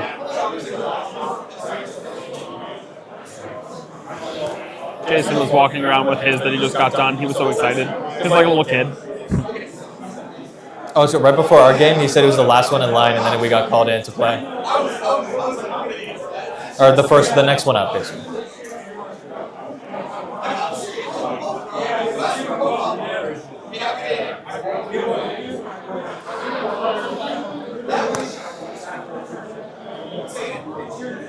And mind break shot.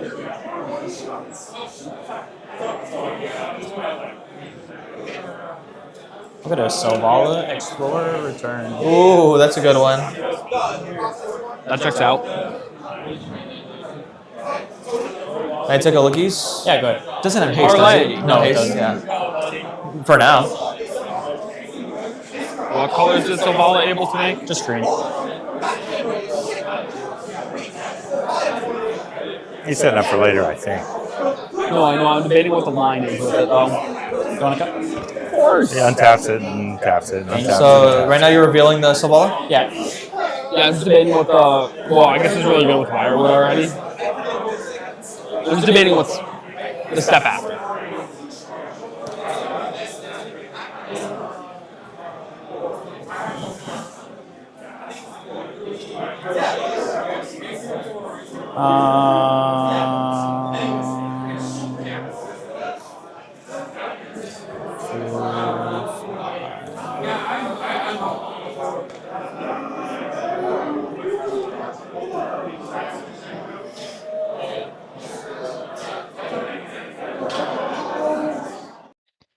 So just hopping in here real quick, because while we're finishing up the search, I mean, there's a lot of different ways that this can go, but I don't see a definitive win here currently. Some of the Rocco players in the chat can let us know, but I'm looking that I'm assuming that we're gonna get to a point where is that Selvala? S tier Selvala. Oh my god, you love to see it, but eventually we're gonna get to a point where this person's probably going to eventually go for a Jolly Balloon Man combo now that Kiki's exiled, but I'm going to go back to player audio and see, because that's a really funny pick to do S tier Solvala. That's a Solvala. That's priority on Solvala. Ristic setting? You're good. Both are triggered. That was from the. Yeah, both those already triggered. I wish. Solvala? Pass. Pass on Solvala? Go to end step. Trigger. Good to go to me? Yeah.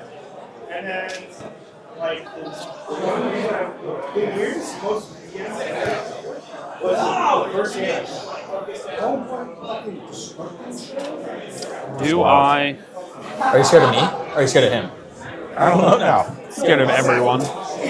I'm shaking in my boots too. I'm not gonna lie. These draws are mediocre at best. I have to debate if there is a game plan that can get me a win in the next 20 minutes, or if my best game action is to try and force a draw, which I really don't want to do, but it's points.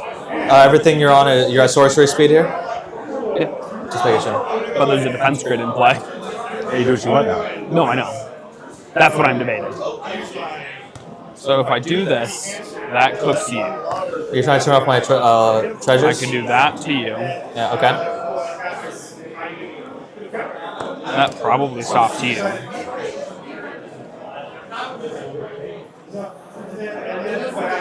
Oh, for what it's worth, this does have a +1/+1 counter. Gas. All right, and apologies for the delay, folks. So there was a big play that was made here about 30 seconds ago when we were talking about the S tier Solvala tutor. D-Grid was actually cast and passed. So we got the good old-fashioned D-Grid pass happening, and honestly, I really love it. The fact that we've basically heard from everyone else at the table that they cannot win on their turn. Why not? Why not D-Grid pass? Let's see if it works out. Going back to player audio. Always open to a draw. I'm not proposing it yet. I'm always open to one. I'm curious on what the table thinks. I have a Stony Silence that turns off your treasures. I can also kill your Ristic before I cast anything. Yeah. I have a Summon Ixion to remove a Solvala. So I have enough removal to just stop the game. And then it's max. Versus me, I guess, at that The point. problem is I turn off my Ashnod's Altar if I play the Stony, meaning I also am killing myself. This is what I am debating as the draw. Yeah, it's just I'm not out yet. No, I know. Right, like that's... If the answer is this wouldn't be accepted, then I will continue trying to figure out what I do from here. And that is an acceptable answer. I also don't like doing it. I think it's boring.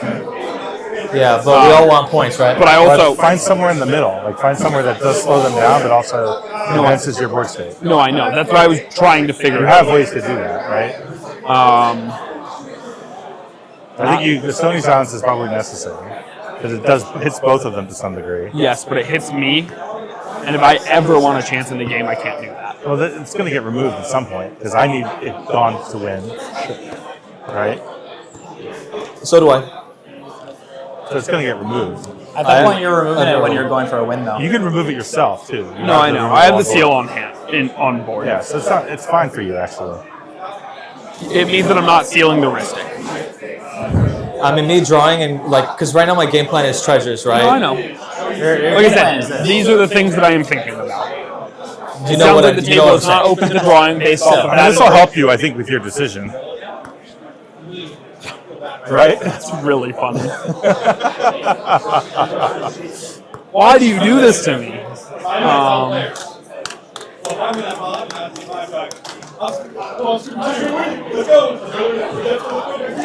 How does the math work? Next question.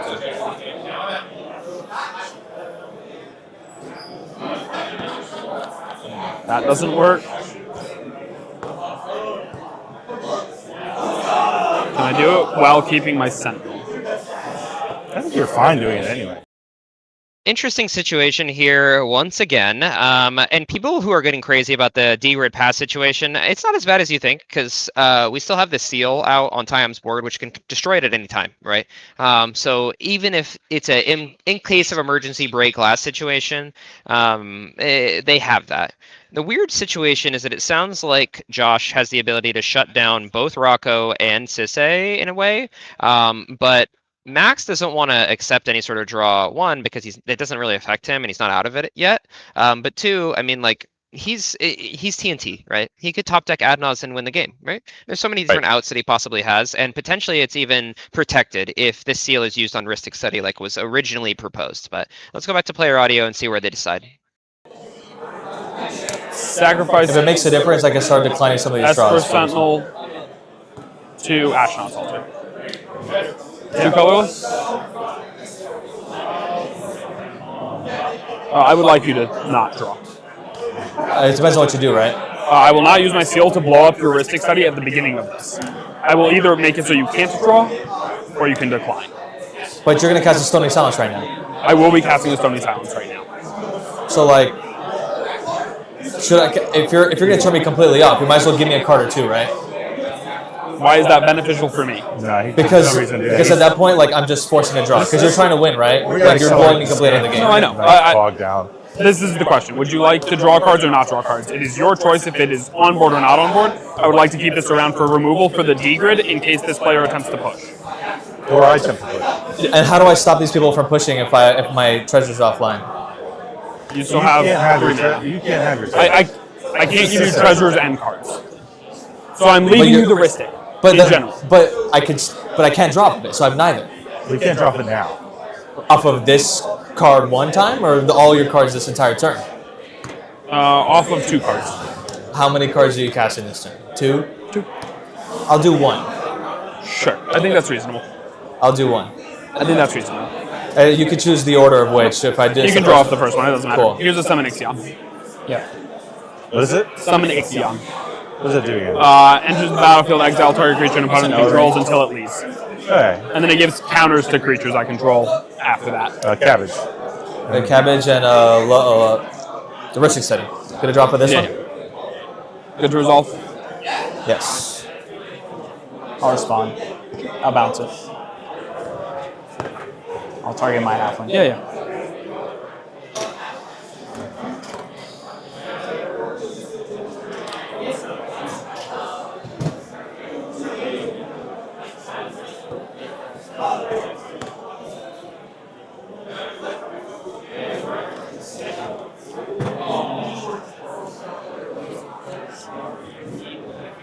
No, that's a mana short.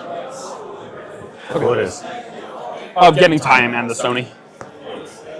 I mean, Stony gives you lots of time. No, I know. I just don't think we have time in game. Well, we will if we just... Trying. Because it's going to get slow now. Anyway. Yeah, cast Stony Silence. I have a Lothar trigger. Yep, you got it. And a Ristic, but I'm... I decline the Ristic. Yep. So do I say? Can I see D-Grid real quick?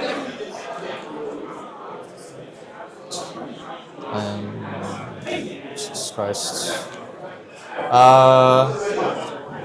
Should I just sack these in flow? I don't think I can cast anything, so I think it doesn't matter. This will be going away at some point. Yeah. I'm passing on a Stony Silence. Good. Mana Confluence is land for turn? Yeah. Cast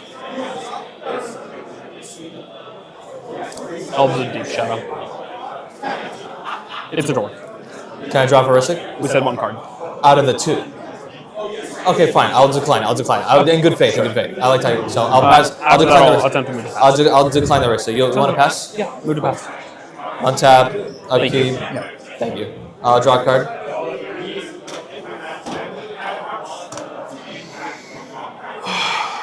I'll go Balance Sim. I just got this today, guys. Very nice. Thank you. Up to... I'm going to cast a Sesse Weatherlight Captain. Sure. 2 mana open, guys. Isn't that super cool? Amazing. Yep. This, I think, is good for the table, kind of. Is it? I think so. I guess a Shang-Chi. I have a. Why is that good for the table? Because I can hold up I can hold up an activation. If the Stony Silence goes, I can hold up an activation. Sure. Over here. I'm gonna cast a Shang-Chi. I have a Loto trigger. Are there any other triggers I need to resolve? I'll trigger my Loto. So if the Stony Silence goes, I have activation. I have an activation. I will. Do I pass it? Can I swing and shoot? Let me see. No, I have a 2/4. Just making sure. Yeah, I want to get rid of some cabbages, you know? Yeah. I will pass the turn. Any effects on my end step? Good. It's all you. This goes to 9. Should stick this under here so I can use it when I need it. I already know what the top card in my library is. I'll draw this card. This doesn't tap for anything.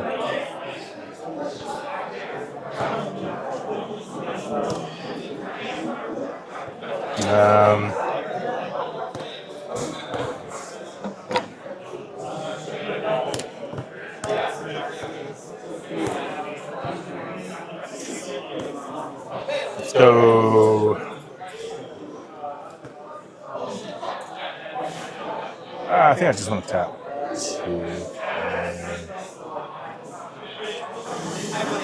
And then I'll tap that 2.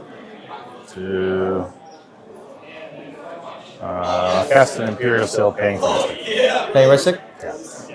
That's pretty. Cool. Yeah. Oh shit! Wait. Sorry. Mana open. Jesus, dude, I mean. So I have 3, 4, 5, 5. Whatever Imp Seals comes out from Thrasios. It could, but it won't. It won't. We're good. Okay, cool. You can always pop the D-grid. Yeah. I can pop the D-grid or the seal the Stony so that you have activation, right? Like.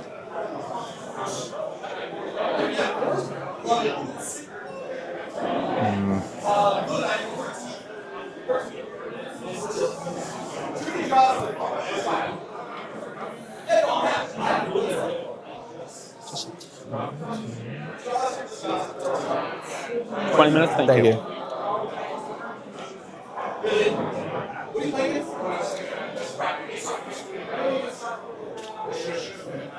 What was your name? What was your name? Steven. Give me a small. If you could ask these two gentlemen right here if they have water that I could have. Yeah, they're friends of mine, yeah.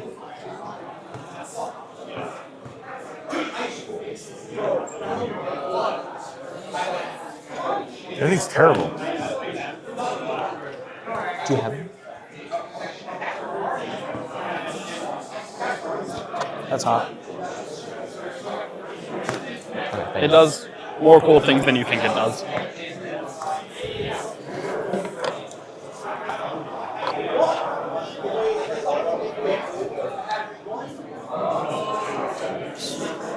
And then 2 counters a turn. Just hopping in here with the caster audio. It's really interesting. Max is in a weird position where he's not really sure what to get, I think, because it's tough, right? You have 1 mana available after this, but you don't know how much Cabbage Man's going to get fed, right? So there's an argument to be made that he just gets some sort of flash enabler, I think, in the hopes that something goes crazy and then you can continue. The problem is that there's a D-grid on board, right? And not only is there a D-grid on board, there's a Stony Silence on board. So it's kind of an unwinnable situation right now, but I'm hoping that he can find some way to get flash enablement. Did he play his land for turn? He might go for E-Zone. I don't know. But we'll go back to player audio while he finishes this up. I've seen a surprisingly few number of artist proofs this game. Few number of what? Artist proofs. Oh. I'm fairly new to see about 4 months, so I don't have many artists. My 1 artist proof is. Dude, don't get into it. Just Treasury. Don't get into it. It's too dangerous. Once you get 1, you know. Dude, my wife is not happy about it. I think I have 26 in deck right now. 26 APs. Each one's like a couple $100. It depends on the AP. Some of them are very cheap, like $8. Some of them are like a couple hundred. Right. Yeah. I have a card. It's in the top of my library. Here, give me a cut. Did you lose your life, sir? I did. Yeah. Awesome.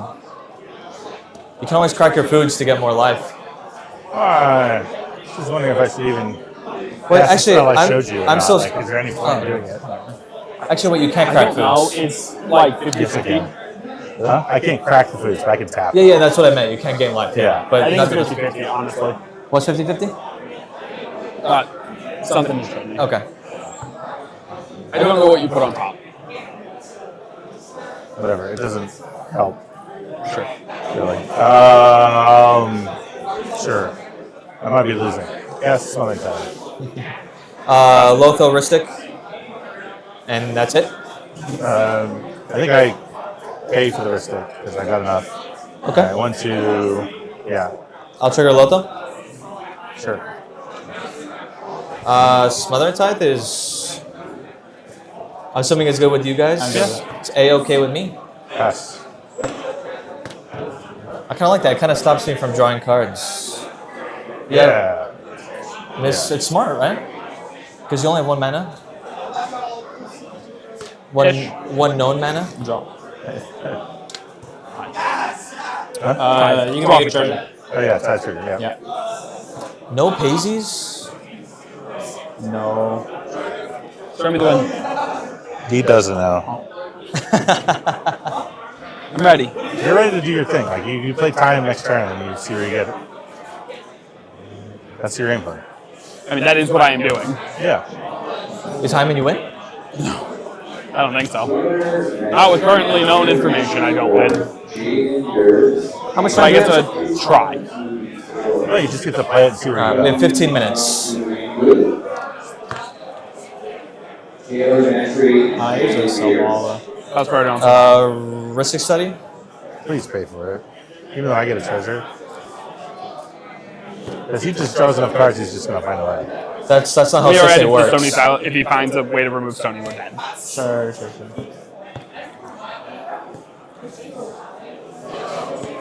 Yeah, 2, 3. Yeah. I'll pay for it. Cool. I'll be a good little boy. I appreciate you. I'll move to Mindset. Yeah, good to go to me. Sorry. Yeah, you got it. Untap, upkeep, all saga things. What does it do with the next step? I don't know. Puts a +1/+1 counter on each creature. I can draw. Oh, and gain 2 life. I'm winning now. Not yet. You don't know that. True. It is an Ancient Tomb this land for turn. It's going to set you even further back. In life total. Black, lose a life. White.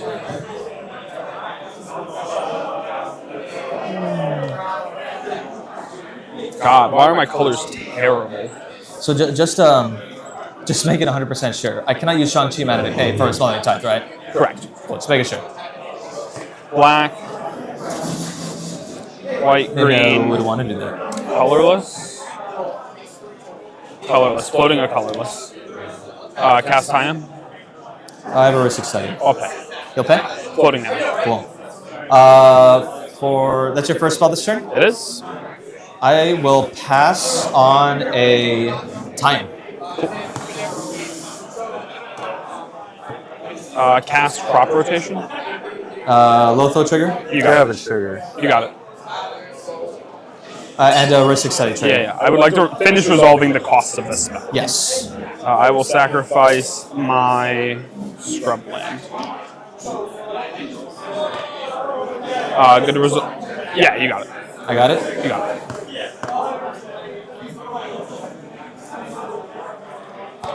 Good result. I'll tutor Guy's Cradle. After that, I will.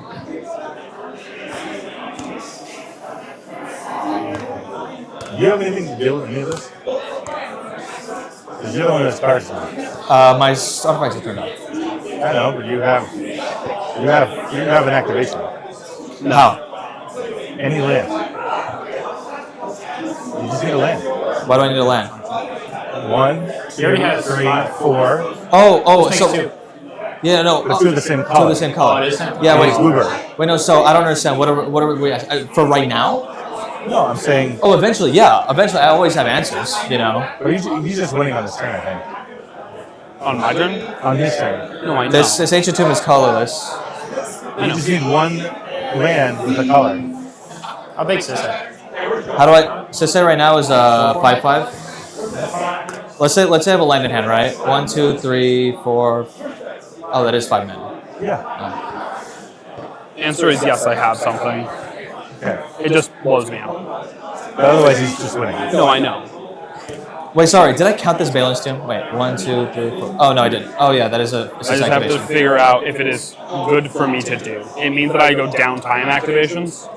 I mean, otherwise, we're just losing. Can I see that cradle? Huh? Can I see your cradle? Yeah. If I do that, the answer is I can summon Ixion Sissy. Yeah. Summon Ixie. What is that? Remove it. And you have to, right? And then you have to deal with it again. What I'm trying to figure out is if I need to do that or try and push. That's hot.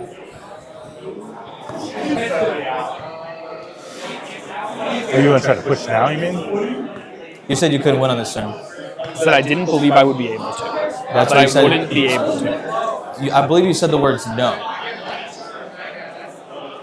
Roll back the clip, guys. Go for it. You can do whatever you want. If I do that. He has enough mana to interact and stuff. I wouldn't. I mean, it's up to you, but. All right, now he doesn't. He does. Oh, no, he doesn't. He does if I push, is the thing I'm thinking about. As soon as you crack that, No, I know. That's what I'm debating if crazy is acceptable, and I think the answer is no.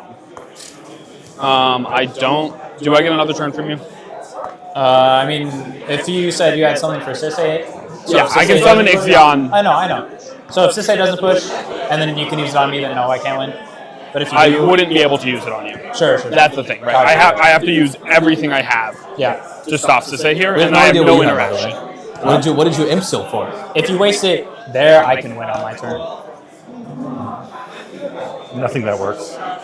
Huh? You think that works? I said no. He asked me what I imp sealed for. Yeah, because we still have an imp seal here, right? Nothing that works now. What about on your turn?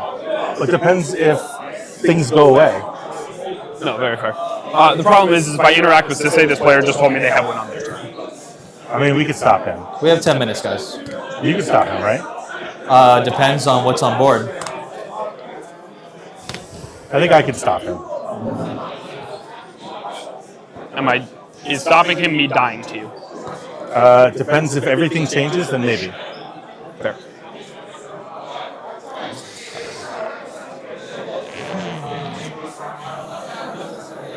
If he activates this, we're just dead. No, I know.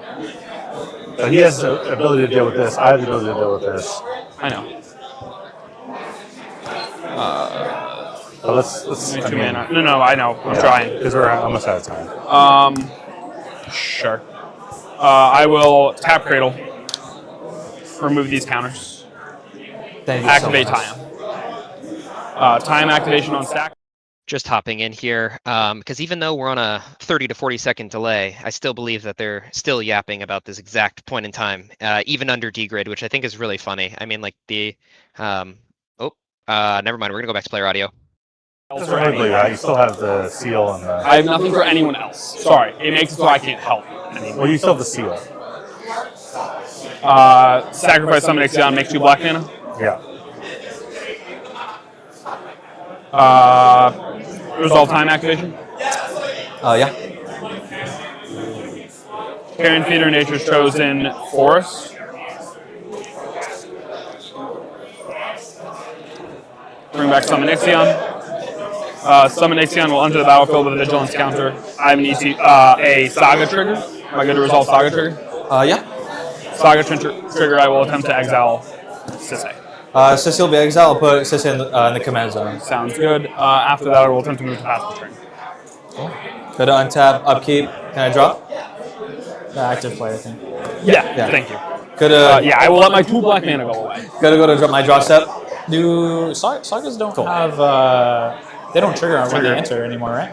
Yeah, you're good. No, it's a replacement effect, I think.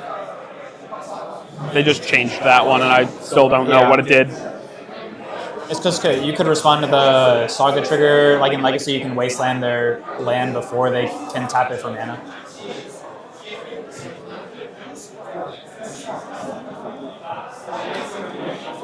I go Mount Doom as my land for turn. We were very dead. What's up? We were very dead. No. This is literally the last piece of the line. It does not matter if it's on the battlefield, in my hand, or my library. It's all good. Yeah, it changes You're nothing. You are funny though. Stab. This two. Thank you. 1, 2, 3, 4, 5. Let's cast the Sisei, Weather Light Captain. That's priority.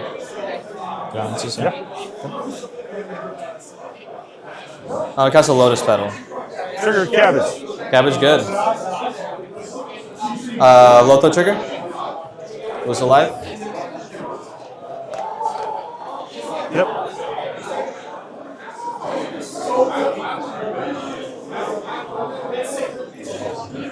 I'll chip the turn.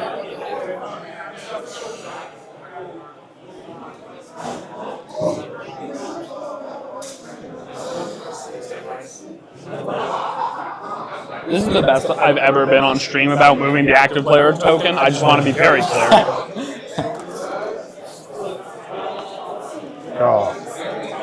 And by me, I mean you. To be clear, I have been terrible. Oh, it's because I missed it once. I'm like, I have to stay on the ball. I forget it exists.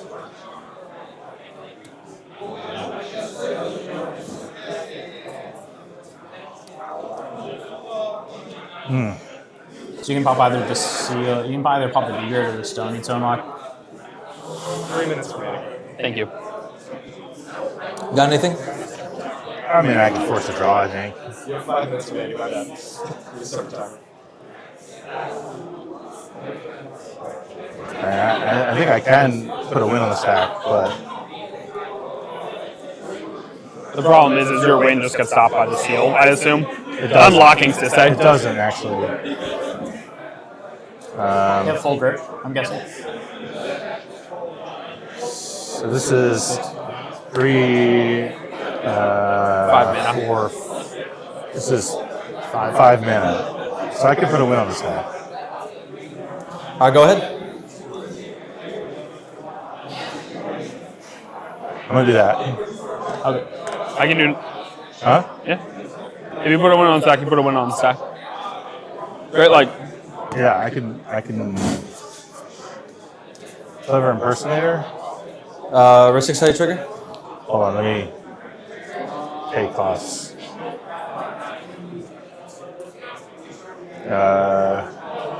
Okay, so This will go to two. that will go to I gotta 3. pay 2 more. So it's, Oh, 2 more. Okay. right? So hold on, let me do it again. No, it's 1 more. Yeah, just 1. So Go to 3 on that one. 3 on this one. And 2 over here.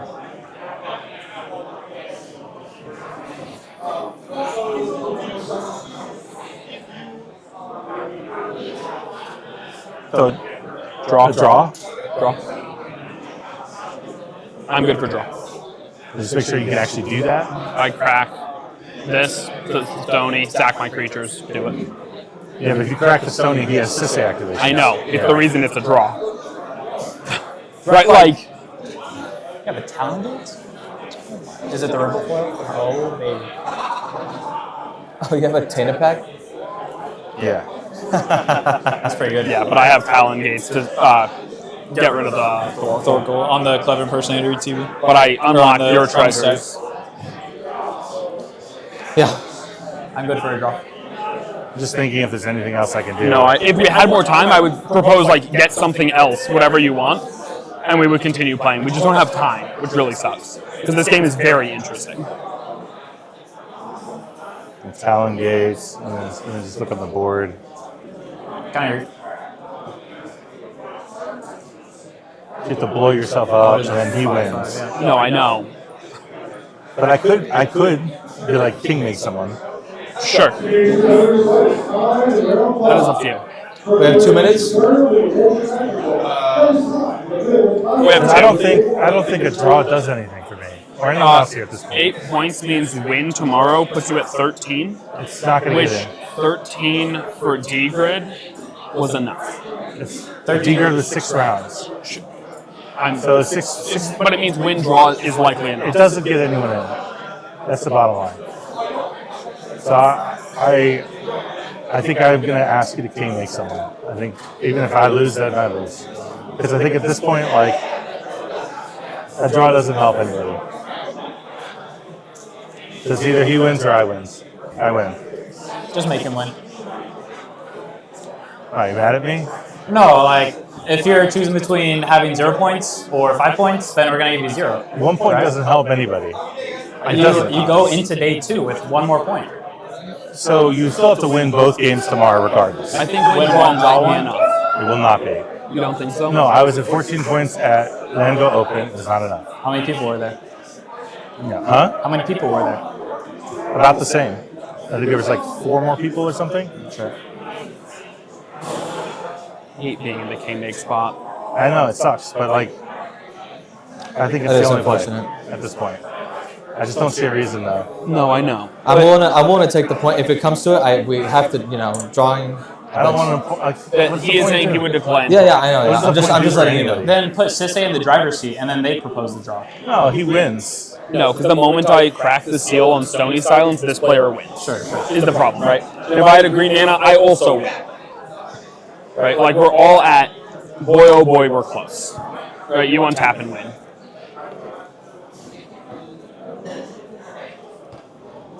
Who's the active player right? We haven't made any progress in this game since. Priority's been passed. He's got a big decision to make. Yeah, I have to king make someone, and it's. That is also time in the round. Appreciate that, thank you. This probably isn't relevant, but if you get rid of the D grid, I will have 1 mana just for redirect lightning. If that matters, it doesn't. No, just make it sure. Doesn't make a difference. Just make it sure. Yeah, you want to accept draw? Right, if your answer is no, I think I'm supposed to let this player win, which really sucks. I don't know. That sucks.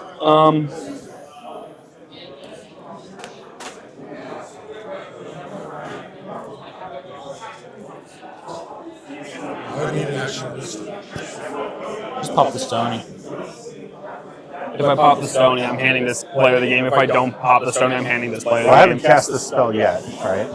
Yeah, we know what it is, though. I'm just saying, like. When he casts that spell, can you just pop the D grid and then let him interact with that? Well, all I have is a redirect lightning. That's all I have. Sorry, I forgot. I mean, well, redirect does change Clever Impersonator, right? No, it does not. No, it does not. Oh, Otherwise, I wouldn't be doing that. Yeah, okay, cool. You got it. I think it's incorrect for me to take a game action that What? doesn't progress me to winning. But he.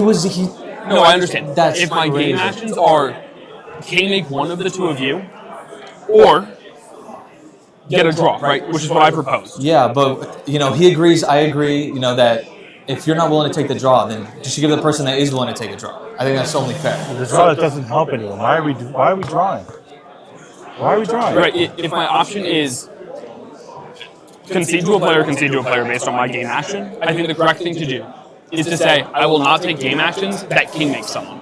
So abstaining from game action, I feel like is the correct thing for me to do. It really sucks. It is not the position I would like to be in, but it is the position I am in. There is no relevant game action I can take So are besides you drawing. not taking a game action that makes this player the winner of the match? Well, I guess we have to resolve the sack, Clever right? Impersonator So Clever Impersonator, you pass on Clever Impersonator. I pass on Clever. I pass on Clever Impersonator. Tainted Pact. Tainted Pact. Yeah. Cast a Tainted Pact.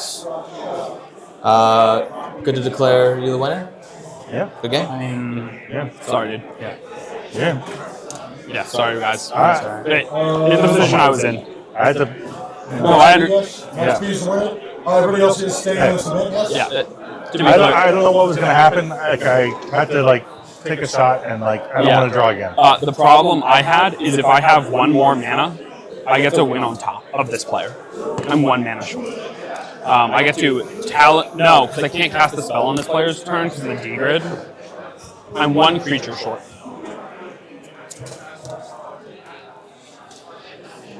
I respect the play. I had to. I mean, at some point, we got to say, we got to try something. Count cards because we have the same clues. you're right. Otherwise, it's just a draw over and over and over. Yeah. And it actually doesn't help anyone here. The chance is low. The only It's thing the that can happen is if you win both games tomorrow and we drew, you might get better seating position. That's the only thing. Let me tell you. I'm curious to see what the point total tomorrow is. If I was right, I will. All right, guys, that was an interesting game. Once again, we made it to the 5th round there, and at the end of it, I mean, gosh, what a tough scenario to be in. Yeah, what are your thoughts on just like the situation in general? Gosh, I hate that. I really Yeah. don't. I mean, it's a part of the game, but I do also think that all of their actions in that game led them to this moment. So they really only have themselves to thank. I'm going to say that, like for in this moment, because they they could have been pushing each other for more game actions. They could have blown things up at any point and moved it. But everybody there was. I will say that the only person, in my opinion, that was really trying to jam a win was Max there. Or like Yeah. I'm just gonna do it. Like I do think the tie doesn't behoove anybody. I fall in that camp. I totally see the other argument of like a point to point, right? Yeah. But in this point, like they're already kind of locked for tomorrow, right? Like something I was going to bring up earlier. They're all at 7 points. All of these players are at 7 points. They all get going to 8 points. Makes that like I agree. Like they have to win out tomorrow, which is potentially a tough hill to climb because they're already in that like draw bracket, right? That draw result. So what do you think? I have a really strong feeling about this, and I think that there's a lot of negative banter in the chat, and I think that the reason why the majority of them are currently wrong is because there's actually a lot of unknown information here, right? So in this exact pinch point, right, we have a clever impersonator being cast. You don't know what it's going to be. A good pilot in Tayam is assuming that clever impersonator is going to clever impersonate Thassa's Oracle, and that Max's last card in his hand is Tainted Pact, right? That's what we assume. That is what the time pilot is assuming, right? And taking that as gospel. And that's why he feels like that is a king-making situation. That information is not known. There's no planet where 100% certainty that is what's happening, right? Max never said. Now, one thing I do kind of disagree with Max's like strategy in this was that he initially started everything off by saying like, "I'm going to jam for a win." Right? Why don't I jam here? I just win, right? Exactly, and that's the downside to starting off with that. I mean, Max definitely felt like he's in a really safe place because he has a D grid, right? He has D grid in place, but at this point in time, you can't know the card in hand at all. So there's no point for you to unlock a known combo in Sisse on board. So this is known information that is on the board, right? There's no reasoning to unlock the Sisse because that to me is known win. Clever impersonator on the stack is not known win. You can't know what they're going to do. You have absolutely no idea what they're going to do to win. They could grab it. Like it could be anything. It could literally be anything, right? Now you're making the assumption because Max yapped a little bit at the beginning that he has Tainted Pact in hand. You can't know that. There's no information. It's not like that was revealed to the table from something that said you play with the top of your library revealed, right? He didn't do any Thrasio spins, nope, right? There was nothing. Okay. There's nothing. There's nothing for that. So anyway, that's my thought process on it.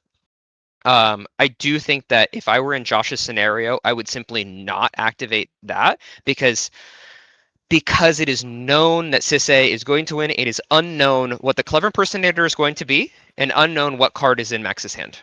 So that's my thoughts. I'd love to hear other takes on it. But just generally, it like when I'm faced with these kinds of situations in CEDH, I am always going to go with the unknown information and favor the unknown information versus the known information. So that's just kind of my thought process on it. Anyway, I think that's a very interesting game. I think other thoughts on the game in general, like there's no planet I don't think that I could be a Tayam player and not just automatically blow up a Ristic Study the second it came down.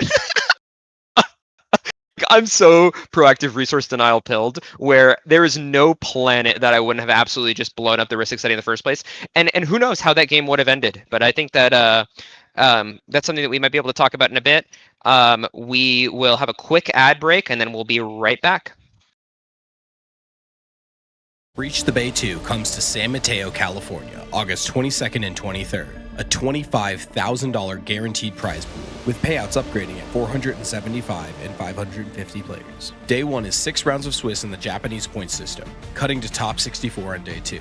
The 2026 Top Deck Invitational runs alongside, plus pre-modern, legacy, and redemption events. Not to mention a loaded lineup of artists and vendors. Register today at breachthebay.com.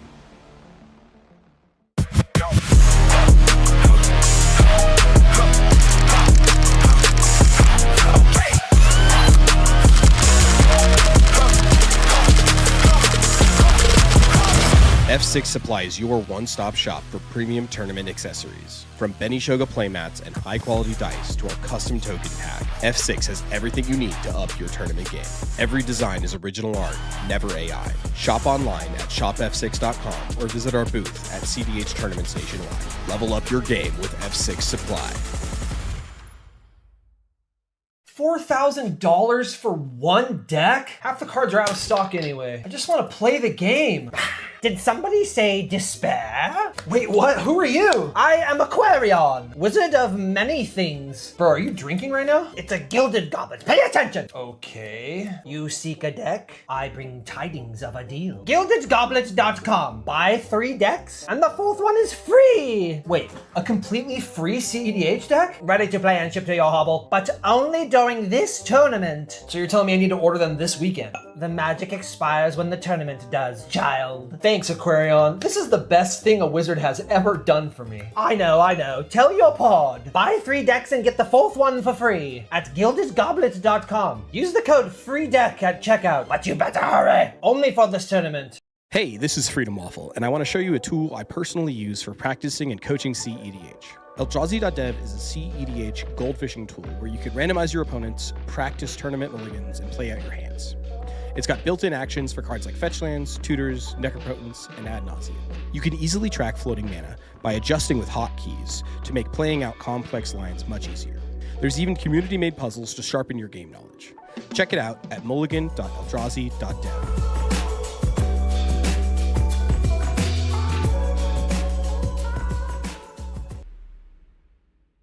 First place walks away with the Time Twister. Just one of the prizes at the Summer Classic.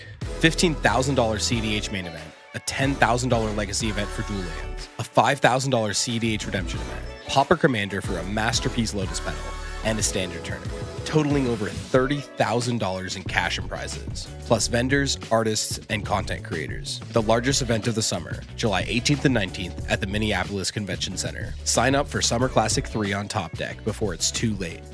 Gold Sabertooth creates one-of-a-kind art for Magic players who want more from their game. From stunning playmats to beautifully illustrated tokens, every piece is crafted to inspire and stand out. Let your table tell a story. Explore the full collection now at etsy.com/shop/goldsabertooth.